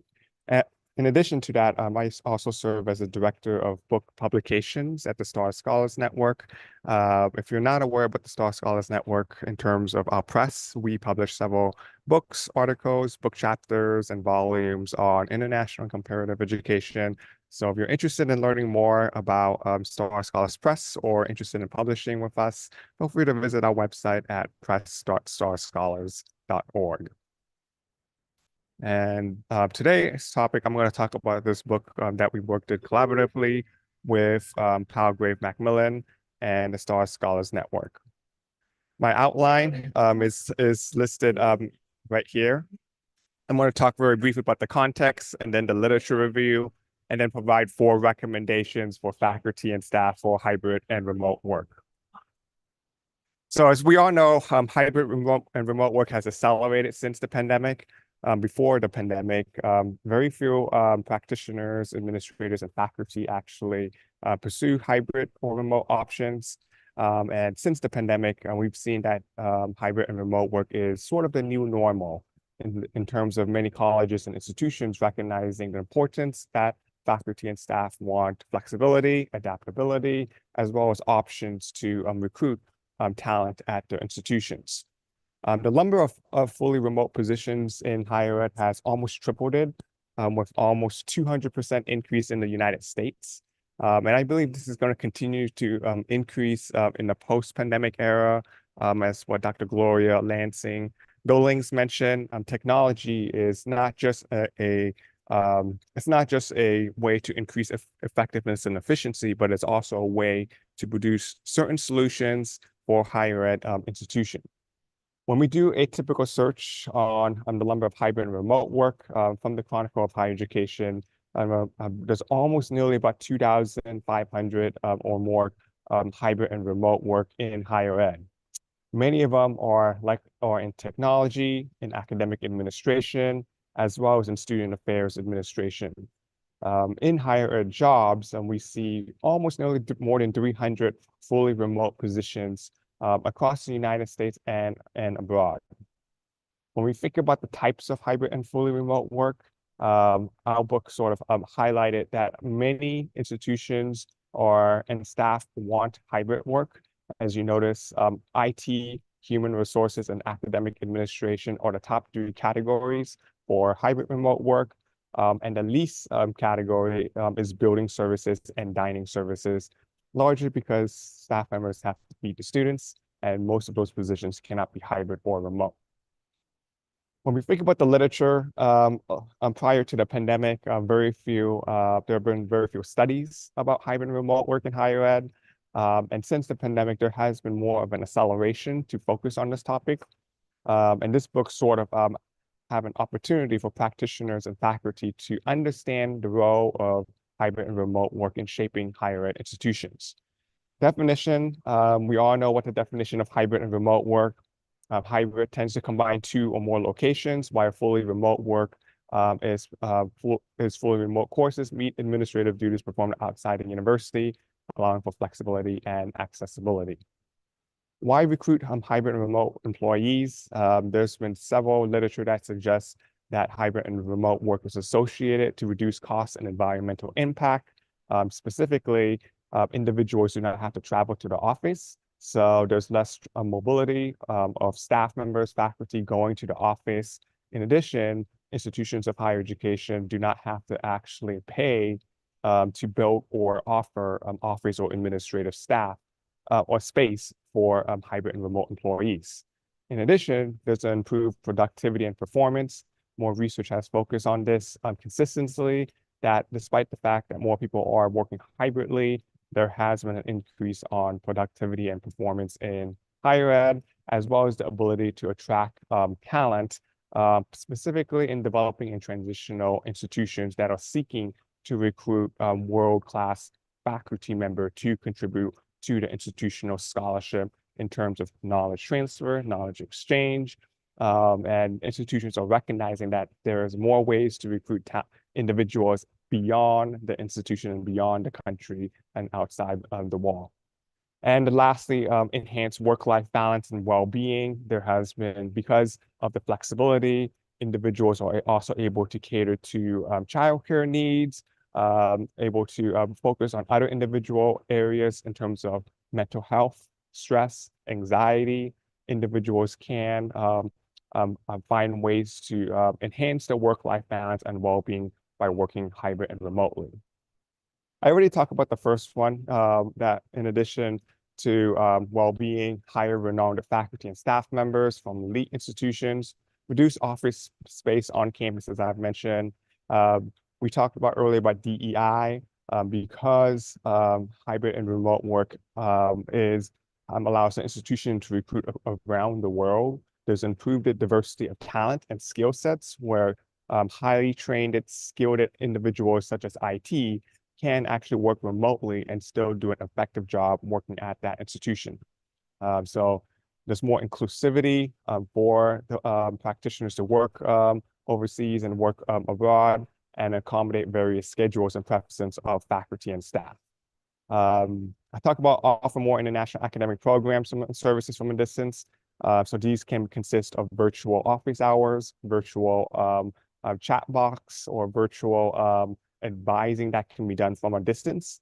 In addition, offer more online programs and academic services where individuals can help students get access to higher education. The number one challenge from the literature that has been consistently shown is connecting with peers. Of course, when you work remotely, whether hybrid or fully remote, there's challenges in terms of connecting with individuals from a distance, in terms of face-to-face interaction, followed by ease of flow of communication. Because of remote work, there could be a lack of coordination in terms of communication and perhaps miscommunication, as well as supporting employee morale. So these are the summary that I've already talked about. There are many advantages and disadvantages with hybrid and remote work. I'm not going to list this all, but this has been consistently shown and already outlined it in the book. If you're interested in learning more about the challenges and opportunities of hybrid and remote work. Some recommendations for both practitioners and scholars. One recommendation that we outlined it in the book is to develop policies and procedures for hybrid and remote work. Many institutions in the United States, as well as abroad, are creating telework policy for regular full-time and part-time faculty member and student employees. And because of these policies, it allows employees to work from home or an off-site workstation for all or part of their work week. In addition to the US, an institution in London, this is an example where they outlined a specific hybrid and remote working policy. And we've been seeing a new trend where many countries and developing countries are creating these policies to allow staff members and faculty to work from a distance. The second recommendation is to offer flexible work schedules and reduce work hours to employee. So some institutions allow employees to request more time, such as compressed work schedule, flex time schedule, as well as hybrid schedule.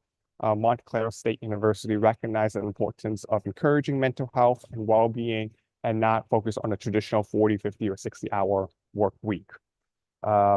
Here's another example of the University of Iowa, where they showcase specific flexibility and outline specific arrangements where employees can actually can understand how remote or hybrid work can actually be done at the institutional level.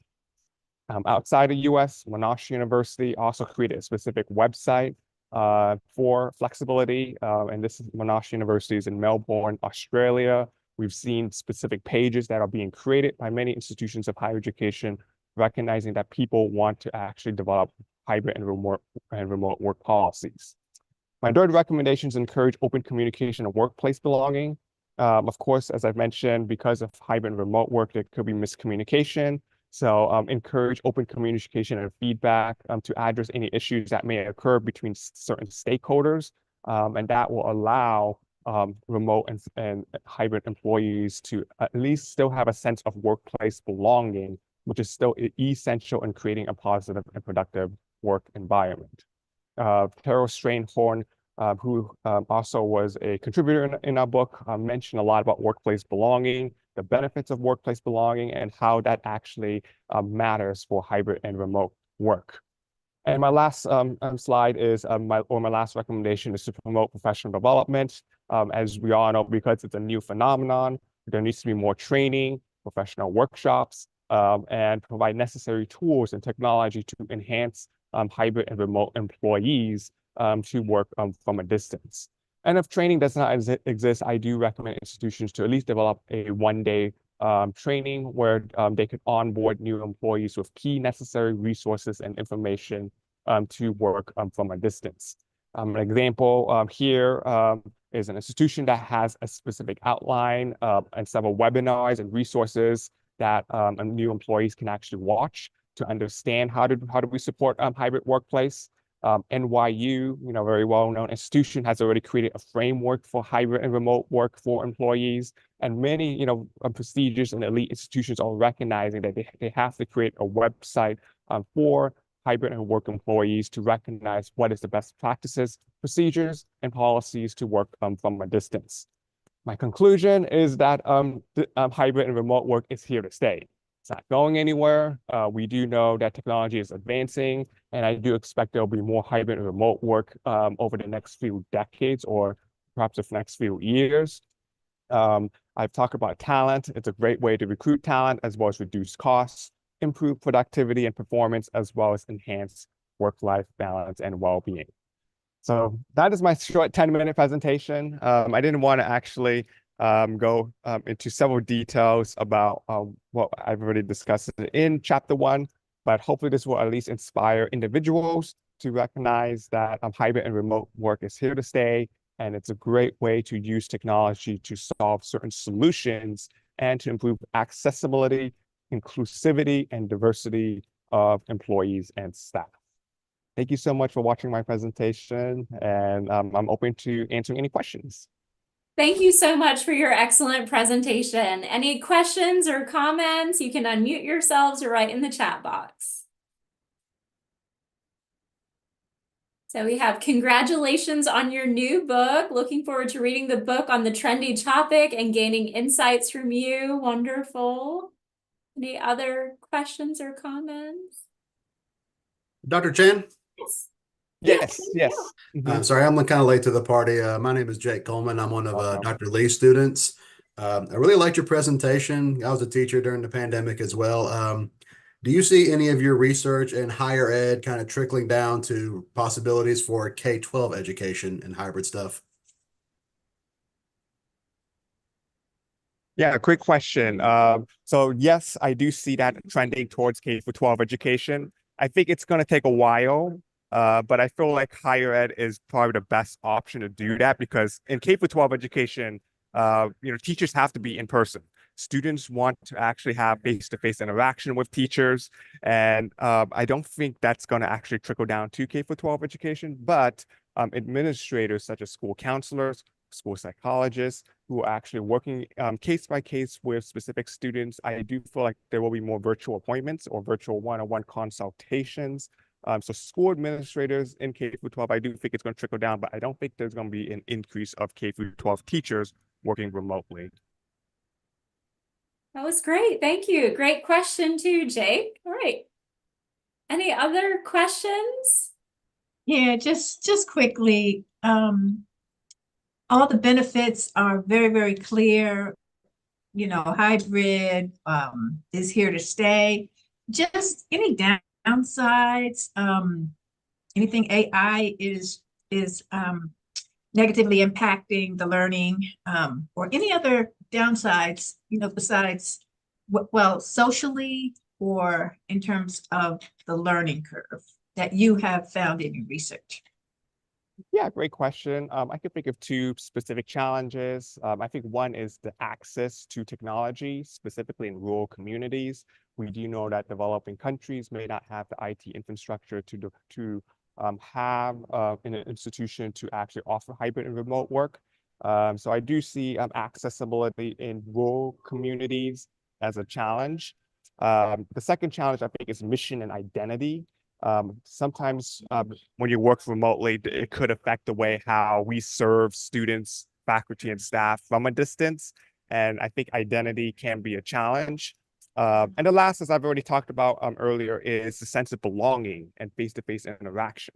We do know that sense of belonging is key in order to retain top talent to work in higher education, and with employees working from a distance, whether fully remote or hybrid, it can be a challenge for certain employees to have that sense of community, sense of belonging, and desire to actually work for the institutions that is going to be associated with productivity and performance at the institutional level. That's a great question, and there are many disadvantages. So I don't want to say that this is all benefits. There are also disadvantages to work to developing hybrid and remote work policies. Go ahead, Rania. I have a question. Thank you very much, Dr. Chan, for your very, very interesting and wonderful presentation, a wonderful book. I have a question. According to your research, your opinion, your expertise, which is the most effective way for students? I mean, would it be the hybrid one or the remote way of teaching, or both? Which is your favorite one, your preferable one? Oh, okay. Can you repeat the question? I think I couldn't hear it very well. Okay, the question is, according to your experience, your expertise, your research, is hybrid or remote teaching more effective for students? Yeah, or great both? question. I Yes, think it's both. I both. do think hybrid and remote teaching actually caters to certain types of students, specifically highly talented, motivated students who excel in the classroom are likely to do better than students who may not be highly talented. So we all know that students have certain specific skill sets in terms of social capital, cultural capital, etc. And for those who are like low income and first generation students, they may feel some challenges to learning in the classroom if they are fully remote. But for students who are very high achieving, those who are excel in the classroom and enjoy the flexibility, the convenience, I think those students are going to do very well in the classroom. In terms of teaching, I do think faculty members are recognizing that they have to offer at least a hybrid option, whether that's asynchronous, synchronous, or fully remote. And I do think there has been several research that has shown that hybrid and remote work, hybrid teaching is still correlated to gains of student learning outcomes in terms of students actually learning in the classroom, because students are actually recognizing that they want to have option and they prefer to have that convenience and flexibility to work and study from a distance for those who are working full time and don't have the time to travel to the classroom. So I think it's both ways in terms of teaching and student engagement, and I think it's going to be continuing to be that way. That's a great question. Thanks for asking. Any other questions? So I have a quick question. We both work at universities in Tennessee. Have you seen any policies at either private or public universities in Tennessee? So I am seeing my university becoming slightly more flexible with hybrid work schedules. I'm just curious if you've seen anything in public or private universities here. Yeah, I've been seeing it in both in both public and private institutions. I know UTK or UT Knoxville has created a separate page for hybrid and remote policies and procedures. Vanderbilt University in Nashville, Tennessee is creating new policies for those who do want to work from a distance, specifically faculty members who are contributing to the scholarship in terms of knowledge exchange, knowledge transfer. And Vanderbilt is trying to maintain excellence by still recruiting highly renowned talent from a distance. I do think most of the institutions who are developing work and hybrid remote policies are very well resourced institutions. Institutions who have enough funding in terms of endowment, in terms of student enrollment, institutions who are very well prestigious are likely more going to develop these policies compared to those who are like small liberal arts campus. I know Austin P is starting to think about that, as well as Lee University at my institution are trying to think about ways to creating those policies, but that has not really trickled down to smaller liberal arts institutions compared to bigger, larger research one or research two institutions in the United States. Yeah, great question, Andrea. Oh, great answer. Thank you so much. Great. Anybody else? All right. Thank you so much again for your insightful discussion, and I look forward to reading your book very soon. Thank you so much, Andrea, and thank you everyone for supporting and attending the Star Scholars virtual conference. I greatly Thank you. Thank you. All right, everyone, we have about 3 minutes before our next session. So if you want to quickly take a minute to stretch, you can, and we'll get started in, once again, about 3 more minutes, okay? Thank you so much, Andrea. Thank you.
3 minutes just flew by, isn't it?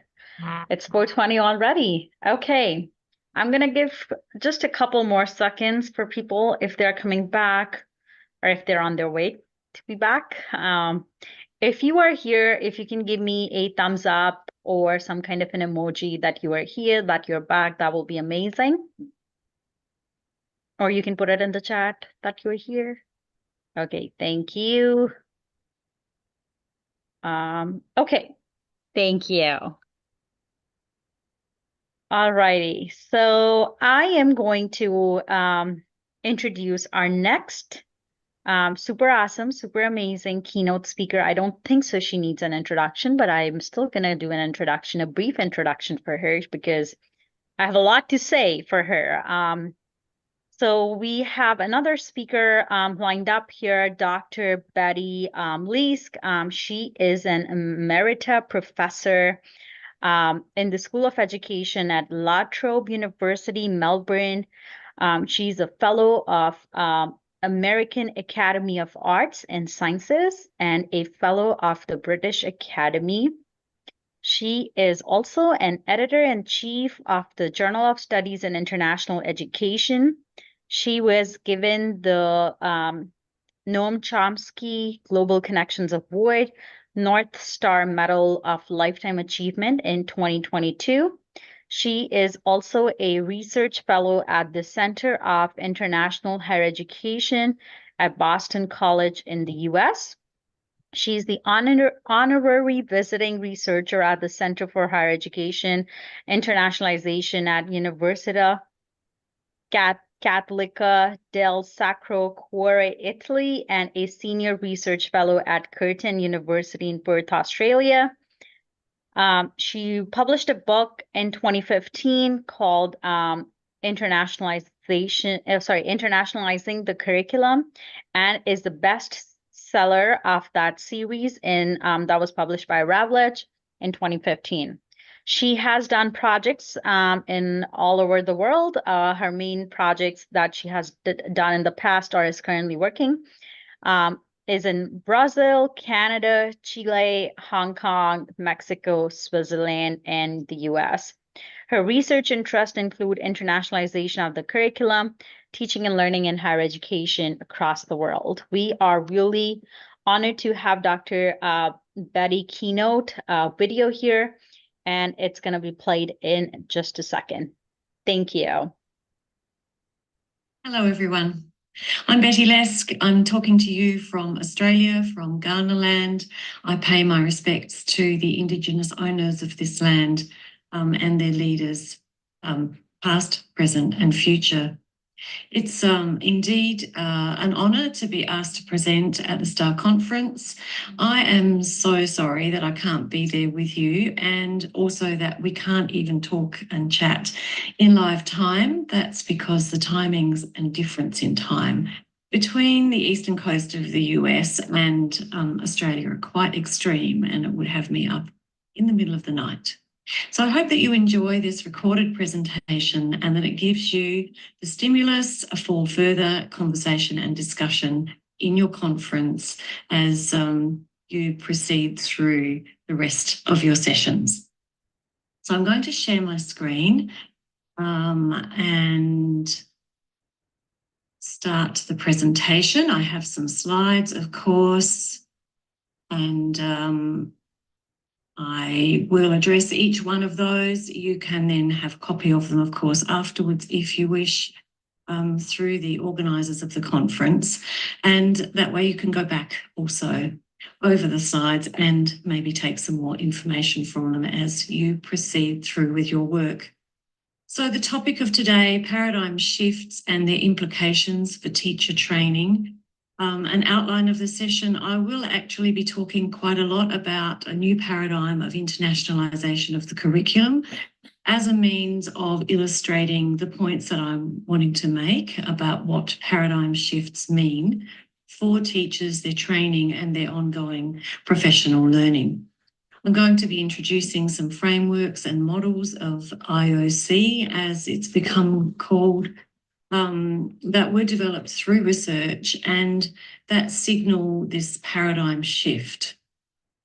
and illustrate the potential of paradigm shifts for the work that we do as teacher trainers, as educational developers, and as, in fact, teachers ourselves. I'm going to also be drawing a little bit from some very recent research on the development of IOC as a field of study. And in the conclusion, yes, I'll draw it all together, and hopefully it all makes perfect sense to all of you and also stimulates you to do some more reading and some more work in the area. So, internationalization of the curriculum. I'm going to be talking about this new paradigm, what has changed from the past, why that has changed, and the implications for teachers. So, thinking about paradigm shifts, what are they? They are a new way of looking at and understanding typically very complex concepts, and they're often a response to a challenge or a change. They evolve over time, and they may result in some divergent thinking. So if we think about the internationalization of the curriculum, which many of you will probably have your own views of, and you might imagine it as being about study abroad or exchange, or writing objectives in a particular program focused on intercultural learning. You might imagine it as collaborative online international learning. You might imagine it as study abroad and exchange. But in 2015, the internationalization of higher education was redefined as the intentional process of integrating an international, intercultural, or global dimension into the purpose, functions, and delivery of post-secondary education in order to enhance the quality of education and research for all students and staff, and to make a meaningful contribution to society. Now, this is a shift in the way of defining internationalization of higher education, and internationalization of the curriculum is a concept that is nested in and within the idea of internationalization of higher education. So it's an important shift, and in some ways it reflects work that had been done prior to 2015 around internationalization of the curriculum, but of course also complements that work because scholars work together, practitioners work together, and they are responding to changes in the external environment. So this definition of the internationalization of higher education is picking up on some of those changes that had occurred in thinking around internationalization itself over a period of around 20 years, since it was first really written about in 1995. Internationalization of the curriculum is a subset of the internationalization of higher education. And just as a side comment here, whilst I will be talking a lot about higher education here, most of the comments I make apply equally to the schools curriculum and to the vocational education curriculum, because we're all concerned about preparing students for their future lives. And as internationalization of the curriculum is a subset of this broader aspect of the internationalization of higher education and that of education. And we've seen in the last part of the 20th century that internationalization of higher education was seen as essential to improving the quality of education for all students in a rapidly changing, increasingly interconnected world, where institutions were facing themselves increasing pressure to internationalise, often from national governments, who were maybe seeking increases in international rankings for national universities. But they may have also been seeking other aspects as well of internationalisation. For example, improved relationships between people from different cultures in the domestic environment. So from the late 1990s, we saw internationalisation of higher education moving from marginal and an ad hoc sort of activity in the field to being the main focus of institutional leaders and national governments. They were initially, these efforts focused mainly on the mobility of students and staff and the challenges of managing and teaching increasingly diverse student communities. That diversity coming from both the increased circulation of peoples around the world, refugees and migrants, people seeking a better life as they move around countries, but also through international student recruitment. And a lot of this work and discussion was generated in the global north. Higher education gradually became seen in that early part of the 20th century as being really also about the global common good, as well as the national and the personal good. So universities were seen as having a global as well as a local social responsibility. Responsibility to the local community to educate their students to be good citizens, good national citizens, but also aware of what was happening in the rest of the world. Academic values and the common global good rather than economic values and the personal good were being pushed as drivers for internationalisation. IOC, as an internationalisation of the curriculum, or IOC as it became called in the early 2000s, was seen as being a major contributor to the creation of dynamic and sustainable global communities that were no less caring for human values than the pursuit of their own or the national wealth. Around these changes were, of course, the reality that we live in a super complex world. And Ronald Barnett really explains how the super complexity of the world affects universities in his work. He talks about the importance of understanding today's university as part of the broader political, economic, and epistemological conditions in which it's situated. And that he argues that these conditions are super complex, not just complex, but super complex, in that they're inherently unstable, and uncertain. They present seemingly unresolvable challenges and we're presented with multiple and conflicting interpretations of situations.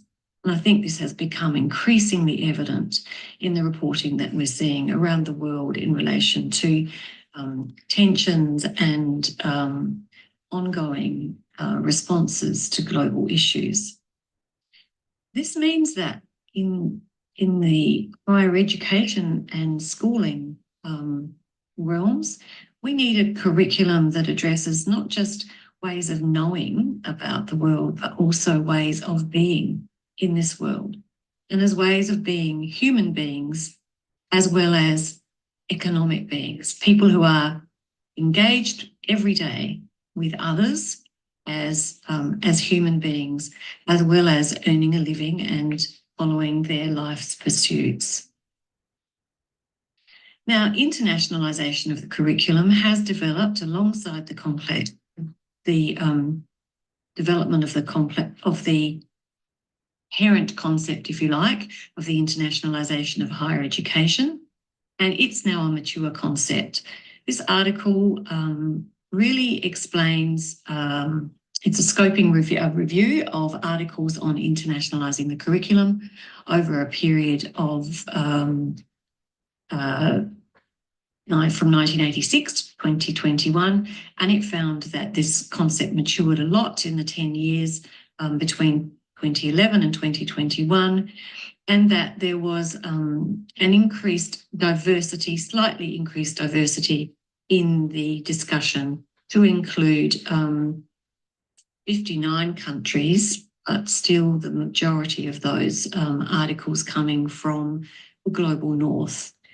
predominantly Australia, the US and the UK, but still recent studies emerging in the global south. And importantly, an obvious move away in this period from approaches to internationalisation of the curriculum as primarily about study abroad and exchange for a very small minority of students, not only in individual institutions, but globally. So thinking about the fact that maybe only 1% of students will be global, will be able to travel internationally from one country to another. And that is a minute proportion overall of the global population, whereas everyone is affected by the increased interconnections and globalisation of the world. So that broader paradigm shift in internationalisation of higher education, we're seeing that reflected in this paradigm shift around internationalisation of the curriculum, teaching and learning. And that has a profound impact on how we prepare teachers for their roles in schools and in universities. Now, I've cited there the most, a quote from that paper, that detailed and wide-ranging review of the literature that found that the most widely accepted and comprehensive definition of internationalisation of the curriculum was this one, that it is the incorporation of international, intercultural and or global dimensions into the content of the curriculum, as well as the learning outcomes, assessment tasks, teaching methods and support services of a program of study.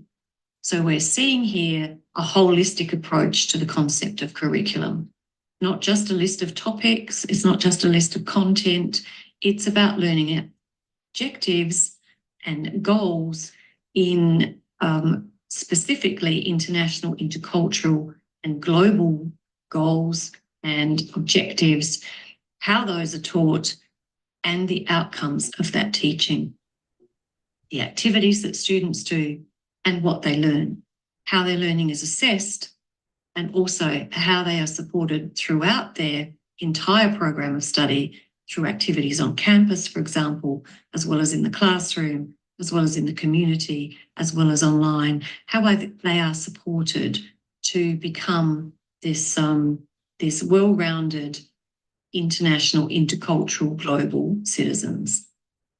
This means that teachers, administrators and institutional leaders need to put aside some of their previous assumptions about the form, value and relevance of their work if they're to reconceptualise internationalisation of the curriculum, if they're to be part of this paradigm shift rather than working within an old paradigm that is nowhere near as relevant for today's world as the previous paradigm. So this goes to the absolute heart of what a paradigm shift is about. It is about a response often to external environments within an internal space, within another related area.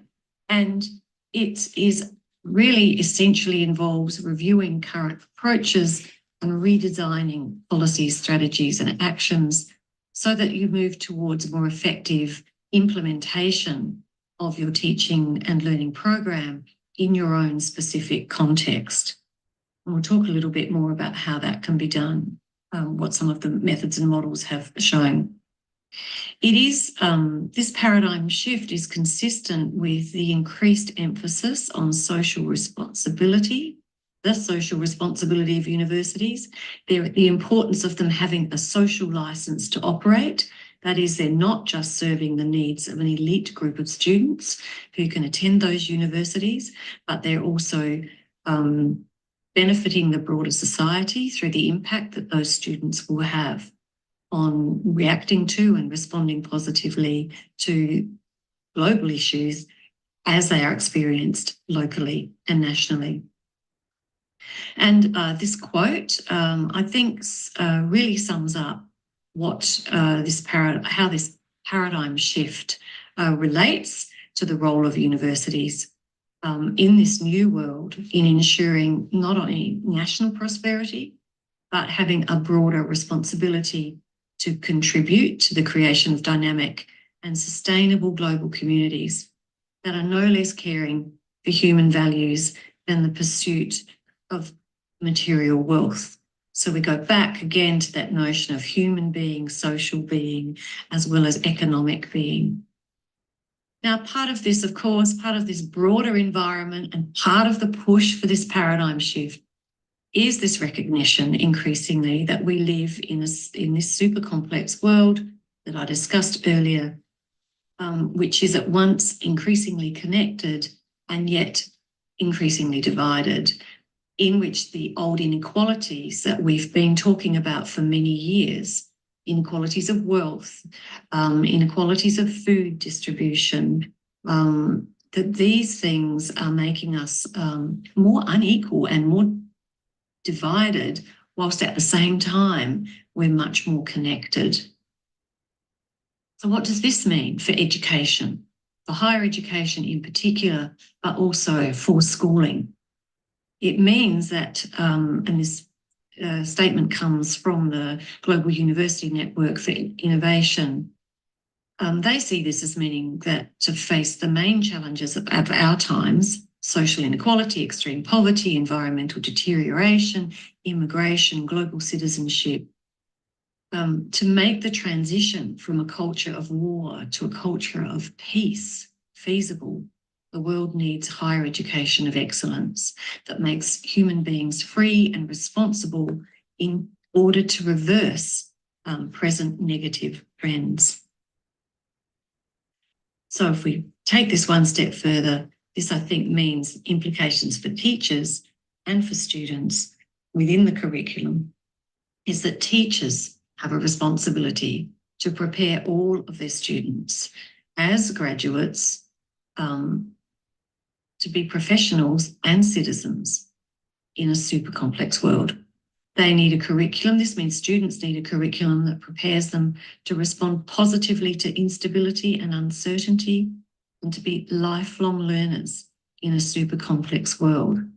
I think in terms of teacher training, it means an increased emphasis in that teacher training on the importance of teachers themselves being lifelong learners who are able to respond to paradigm shifts, who are able to critique their own work, and who are able to teach their students to do the same thing. So they model that work as well as teaching it in a more directed way. It will be focused, teaching will be focused on students' developments, again, as very rounded citizens and beings in this globalized world. So this new paradigm of internationalization of the curriculum sees curriculum as a system. We've touched on some of those systemic matters, learning objectives, assessment, knowledge, teaching methods, all of those things working together as a system, challenging dominant paradigms of internationalization itself, of understandings of the curriculum. If we're working with teachers in higher education who are not trained as educators, who have perhaps fairly restricted views of what internationalization is, then we're going to be getting them to challenge those dominant paradigms.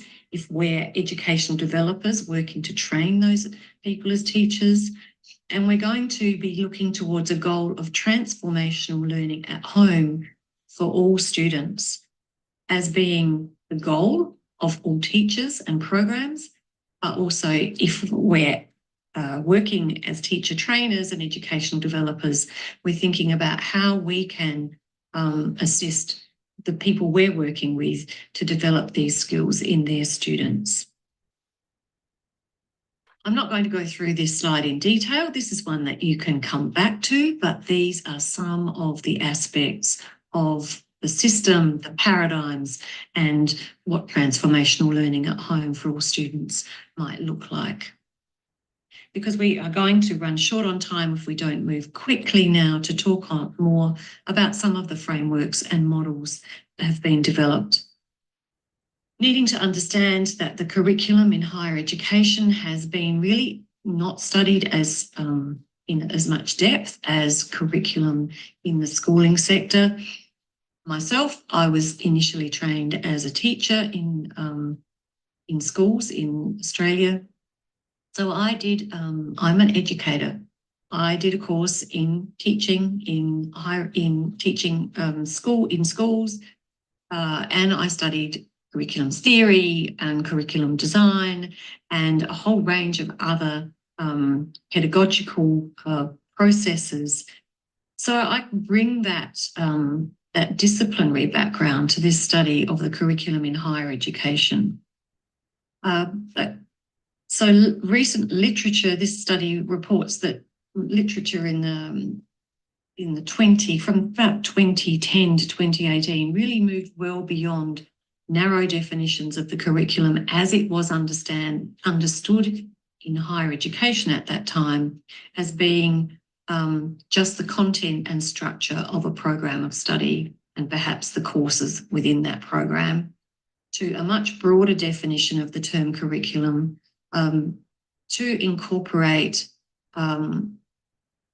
aspects of not just the formal curriculum or the program of study, but the informal curriculum, being the activities that take place on campus, the opportunities that are organised by the university for students to be involved in community activities or cultural activities on campus, for example, but also thinking about the hidden curriculum and the sorts of messages in both the formal and the informal curriculum that we send to students around whose knowledge counts in the curriculum, for example, how we acknowledge or not the presence of other knowledges, such as Indigenous knowledges, how we think about decolonisation of the curriculum, how we think about how the curriculum has been colonised in the past by certain types of knowledge, how the disciplines themselves might be both constricting and enabling to teachers as they develop their formal curriculum and encourage their students to interact with the things that are happening on campus. So this definition I put forward on the curriculum in higher education as being the result of connecting teaching and learning in the formal and informal curriculum into coherent and meaningful educational experiences that prepare students for life as professionals and citizens in a super complex world. And that can be internationalized or not. But if it's going to prepare students as professionals and citizens, it needs to be focused on all students, and it does need to be focused on the broader world in which they will be operating. None of us operate in a vacuum. Now, there's often in the field of internationalization some confusion around internationalization at home and internationalization of the curriculum, when in fact they are almost exactly the same. In fact, I worked very closely with Jos Balen and Elspeth Jones as they developed this definition of internationalisation at home, based on this definition of internationalisation of the curriculum that actually was the result of work that I did in 2010 and even earlier. So these definitions really focus on the same things. The focus on a program of study in this definition of internationalisation of the curriculum at home is reflected also.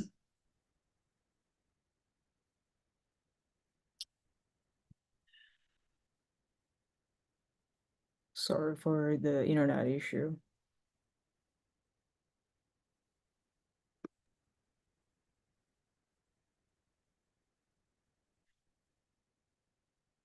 Being recorded.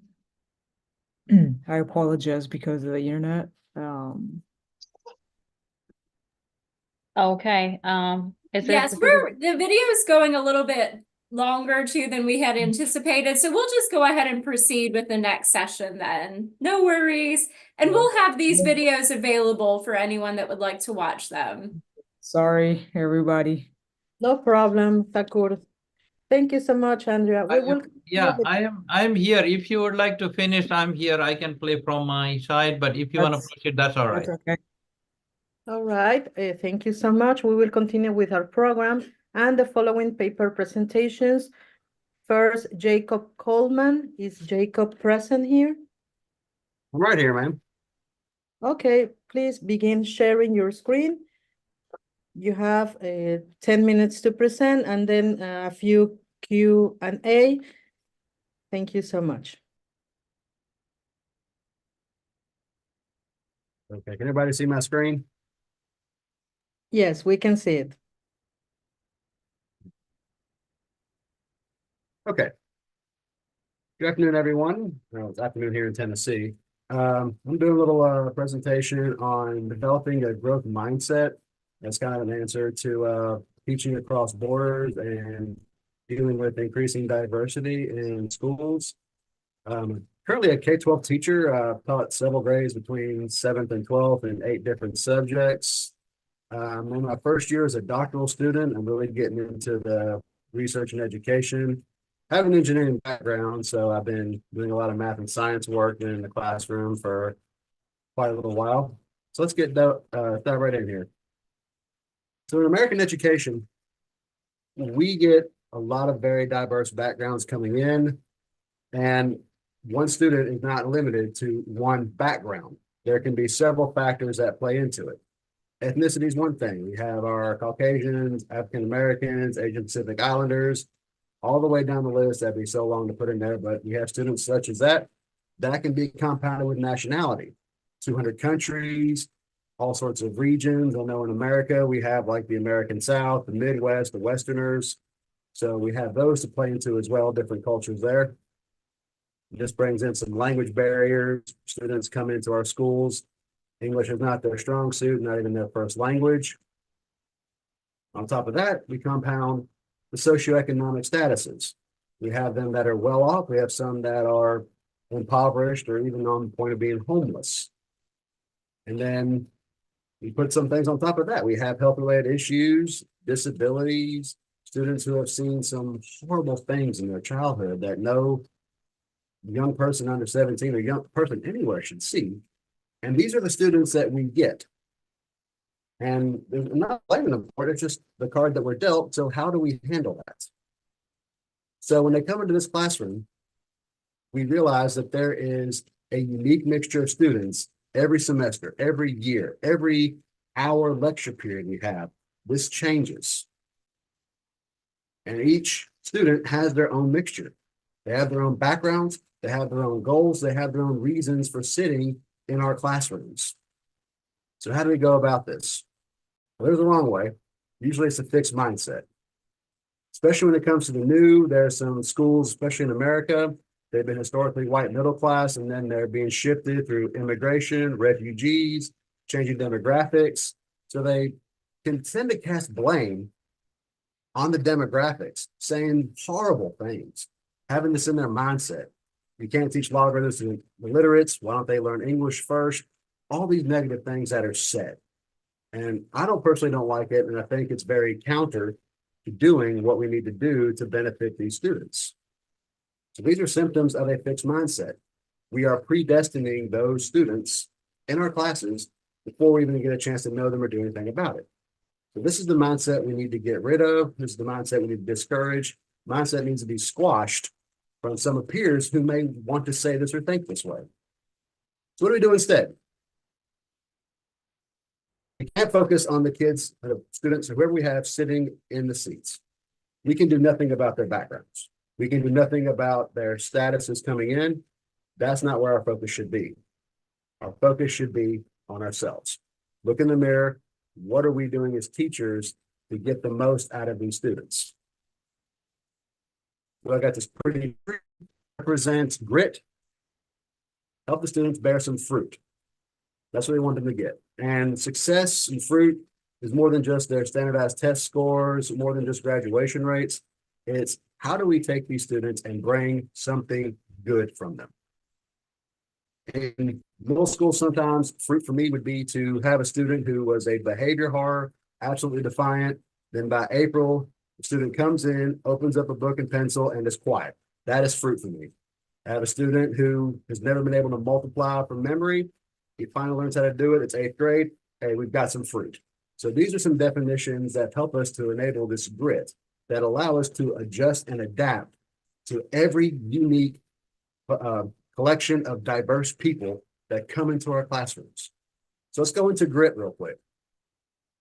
Growth is G. I put that in the leaves. This time of year up in North America, we're getting springtime. You see the growth, the leaves are coming back out. So that's the part where we want to make ourselves better. The trunk represents our resilience. That part of the tree has to withstand tornadoes, bugs, animals, high winds. That keeps the tree in the ground. The integrity, that's the part of the roots. That's where we get our whys from. We have to understand what those are and how do we convey those to the students. And it's not on this picture right here, but I grew up around a lot of locust trees. Those things had thorns, and I think those represent the tenacity. How do we pierce through these students and what they have to get something good out of them? So we have growth, resilience, integrity, tenacity. That's the grit model. Let's go through each one of these in turn. Growth. Questions you ask yourself about growth. Are you willing to learn new things? Are you wanting to become better in your craft? In teaching, there's no there. You are not the best. There's no more room for improvement. First year, 35th year, you can learn brand new things. You have to learn brand new things to help your students. One semester, we had to learn Spanish for a young man who had never been in school before, came from Venezuela. Just me learning 20 words of Spanish engaged him and wanted him to learn more. We got some fruit from him, but he was wanting to talk and wanting to participate in school better. Traditions. Why do we have them? Okay, I'm not saying traditions are bad, but do we need to break some traditions? The COVID-19 pandemic, I had to break certain traditions with my students to get the best out of them. One of those was daily graded homework. Why did I do daily graded homework? I didn't know. So I stopped doing it. I have found better success in my students that way. We found something different. Are you willing to be a learner? Our last speaker mentioned the same point. Are we willing to be the learners in our own classrooms? Are we willing to learn things about our students? Are we willing to learn about their time? What triggers them? What makes them comfortable, uncomfortable? What are they doing there? Why are they there? If we learn that for ourselves, integrate that into a lesson, we become better teachers and stewards of information for them.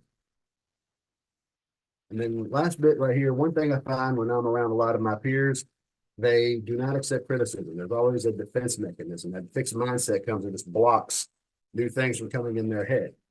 If you accept constructive criticism and new ideas and embrace those, you can learn so much more about what's around you and be a better person for your students, be where they are, K-12 or higher ed.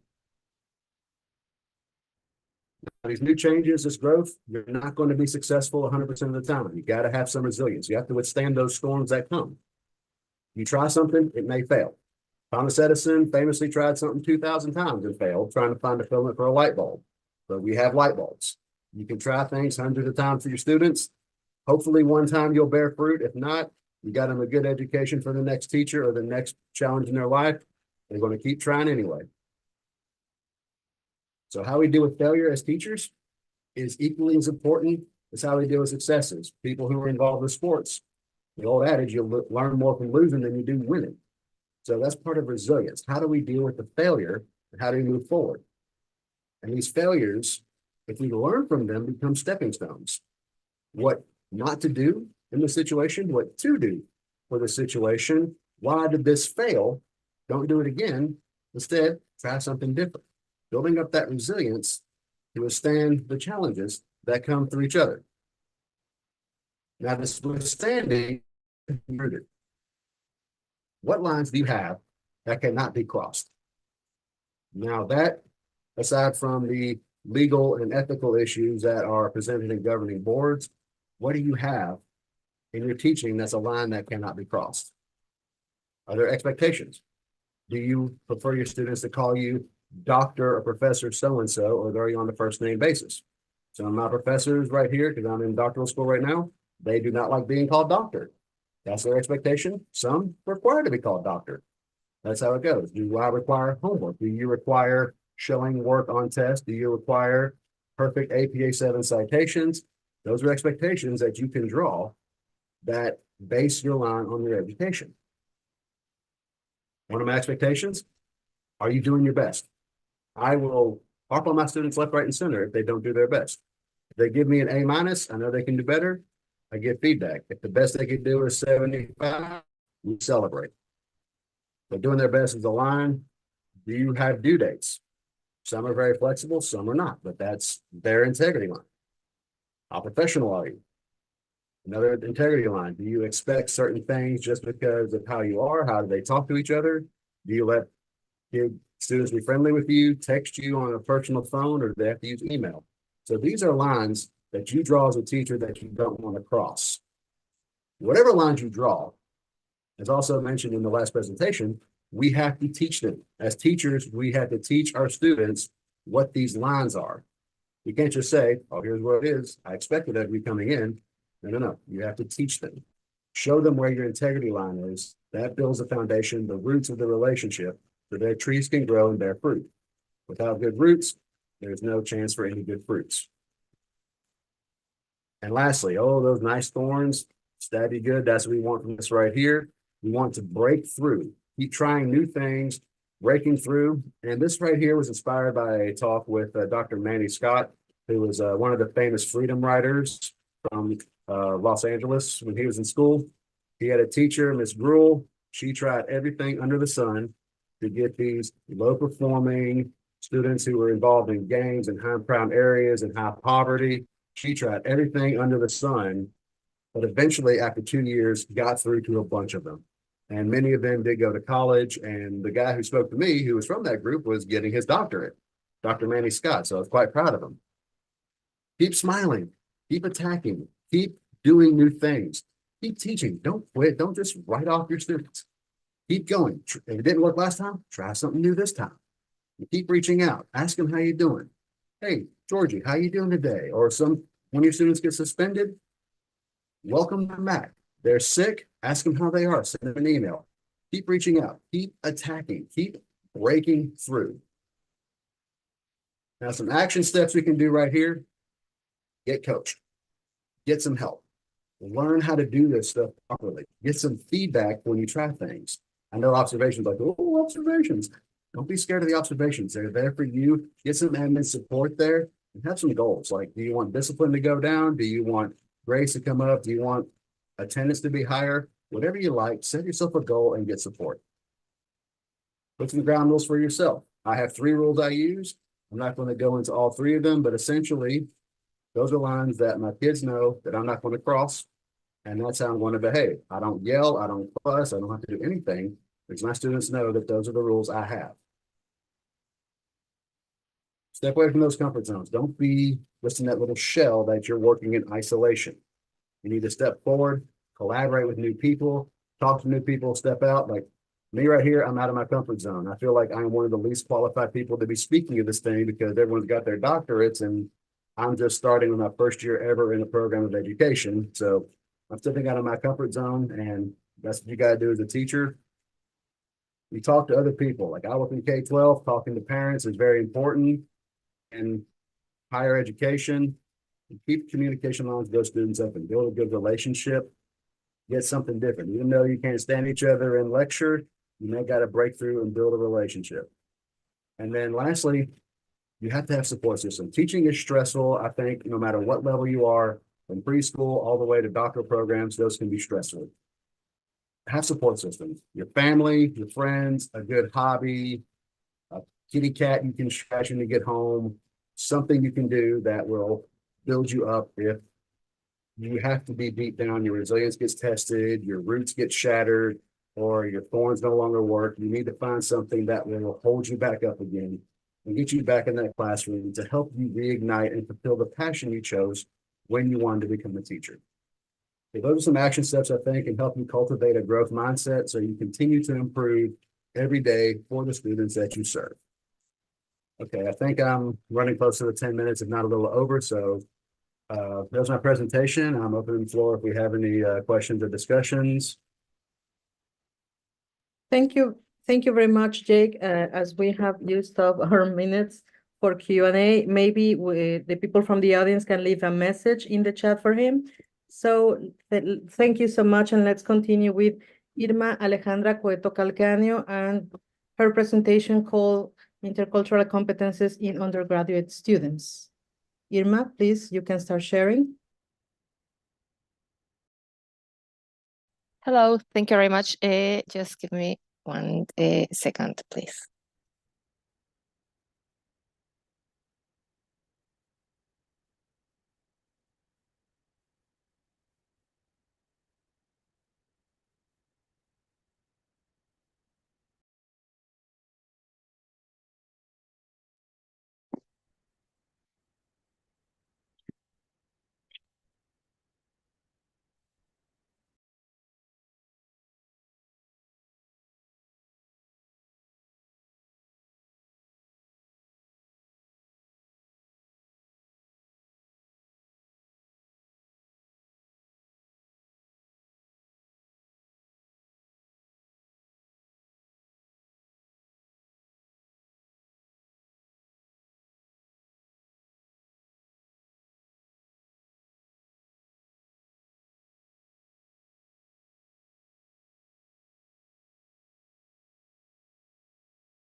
All right, we can see it now.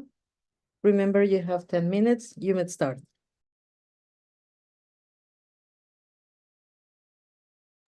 Okay, sorry, I'm not familiarized with Zoom, so yeah, I was having some problems. Don't worry. Let me see. Okay, I think it must be working. Okay, so this presentation I prepared is part of a research we've been carrying out. Let me share some ideas with you. We know that we're living in a globalized world where people from different cultures are getting together. We know that technology has improved the ways in which we can communicate with people all over the world. Globalization is putting not only information and technology and capital and products and services together, but also, and most importantly, people and culture. And considering this context, I'm showing you this map, and I'm trying to highlight where I am these days. I'm in Mexico, in the south of Mexico, in a state that is called Tabasco. And this is the context where I'm working and where this information comes from. On the right side of your screen, you may take a look at some images of the university where I work. This is a public university in the south of Mexico, and it has more or less 44,000 students, both graduate and undergraduate. And among the different programs that are offered here, there is one specific program that is a BA in languages, and is the one that I'm considering for today's topic. This BA is offering students the opportunity to study not only Spanish, our mother language, but also English, and then French or Italian. And finally, they have to choose one language among Russian, German, or Mandarin. These students, once they complete their studies, they will be either language teachers or they will be working as translators and interpreters. And considering the curriculum of this BA, there are 4 specific courses that are related to intercultural communication. And these courses are language, culture, and identity, intercultural communication, globalization, and finally, they take one course that is called emerging languages. This BA is the most popular BA in the School of Arts of Education where I work. And even when this is the most popular program, we have found that talking about intercultural communication is not that easy. Not only not talking about students, but talking about colleagues, teachers who also work at this BA. And even when we have these 4 courses, we have faced that most teachers who have to work with these courses do not know how to deal with the contents of these courses. So we have some research questions. As a group of teachers and I are working with intercultural communication and promoting these competences, not only among teachers, but also, among students, but also among teachers, we wanted to know if students who are studying the degree are getting the idea of all this work we've been doing. So we had 3 specific questions. If students knew what intercultural competences are, if they have developed any of these competencies, and to what extent they have reached the development of these competencies. We considered UNESCO's conceptual and operational framework, and we've been using, well, some of the teachers working with these courses have been considering these intercultural competencies. And we decided that it was a good idea to try to promote or to put into practice these competencies by letting students get in touch with some contexts, some situations that would let them understand how these competencies take place in real life. We found one textbook that is titled Cross-Cultural Understanding, a handbook to understand other cultures. This is a textbook that is not from a Mexican context, but it is from Asia. And we considered it was a good idea to use this textbook as a basis, as the purpose of this textbook is to let students who come from different cultural contexts get into contact with not only English, but cultural aspects related to this language. And we decided that we were going to use this textbook and some activities in this textbook, not only to understand and to learn about intercultural competences, intercultural communication, but also to see if we could use the same basis of this textbook to understand Western cultures. We used one of the activities in this textbook that presents different situations that have to be analyzed under the view of intercultural competencies. And for example, on the top left side of the screen, you can see one screenshot. It shows some of the questions that are presented to students, and then how we adapted this activity into a questionnaire that was presented to our students. We designed a questionnaire with 16 questions. 7 were multiple choice questions, and the rest were true or false questions that were also going to be completed with some ideas to explain why they had decided that those situations were true or false. We selected students considering 2 criteria. First-year students who had not completed any of the culture courses, and then 4th-year students who had completed all the mentioned culture courses. And the preliminary results we're presenting here are referred to 51 students who have answered the questionnaire so far. Preliminary results show that 73% of our students are women, and 75 of them are first-year students.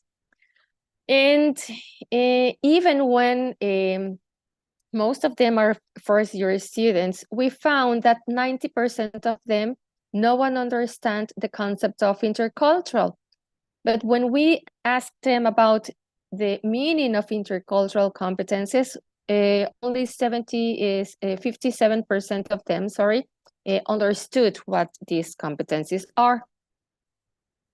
Then we analyzed the understanding of the different intercultural competences there are, and we found that first-year students showed a good understanding of the basic competencies. But the most complex ones were only understood by fourth-year students. And for example, I'm referring to two competencies that are Ushi-Soto and Ubuntu, and I'm including here the definitions of these two competencies. I insist all these are the elements that are presented by UNESCO as intercultural competencies.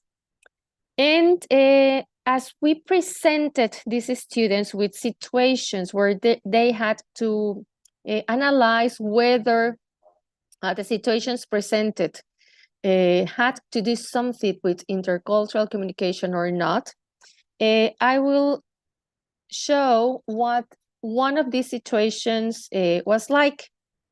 Here, they had to answer whether this statement could be true or false, and then they would have to say why they think they thought it was true or false. And for example, this statement says that because their language, religion, philosophy, and social attitudes are so different, an American farmer and a Chinese farmer would not have anything in common. 71% of the students said it was false. And in general terms, these 71% of the students agreed that the agricultural knowledge connected the two individuals regardless their cultural contexts. For example, I'm sharing two of the ideas the students presented. One of them said that it was false because by sharing a common activity, they have an idea that links them. And another one said that false because even though they speak another language and their culture is different, they both share the fact of being farmers. The love they have for agriculture is what they share.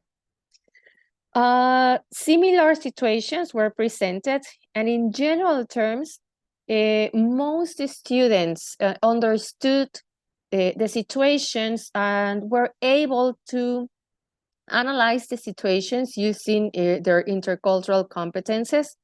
Of course, we cross-referenced the year they were attending, and of course, we found that fourth-year students would have a better understanding and their ideas were presented in a more solid way, whereas first-year students had resembled, their answers resembled a good idea of what the situation was and what competences they would have to consider.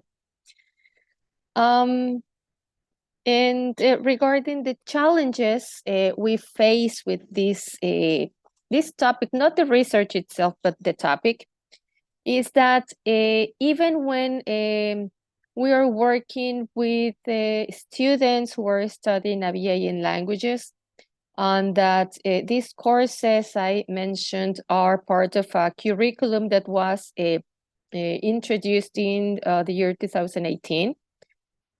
Even when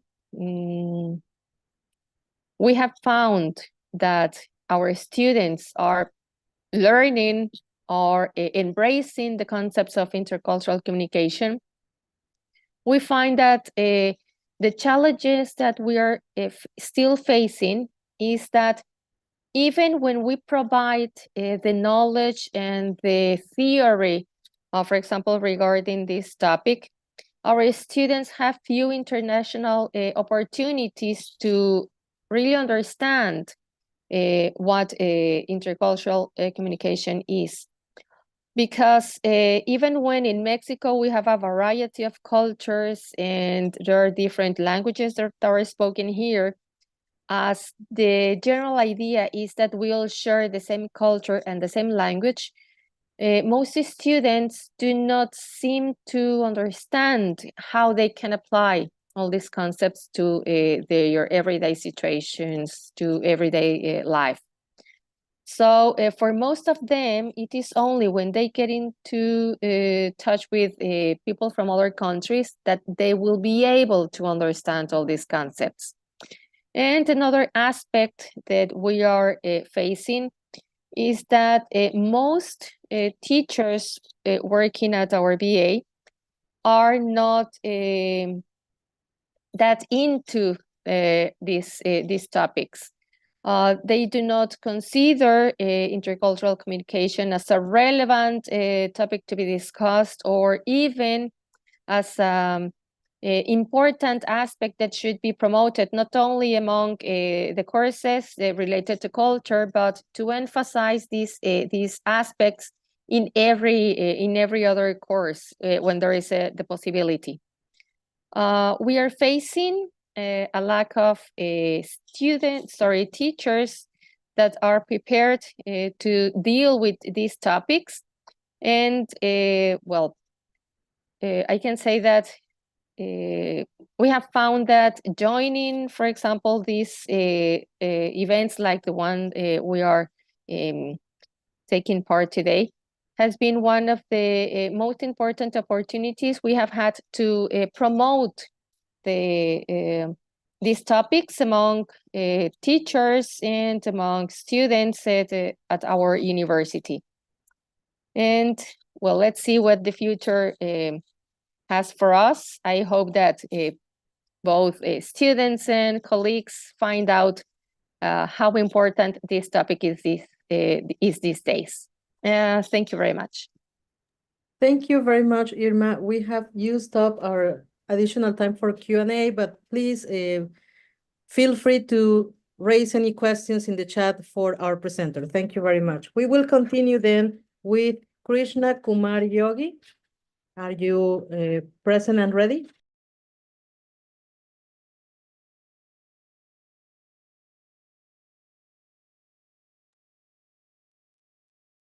Krishna, are you ready to present?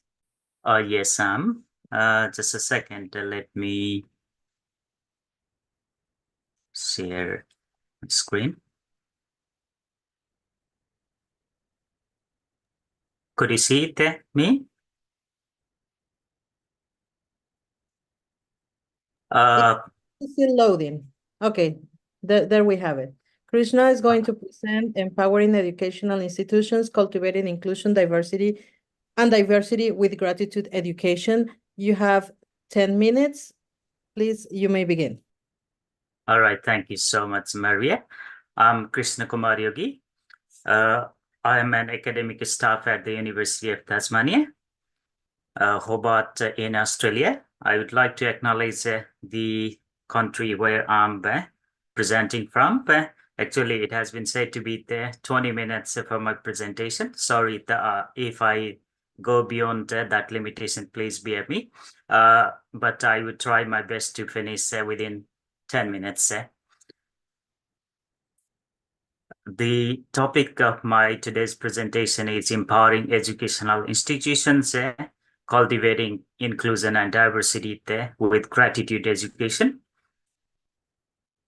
Just the overview of my today's presentation.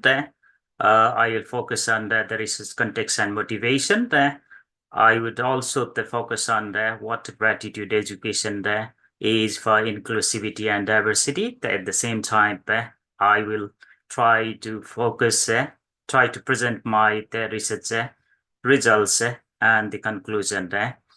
So just coming to the research context, actually, it has been the part of my PhD there at the University of Tasmania here in Australia. And through this PhD project, I just wanted to explore the conceptualization of gratitude among Nepalese educators and how this can be done in relation to developing a framework in Nepalese context in relation to enacting the gratitude education there.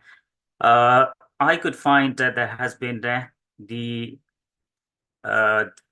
such a situation there, like we have been imagining that education is for life skill. It's the focus of culture. There has been the social, spiritual, and humanistic dimension, a balance of educational goals, and this can be also useful in workplace context. Unfortunately, the reality in Nepalese context, or maybe throughout the world, the education has been turned to be really theoretical, not equipped for the workplaces. Mostly we focus on examination, memorization, and cognitive side of education. Therefore, I thought it's good. I have got some motivations from 4 different incidents and many others where I found a woman left aside during a pilgrimage. She has been ignored. In the second incident, I found a woman forced to leave her son's house. In another incident, I found an ambulance stuck in a traffic congestion for an hour or 2. Similarly, in another incident, I found a man in a wheelchair on a steep road unsupported. So this has been these are some of the motivations behind why I'm undertaking this research in gratitude education, though that this cannot have the explicit importance in relation to the inclusion and diversity, but it has a lot to do in relation to gratitude education as a whole, and helping us how we can go with. Just for youth, what gratitude education in relation to inclusivity and embracing diversity. I'm presenting this.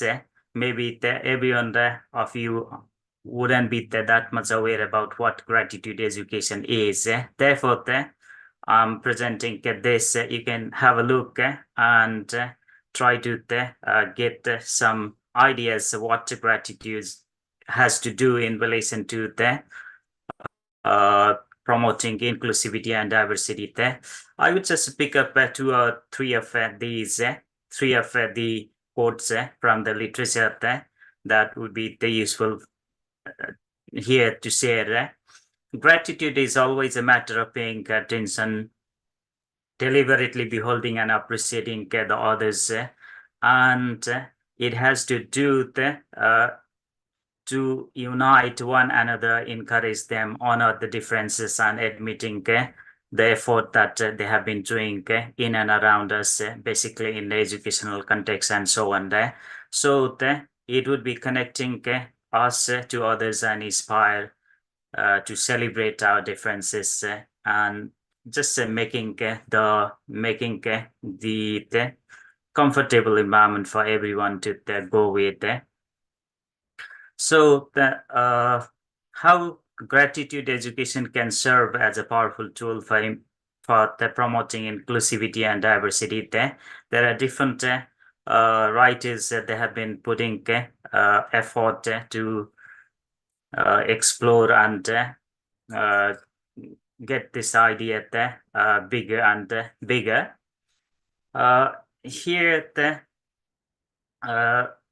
Howells 2012, she has been such a seminal writer. She mentioned that gratitude can lead a greater sense of connectedness that makes people aware of something deep inside themselves and identifying who they are. This has to do in relation to building up their identity and making connection in and around despite the background that they share. So it has been, I think it has to do a lot in relation to the diversity and inclusivity. If we just recognize the people who are in and around us, acknowledge and appreciate who they are and what they are doing, definitely we can help them with a positive culture of gratitude. So I would say that now on the basis of my research, how the gratitude can be helpful in relation to the achieving the principle of inclusivity and diversity with the focus of gratitude education. I'm just bringing some of the quotes from my research, which emphasizes the principle of inclusivity, democracy, and diversity that can be an effective strategy for ensuring student engagement and supporting them in a meaningful learning situations. Just have a look with some of the quotes from the participants because I had 23 different participants in 3 different phases of in data collection. The first phase of interview, second phase of interview, and the focus group discussions that also formulated the framework, conceptual framework, how gratitude can be enacted in a police context, but this can have a very global importance. Just bringing some quotes. One of the participants said that when teaching gratitude, it cannot be taught under pressure. Rather, the students' age, characteristics, interest, and psychology should be considered aligning with the curriculum need. This can help them to achieve what they really wanted to do. And this has to do in relation to the inclusive feeling the children can have. So another participant found that school democracy and gratitude, they have been so much interlinked, and where there is a democracy, there is gratitude. It's a new concept. I think this can be further explored if we can have much time. Sorry for this very short presentation. Here, again, in this particular slide, I have got some of the voices of a student where they say mutual respect as a key feature of educating democratic citizenship. This can be also really useful and insightful idea for us. One of the participants just focusing on the celebrations of different festivals and diversity that they have been going through conducting in assembly and participating in different religious celebrations, cultural celebrations, where they can explore the intercultural relationship and intercultural competence. And just coming to the philosophical meaning of Namaste, that is really important, I guess. Philosophically, this Namaste gesture, joining of both hands, symbolize the necessity of reconciliation and balance between actions and knowledge. It's also one of the greetings that has been particularly used in a place classroom situations that can be also taken as a quest for collective the well-being and collective hammering of the awakening, because awakening is really the important element of a teacher student, whoever they are in a classroom situation. This can be leading them to a meaningful learning and engagement.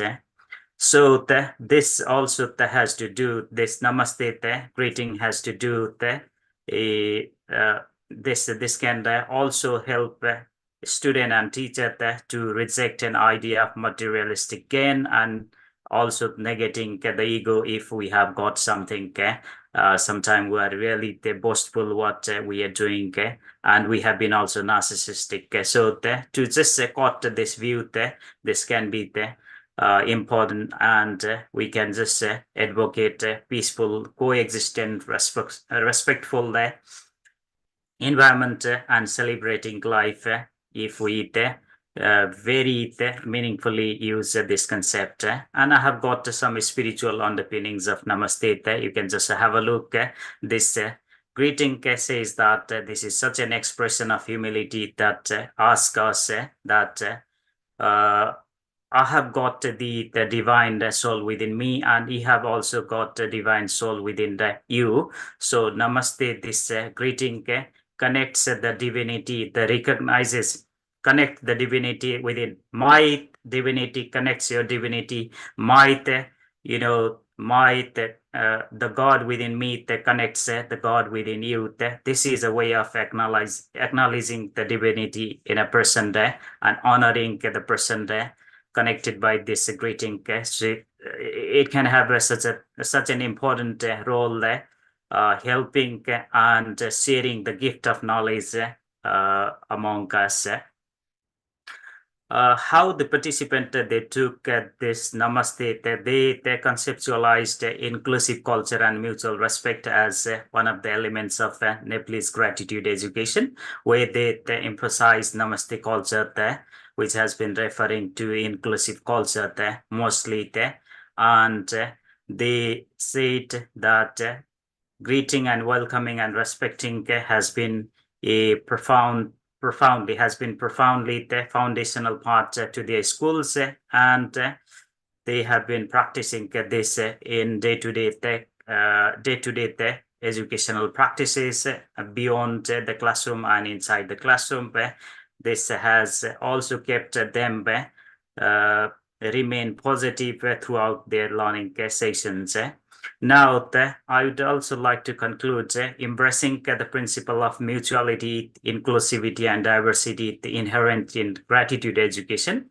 Through this, we can definitely foster a virtuous circle of connection and nurture individual with a strong character and virtues within diverse school environment. Even this is how we will be trying to just gap if there has been in the goal of cognition-based education and the virtue-based education there. That's all there for today's presentation. If you have any questions, please feel free to put there on chat. Thank you so much. Thank you so much, Krishna. As we have used up the time for Q&A, we would like to thank you for your presentation, and we will move on to the next one. Marta, could you please start sharing your screen, please?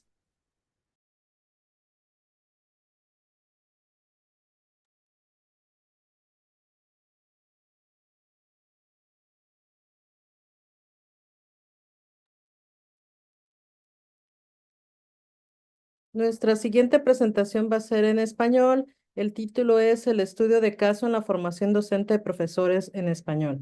Our next presentation will be done in Spanish. It is called a study case in the teacher training of professors in Spanish. Marta, ¿puedes iniciar tu presentación? Sí, muchas gracias. Buenas tardes a todos.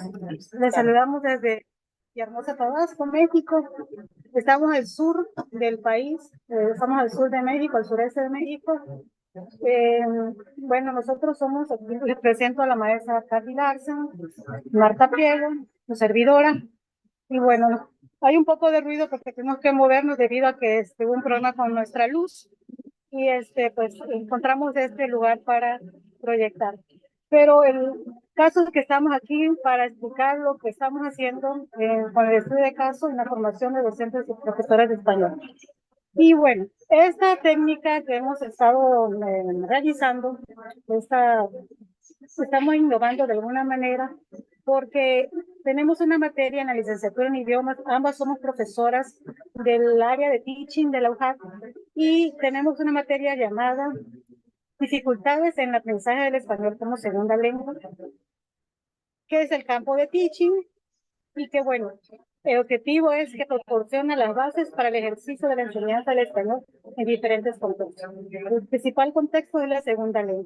¿Qué es lo que pasa en nuestro contexto?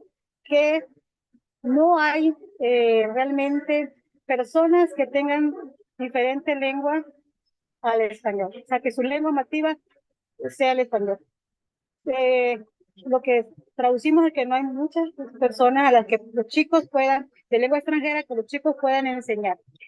Y bueno, entonces como lo traducimos a falta de oportunidades para la microenseñanza. Y el estudio de caso lo utilizamos como técnica didáctica, ya que podemos simular situaciones y en diversos contextos con diferentes lenguas nativas. Okay. Como le habíamos dicho, los estudios de caso, sobre todo en el área de español, son ampliamente aceptados, ya que pues, mejora la interacción que se pueda dar en una clase cuando sea un contexto real. Mientras tanto, los chicos tendrán que practicar y por eso se preparan para ser profesores de lenguas y enfrentar de una manera más efectiva esas situaciones. Esta situación, las narrativas de estos casos, pues se presentan como un dilema, como una problemática a resolver.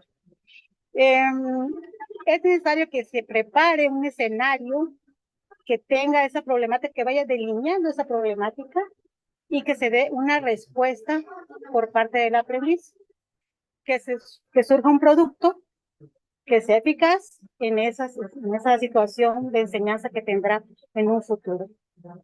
Y bueno, me permito leer literalmente esa definición de Montpetit y Fajiura. El uso de estudios de caso como una estrategia en la enseñanza apoya el desarrollo de habilidades de pensamiento crítico debido a la inversión que tiene el estudiante a situaciones, problemas realísticas que requieren de la discusión y argumentación con otros para hallar soluciones. ¿Qué es lo que también se hace? Bueno, se manda también a investigar a los chicos los diferentes artículos científicos que se encuentran en la red, por ejemplo. Se hace un repositorio y ahí los chicos van analizando cuáles son los problemas y las diferentes soluciones que le han dado los diferentes autores, ¿no? Y eso les ha ayudado mucho en la planeación de sus futuras clases. Entonces, básicamente tenemos que en la licenciatura en idiomas, para la asignatura de dificultades de enseñanza del español como una lengua extranjera, la práctica que se hace para esta asignatura generalmente es la microenseñanza, pero como lo menciona la compañera, la doctora Marta, básicamente en el estado de Tabasco, como estamos en el sureste de México, carecemos de personas extranjeras que estén interesados en aprender el español como lengua extranjera, básicamente, y que estos chicos puedan llegar a estos centros a realizar sus prácticas de microenseñanza. Entonces, este tipo de casos que se utilizan para poder generar planeaciones, que es el producto que nosotros le solicitamos a los estudiantes entregar, pues pretende no solo que los sujetos estudien la problemática, sino que también a través de la descripción de los casos se analicen todas estas variables que se encuentran planteadas y además que a través del análisis del contexto en el que se desarrolla esa situación o en el que se plantea esa situación, pues ellos sean capaces de no nada más identificar los posibles problemas que puedan estar enfrentando a futuro en su práctica áulica, sino que también a través del conocimiento que ya han adquirido en las asignaturas anteriores, donde ven pues todas las asignaturas referentes a la metodología, a diferentes estrategias didácticas y demás, pues puedan ellos utilizar todos estos recursos para proponer las soluciones que pudieran estar de los posibles problemas que pudieran estar enfrentando en el aula a futuro con los aprendices de español como lengua extranjera. Entonces tenemos que uno de los ejemplos que utilizamos para plantear los casos es que, como bien lo menciona la doctora Marta, es que los estudiantes también hay una parte en la asignatura donde ellos se conectan o relacionan con las posibles problemáticas que los estudiantes extranjeros tienen al aprender español, ya que revisan ciertas investigaciones donde se habla sobre estas problemáticas comunes. Sin embargo, también nosotros les damos el relato de los casos específicos para que ellos posteriormente los analicen y utilicen todos los recursos que tienen, que es los conocimientos que han adquirido sobre metodología y demás, para que de esta manera puedan darle una solución a esas problemáticas a través de una planeación didáctica donde se aborde estos temas, ¿no? Entonces, un ejemplo de cómo se plantean los casos puede ser la siguiente ficha, donde resumimos la situación. Por ejemplo, tenemos que en este perfil de clase hay 2 estudiantes que están en un nivel preintermedio de español, que tienen entre 19 y 23 años, cuya lengua materna es francés, bueno, son francés e inglés. Estos estudiantes tienen una nacionalidad canadiense, han aprendido mayormente de forma autónoma a través de plataformas de streaming y videojuegos, y ahora también toman clases presenciales de 1 hora 5 veces a la semana, para que también el estudiante dentro de su planeación considere con cuánto tiempo contaría para poder abordar la problemática en este caso. Ponemos una sección de dificultades lingüísticas. En este caso, bueno, estos estudiantes en cuestión de este caso tienen el deseo, problemas para expresar un deseo, sentimiento, duda, probabilidad, opinión, o dar un consejo, sugerencia utilizado el modo subjuntivo del español. También algunos estudiantes aún encuentran difícil la pronunciación de ciertos sonidos como la doble R y la J, lo que a menudo resulta que sus palabras no sean entendidas correctamente por los hablantes nativos. Entonces, en resumidas cuentas, esto sería nada más un ejemplo de algunas dificultades lingüísticas encontradas comúnmente en los estudiantes de esta nacionalidad, por ejemplo, y las necesidades específicas, en este caso, es que ellos a futuro quieren aplicar para un programa de movilidad como asistentes en universidades de Latinoamérica. Entonces, para que también los estudiantes, los maestros, los futuros maestros que se encuentran estudiando en la licenciatura, pues sepan qué tipo de español, en este caso, deberían de estarle enseñando a este grupo en específico. Entonces, ¿qué se le pide al estudiante como una solución a este caso? Bueno, aquí ellos tienen que analizar todas las variables, todas las dificultades que plantea el caso, y a través, como comentábamos hace un momento, a través del conocimiento que ellos ya adquirieron en las materias anteriores, donde se habla de metodología, donde se habla sobre estrategias de enseñanza, de cómo enseñar las habilidades de una lengua extranjera y demás, pues utilizan todos estos conocimientos para desarrollar una planeación didáctica. Cabe señalar que los estudiantes en este punto de la licenciatura ya cuentan con el conocimiento de cómo desarrollar una planeación didáctica y bueno, todos los conocimientos necesarios para poder abordar cada punto en la planeación. Entonces, algunas de las cosas que aborda o que abarca el producto que ellos entregan es la metodología de enseñanza que utilizan, los objetivos generales y específicos, los procedimientos de cada una de las etapas de la clase de acuerdo a la metodología que utilicen, los recursos didácticos y, bueno, posibles problemas y soluciones que se encuentren en esa clase que han básicamente planeado. Entonces, vemos que esta es una manera muy práctica que hemos encontrado nosotros para poder darle al estudiante la oportunidad de poner en práctica todos aquellos conocimientos adquiridos, pero al carecer de esos espacios para poder hacer sus prácticas áulicas y enfrentarse realmente con estos problemas, pues vemos que el estudio de caso como una estrategia didáctica nos permite darle al estudiante ese contexto y esos posibles problemas que puedan enfrentar para que apliquen los conocimientos que tienen hasta la fecha y puedan desarrollar una propuesta que intente solucionar todas o abordar todas estas problemáticas de ese caso en específico. Entonces, vemos que como conclusión de este trabajo hasta el momento, bueno, creemos que el método de caso permite contextualizar las dificultades de aprendizaje en esta asignatura, bueno, o del español que tengan los hablantes de cualquier otro idioma cuya lengua materna no sea español. Creemos, bueno, y hemos visto que es necesario que si se va a trabajar con el método de caso como una estrategia para enseñarle a los futuros profesores de lenguas, es necesario proporcionarle a estos estudiantes casos prácticos que permitan tener una idea de las problemáticas que realmente van a estar enfrentando con estos grupos de estudiantes y que estos casos realmente planteen las problemáticas comunes que los aprendices de español tienen. Estas problemáticas comunes, como lo comentamos hace un momento, bueno, hay mucha información en diferentes reportes de investigación y en diferentes fuentes, donde podemos ver a aprendices del español, a nativos hablantes de otras lenguas, hablar sobre todas estas problemáticas que tienen. Entonces creemos que tenemos suficiente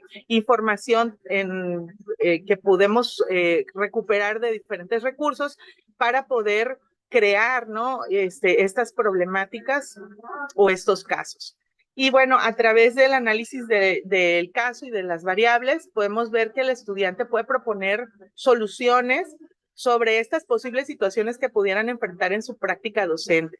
Por lo que gracias a este ejercicio, como pudimos escuchar al inicio, el estudio de caso o el utilizar los casos como estrategia de enseñanza, pues apoya también al desarrollo del pensamiento crítico por parte de estos estudiantes, ya que estos tienen que resolver todas las posibles problemáticas a través del análisis, argumentación y discusión, utilizando todos los conocimientos que han adquirido previamente. Consideramos que utilizar casos como un recurso, como una estrategia de enseñanza para los futuros profesores de lenguas, pues es bueno, ya que podemos balancear la falta de oportunidades que estos estudiantes tienen para la práctica áulica con estudiantes extranjeros reales. Entonces, en conclusión, creemos que hasta la fecha ha sido una buena estrategia que nos ha permitido balancear esta falta de oportunidades para que los estudiantes puedan hacer sus prácticas y que a la vez estamos contribuyendo con el desarrollo de pensamiento crítico y creativo por parte de los estudiantes de la licenciatura en idiomas. Muchas gracias. Muchas gracias, Marta y Katy, por esta presentación. Les agradecemos mucho. Ya también hemos utilizado un poquito del tiempo para preguntas y respuestas, pero por favor, la audiencia siéntase libre de expresárselas en el chat. Vamos a cerrar este bloque y vamos a continuar con las presentaciones de los directores de país del Star Scholars. Cambio a inglés. We are closing or finishing this block of presentations. We are going to continue now with the presentations from our country directors from the different places in the world. We have the first one, Samuel Adeyemo from South Africa, entitled Cross-Border Collaboration for Sustainable Future Using International Telecollaborative Projects to do Local and Global Good. Let's watch the recording.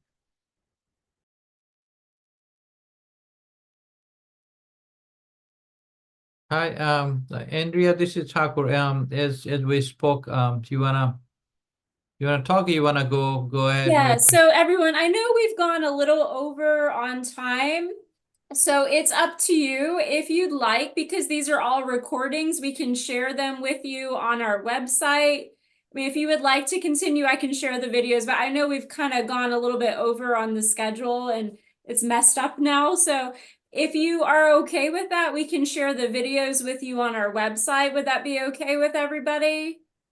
I think it would be a tremendous idea, Andrea. Okay. And that way everybody has access to all of the videos, but we do apologize for going over on time. So my sincere apologies about that, but we are so thankful for your attendance. You guys have been amazing, and I hope you were able to gain a lot of wonderful insights through this conference, and we're very appreciative of all of you for taking the time to be here. So thank you so much again, everybody. Yeah, thank you, everyone, and Andrea and Maria and everyone else. Bo and I are we are available if you need anything else, but I hope like it went pretty smooth. And I have all those 4 recordings from the country director. They are almost 2 hours, and we don't want people to be here for until 8. So I think it's a great idea to share them so that they're great videos. We can watch them whenever people have time. Oh, Dr. Bista's here. Hi, Dr. Bista. Yeah, we can communicate to them like we always know. Andrea Thakur, that we give the space and the microphone to Dr. Bista. Yes, let's let Dr. Bista talk. He is the vice president of our Star Scholars Network. So Dr. Bista, I'm going to turn it over to you now. Coming back right in time. All right, thank you. Hello, everyone. It's so good to see everyone. And first of all, I truly appreciate for taking charge of this Herculean task. This is very unique. And I truly appreciate to name some of our heroes here, or superheroes.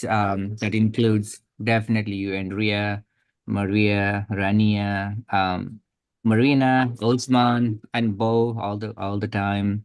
And Tatsus, Brigade, Elena, Charu, and our president, and most importantly, our VP of Technology, Thakur. Thank you for making it possible. This is super important. I'm very pleased, and you guys made the history in the history of Star Scholars Network. So I'm very excited and grateful to each of you for your outstanding contribution. Star Scholars Network has been expanding a number of programs to outreach to the students and faculty and the research scholar around the globe. One of the most impressive thing is our interest group through the new technology that our VP of Technology, Mr. Goali, has expanded. And thank you for connecting every one of us through that network. The other things we have, latest addition is we have been expanding the publication aspect, and probably you have heard from Bo Zhang and Roy Chen earlier this afternoon. Now adding more journals and then also making it accessible to other colleagues, those who are in need. Then the other very impressive thing is also, again, taking the footprint of these 3 outstanding country directors who have taken the lead on this virtual exchange program, the part of the virtual conference, this one. We will be doing more in the days to come, and thank you everyone for being a part of these initiatives. This is truly inspiring, and it has motivated for us to go to the next level. So please reach out to us anytime. President Gali has been the fearless leader to support all of our initiatives. And I am all the time available. I check my emails all the time. So I'm here to support our vision, mission, and the common goals. So any program, project that you feel very important to personally and professional development, anything that adds values and adds meaning in your life, please let us know. We are here to support the program and initiatives of your baby child, I would say, baby initiatives. So thank you very much, and thank you for having me. Thank you so much.